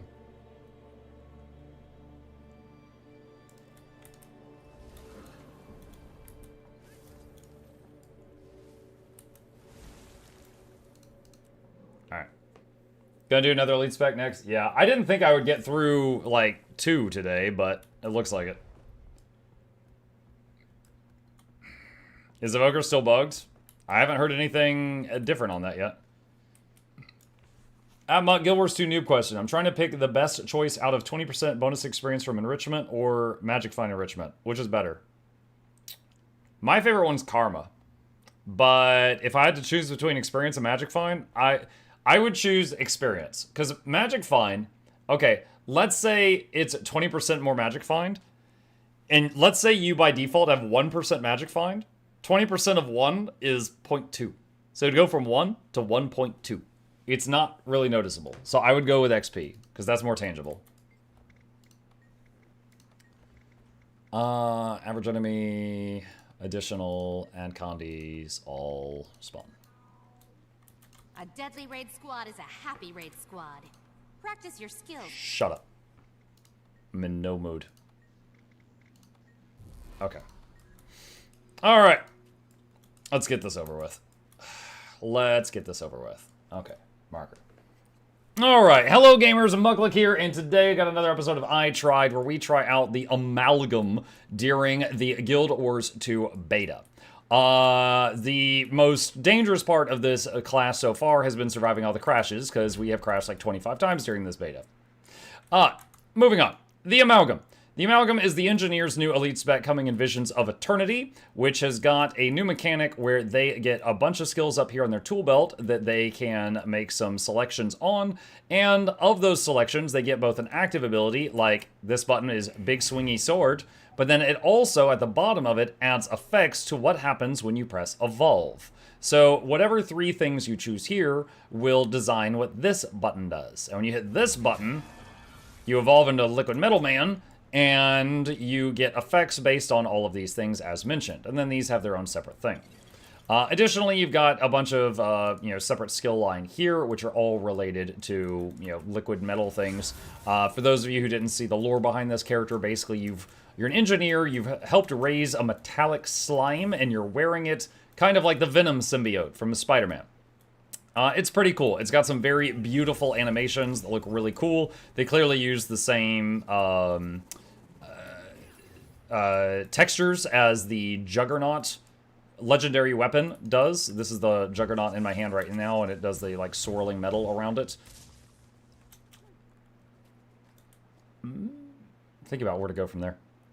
But let's talk about the build itself. So I went to Snowcrows, and Snowcrows, by the time I got there, had already posted a simple power DPS build for the Amalgam. This was the build that I tried out. Actually, I also tried out a Condi build, and it was very good, but it was running 3 kits, so it had a lot of weapon swapping. Because you're like, press some buttons, bomb kit, press some buttons, flamethrower kit, press some buttons, grenade kit, press some buttons, default weapon, press some buttons. There was a lot of buttons. So I went to this build because it just had 1 kit, so effectively you're using 2 weapon sets, the bomb kit and the hammer. So this is the build, and it is purely a power build, and just to show what it's like in action, I'm currently just a pure DPS, just unga bunga, using the arena console. This guy has all conditions, I have all boons. which was probably a few too many because of modified ammunition. So this is going to be slightly higher than it would be in a realistic setting, but you'll see it's it's way beyond that. So I don't even know the rotation here. I'm just going to hit buttons and let's see what happens. We're going to do this and this and do that and do that. There's 53k, there's 56k, and then we're going to reset, and then we're going to hit these ones again. There's 69k. Let's do this and this button. I don't even know what that one does. Let's drop some bombs on the ground. We're just going to hit all of those buttons there. Beautiful. Boom, boom, boom, boom, boom, boom, boom, boom, boom. And you can see we're currently sitting at 42,000 damage, and I have no idea what I am doing. And that's pretty much how this goes. Honestly, beautiful class, huge damage. It's probably overtuned right now. I am pretty sure that we are going to see some nerfs on this because, again, I do not have a rotation right now. I am not following any instructions on how to get the most out of this. We are simply mashing buttons and rolling our hands on the keyboard and getting a lot of numbers. So with Condi, I actually got even higher. I think we were over 60k for a little bit on Condi. And I've heard rumors that some players of Amalgams managed to get 100k. I cannot verify that, but I heard that. But with how easy it was for me to just copy this build and just roll my head on the keyboard and get 60k, which then tapers off down to like 40, it's still really strong. It's really, really, really strong. Yeah, I also don't have food buffs or utility buffs right now either, so that's something as well. It's really, really good. This version of the build offers like no utility for your party. It is just me greedy, me DPS. That's it. Now, there is some interesting other applications of Amalgam that I have seen some people bring up that I think are worth talking about. And one is the quickness and alacrity thing. So we're going to make some changes to our build here. Right here, where are you at? Right here, a protocol shred, which is the one that I had on my F3. It throws the shuriken things, but also it makes it to where on your next evolve, you gain 8 seconds of quickness and super speed. There is another protocol called Cleanse. It is a defensive one, cleanses conditions, gives you barrier and boons, and it will make your evolve give alacrity. It will give 8 seconds of alacrity. So this gives 8 seconds of quickness and super speed. This gives 8 seconds of alacrity when you press evolve. Now, there is a thing here called Contagious Mutation, which will make your strain enhancement effects be shared to nearby allies when they are activated. So if you're using this, instead of being 8 seconds on you, they become 8 seconds on you and 6 seconds on everyone around you. Now imagine you're running concentration gear and you have 100% boon duration. That becomes 12 seconds of quickness and alacrity and super speed. Super speed caps at 10 seconds, but you get the idea. On your party when you press evolve. Now evolve has a 45-second cooldown. But if you are running the tool straight line, it reduces the cooldown by 15% down to 38. But if you have alacrity, that 38 goes down to close to 31. So 12-second duration of quickness and alacrity and a 31-second cooldown on the button. So if we can shave off another 19 seconds, it's 100% quickness and alacrity uptime on a button for a whole group. And for that brings us to Mercurial Tendencies. Disabling an enemy reduces the cooldown of evolve by 3 seconds. So, some quick math here. If you can do 7 CCs after doing the evolve button, so you hit the evolve, your group gets quickness and alacrity, you do 7 CCs, evolve pops up again, and you hit it again, repeating. There are some folks that have found a way to have this one character give perma, quick, and alacrity to their party. However, they become so focused on that, my understanding, and this may change as the beta progresses, is that they really can't do much of anything else. They are unable to really focus on doing damage. They're unable to focus on like healing support. So it's not like a quick alac healer. It's not a quick alac DPS. It's just quick alac CC because they're just chaining CCs to keep resetting the cooldowns on this the whole time. So that is how it works right now. I don't know if that will evolve. I can't imagine the developers would want it to. And the reason for that is when Chrono gave Quick and Alac, they got rid of its ability to do that. Now, it's also possible that their view of the game, their vision of the game could change. They got rid of a lot of unique buffs that no one else had access to when they did the change to spirits and banners some time ago. And when they did that, they were like, all right, no more unique buffs. They got rid of Spotter on Ranger. There was, I think it was Assassin's Presence on Revenant, like all the unique buffs. But now they've added some back with some of these new elite specs. So maybe they're changing their minds on some design decisions. So could we receive the return of the quick Galak in one person?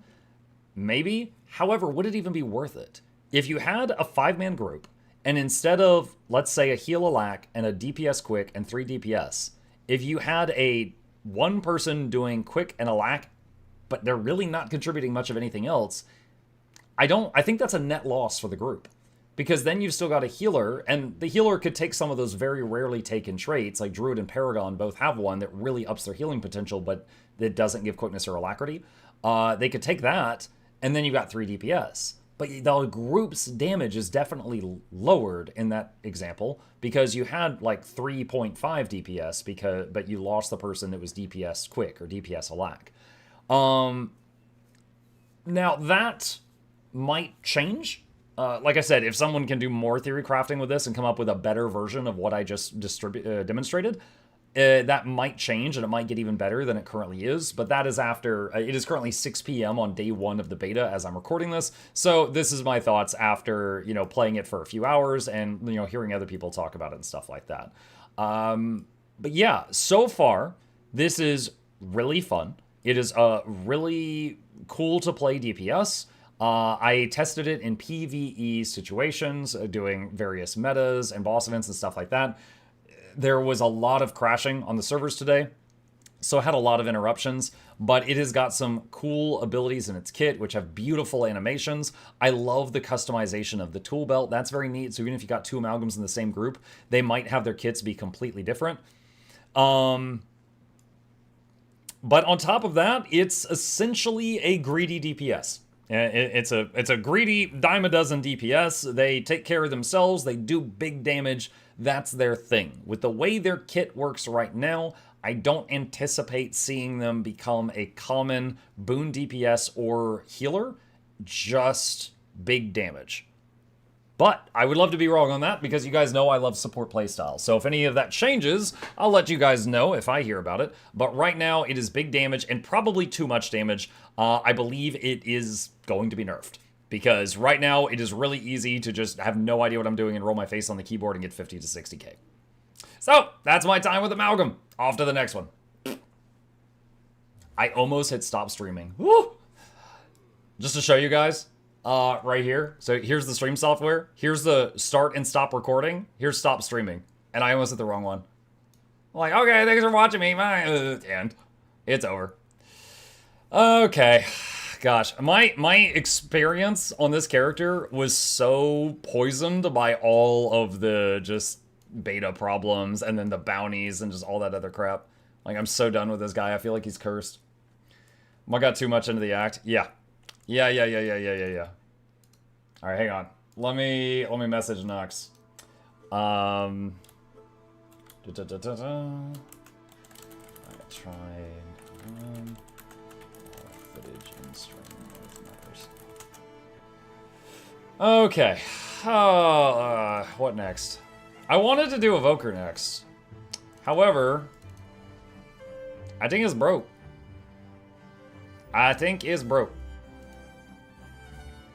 What do we got? Luminary, Paragon, Conduit, Gailshot, Troubadour. We did this one. Evoker. I assume Evoker's still broken right now.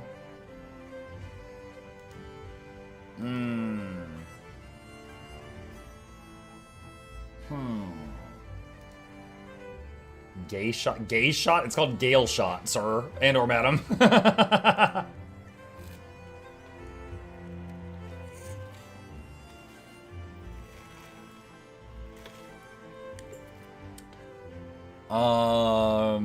Troubadour. Tell you what, you know what I'm gonna do? I'm gonna let you guys vote on it. Let me see. Straw poll. We're gonna make a straw poll. You guys can choose for me. Let's see. Alright, so what's left? Luminary. Paragon. Paragon. Conduit. No. Gailshot. Troubadour.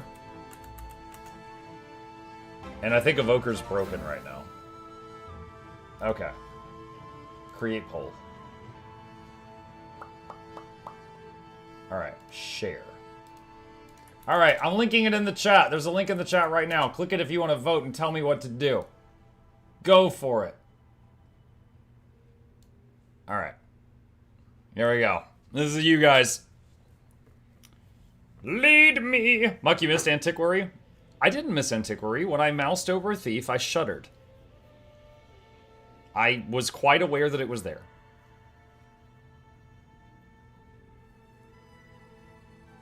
Coward? It's not cowardice, it's disgust. It's an entirely different thing.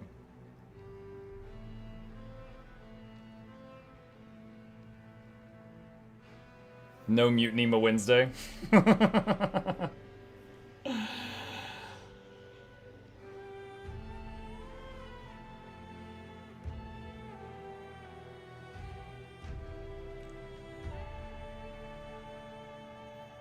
I wanted to see Antiquary.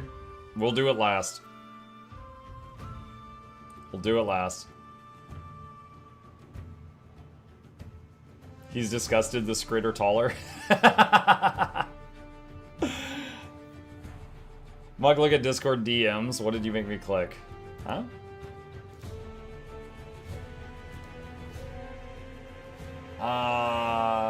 You need an ad blocker. He clicked on my straw poll link, chat, and he got some AI lady is flirting with him.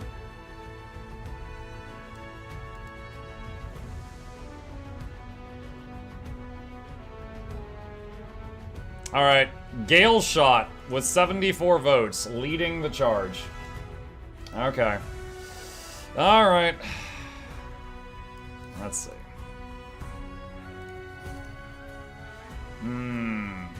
Do a different race this time? Ah, sure, they're gonna get deleted anyway. Ranger, salad lady. There we go. That's fine. I don't really have a preferred appearance for salads. Muck salad. There we go.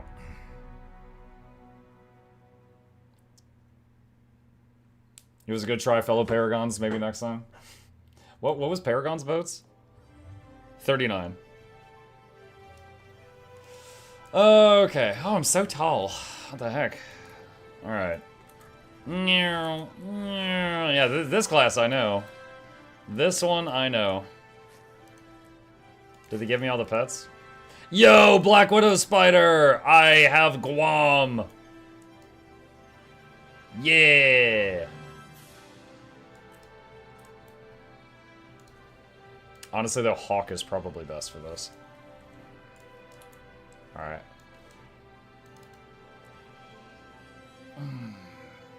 Go check if the reflect bug is still going. I've been told that it's not. I'm pretty sure they made the attack unblockable so that it wouldn't get reflected. Hawk named Mike. Ha! I see what you did there.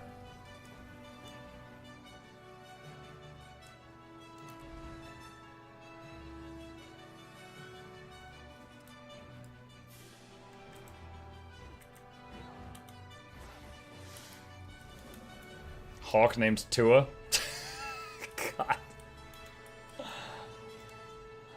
God. Okay.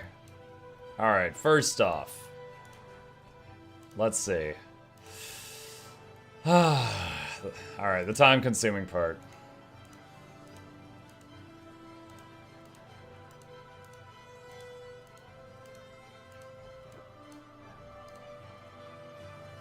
I don't know what build we're going to be doing. Is there already one on here for Ranger? Power Gailshot. There is. I assume full burrs. Runes of the Scholar.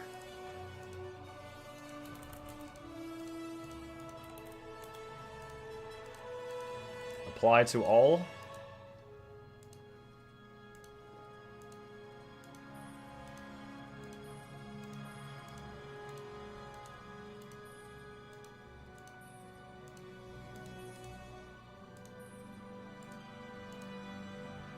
Burrs.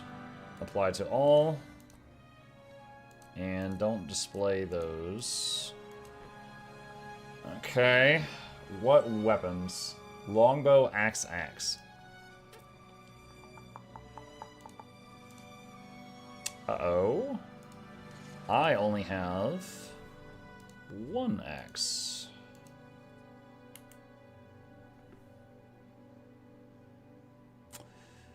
Did they give me any gearboxes? Oh, good heavens. Okay, there we go.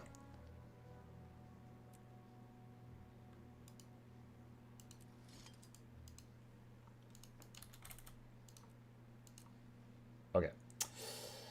Force and impact on both.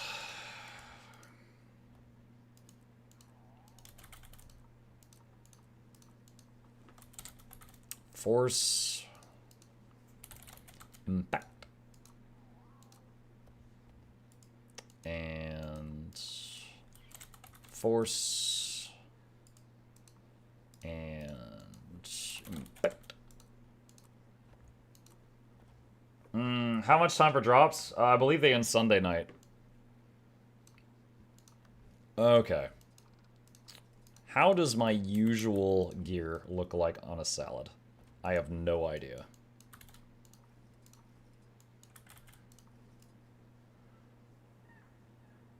Weird.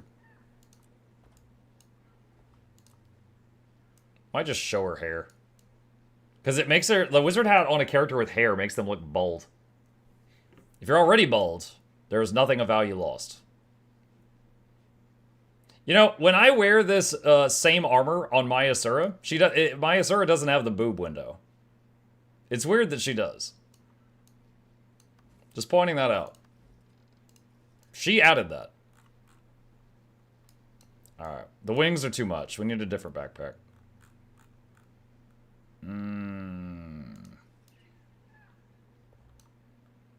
Giant tree on the back of the tree. It's because your Asura has no boobs. I mean, technically correct, yes? Ferris is pretty. We can keep Ferris. Alright, what about the axes?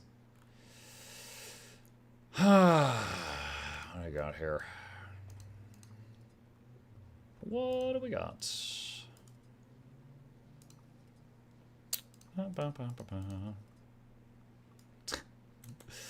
That one.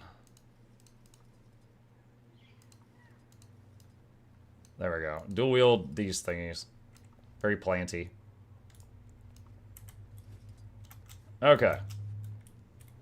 Alright. Let's look at the build.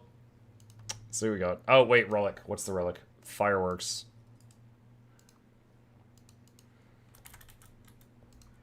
Like a firework. Alright. Alright, build. Marksman. Bing bada boom.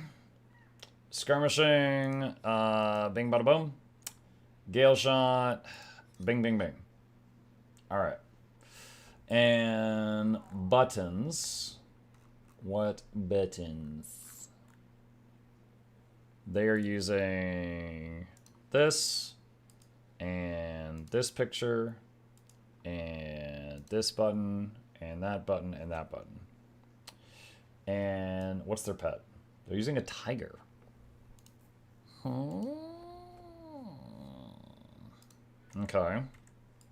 Alright. Alright. So, what do we got here? Gailshot.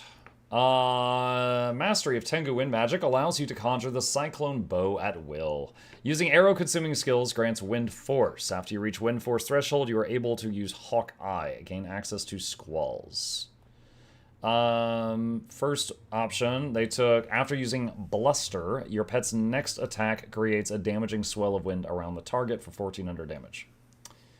Where's Bluster? Is that on the glowy weapon thing? It's the 2. Okay.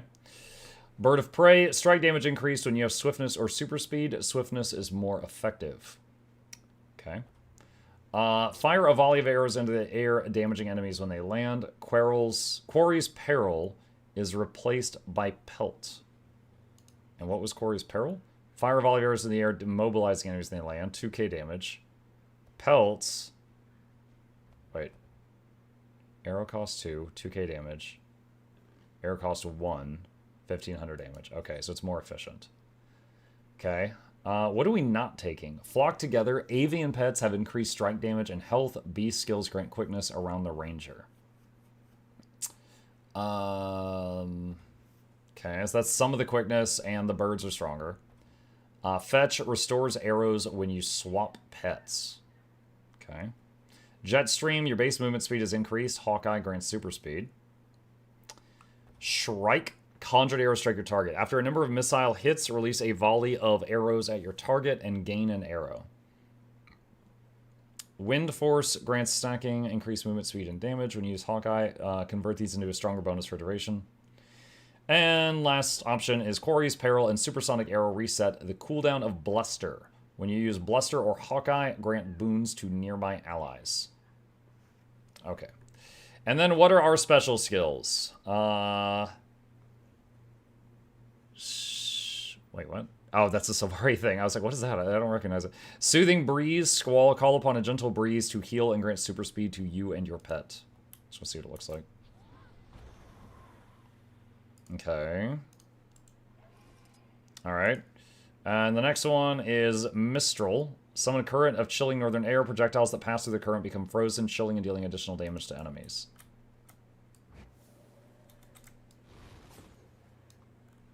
Okay. And other option is Whirlwind. Woo! Pretty neat. Okay. And that is super speed and 2 charges and an evade. Wind Shear. Wind swells around you, knocking back nearby enemies and reflecting incoming projectiles. Very short duration. It's a stun break.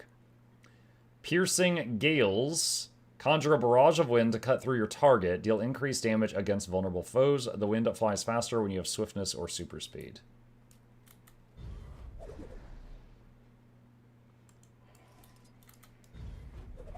Oh, there we go. I had to aim up a bit. I was like, I didn't even see it.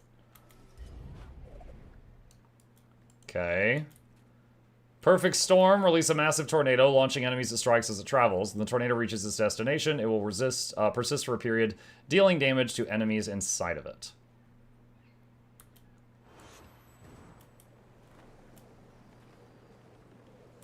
Okay. Alright. Alright. So, let's just follow what they did. Let's see what they got here. Oh, I haven't even looked at the special, though. So that's the airbow. Let's see. The 1, pew pew. Hawkeye replaces the 1 button when it's charged. 2, release a rapid volley of arrows. So, literally the same as rapid fire. Fleeting Zephyr, jump back, releasing a blast of wind that destroys good projectiles. Literally shortbow 3. Pelt, fire a volley of arrows into the air, damaging enemies where they land. Caffeine-free longbow 5. Supersonic arrow, charge an arrow with wind magic and then launch it at incredible speed. This skill grants additional wind force. Longbow, unleashed, ambush 1. Okay, so all buttons we already have, but they're a bit different now. You must have an enemy targeted. Oh, I guess Hawkeye. Oh, dude, the tooltip for Hawkeye. Look at this guy. All right, Spawn, average, average, additional options, add conditions, all, spawn, adjust self, add boons, oh wait, hold on a sec, all of them, exit.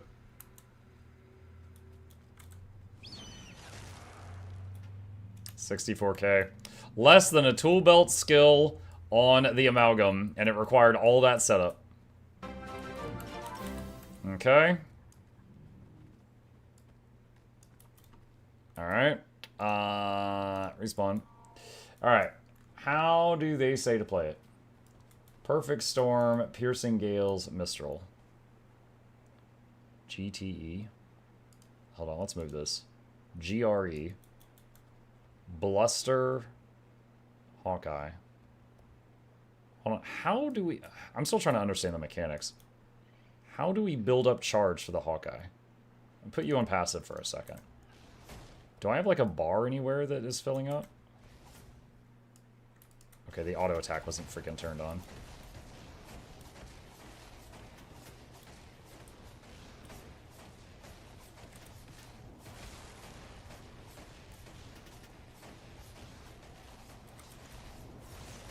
Alright, so right here. 2, 3. How many stacks of this do I need? 4, 5. And then I guess it just happened.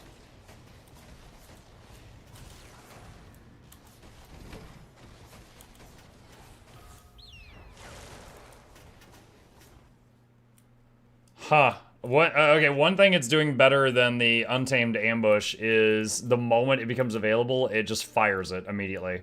Untamed Ambush, sometimes you have to press the 1 button again. You're just standing there doing 21, okay. Yeah. Alright. Hang on a second. I'm supposed to start an axe.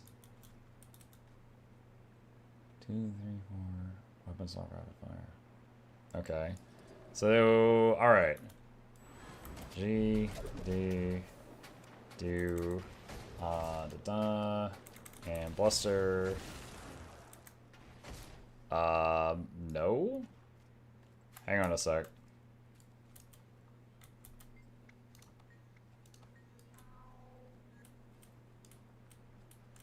Reset. Let me try this again. That did not happen the way it said it was going to.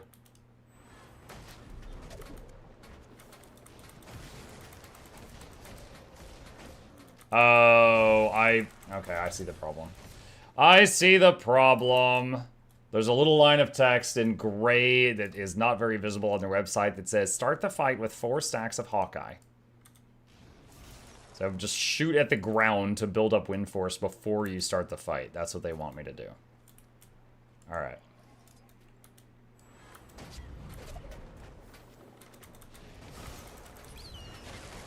Alright.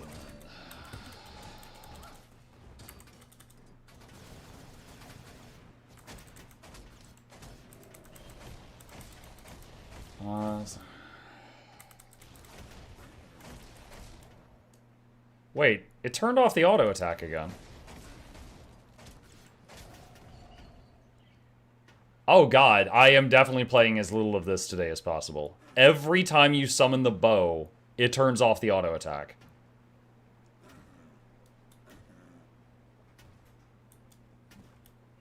Like, yeah, I have to control right click the 1 every time I summon the bow. There's no way that's intentional? I agree with you, but that's, like, that's gonna drive me nuts. Bug? Absolutely bug. Alright, so I'm gonna have to hold down the 1 key then. Alright, hang on a sec. Dot.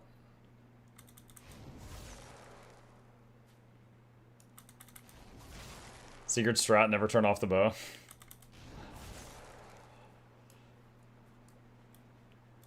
Okay. Piercing Gales Mistral. Hold on, where's Piercing Gales? Okay, so just use those 2 together anytime they're up. When Mistral, let's see. Your available skills then Cyclone Bow will change every loop. You want to cast Hawkeye once per Cyclone Bow loop. Use Bluster and Pelt off cooldown. Okay, 2 and 4. When Mistral's off cooldown, do Piercing Gales, then Mistral, then Bluster, and then Rapid Fire. Weapon swap Split Blade, Winter's Bite, Path of Scars. Swap 4 through 6 depending on your weapon set after dismiss Cyclone Bow. Alright. Let's try this out. Okay. Wait, I need stacks.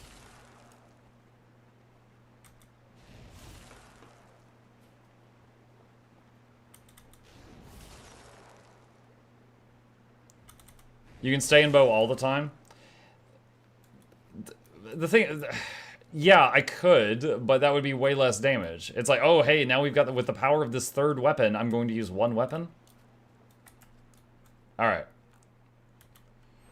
G, R, E, 2, Hawkeye, weapon swap, 2, 3, 4, weapon swap, rapid fire, thing, and then 2, and 4, and just use those off cooldown, 4, and 2, and just keep doing that, and 2, and Hawkeye, and do wall, Mistral, 2, weapon swap, 2, 3, 4, back to the big bow, 2 and 4 off cooldown, and 2 and 4, and 2, and Hawkeye, and do this thing, and this thing, and this thing, and this thing, and this thing, and this thing, and this thing, and Gale Bow, 2 and 4, and 2 and 4, and 2, and Hawkeye, and... oh, I messed up there. I forgot to do the wind wall thing first.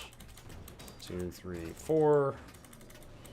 Okay, I'm pretty easily keeping up 30k. Alright. And it sucks. A lot of folks have been saying that this is one of the higher ones. I'm probably doing something wrong. Real talk. Let me see. Birthday cake.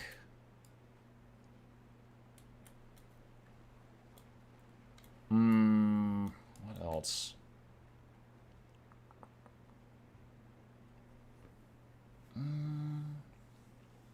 It's important to put the wall between you and your target. If it's too far... okay, maybe that's it. Maybe it's the wall positioning. Alright, hang on. Alright, so... redo.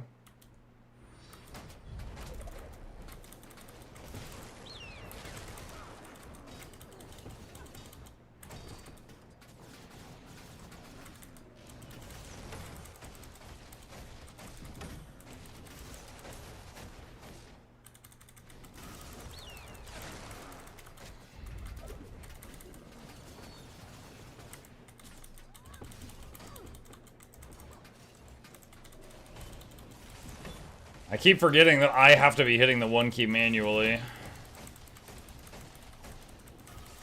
So that's part of my lost damage for sure.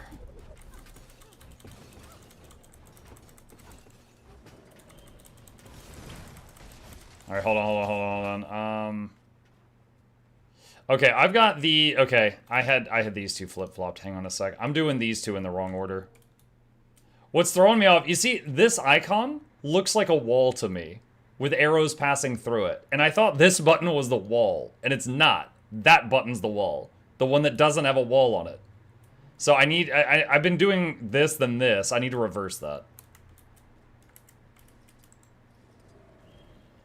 Alright, so... okay, hold on. Let's pre-charge again. I think this is supposed to be like, these arrows are so strong, they pierce through walls, but it threw me off. Why don't you just swap the utility skill? I mean, I could. Okay.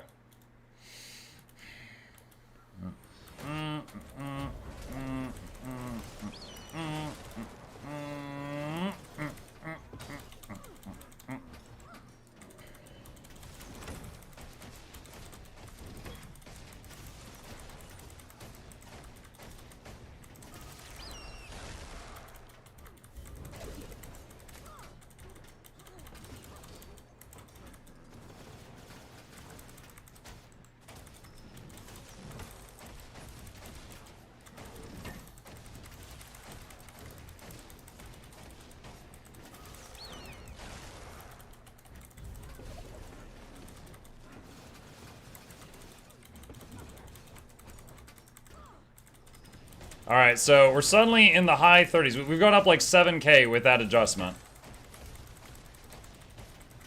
And I'm definitely missing some autos here. Because there are...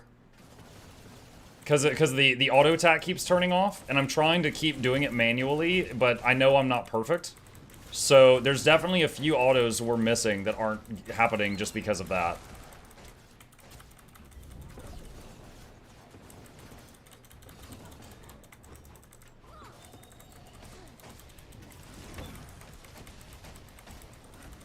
Did you only use the elite at the start? Yeah, I need to use it more.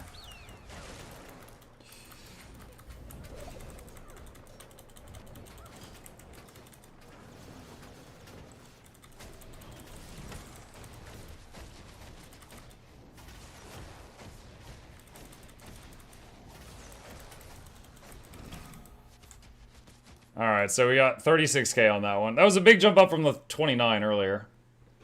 So, I mean, yeah, pretty quick to learn. I mean, I picked this up like a few minutes ago, and we're already at this.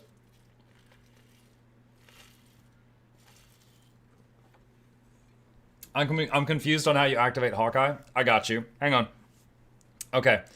So, let me just... oh, I need a target to get rid of it. Hang on a second.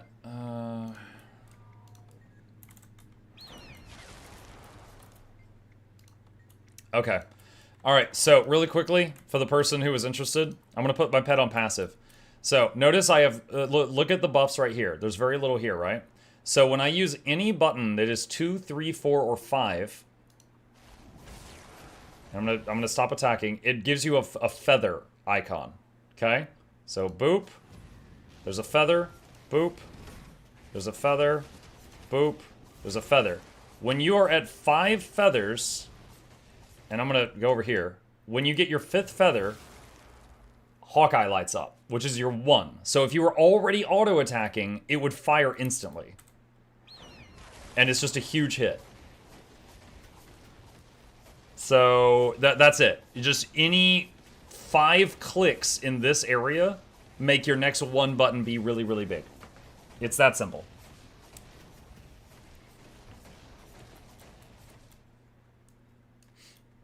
A lot of crashes. Yeah, we've had like 25 crashes today or something.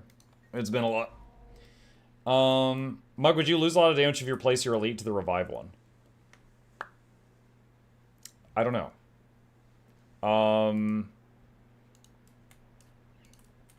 To find that out, what I would need to do is do a test where an extended test on the golem with perfect while using perfect storm. And do a better job of using Perfect Storm, and then find out... Hello. Find out how much of my damage it is. Thank you. Bye-bye. Bye-bye. I think really the Thief makes more sense as build since the weapon skills in your rotation are all below 20 seconds. Yeah. Hold on, what was Thief? Am I using the right one? Fireworks? Yeah, they said use fireworks. What is this? Upon dealing strike damage using weapon skill with a recharge time of 20 seconds or more, deal increased strike damage for duration. You're right, well, hold on. Yeah, that doesn't work. That doesn't work. What? Yeah, why did they say fireworks? There's nothing triggering this in this entire build. Freaking snow crows, they don't know anything. You never use Axe 5 or Longbow 5? Yeah. Okay, hang on. Yeah, this is doing nothing. This is actually like an empty slot right now. Alright, we'll do Thief. Snowcrow says Thief in the video. Oh, they're... I was going by this. It says fireworks. That's alright though, it's day 1.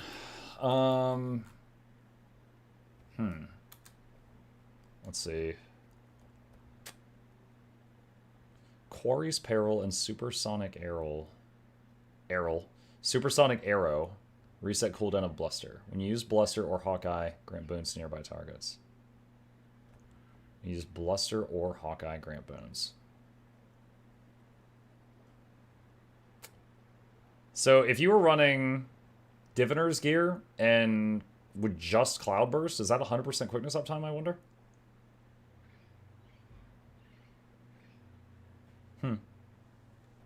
Also, something I'm curious about real quick. Let's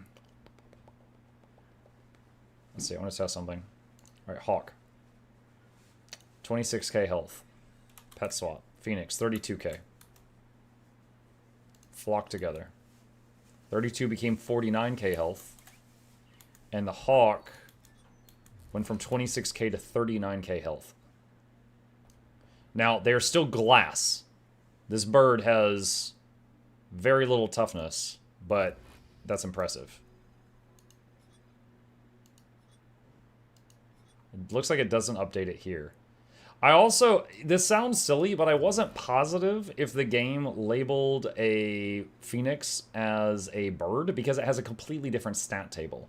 But it does, in the game files, it is listed under avian because it's getting the benefit from this. Because the all the other birds, these 4, are way squishier than the Phoenix is. So I wasn't sure if it would be part of the group. Skirmish has an avian trait too. Where was it? Feline, avian, and drake pets gain increased precision and ferocity. Bee skills grant fury around the ranger. Yeah. The thing is, you either give up 120 power to you and your pet, or bleeding more dangerous. So it's like, there's a lot of good stuff in this column. Does it affect MOAs? I can check. Okay, so blue MOA, 39k health. 59k health. Yup, it gained 20,000 hit points. Yeah, so Flock Together does affect the MOA family as well. Confirmed. So it affects the MOAs, it affects the little burbs, and it affects the Phoenix that was added in EOD. Don't know if there's anything else that would be affected. I think that's it. You don't need any boon duration to keep 100% boon uptime with the first GM trait. Adjust the traits enough, I think. Really. Didn't think MOAs could fly. I mean, it says flock together. It doesn't say fly together, technically. God, I'm reminded of a stupid comic I saw. I think it was a Far Side comic or something, and there was this penguin in a boxing arena, and he's standing next to a body that's down on the ground, and they're interviewing the penguin. And he's like, I don't know what to say. He's like, my fight or flight response kicked in, and I don't know if you know this, but I'm a flightless bird. There's just like a dead body behind him. That's what we need, chat. We need penguin pets. Okay. Let's see. Put this back away. Where's the tiger? Okay. Let's see. So what I am going to try to do now, because the first question I want to answer is, how important is Perfect Storm? To find that out, I need to do a better job of using it consistently for at least a 50-second long stretch of time. So, excuse my sniffles. Respawn Golem. Alright, let me try to do this as best as I can here. Alright, so...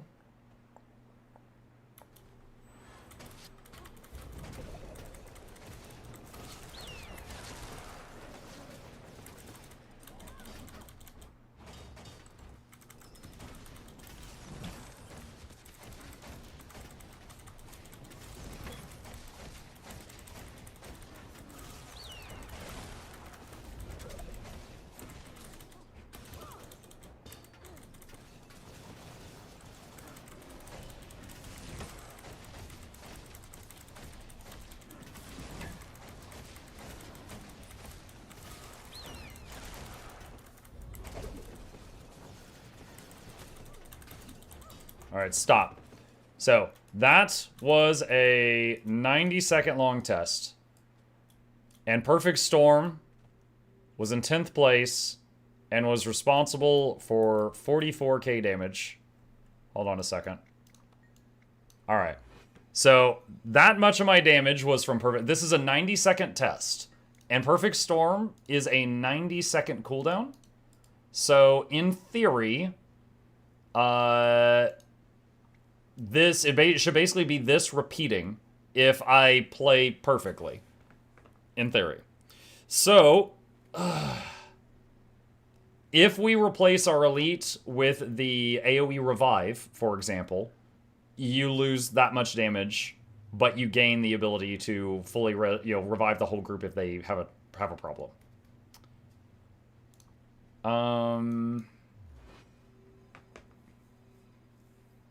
This is a CC too, but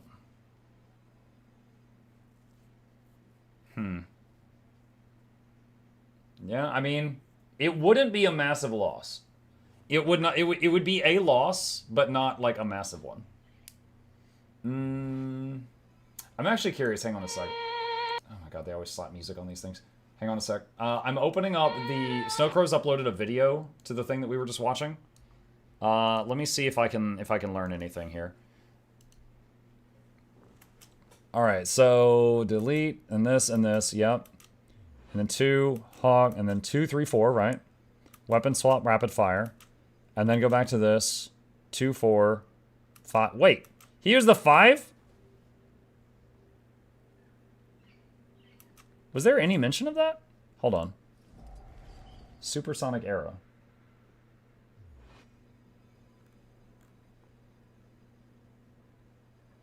Yeah, there's no mention of supersonic arrow anywhere in here. Ah, they're holding back, chat. They're keeping the good information away from me. Okay, so he slipped a supersonic in there all sneakily.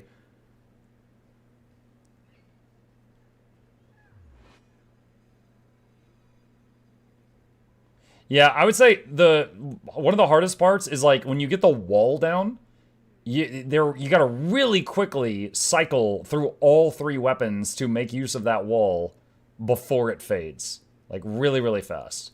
I was often, when I would get to the 3rd weapon, it was, the wall was like fading away and I wasn't getting that.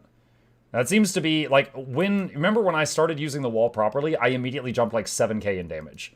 It seems like a big part of this is creating the wall. Yeah, look, that's actually my top source of damage. The wall is my top source of damage, is shooting through this when it's up. So that's really important. So what you want to do is get the wall out, fire like 1 more time through it, swap to longbow, and do rapid fire through it, and swap to axe, and do split blade through it, and then 3 and 4, and it should be fading away at that point. So you're trying to basically fire 3 different weapons, spammy skills, through the wall before it fades. So that's like the really important button. Interesting. All right. I think I get the general idea.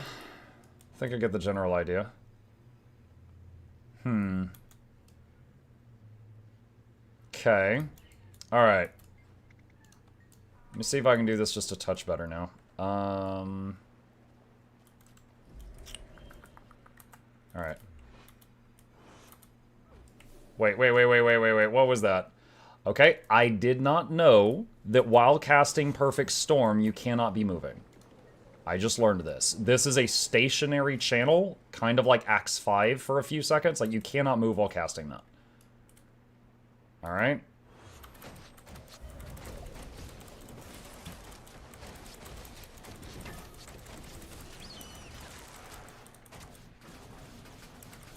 I messed up the opener. Let's restart that.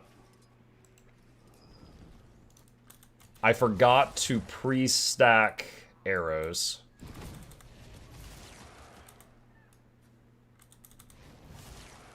I gotta say, I'm never having to look at the feathers at all. It is, like, not a thing at all. Alright.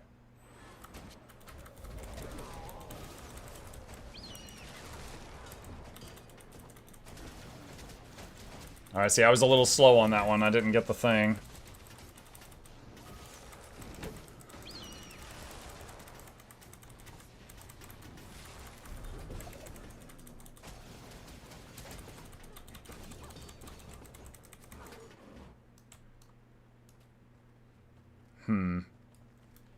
The bottom trait makes feather uptime basically infinite. After a number of missile hits, release a volley of arrows and gain a feather. Yeah. Yep. Okay. Respawn previous golem. Wait, this one doesn't have condies. What happened? Hold on a sec. Something went wrong. Spawn, average, average, additional options, add condies, all of them, spawn.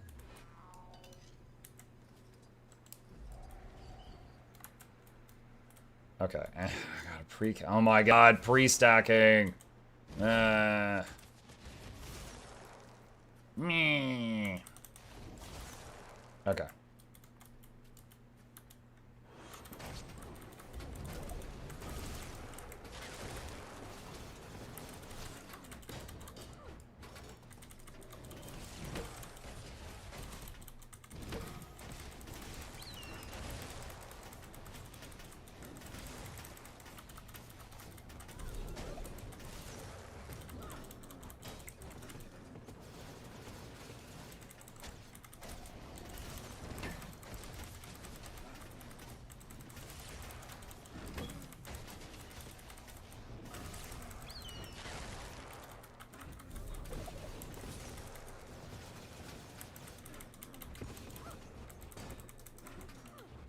Alright, now we're just barely getting like 30k. Man, I feel like I'm doing something wrong. I think your damage tracker bugged. Let me see. Hang on. Oh, wait. I bet I know what it is. I was 37k. It was because earlier we went back to look at that old data. I didn't fix it back after that. That's on me. Okay. So we were at 37k there.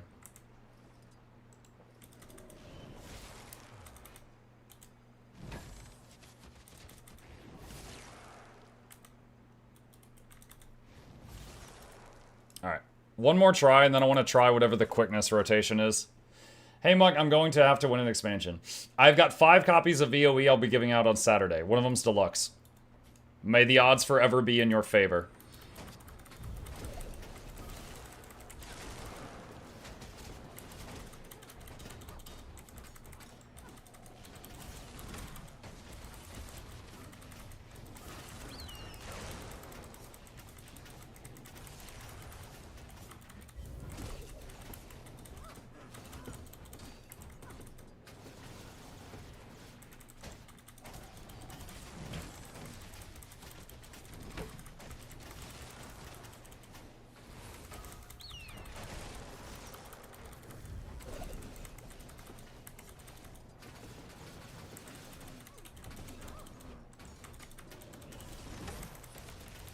We're sitting over 40k right now, chat.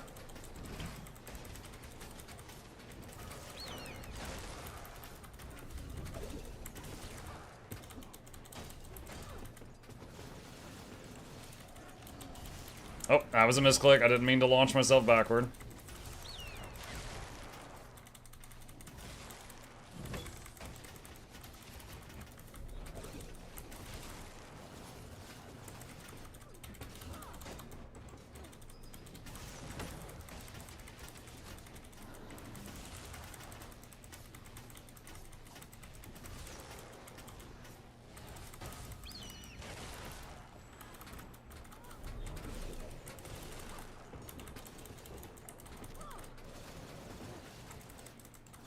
Hey! Alright, cool. That was a big improvement. So 41k there at the end. That was, that's our highest one, like, all the way through. So, like, even after it tapered off. So we, the opening burst was 76k. But then we ended up at 41 at the end. Alright, so that's our best attempt so far. Okay, so what's the deal with Cloudburst? Quarry's Peril and Supersonic Arrow reset after the cooldown of Bluster. Whenever you use Bluster or Hawkeye, grant boons to nearby allies. So Quarry's Peril was Pelt. Okay, so if I just do like, is it just 2-4 repeating? Okay. Respawn. Alright, let's see what happens if I just try that.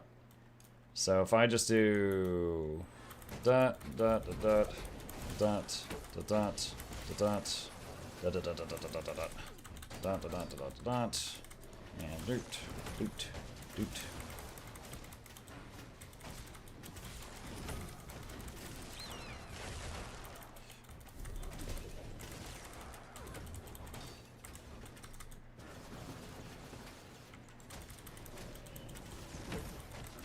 Oh, I ran out of feathers. Oh no. How's quickness? 28 seconds of quickness. Yeah, it's staying up.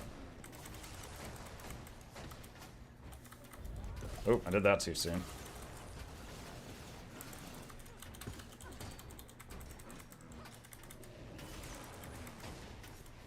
Yeah, so I'm a little feather starved right now, but the quickness is staying up.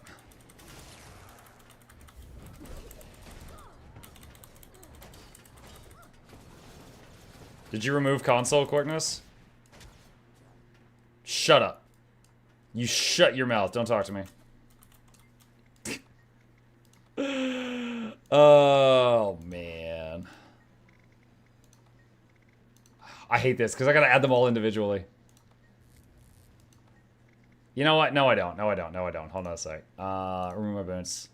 Alright, just for testing purposes, we're not gonna look at damage. We're just gonna do alacrity, and that's it. I don't, is alacrity even gonna do anything? Is that gonna give me faster feathers?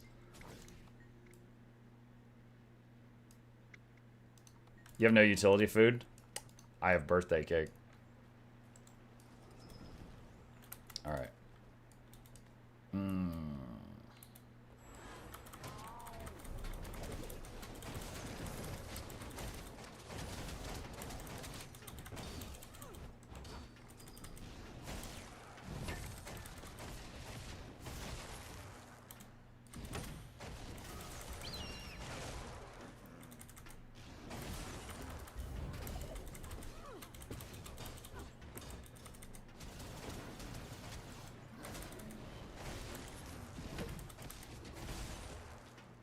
Still 25 seconds of quickness stacked up. But after like 2 or 3 rotations, I definitely run out of feathers.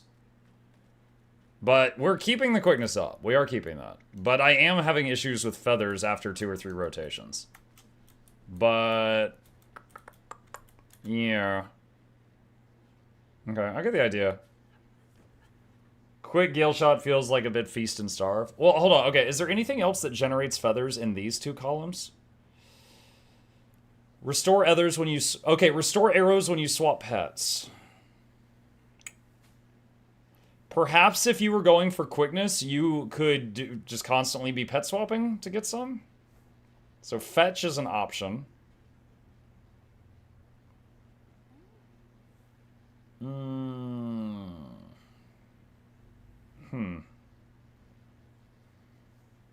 Mike, did you notice the bar above your dodge bar? Yeah, it's it shows like the like, hold on, let me use a feather. So like you can see it recharging a feather right there.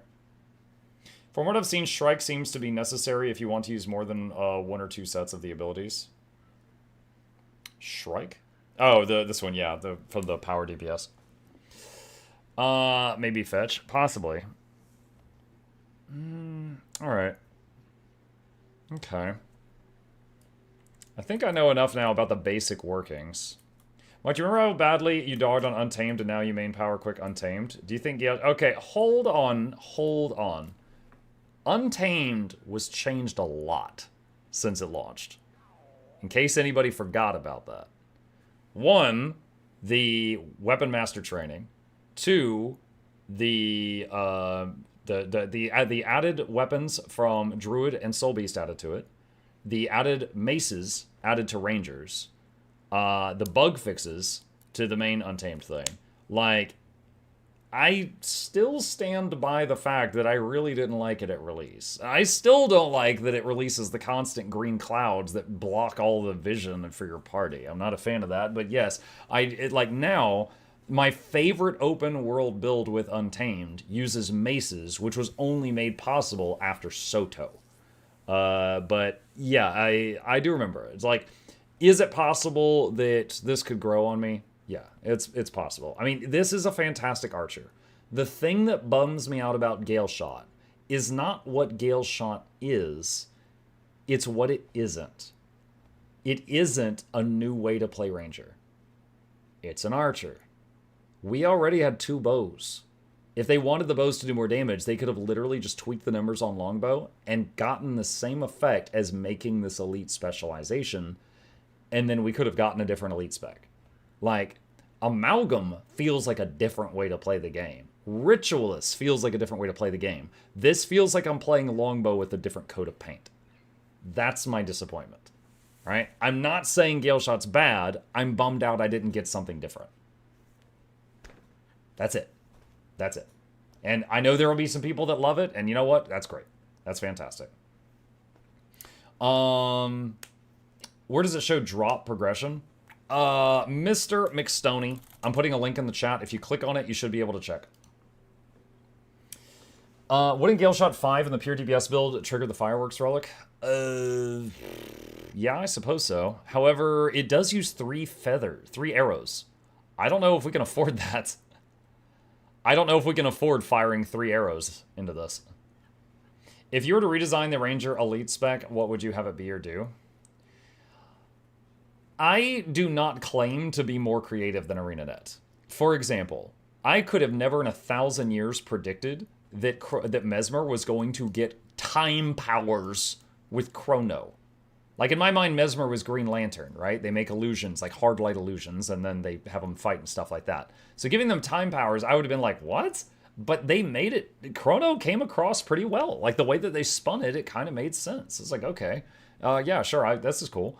You know, I don't know that I could come up with something better than what they could come up with. I'm just saying I'm not super satisfied with this. To copy ideas from other games I've played, and I've talked about this before, World of Warcraft, the Hunter, at one point of its life, had Beast Mastery, where if you were a Beastmaster spec, you could tame exotic, stronger pets. So like a freaking T-Rex, a Hydra, a small mammoth, things like that. And that was your pet, but you could only control it while you were in that specialization. If you respect, that pet was unavailable to you until you went back to that spec. So maybe you could do something like that. There was also a version of Beast Mastery Hunter in WoW that instead of 1 big pet, you had 2 pets. I've also heard of the Warden from Lord of the Rings Online. You know, more focused on like nature powers, and like you'd have a shield that looks like it was bark ripped off of a tree. It was like a frontline fighter. Like, I'm sure we could think of some other nature warrior type things that could be pretty cool for Ranger that would be different ways of playing the game. Is like, usually an elite spec in this game is a new way to play. Gailshot is a copy of an existing way to play. Even the skills. This is, the Hawkshot and Supersonic Arrow are both basically Untamed Longbow Ambush. The 2 is Longbow Rapid Fire. The 3 is Shortbow 3. And the 4 is a caffeine-free diet barrage. There's only so many ways to make an arrow, right? So these are all just, they feel to me, as someone who has thousands of thousands of hours on Ranger, these feel like things I already had. So yeah, I'm kind of bummed out about it. But I'm trying to give it a fair trial right now. So I've given my opinion. I'm not going to go whine on the forums about it, but that is my thoughts. Let's see. This is a Ranger. This has come up before, and it is a funny joke. I grant you. I get it. But that's like saying, there's no Guild Wars in Guild Wars. A Ranger is named that because it is a person who watches over a range of land, not because they have ranged attacks. Like, in real life, we have forest rangers. They're not hired because they're good with guns. They're hired to watch over a range of forest. Like, it is funny. I get the joke, but just please understand that's how the name came about. What about the Power Rangers? They watch a range of power. Yeah.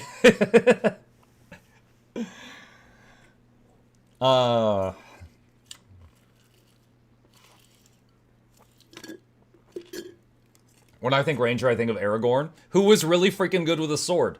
Who was the archer in that party? It was Legolas. Let's see. Rangers look the way. Yeah. Gailshot's fun to play. That's fine. You know what? Honestly, Antiquary looks like it's also fun to play. My beef with Antiquary is it makes no damn sense in Tyria. It just needs a different coat of paint. Let it do everything it does right now. I just hate the coat of paint they put on it. Right? So yeah, I got no problem with the existence of Gailshot. I'm just kind of sad that they didn't do something else with it. There we go. That's it. Okay. I want to change the backpack. What does that look like on there? It's kind of weird.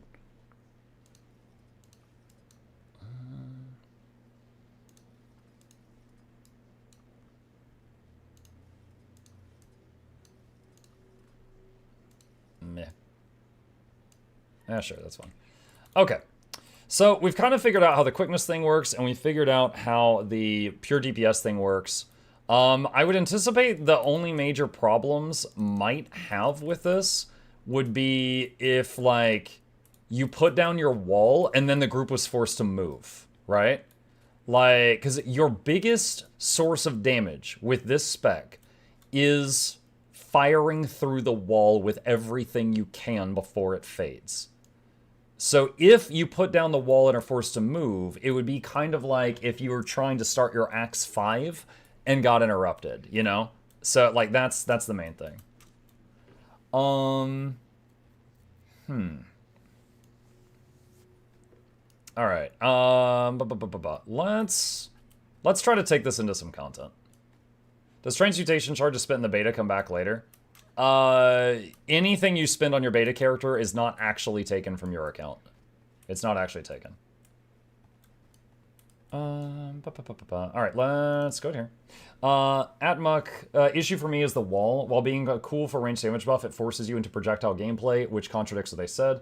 I was imagining something more in line of cool. I can use greatsword, sword, and torch and still get bow, and it ended up being axe, longbow, and longbow times 2. Yeah, no comment. I mean, the damage of the wall would have to be nerfed to not have that. And I imagine... Hold on.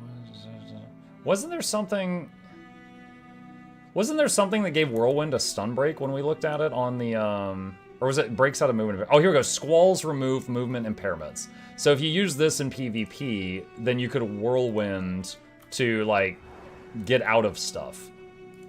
So, honestly, this might be a lot more fun in PvP than what I'm doing right now. Okay. Let's see. That's the wrong thing. Wizard's Tower. Alright. Fingers crossed here. Has anyone crashed since the last time we had to do a download? I don't think I have. I'm wondering if dare we hope that they fixed everything. I have. I did. Yes. I just crashed twice. Okay, never mind. I guess I've just been lucky. Prep your flashbangs. Okay. Alright. Alright. You crashed my game. I crashed your game.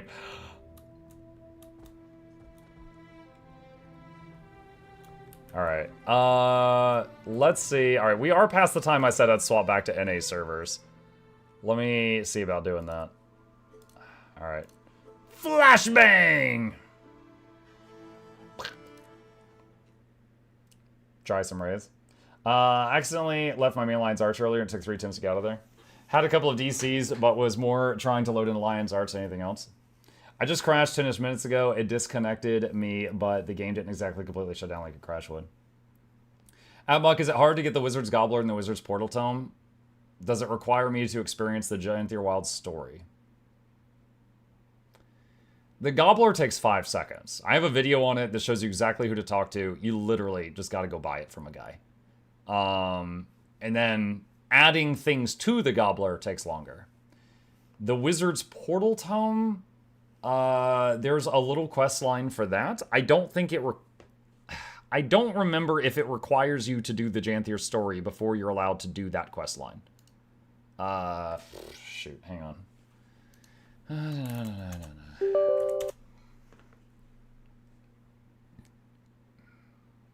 But I do have a video on both of those, Bird, that I made when it was, like, fresh in my head. So you can always check those videos to see if they tell you what you need to know. Isn't it go to X location? Well, it's go to X location like a dozen times. I can't seem to delete my beta characters. Oh, sorry, you're only allowed to try 3 classes. That's it.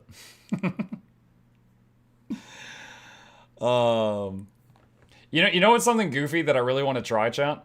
Is make a build that's all just about buffing a bird. You just get all those traits that buff a bird and then go into PvP and throw a bird at people and see how well it does. Like, more than play Gailshot, I want to try that. I want to see what's going to happen. If we just send a hawk named Tua and throw it at people.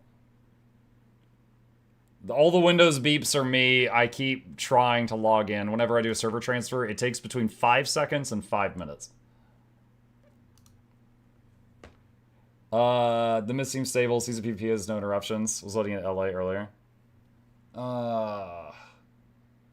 What food buff and sharpening stones to use the most? I'm a cheapskate. I usually use birthday cake. Birthday cake.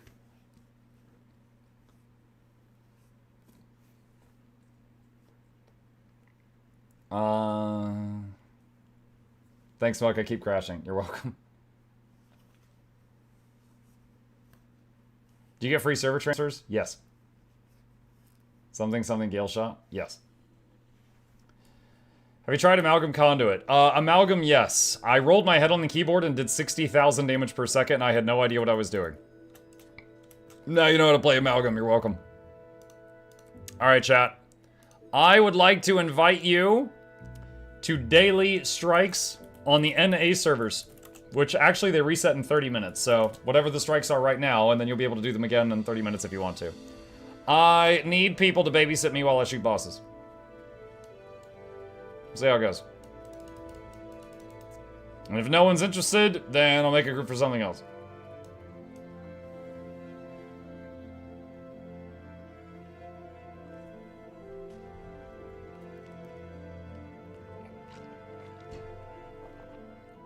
Amalgam guide.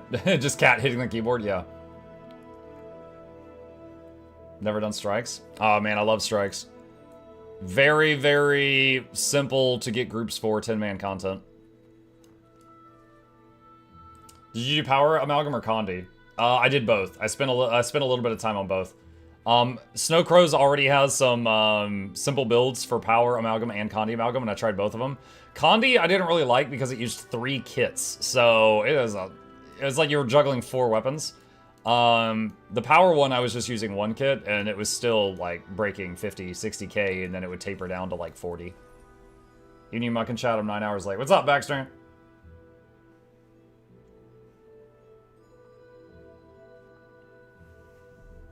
Let's see. What do we got? ASD says A heal. Alright. Now we need quickness DPS.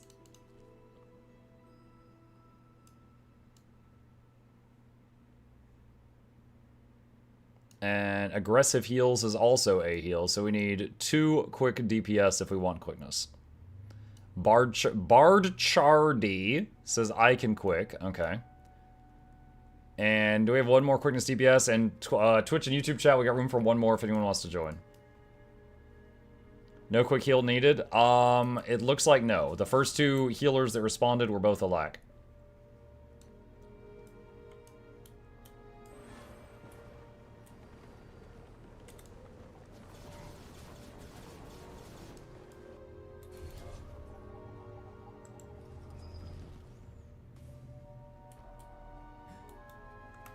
Trying to load, what was the join command? That's it right there.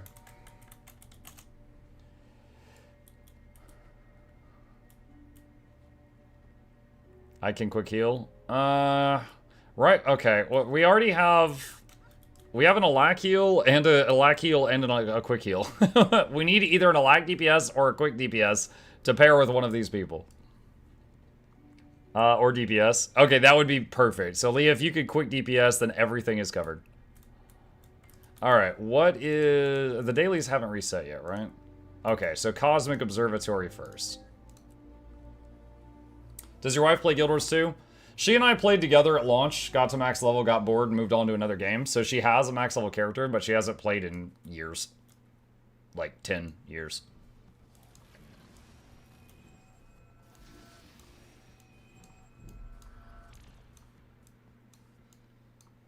Weird seeing Muck as something tall. I know, right? It's a whole new world up here above the doorknobs. It's crazy. Let's see. You know what? I should, hang on a second.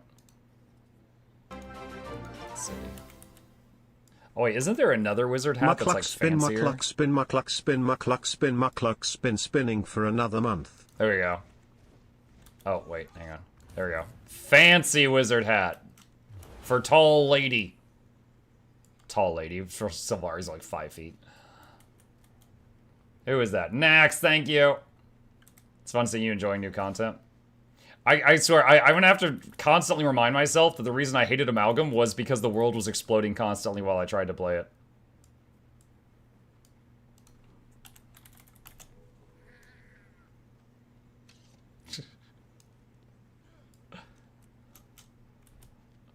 Waiting on the other 3 people to get here.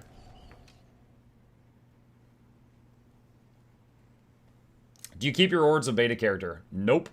They are thrown into a garbage can.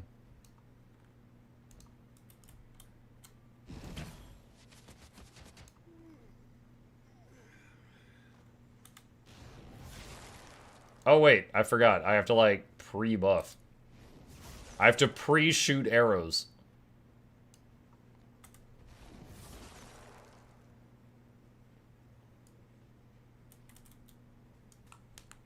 Muck should do beta char to be Charmuck.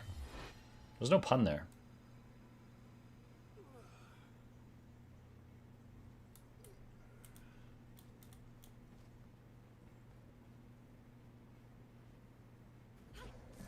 Oh god, I just realized. Remember the auto-attacking thing? I'm gonna have to like hold 1 the whole fight. No! Why didn't I just do the video with the dummy and be done with it? No. Oh god, if I go into PvP, I'm gonna have to hold the 1 key down too. Is it working? No, you can see, look. Like, look, see the arrow around it that shows it's auto? And like, I just control right click, now that's auto. And leave and go back and it's gone again. Every time I leave and re-enter Winbow, it gets rid of the auto. We lost 1. Why? Chat, we lost 1. Someone help.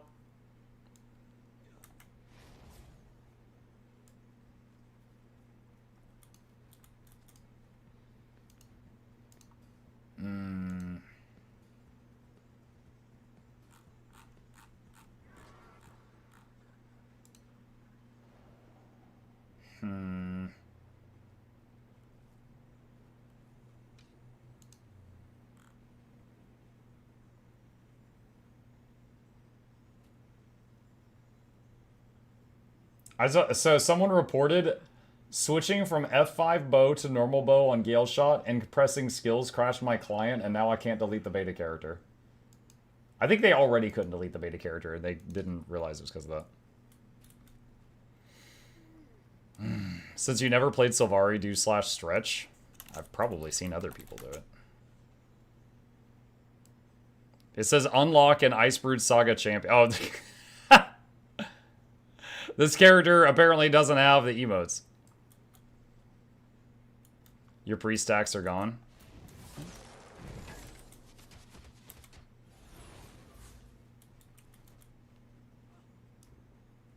Alright. Did you just flip someone off? I don't know. There goes someone join.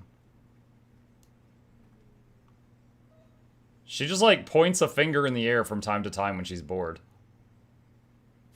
Do this drops progress per streamer? No, it's per you, the viewer.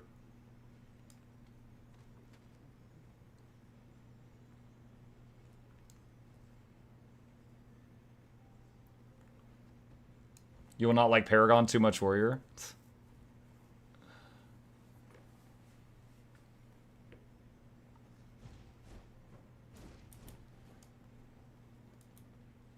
Does Beard Muck exist? Yeah, he's existed before. I had a beard for about a year recently, but shaved it.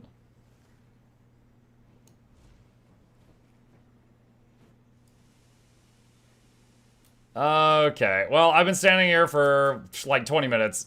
Let's start it.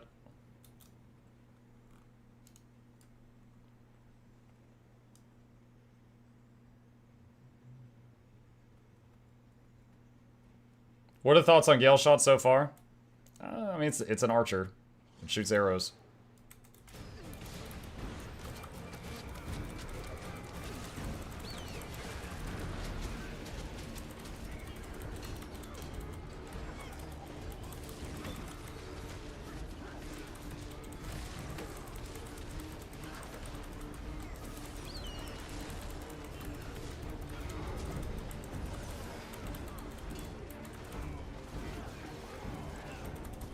Chat, the damage.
Oh, misclick. Didn't mean to launch myself backwards there.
Crap!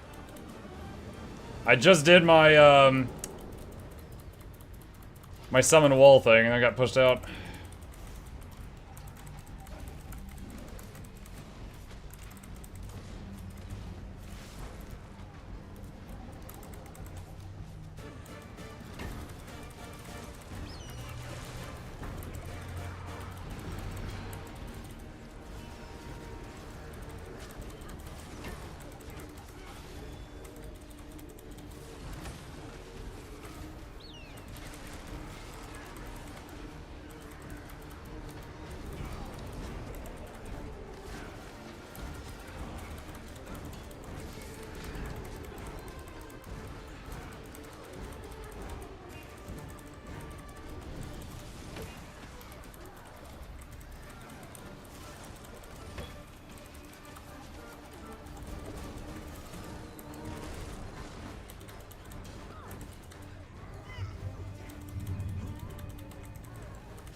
Ooh, we're getting some thunder outside. Not sure if that reached the microphone.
We got one person in the group doing a real good job of, like, reflecting each time she does that.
Alright.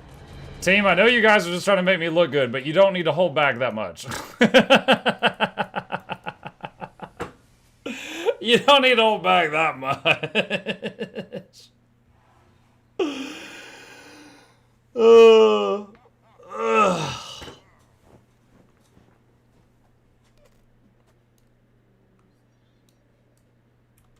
Okay. I was following the script. The script. Shut up. Alright. We could probably get one more. At that rate, we probably can only get one more done before the daily reset in 10 minutes, but we can try. 9-hour stream. And counting. What up? What weapons are you running? Shortbow, longbow, Gale Force? No, axes. I'll link you the build I copied. Christian, that's the build I copied right there. Okay, let's go to Arborstone and try to knock out one more before we're out of time.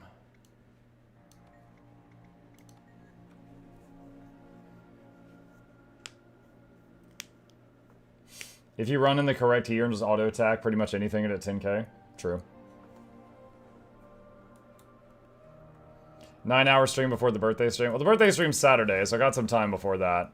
But the thing was, like, the drops, right?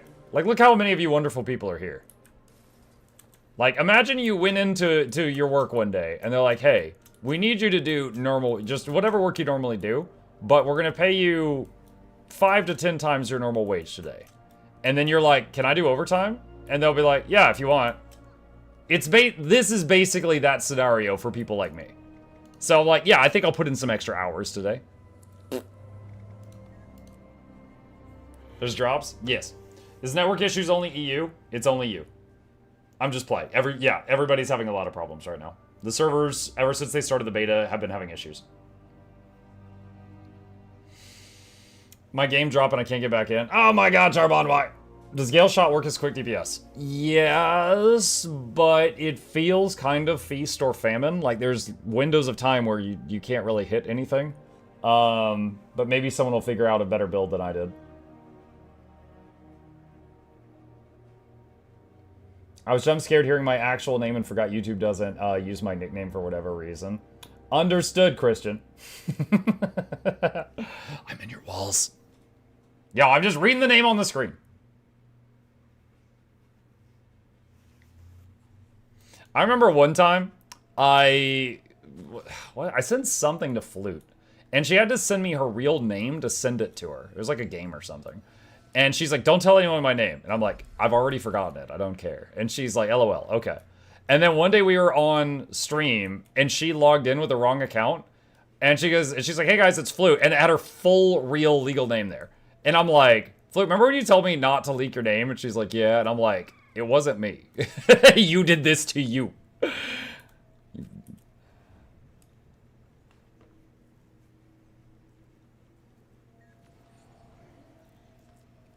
Teapot is streaming WoW. Maybe because everything's like busted? Hold on a sec. Sam says, guys, I can't port there, I'm lost. Sam, do you know how to get to Arborstone? Charmon, keep trying to log in. Is anyone else having issues logging on? Yes. Does Flute stream?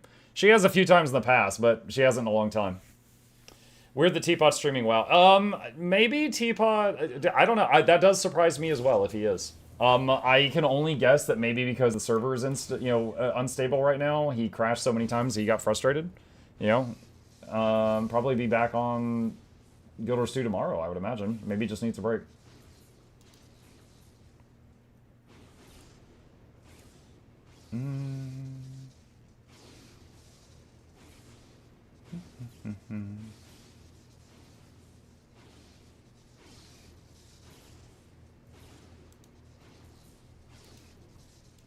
WoW did just announce their next DLC. Oh yeah, we watched the trailer for that this morning or yesterday. Because I played WoW for close to 10 years, but that ended close to 10 years ago. So I had a lot of questions. I was like, wait, the Blood Elves worship the light? I thought the Blood Elves enslaved the light. And they were like, oh yeah, they got better. And chat was trying to tell me how the Blood Elves are good now, and I'm like, okay. Alright, that's after my time.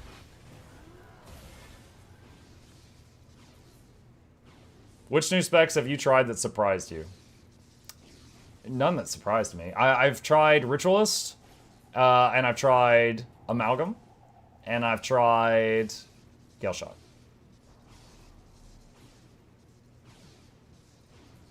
This experience has taught me how to change the name. Thank you, Muck. You're welcome, Nargi. I would be confused about who I'm talking to, but you've got the same little tiny picture next to your name, and so I'm like, oh, that's the guy from earlier.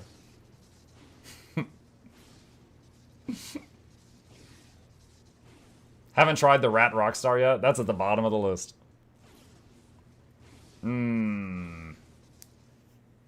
Alright. Alright, Slash Squad. We've lost half the group. Let's just stop here. Server reset is in 3 minutes. Alright, nice try. I missed Rit. What was your impression? DPS Rit, very, very low numbers. Seemed pretty weak. Heal Rit, very fun. The kit was very fun to play as a support enjoyer. If I were to nitpick and change some things, I would love for them to make it to where you don't constantly have to summon and explode. Like, okay, whatever it is fun. It does not feel like a Ritualist. Because you summon the spirits and then just instantly detonate them for boons. So they're never out for more than a second or two. So I was just killing the spirits as soon as I summoned them constantly, but it was effective. It was very effective, and the buffs were really nice. Like the one move it has, where it's like your whole group basically gets triple Aegis, blocks the next 3 hits to the whole party. Oh my god, that's so good for stabilizing the party, right?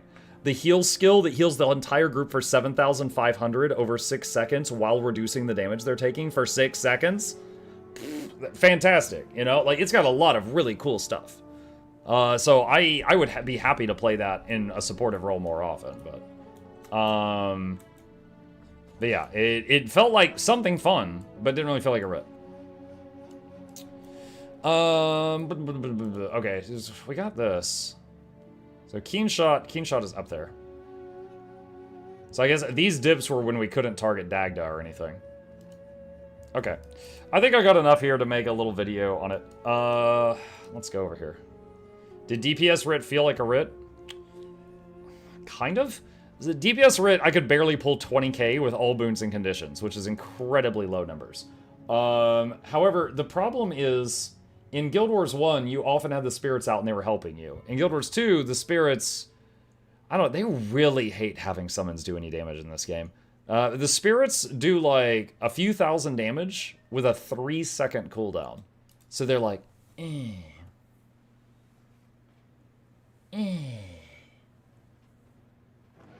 And it's just like, if it's just them attacking, it's like 2 to 3k DPS. It's really low. So it's just like, they're there, but they're not really a big part of it.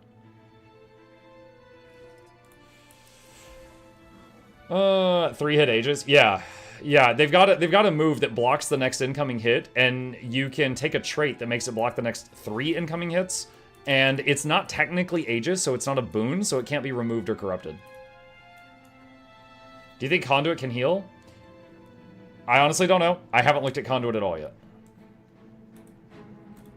Hello, just came in here. Do you have any first impressions of Luminary?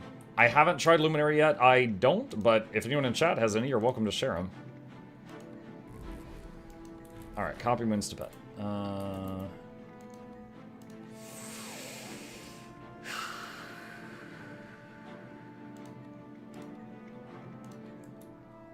Alright. Man. Okay. Chat, I'm going to record my thoughts on Gailshot. Let's get it done. Okay. Maybe I'll try PvPA with it afterward. We'll see. Okay. Alright, hello gamers. Today we have got another... Oh, I forgot to introduce myself. Hi, my name is Muk. What's up? Today we are doing another episode of I Tried, this time featuring the Gailshot. Chat told me to play something tall, so we're a salad today. Tall by some standards. We are playing the Gailshot in the Elite Spec beta of Guild Wars 2. This is recorded late Wednesday, August 20th evening, so there might already be some newer information out on the written guides by the time this video comes out, but that's when we're doing it. We have spent some time playing this, and the Gailshot can really take on two major roles. Power damage, just purely power damage, or power damage while providing quickness. It's probably not going to be Condi, and it's probably not going to be a support. So let's talk about how this thing works. At the time of recording this, there's already a simple guide on how much Snowcrows have figured out, and I will try to display what I've learned right now. So, first off, and this part is kind of boring, we need to come over here, and when we use our 2 through 5 buttons, it will give us a feather icon. And this feather stacks up to 5 times. And once you get 5 of these feathers, your 1 button becomes this creepy dude here. And when you click it, it does a huge hit. And note that we didn't even have like any... Well, we had boons, but we didn't have other buffs. And that was like 60, 70,000 damage. So every time you use 5 of your 2 through 5 buttons, you will be able to do a really big hit from your 1 button. That's with the Gale bow. The special bow that they've got. I'm just going to use a birthday cake right now just for simplicity's sake. So, according to Snowcrows, we want to start off with 4 stacks of the feather. So we're going to start the fight. We're going to use our elite. We're going to make this little wall thing. We're going to do this, and then we're going to shoot through it, and then we're going to Hawkeye, and then we're going to weapon swap, and then we're going to rapid fire with the longbow, then weapon swap with the axe, and do split blade, and do 3, and then 4, and then go back to this, and then we're going to do 2, and then we're going to do 4, and every time they light up, we're going to do 2 and 4, maybe even a 5 if we just want to season this, and then we can Hawkeye again, and then we can do the elite again, and then we can do R, and then E, and then we can swap, and then we can shoot through this wall, and it does bonus damage, and then we can shoot through the wall again with the other weapon, and we're at 44k right now. So, this weapon, this elite spec hits pretty hard. Of the classes I have tried so far, this was the second easiest to get stupid damage on. Amalgam was really, really high damage while just rolling my face on the keyboard. This one required slightly more brain cells. It required me to use both of them to get that bigger damage. The main thing, and I'm going to show something here, I did Dagda, the Strike Cosmic Observatory fight, right before I came here. This is the damage from me on that fight. Now, on that fight, we had a lot of people trying beta builds. A lot of people were very subpar with them, and a lot of people just, messing around. So, because of it, the fight stretched out and was really long. It was a 7-minute and 41-second strike fight. And during that fight, this was the damage I did and the breakdown of it. One of the highest sources of damage is Mistral. Mistral is you make this little wall, and anything you shoot through it will get buffed. So the idea is you will, while you're in the Gale bow, which I just realized using this button is supposed to reset all your cooldowns, but it's not working on Mistral. You will use Mistral, swap, use rapid fire on the longbow, swap, use split blade on the axe, and then like 3 and 4. So you want to get all of that out. You got to click really quickly and have quickness to do that. It is one of your highest sources of damage, is firing projectiles through that thing. So, going back to their little recommended build, which again might be different by the time I get this to you guys, we are going to start on the bow, hitting the 2 and the 4 as often as possible to build up feathers, and then anytime the 1 flips over, we make sure to click the 1, and it does, the big Giga attack. Whenever the elite skill lights up, we do that, which throws a tornado.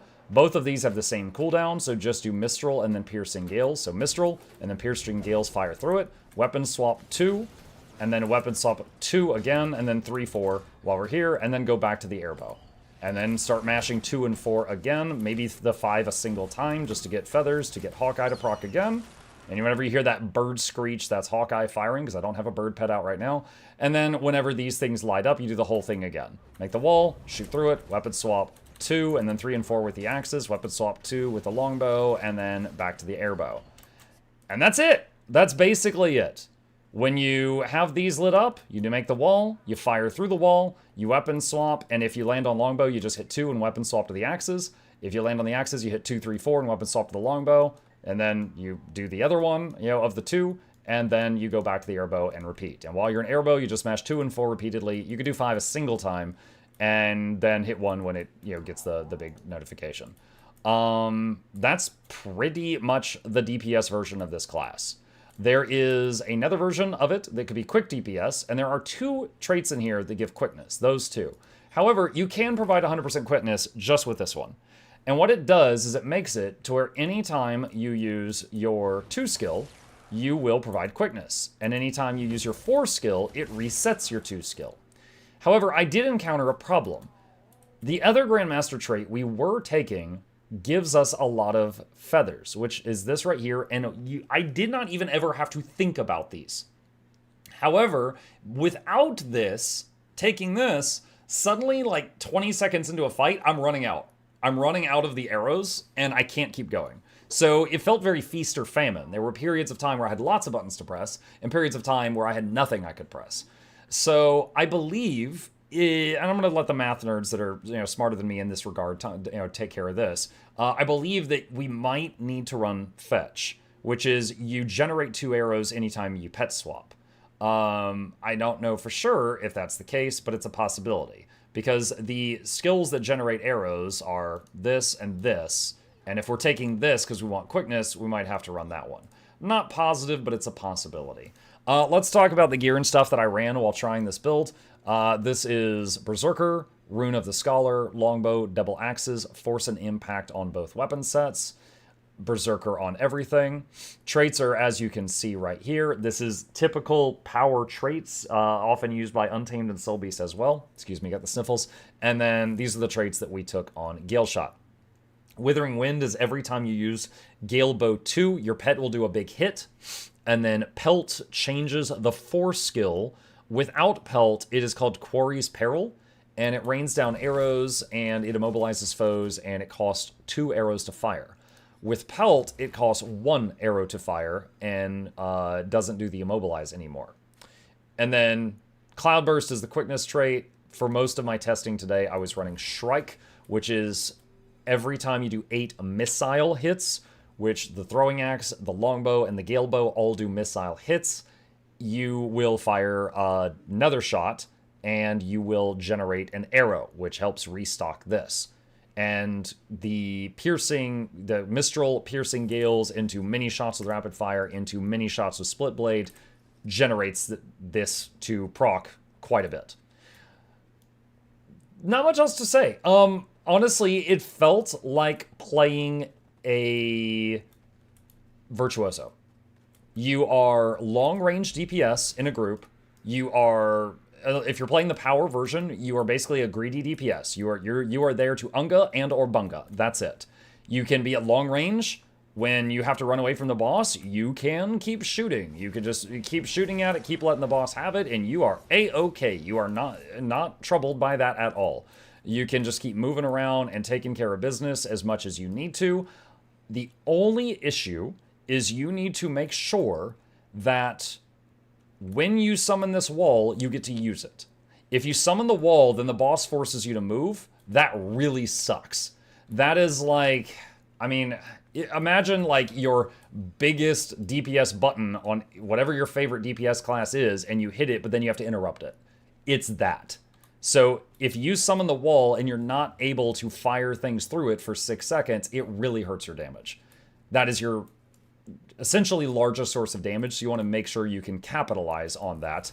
So if you think the boss is about to make you move, save the wall until you're done with the movement, then do it.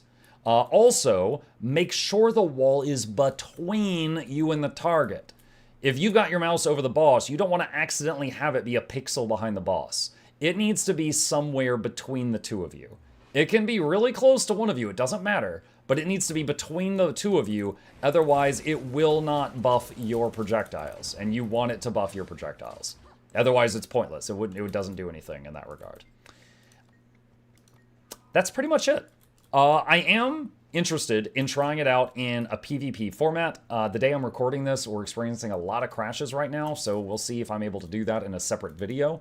That is Gailshot. It is essentially an archer. And just to get this out of the way, there were quite a few people asking me, like, Mark, I thought you said you hated Gailshot. I want to clear the air on that for anybody that half heard that.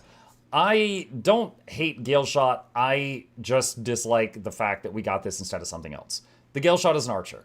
We already had short bow, we already had long bow. This is longer bow. Even the skills, the one is basically the Hawkeye, and the supersonic arrow is essentially the same as the untamed longbow ambush. The 2 skill is basically rapid fire on the longbow. The 3 skill is short bow 3. It launches you backwards and fires forward at the same time. The 4 skill is caffeine-free diet barrage. I mean, there's only so many ways to make an arrow unique. To me, with many thousands of hours on Ranger, these are all skills we already had, and because we got this, we didn't get a new way to play the game. That is my own personal gripe with it. However, trying to judge it for what it is a very effective archer. It is good at what it does. I think people that enjoy archer class fantasy will probably enjoy this, as long as they aren't troubled by the fact that they will never get to pick another bow skin again, because it's part of the, summoned kit thing. I think that's it. Talking about the other skills that we didn't use in the build, there is a class skill called Soothing Breeze. Call upon a gentle wind to heal and grant super speed to you and your pet. There is another one that we did not have need of called Whirlwind, which is quite fun. It is a movement skill that goes to a targeted location, and it holds 2 charges, and if you run this trait, it breaks you out of all movement impairments. So possibly useful in a PvP scenario just to reposition, and also it gives you super speed for a few seconds after using it. And the last one was Wind Shear, which is a knockback around you, and it also destroys missiles around you, but it's instant. So, I mean, you gotta time that really well to make use of that. And then, of course, the Tornado that I was flinging in combat, which does a lot of ticking damage in an area, and it will also do CC when you do it. It does like knockbacks as it's moving, then consistently hits an area repeatedly. I'm also interested in trying stuff with this. This is really silly. Flock Together. Increases damage by 25% of avian pets and their health by 50%. Now, I already dabbled with this briefly. It does affect MOAs, so 39k health going to 59k health. It does affect the Phoenix, going from 32k health to 49k health, and it does affect the very glassy birds, going from 26k health to 39k health. I don't know how good it's going to be. There's another avian trait right here in the skirmishing trait line, but I kind of want to run into PvP and just throw buffed birds at people and see what happens. So I'll let you guys know my findings on that down the road. But that was my experience with PvE Gailshot. I think it might be slightly overtuned. If there were small nerfs to it, I wouldn't be surprised.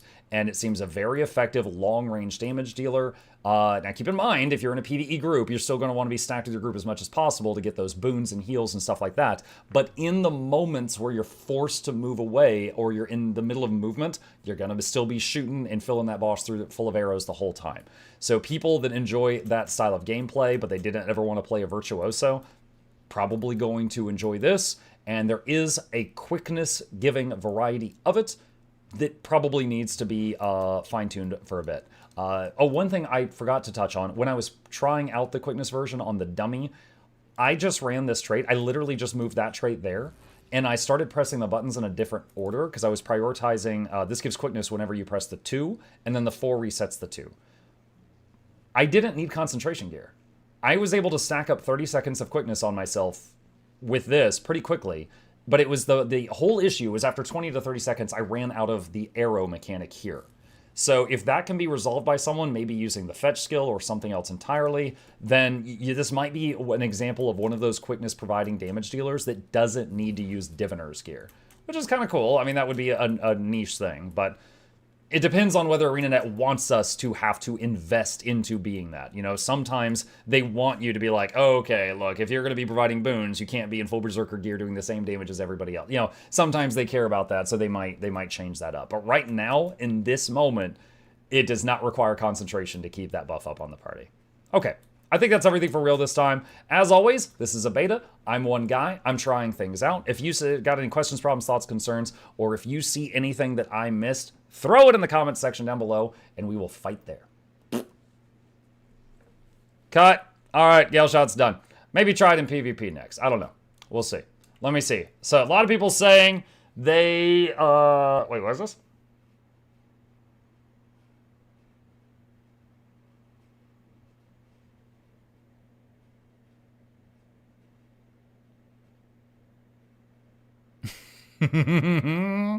What?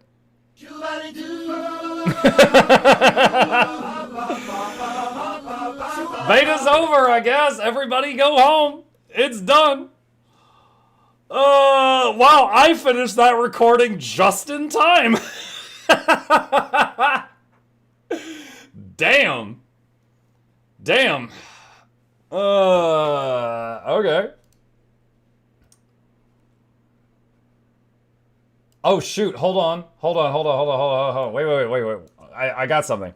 We are continuing to investigate the connectivity issues that many players have been experiencing today and have made the decision to temporarily halt the Visions of Eternity Elite Specialization beta as part of the investigation. No! I want to keep crashing. Let me crash. Once we've corrected the issue, we will resume the beta event.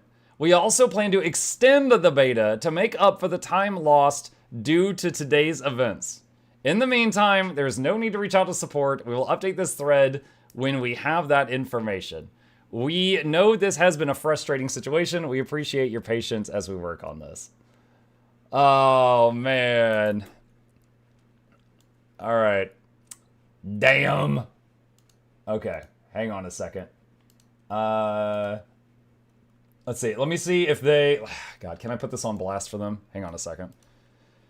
Did they retweet this? No, they didn't.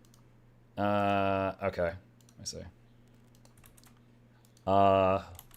Beta event seems to be on pause while they troubleshoot some major issues. The servers... well, they troubleshoot some issues. Spread the word.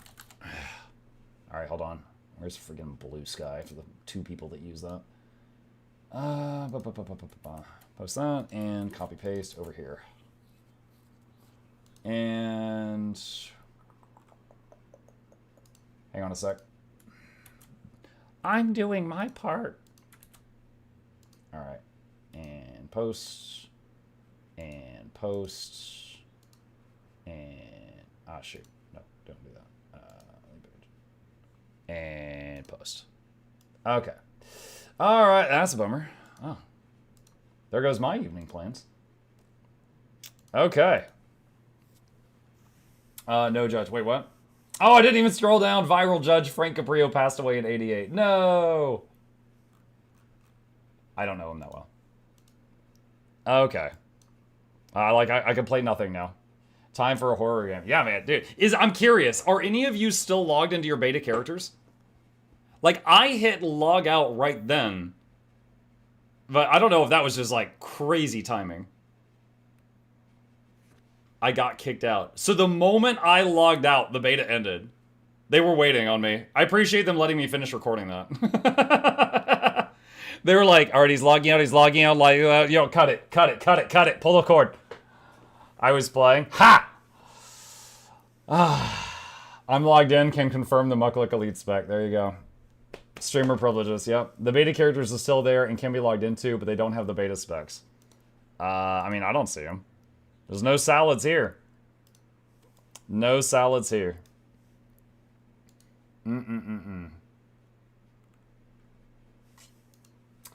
Okay, well. I guess now we just have to, like, socialize. Ugh. Alright, back on him. Ew! I know, you! People. Ugh. Ugh. Yuck. Mike, I just realized I got lucky from the new Specs roulette. You got lucky? I had an Ellie since Guild Wars 2 release named Evoker Kiki. Luckily, Evoker is Ellie. Oh, there you go. It's kind of like there's a title in the game called Paragon, and now you can be a Paragon-titled person that's not a Paragon. What's a good core map for killing elementals? Are destroyers elementals?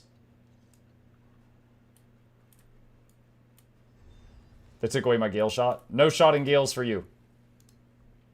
Alright, hold on. I need to... Wait, what's this? Grounded 2 AXL teaser.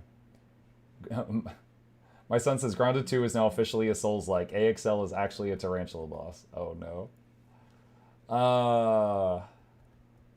My son is using the term Souls-like, chat. We've lost him. Alright, where's Noxxi? I tried Gailshot. All footage in stream with markers. All mentioned streams above this are from Wednesday night. Okay. I have just put 3 videos in the next box. Now she can cut out all my... Yeah, no to self. Stop going so much, and also stop breathing. I only glanced over at the stream and saw Muck was very high, and I was in second far behind him. Yeah, dude, I was killing it on the Gailshot, man. I was killing it. And the sniffles, yeah. Yeah, you don't realize how much you do something unconscious, like just sniffle, until you are recorded 55 hours a week. And then suddenly you are made very aware of how much you do all the things. Sorry for the server boot, guys. They saw me gearing up to make another antiquary. Another antiquary. By the looks of it, Gailshot might replace Soul Beast as my favorite. Can't even log into normal characters. I logged into my normal character. If you're in a certain ranger, would it actually be the Gailshot? Go to your room. Now we need a Macho Man hypercut of all the breathing and sniffles. Again? There's already 2 videos of Macho Man hypercut of me breathing. What was the spec you liked the most? Okay, let's put this in writing for everyone who... Okay, hold on, because I'm going to get asked this so many times. Okay, what have we tried today? What have we tried? DBS Ritualist. Feels very low damage. Heal Quick Ritualist.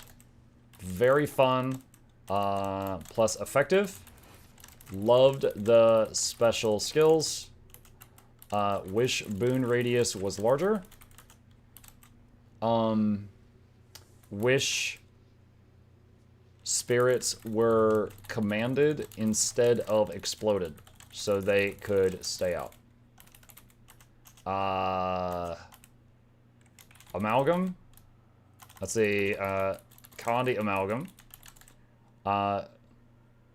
60k DPS while I had no idea what I was doing.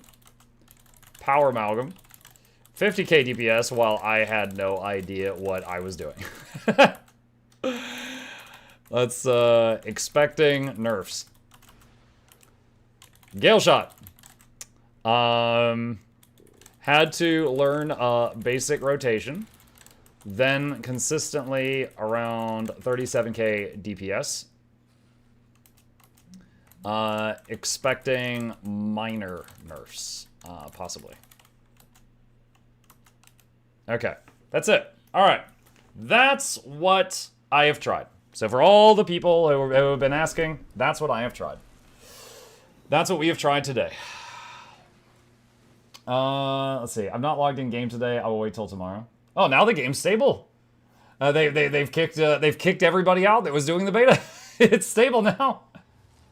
Casual towel with the raid. Oh, my alerts are still turned off. I will fix that now. Casual, thank you for the raid. I appreciate that. Casual raided my stream. There it is. Viewers. Sometimes it makes me do a double take when people are like, oh, casual's here. Because I had, one of my first mods was a user named Casual Geeky Girl. And everyone just called them Casual, or Cass. And so someone's like, oh, Cass is here. And I do a double take. And I'm like, oh, it's a different Cass. Because I haven't seen Casual Geeky Girl in a long time. Can we post the shame gif under the ANET post? The shame gif? I mean, you can post whatever you want. Post whatever you want. Let's see. Seeing if there's anything else in here.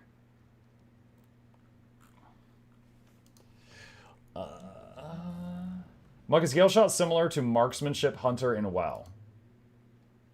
I mean, they can both stand back and shoot a bow, but it's not the same.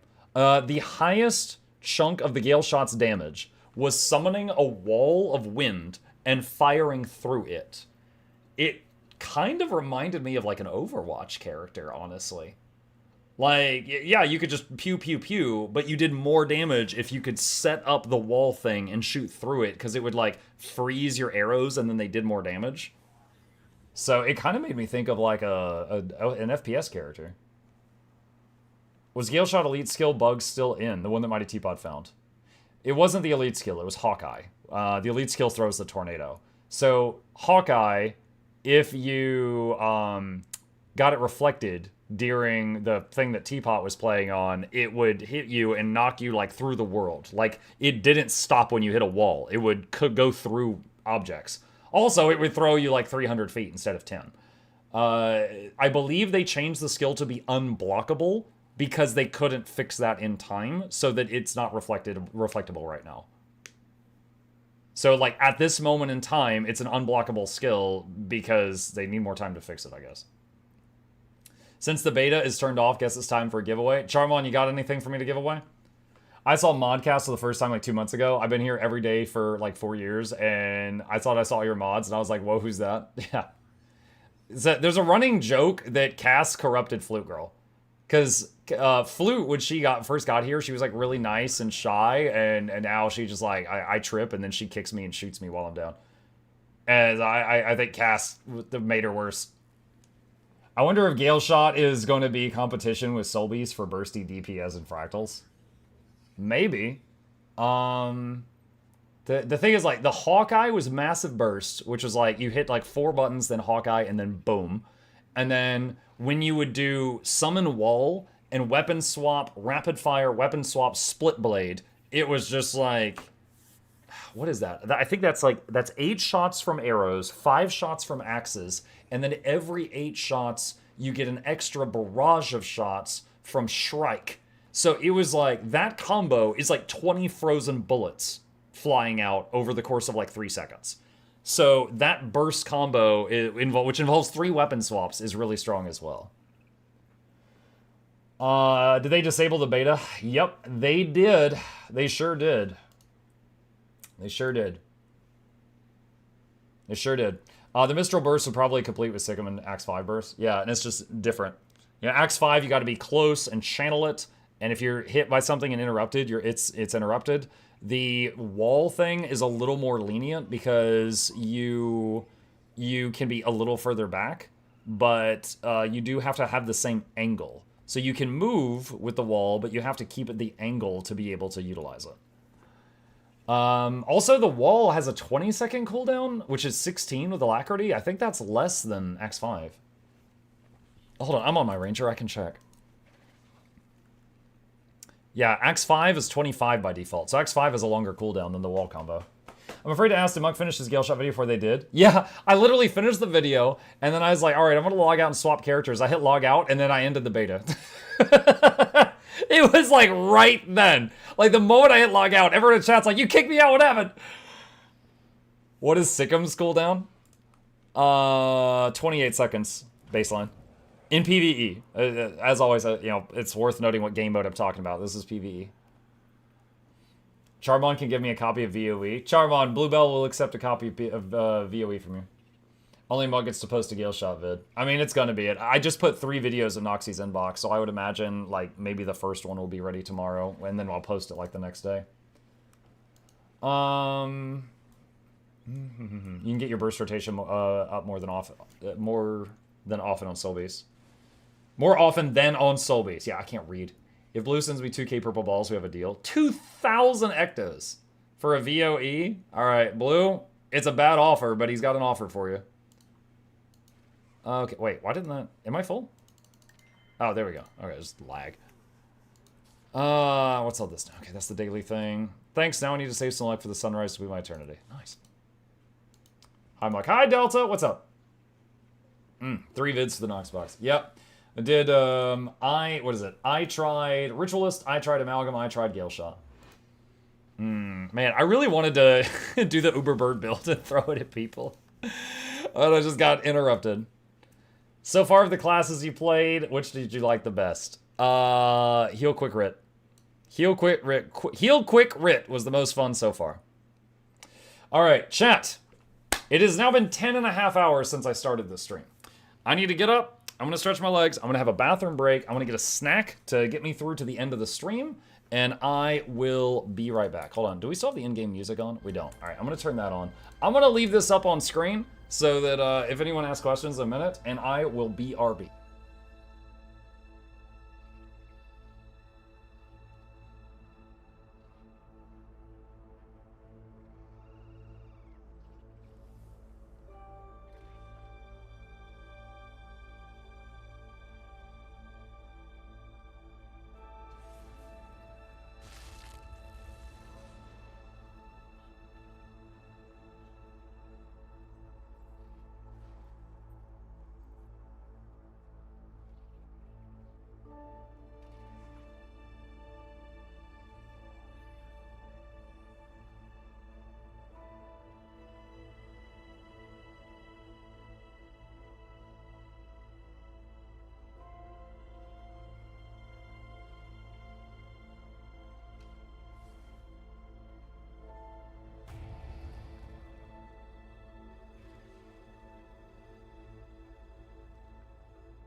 Okay, I'm back. Had a potty break. I washed my hands. Got a snack. Brought it in here and caught up with the family for a few minutes. Because they're out there like, oh, how's it going? And I'm like, I ended the beta, apparently. Good times. Tim is still bugging out. I haven't been kicked offline since I went AFK. That guy's a unit. What snack? My last oatmeal raisin cookie. My wife recently went to Costco, and there's a bakery there, and they've got these cookies that are like really big, and you can get like this pack that's pretty cheap, and it's got like one row of chocolate chip, that's my son's favorite, one row of oatmeal raisin, that's my favorite, and one row of white chocolate chip, which my wife eats. So we each get a section whenever she gets it. At Muck Nah for the beta, the tech issues. I know, I already retweeted it, re-Facebooked it, and re-Blue-Skyed it, and re-blasted it.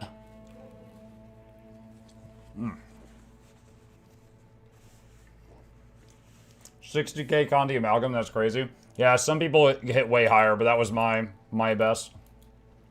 Blue skin, no. Come on, no. That word has an entirely different meaning in my mind. No. Nope, no. No, I'm not saying that. I do not want a clip to exist of me saying it. Oh, wow. Was that 60k cleave? No, that was single target. That was on the golem. Nope. I hate that knowledge. Mug, have you ever had an Anzac cookie? I don't know what that is.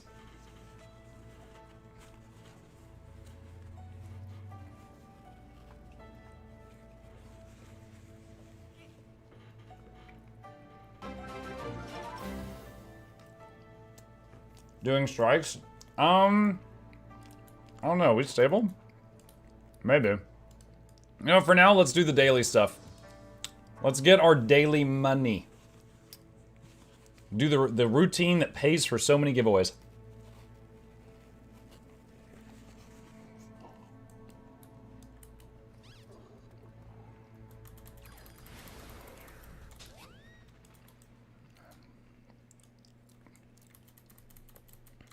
All right.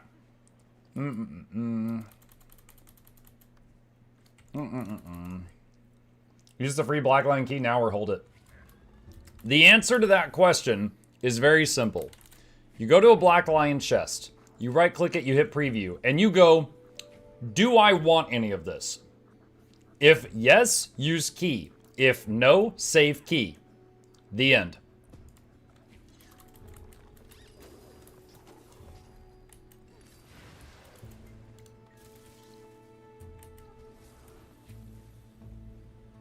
If they're saying they're extending the beta due to time loss or not enjoying tonight, well, I mean, one, you know, we're still here, we're hanging out.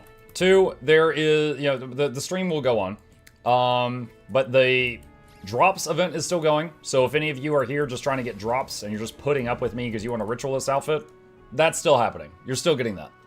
Otherwise, the show must go on. I'm here till midnight. That was the original plan. I'm going to stick with it. Boop, boop. Alright. Guildhall. Oh my gosh, you can preview Blackline chess? Yeah, you can. What happened with the beta? It crashed the servers like 25 times, and they finally said, okay, we cannot fix this in the heat of the moment. We need to just turn the beta off until we have more time to work on this. So they turned it off so that we could have a stable game while they went home, because they're probably at work way too late.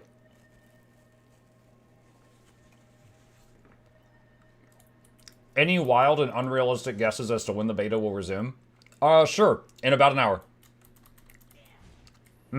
That's my wild and unrealistic guess. 1 hour from now.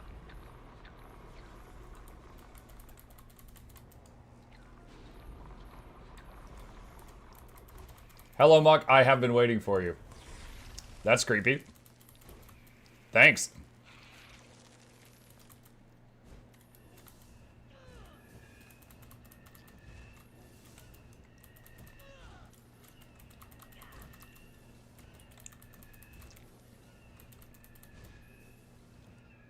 I do still have you unblocked. Oh, you're him. Hi. I am him. Okay. Chat, that's the guy that once upon a time, I called them. I was like, hey, Billy, you want a giveaway?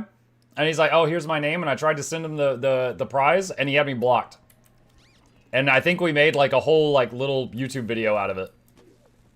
Because they won the prize, and they had me blocked, so they couldn't receive the prize for me. And I'm like, you have me blocked, and you're entering my giveaways?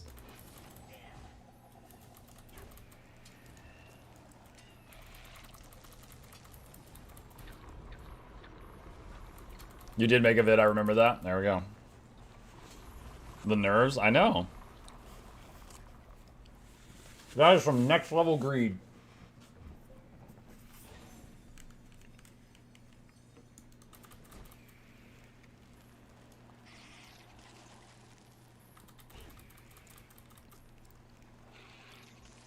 I need the vid. Hi, bye. Hi, bye. I don't know if it was a, Oh, too late. I don't know if it was a Funny Moments compilation or if it was in a standalone video. Constantly trying to game the algorithm. The group alive. I'll be right back. I want to stand in the fire just so you don't get bored. Sir, completely tangent, but after a long day of work, I all about drove off the road after you told your penguin joke. Peak dad joke energy. I stole it from Farside. Do not die for a Farside joke.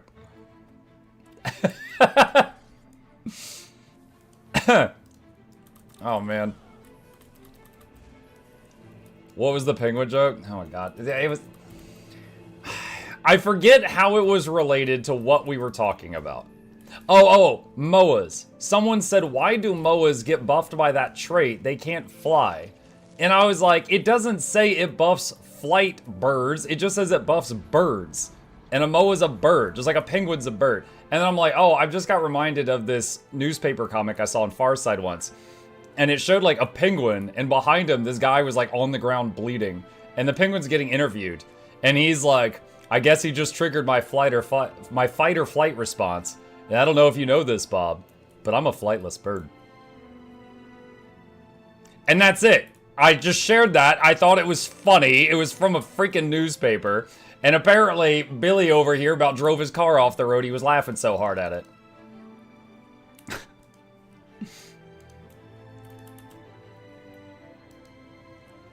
It's a good joke. It's a good joke. How did you crash? Funny potato told a Farside joke.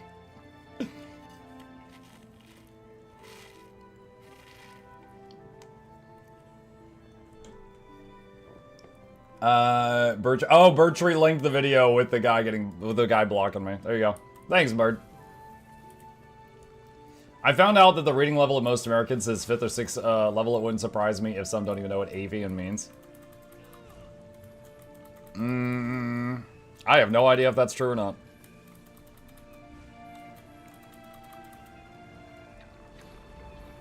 Any crashes since patch? Well, just like 15 minutes ago or something, they undid the beta. They turned it off. And no, I haven't had a crash since then.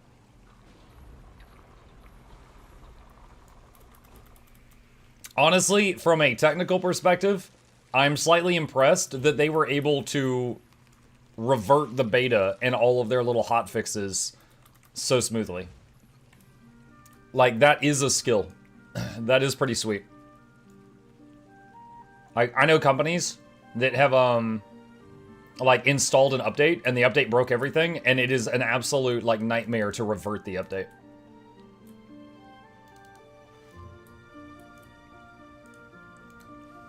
Just Control Z? Yeah, that's all it takes. These idiots, I don't know.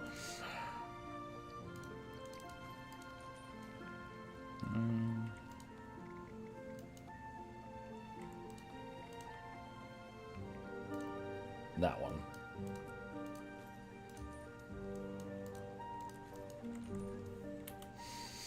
Okay.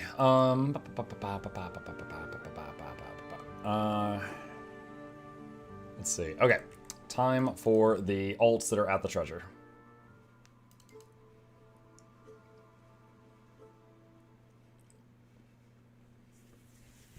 The fact they never bring down the servers, they can run a live beta in the same time as the live game is amazing. Blizzard going a lot from these guys. It is very impressive. But I think if Blizzard was subjecting their entire customer base to crashes constantly for the beta, I think Blizzard would be happy that they have a separate public test realm. However, I do think Blizzard could learn from them for their Tuesday patches, where Blizzard has to take down the World of Warcraft for, like, 8 hours for a patch on Tuesday, and Guild Wars 2 doesn't. That part, hell yeah. Muck, do you know if there's something to do with green tier medallions, or can I just sell them? You can combine them in the Mystic Forge. I would honestly just sell them.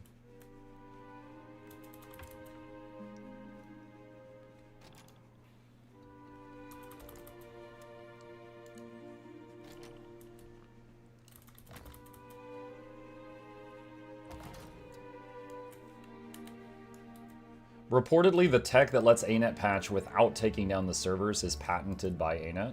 Oh, really? I have no idea if that's true or not. That's interesting, though. The worst part about WoW is Patch Tuesday. Yeah, I remember when, I was a WoW addict. Oh, God, I hated Tuesdays because it's like, oh, I want to play the game. I need my fix, and I couldn't because they kept taking the servers now. It was like, at that time period, I think every other Tuesday was either a restart or a patch day, so it was down for like 8 hours.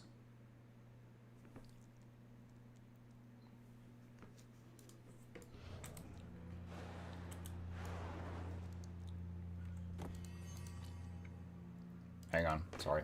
I think I've got cookie in my teeth. Give me a sec.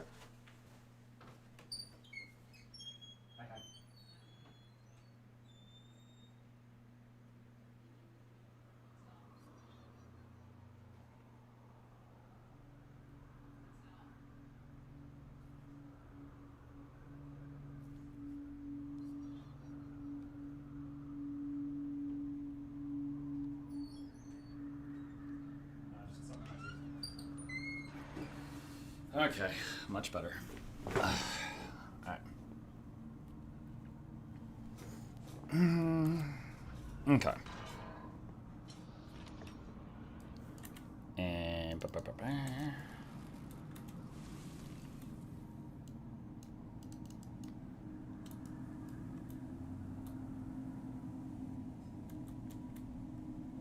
What happened to the beta? They had to stop it. It crashed the main server like 25 times today or something. And they finally said, look, we can't fix this before going home, so we're going to turn the beta off for now. We're going to fix it.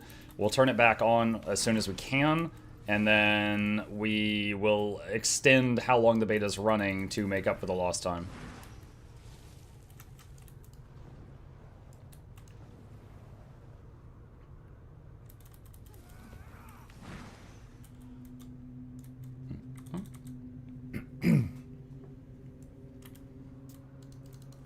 Okay, that one's done. Next colored hat. Where's the best place to farm elementals? Didn't someone ask this like 30 minutes ago and they got a response and someone gave them a wiki page for it? Was it you?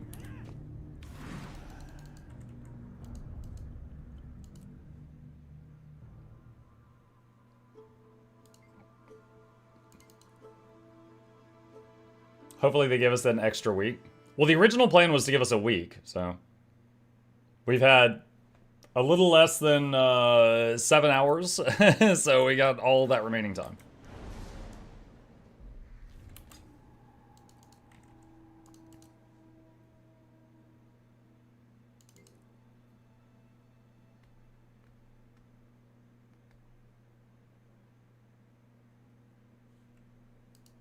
Let's see. Taking a look to see if they have posted anything else.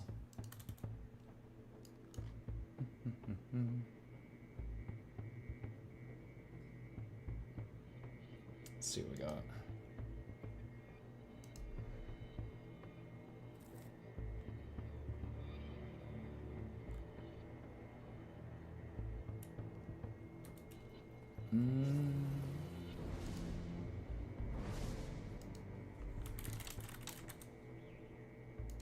I'm kind of wondering if they posted this and like reverted the thing and then like went home for the day.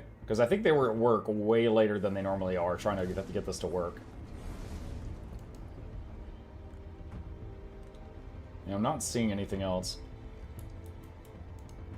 Hmm.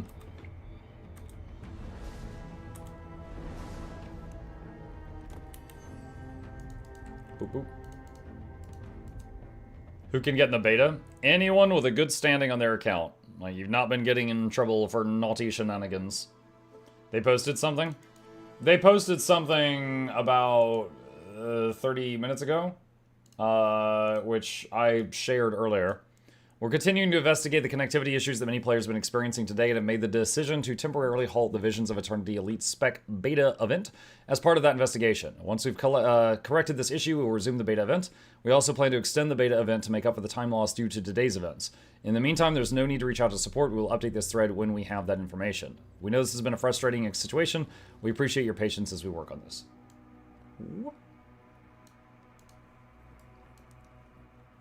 If you can't see the beta slots right now, you're a bad person. No. My beta slots disappeared, and I'm a good boy. Not you. At Muck, is there any world PvP in Guild Wars 2? Not in the way you're thinking. There is player versus player, which is 5v5 on smaller battlegrounds. And there is world versus world, which is servers fighting. So it's essentially like three-way battles between three massive factions. So think like 70 versus 70 versus 70 on a map that's got castles and towers and keeps and stuff like that. There's catapults, you're sieging each other, and all kinds of stuff. So that's like really large scale. So it's like there kind of is world PvP, but on a separate world from the PvE world. If you fancy it.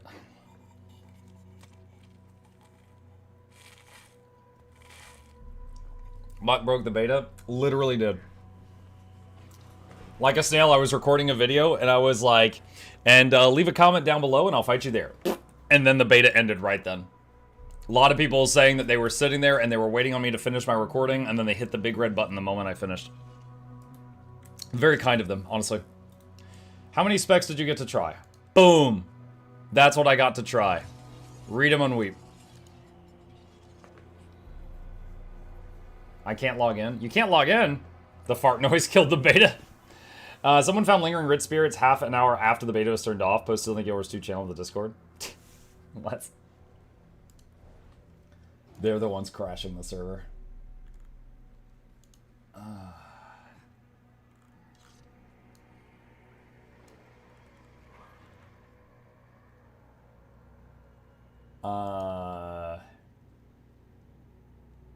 Oh, here it is. I found some spirits from a ritualist out in the wild after the beta. There might be more problems. Dang it, spirits! What are you, elementalists? Littering? Pick up after yourselves.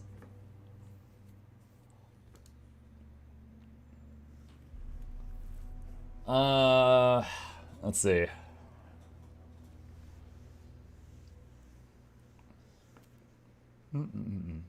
What do you think about Amalgam? Very strong. It was very strong DPS, as I said here. Do you need legendary gear for World v World? No. You can go into World v World with just exotic gear, which you can get in very short amount of time after you hit level 80, and be fine. Technically, you could go into World v World at low level, and it scales you up to 80. I found that out when one day my son, who had a level 20 character, walked up to me with a Keep Lord's head and said, "Dad, what do I do with this?" And I was like, "How did you get that?" He's like, "Oh, well, I found this gate, and I went through here, and there was a bunch of people, and I followed them, and they hit some stuff, so I hit the stuff." And yeah, so yeah, there's some enemies that didn't know that a 10-year-old was killing them. But yeah, I learned that day that if you go into World v World under-leveled, it scales you up. I had no idea. I made like almost 200 guides to this game. I didn't know that.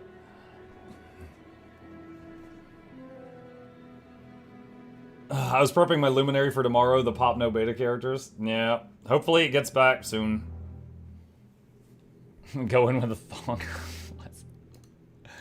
That's a weird thing to say. Okay, well, what do we do now?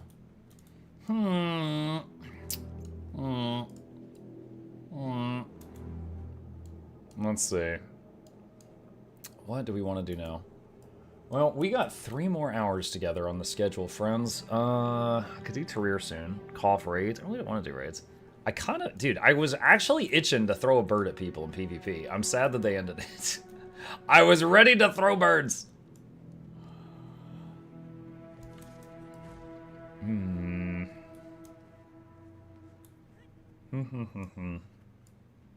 Now you switch to a spooky game? Nah, drops is still going. We're sticking on schedule.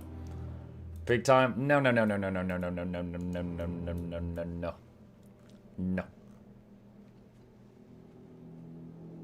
Let's see. Yeah, let's see what we can find.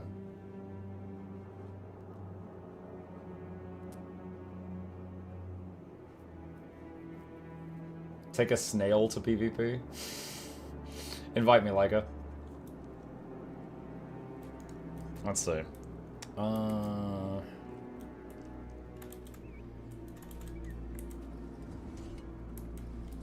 Remember I got how to play this character.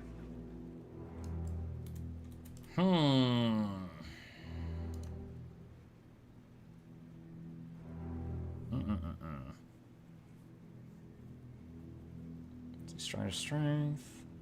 Put the avian drink pets can increase percent energy. Beast abilities taunt nearby foes.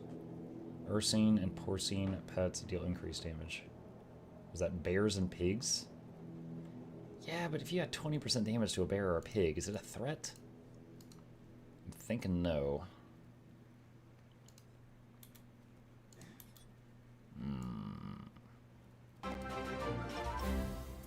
I forgot. I let chat name this one Gen 3 Bacon.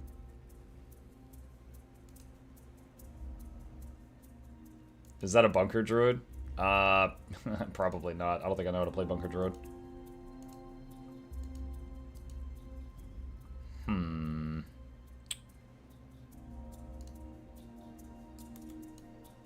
Let me see. Where would I find said bunker druid? Snowcrows doesn't have PvP builds. Does Guild Gen have it? How do you claim drops? Here's instructions. Click on this. Guild Wars 2 builds PvP. Let's see what they got. Ranger. Condi Trap Druid, Power Daze Druid.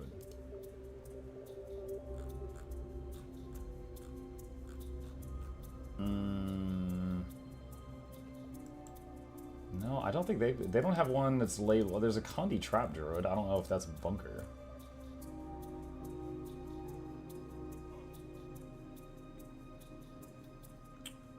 It's Sage, Shortbow, Sword, Dagger. Oh, look at the Demon Queen. What?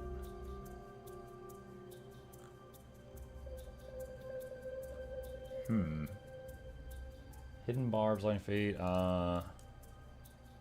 Lycus, is that Lycus Nail? Snow Skill Jacaranda. I feel like Ilgen's build's been a little outdated for a few patches. I don't know. I haven't talked to her in a bit. I'm not sure. I know Valen does most of her videos. Like, a lot of my videos are on her site, but they're not related to builds, right? It's like how to make this legendary, things like that. It's stuff that stays the same. I can't imagine trying to keep up with all the builds, like via build guides, just, you know, solo.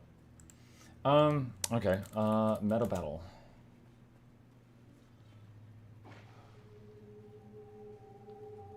Wait, what? If you go in underleveled in world, it also updates your gear to exotic level. I used to level past 30 that way when the gear first came out. You're a liar, I just checked it. Level 68. Went in all my first gear was green and blue. It's still green and blue. So wait, bird tree, hold on. Before you call people a liar. Check your max health outside at level 68, and then check your max health when you're inside World v World, while still, you know, on the same character, and see if it changes. Because it might be scaling, and it might not show on the gear.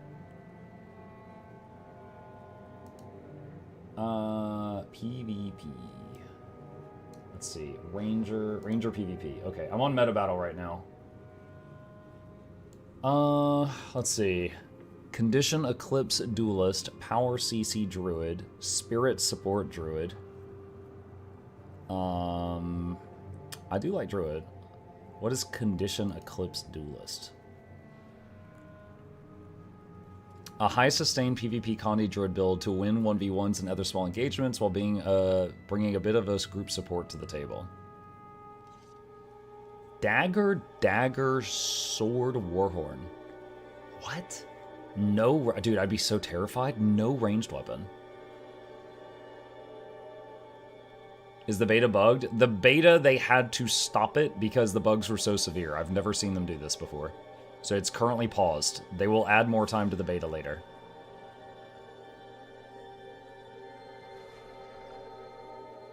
And what was the other one? Hold on, let's open a new tab for that. Power CC Druid. Mace, Sword, Warhorn.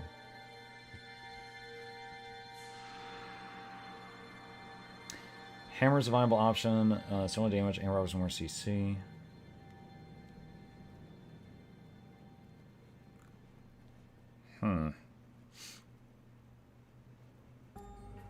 Berserker with full... Dude, okay, I'm probably not good enough to pull this off. Interested in trying this one out. Alright. I'm gonna give this a shot. Hang on a sec. Like, I am decent at this build. I've played it for a very long time now. Is that it right there? Yeah, I've already got it saved. Alright, let's see... What is this one? So this is Nature Magic, Wilderness Survival. Bing, bing. Bing, bang, bing, bang. Jacko... Wait, what? Iboga? Really? Oh, man, Iboga is so fragile, though. And the other one's Smoke Scale. The Iboga is like paper. Really surprised by that. I might just use something I'm more comfortable with for the first go. Okay, and then what do we got here? Dagger, Sword, Warhorn.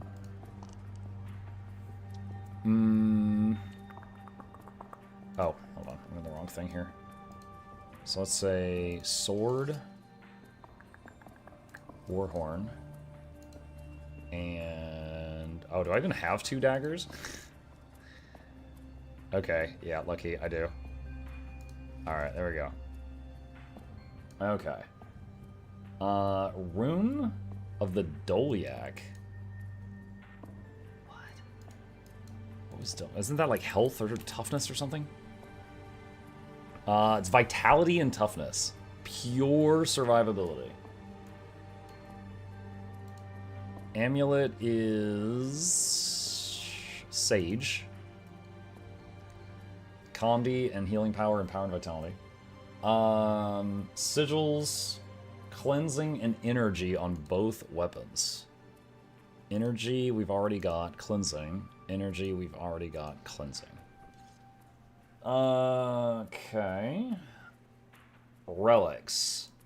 Relic of Agony, considering if you want higher damage, especially with Mace. Relic of Rivers, significant amount of alacrity to the build, reducing the cooldown of important skills, including Avatar. Relic of Naos, higher self-healing in case you want to maximize survivability and don't mind losing kill potential. Relic of Evasion, permanent vigor uptime, which also improves effectiveness of several defensive traits tied to dodging.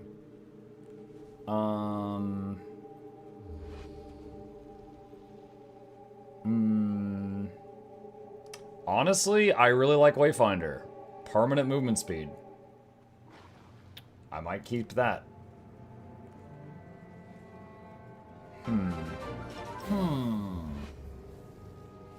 Thanks for the all-day stream, Muck. You're welcome. You are spoiling us, my lord. Yes. I do spoil you. Which is that, equality?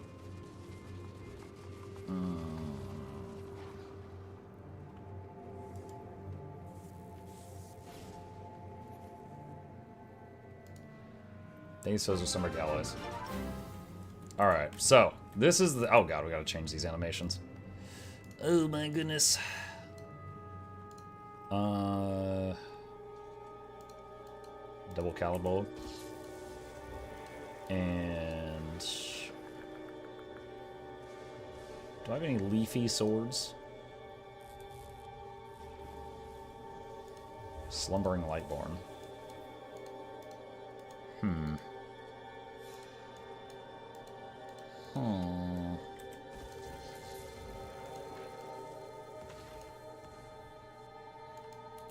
Where's the chain one? There's that. Warhorn. Where's a smaller doot doot? Infernal Roar. Okay. Try this out. Alright. Full melee. Oh my god, this is gonna be rough. This is gonna be rough. Okay. So what's the place down here? Stability on it. When you're trying to heal under pressure, you can interrupt natural converters right away. Dodging against prot. Smokes up to a smoke cloud. Glyph of the Stars and powerful group support tool was used inside Avatar, allowing you to revive allies faster. Could res yourself with elite damage. Main goal is to win a battle of attrition. There aren't really any burst combos. Constant pressure with weapons, pets, and Avatar. If you're using Stalker Strike for damage on evasion, you should first make sure that your target is snared. Serpent's Blade can do that. So 3 and then 4. Eclipse makes Avatar easy applying conditions. Fanged Boga occasionally creates an ethereal field. Try to leap or blast finisher it for Chaos Aura.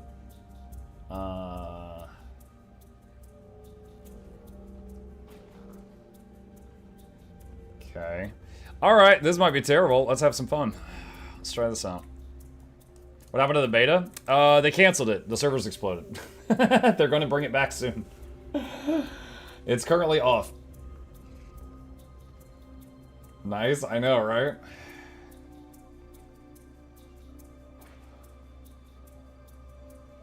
Any theories on the materials needed for the legendary Aqua Breather when the expansion comes out? Gift of the Mist. Other similar things that they frequently use, I'm guessing. Fish? Fish. Yeah, I mean they could do a curveball and make it like require cooking, like a certain backpack. I don't know. What is Sage Amulet? Condition damage, healing power, vitality, and power, I think. That's it right there.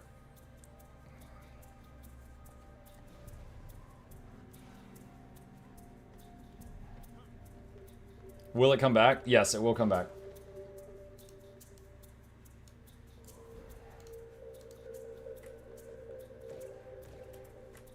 There you go.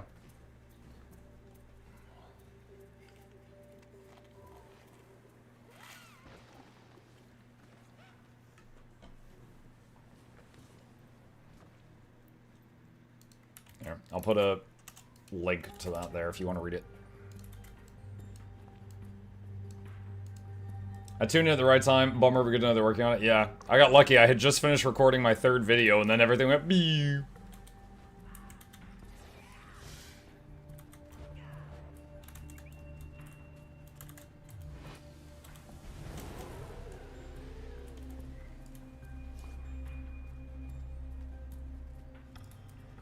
Mug, do you prioritize cleanses or stun breaks in PvP? Depends on the situation.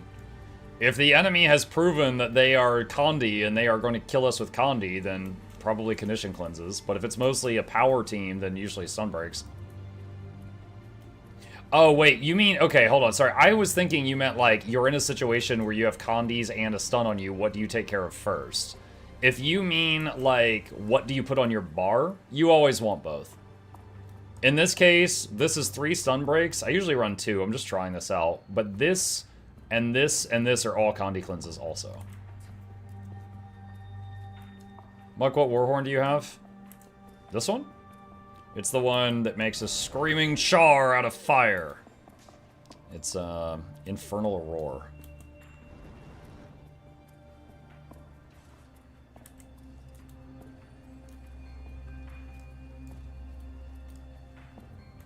Elite specs are too strong, the server's caught fire, yeah.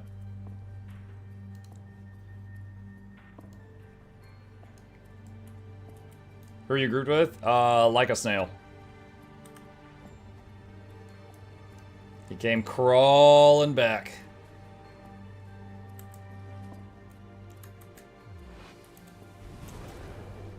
I gotta remember to do these stealth combos.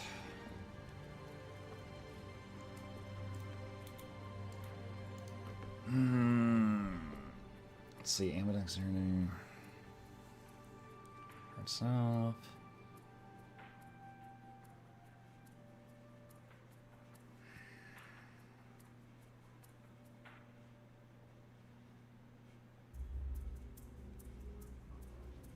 These skills heal allies around the ranger.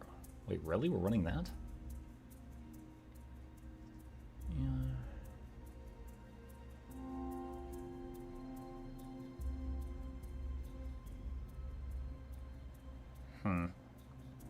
Hold on. How much healing power do we have right now?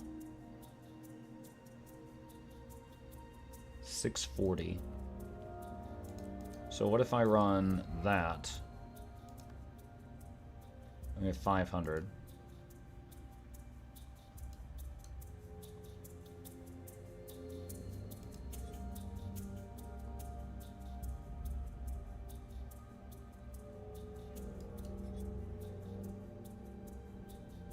I feel like Search and Rescue is going to be more noticeable than Wellspring. Wellspring just adds like 100 to the heal of that. Dodging removes a condition. Grant boons to nearby allies when swapping pets.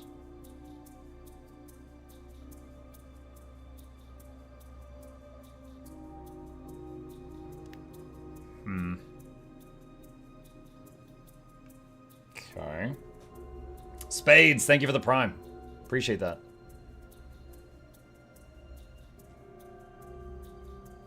Welcome.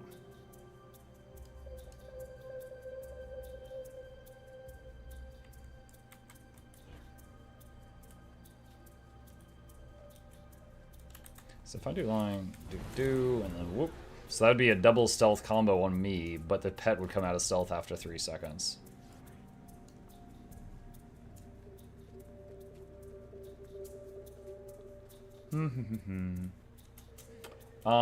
Let's see. It does so much damage it's broken from what I hear. Are we talking about Amalgam? What did you end up finishing for the beta recordings? I basically did a video on my experience with Ritualist, my experience with Amalgam, and my experience with Gailshot. I spent a few hours on each of those. And this is a TLDR of it right here on the screen if anyone's interested that didn't see it earlier.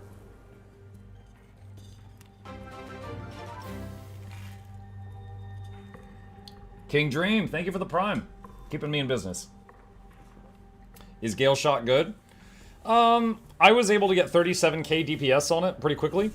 It seemed pretty solid, and it's a decent ranged damage dealer.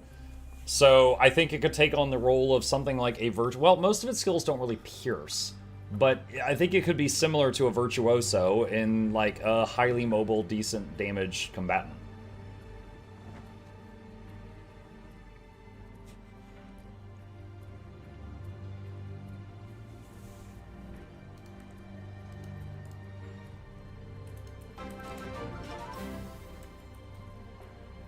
Grizzly, thank you.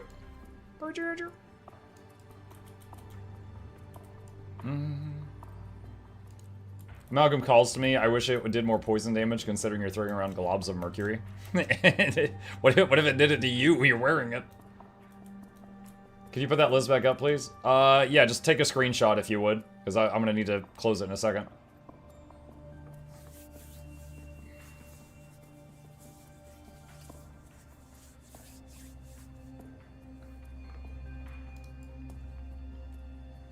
DPS Rit feels low damage. I mean, that's what I wanted to play.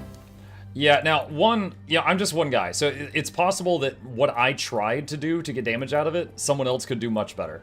Like, I imagine someone from Snowcrows will blow the numbers I got out of the water.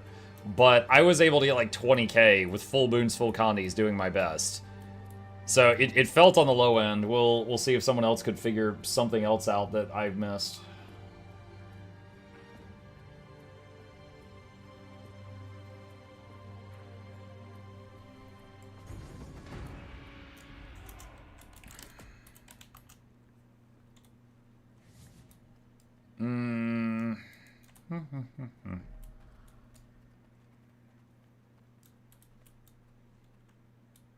Alright, I'm gonna try stealthing us when we're almost to the middle. They need to look at Amalgam? Yeah.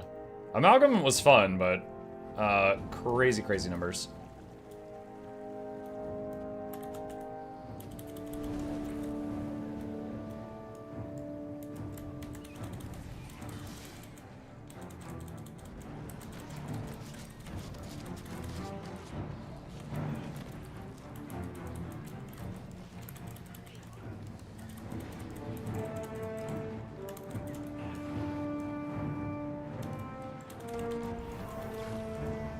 Oh no.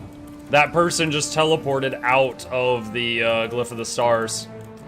Are they Ellie? Wouldn't surprise me.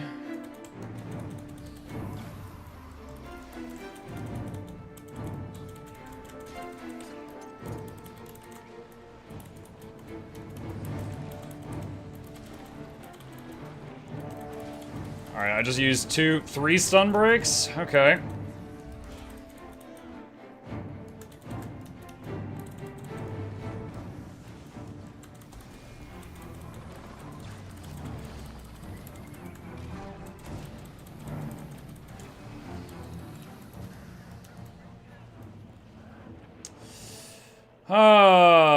It was a Spectre. Spectre teleported out of Glyph of the Stars.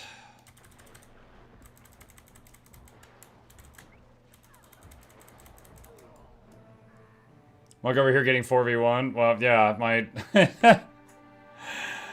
teammates went in and died immediately.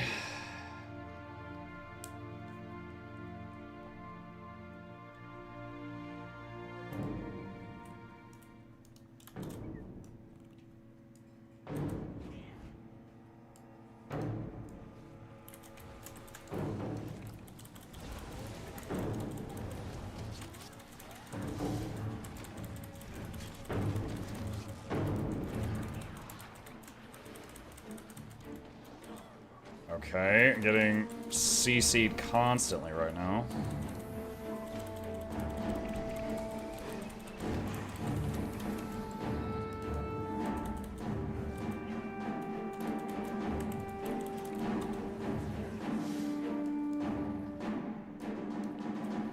Trying to leave combat so the pet respawns. Okay, got it.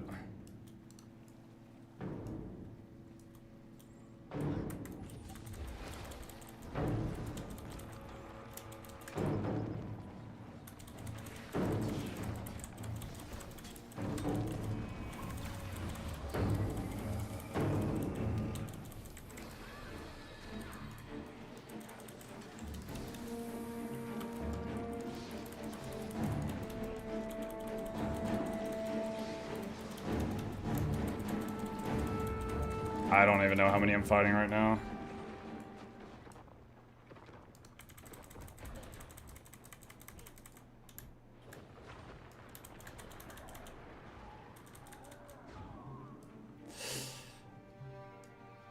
Three v one in an Ice Elemental, yeah.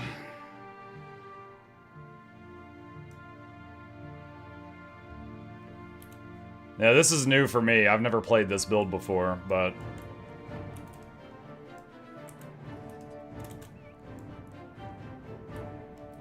Is the beta down? Yes.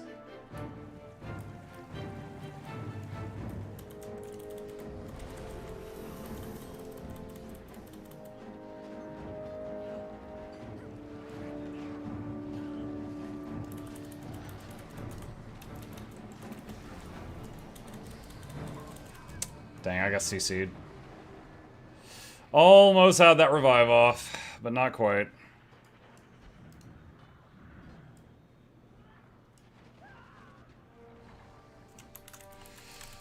Tried early. Thanks for trying. Tried earlier too, but you poured it out of it.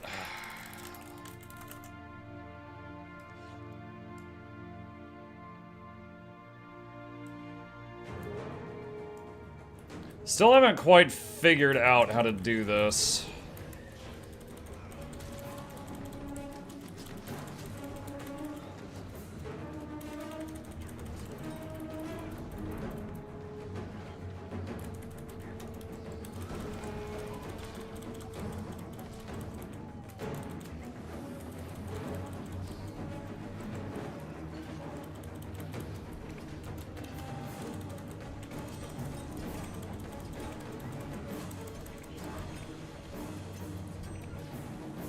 Okay, got him down.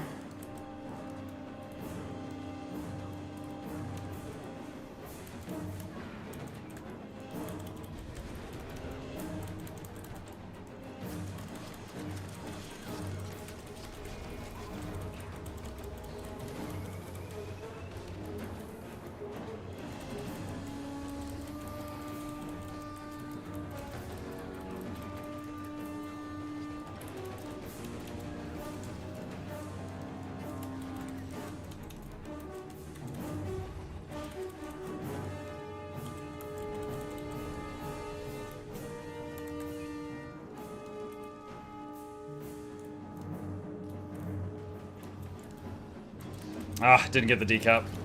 Damn.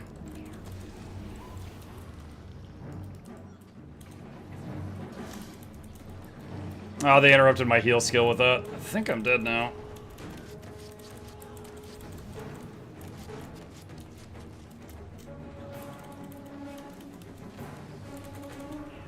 Yep. Beta get halted. Is the drop stopped as well? No, as far as I know, the drops are still going. The thing is, like, if them stopping the beta, that's, like, on their end. If them stopping the drops, they would have to contact Twitch and go through, like, a whole thing to get the drops stopped. I doubt they would do that.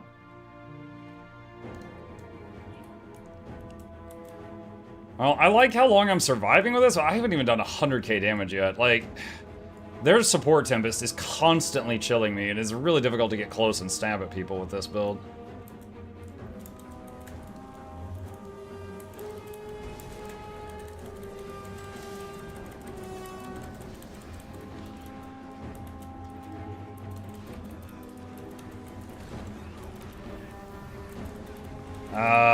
I just constant interruptions, just CC after CC after CC. There was 4 of them there, though.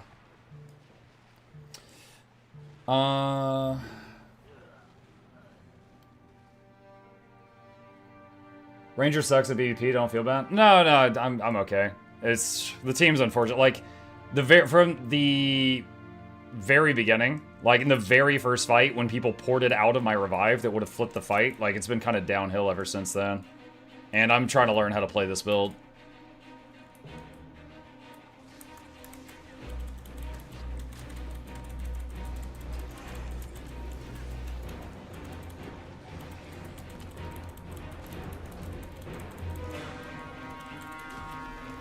Dude, I didn't touch the wall. What the hell? Yeah, I could maybe fight the Reaper, but not the Reaper with a Pocket Tempest.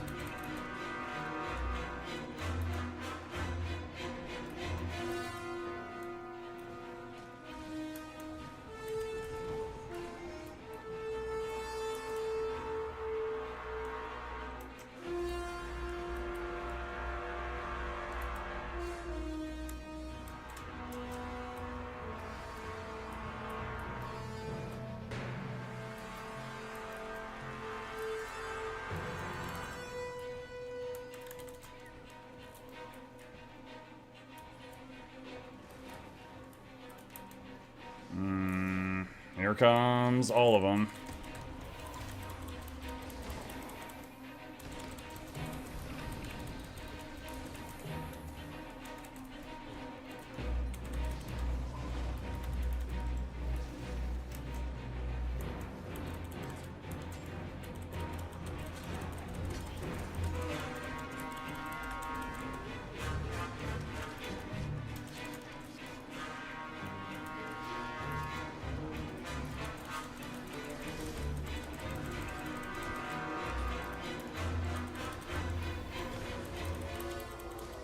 Slash map GG. Well. Yeah, they had a 4-man pre-made with possibly 2 dedicated support Tempests on it. That was really rough balancing. So our entire team got 2 kills. Yeah, nothing we could do. Let's see. You were playing against the PvP guild? Yeah, apparently. We don't need to worry too much about beta DPS numbers. The dev stated several times that they haven't balanced the new specs yet and purposely waiting till after the beta. Yeah. Want to play Fractals instead? No, I really don't. I really don't. Kind of want to try this again and just see if we do better. Hang on a sec. Okay, now some stuff here.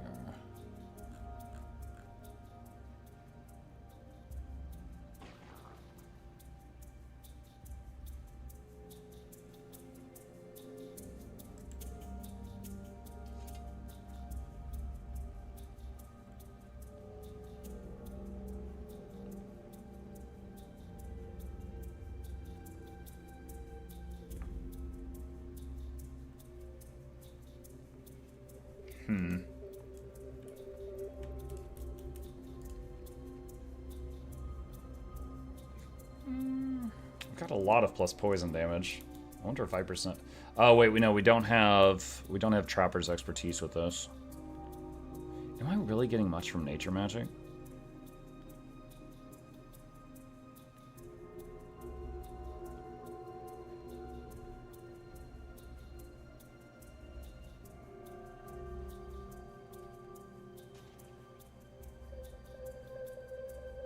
I feel like I'm not.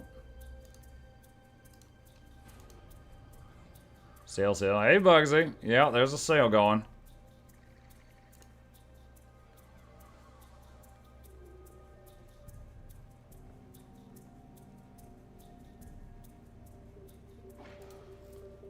Let's try that. Let's try that. Let's try adding skirmishing. And I could bring a pretty nasty trap along. Let's see how that goes.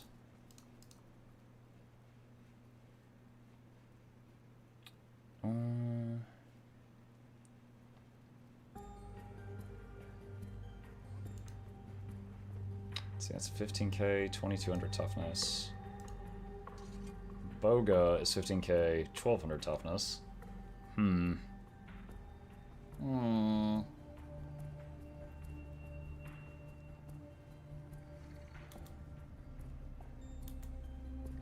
Mark, not to doubt, your skill. What kind of abomination was that build? Dagger, Druid. Dude, it was a top-rated build for the Druid section on Meta Battle. Dagger, Sword, Warhorn, Bunker, Druid. I was trying it out.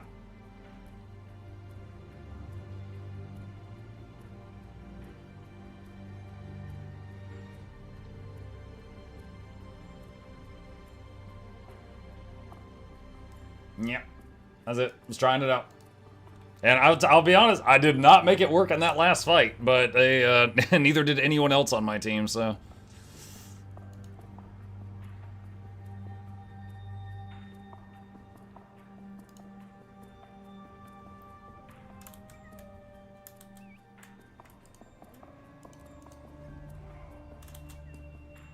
Be right back, gonna turn on the cookie tracking, use Max promo link.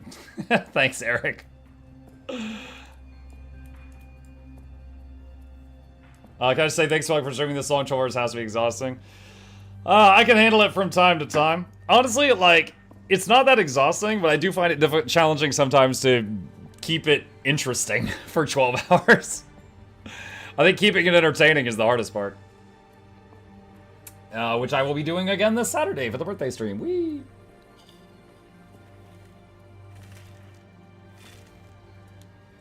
You're naturally entertaining? Oh, well.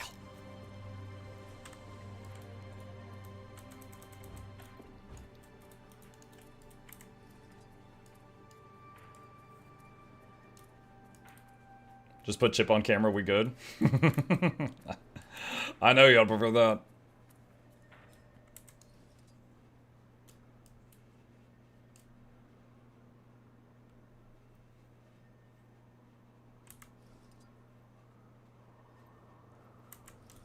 Alright, so I gotta remember this. We're using Quick Draw right now.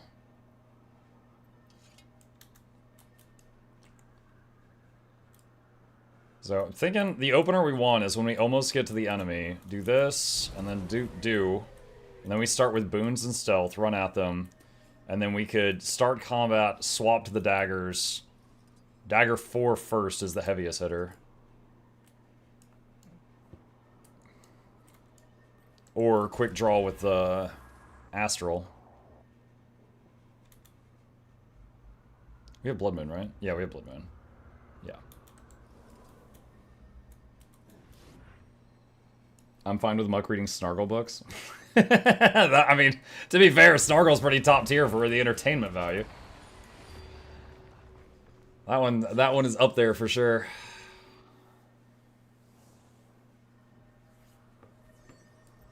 Oh, when I recorded the thing with the Gailshot, I forgot to talk about how I kept having the auto attack turn off.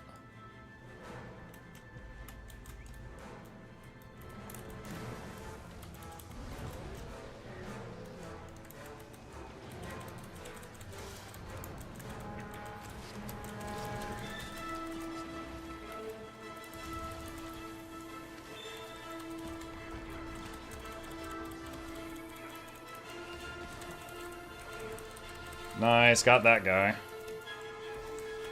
I'm just gonna do a poison, sorry, a Condi Cleanse thing on the point.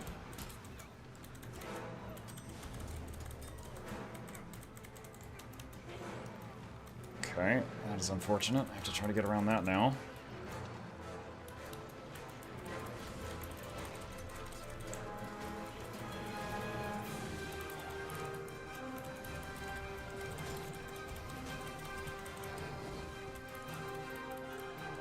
No! Oh my god. I had you!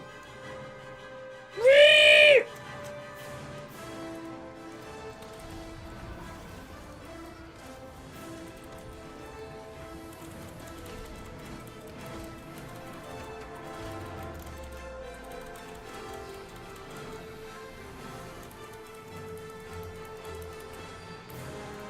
My heal got interrupted.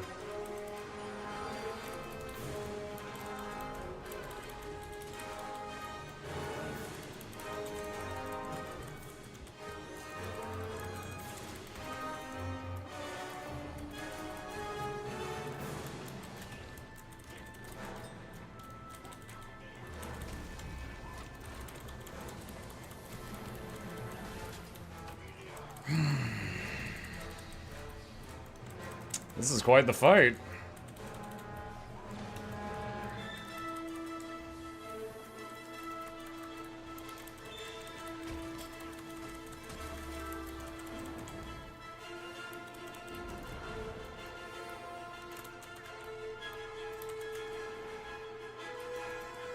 Got Tony on him.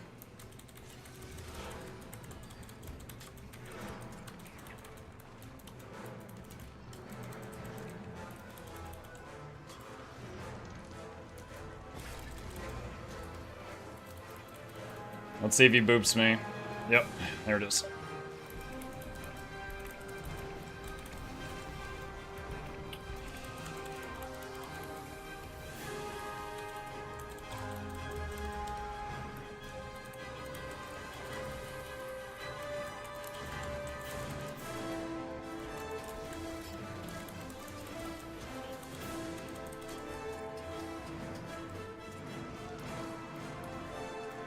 That was a fun fight, especially since I got to stay alive the whole time. A rare treat.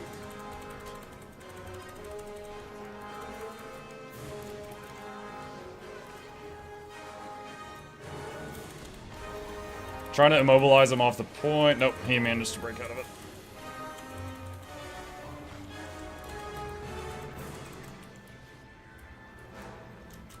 If he was gonna stay here until he died, I'm surprised he didn't, you know, stay and die on the point. But, okay.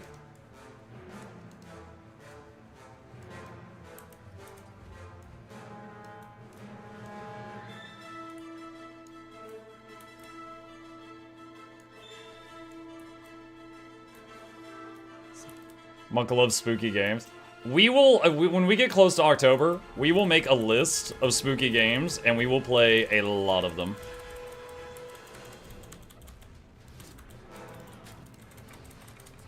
I have quite a few that have been sent my way.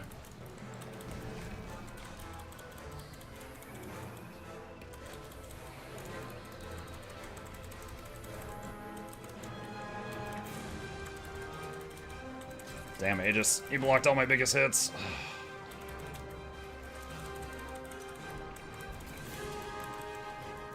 Oh, he already used his boot. I can just stomp him now.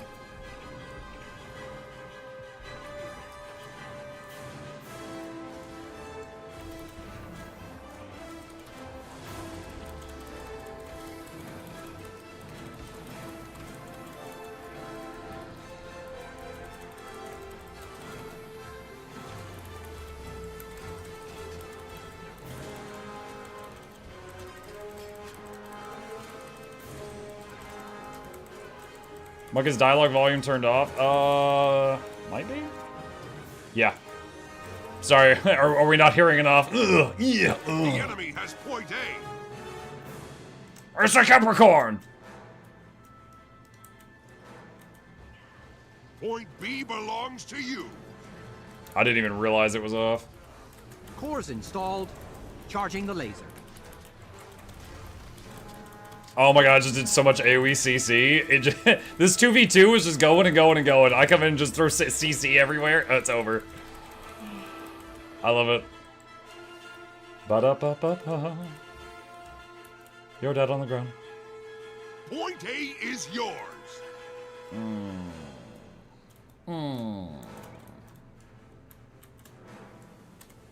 Cannon operational. Ready for targeting coordinates. C is theirs.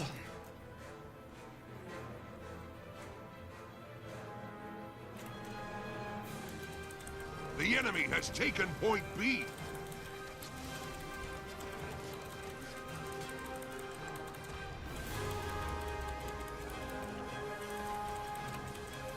Skyhammer calibrated to blue.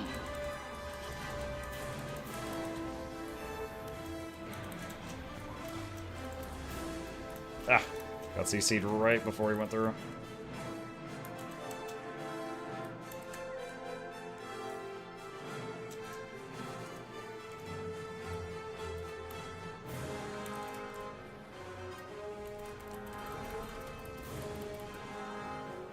Oh, he got rallied. Nice.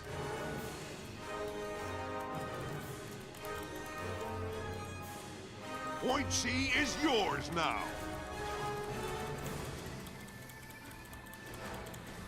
Got the revive with Glyph of the Stars.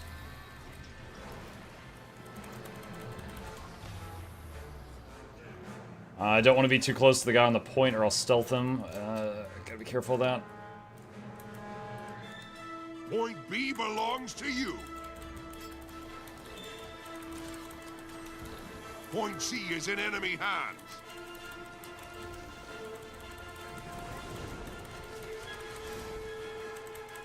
Nice. The enemy has point A.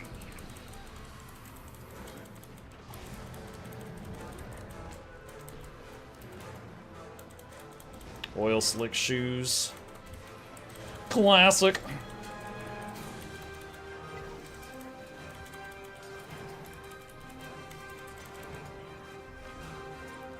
Just Condi stabbing this guy down.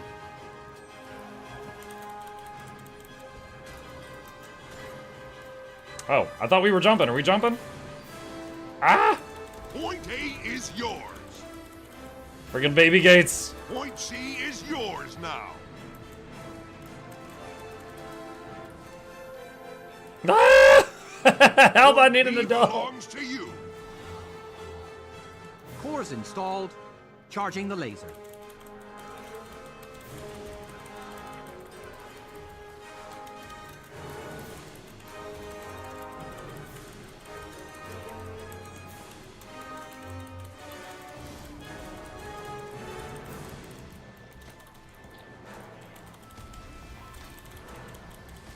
Point C is in enemy hands.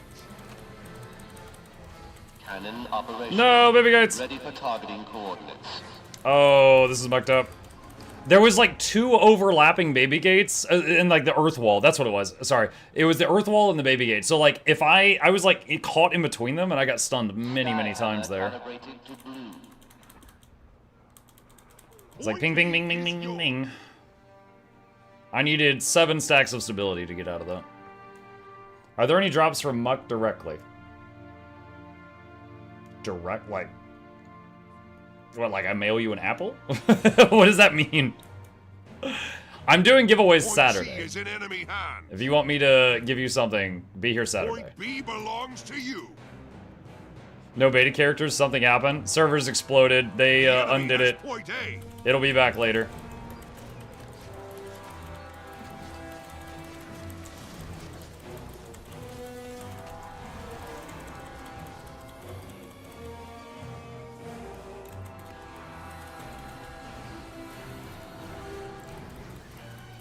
Stealth Stomp.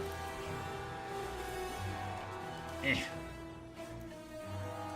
My legs! They're broken.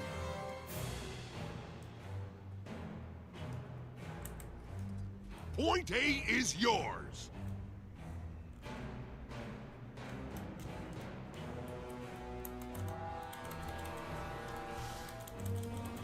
Point B belongs to you.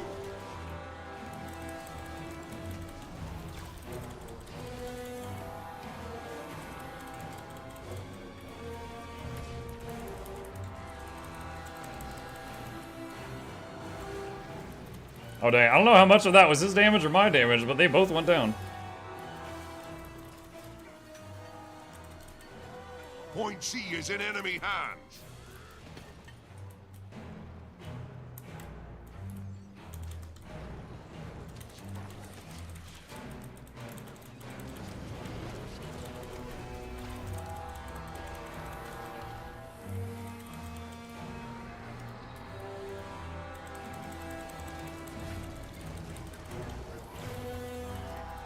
He could knock me back if he uses it. Oh, he missed! He was blinded by the other guy. His knockback missed. Doors installed.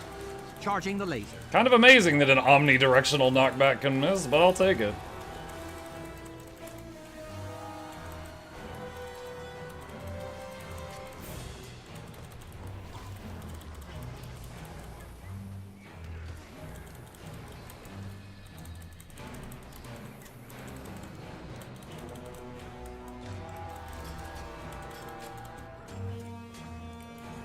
Your team is victorious. Slash map GG. Oh, that was a fun build.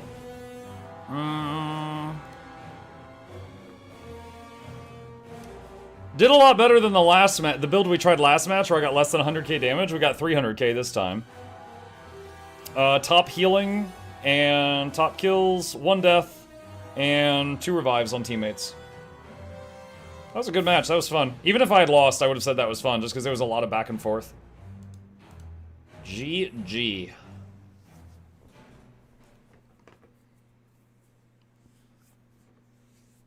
Spoiler, Muck will play lots of scary games in October and will have a heart attack. I mean, I hope not the second thing. Muck, are you uploading some of these matches on YouTube? That one probably. The last one was a stomp. Usually, if there is a one-sided stomp, whether it is I'm on the winning team or the losing team, I don't upload those to the PvP playlist because, in my opinion, one-sided games are boring to watch. So even if I'm the winner, I don't usually post those.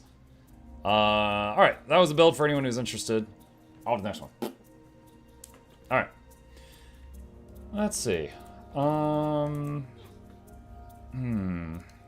want to keep the smoke scale? They both have bleeding on basic attack. That's pretty nice.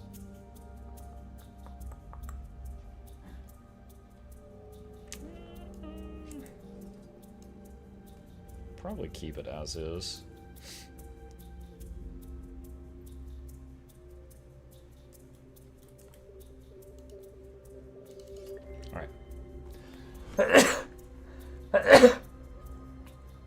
Excuse. Thank you. Alright. Well, can I be added to Commander channel to avoid voice lag? I guess. Alright. Join a voice channel, I'll pull you in. Okay. Bless you. Thank you. I don't think it was a glitch to play with beta characters. Oh no, they allowed the beta characters in, I believe it was unranked PvP and World v World. But ranked, I think ranked PvP it didn't allow the beta characters in.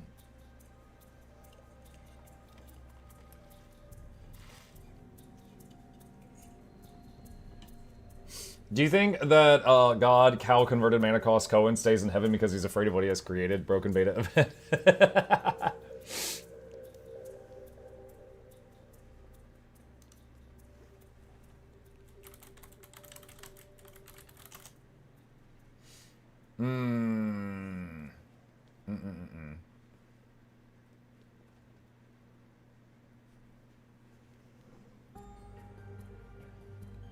During PvP, it's a glitch. They change the characters in the match.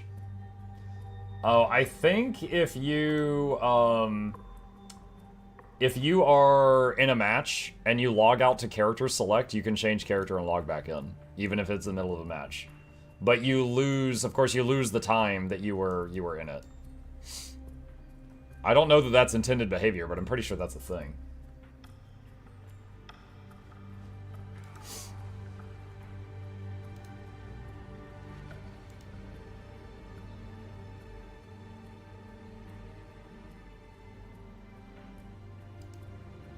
I was in the last PvP match. I don't know who you were, Copper, but good game.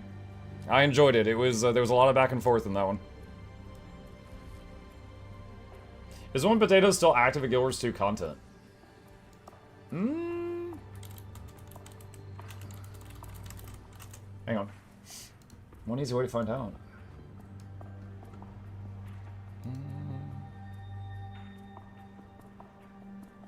Yeah. Yeah, there's a lot of Guild Wars 2 videos here.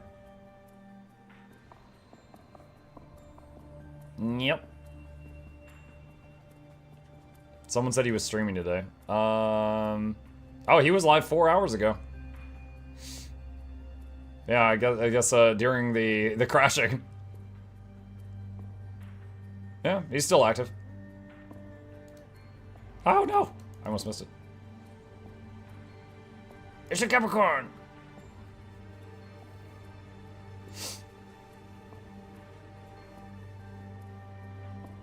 They restored the beta? No, the beta, as far as I know, is not restored yet.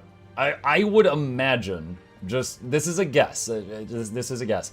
I would imagine that they were very late at the office trying to fix what was going on, and they finally decided to, go, Control Z the beta, go back to the previous version of the game, and then they could go home, because they were there way later than they normally are, and I would imagine we're not going to hear any more about it today. That's my guessing, but yeah.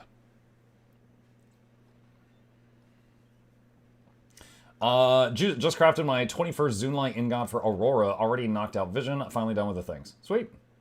I just returned to Guild Wars 2 after 3.5 years, so I'm just remembering stuff. Umuk first, then Wooden. Ian, I remember she was great then. Ian is still active. Ian very frequently is live when I'm ending my stream because she is Oceanic, so she is, like, from my perspective, very late night. Cello Frag. Cello isn't live much anymore, but I occasionally see him online. According to him, he became a doctor, and so he's very busy with that, so I don't see him doing streams much anymore. And other content creators, yeah. Is it ANET on the West Coast? Yeah, near Seattle. Cello is online today. Yeah, he's online during, like, big events and stuff. Work trip hotel internet. The match starts soon. Dude, I'm gonna be dealing with that when I try to keep the streak alive when we go to Seattle. I'm gonna be using that. Oh my god! Kata will. Oh, this should be good. Alright, let's see how this goes.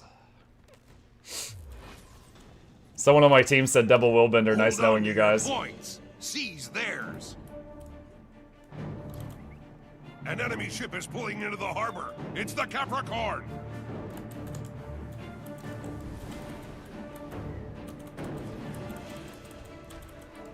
Oh man, all of those attacks missed. Wow. That was unfortunate. The bazaar is yours. You've taken the archway.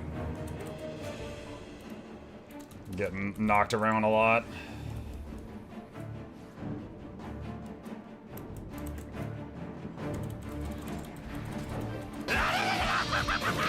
Noises! Hi, Japanson. Did we already cap that? Yeah, we did.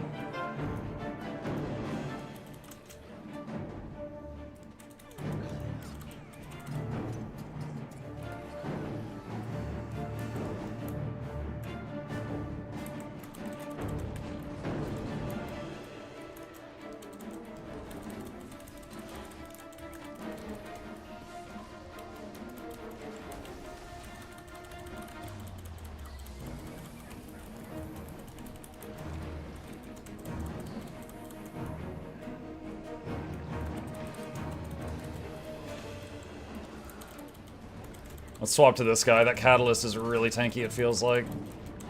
The dock's been captured.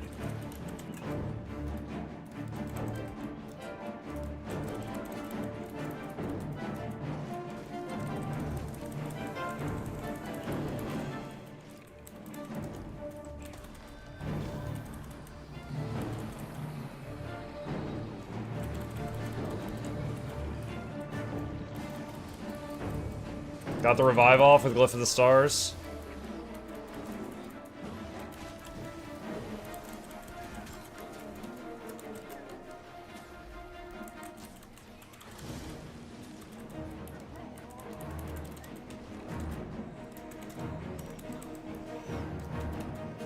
Oh, nice. Yo, that was all my team. They got some good burst on that kata. Be ready to give the signal, and return fire once the cannons are loaded.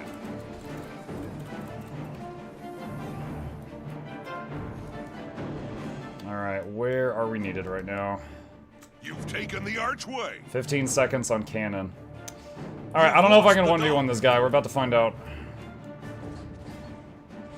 I got him in combat by throwing the pet on him just to slow him down. I'm just gonna decap this. And... Cannons loaded. Ring the bell to signal them to fire.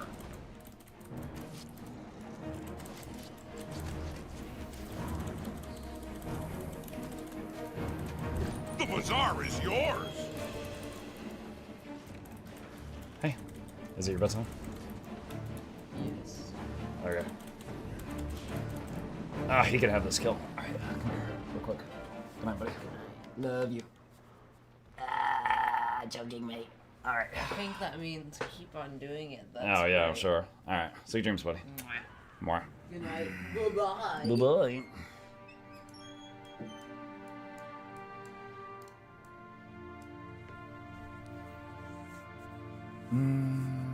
Subscribe to my 21st Zoom Light and got for Aurora, Knocked Out Visions,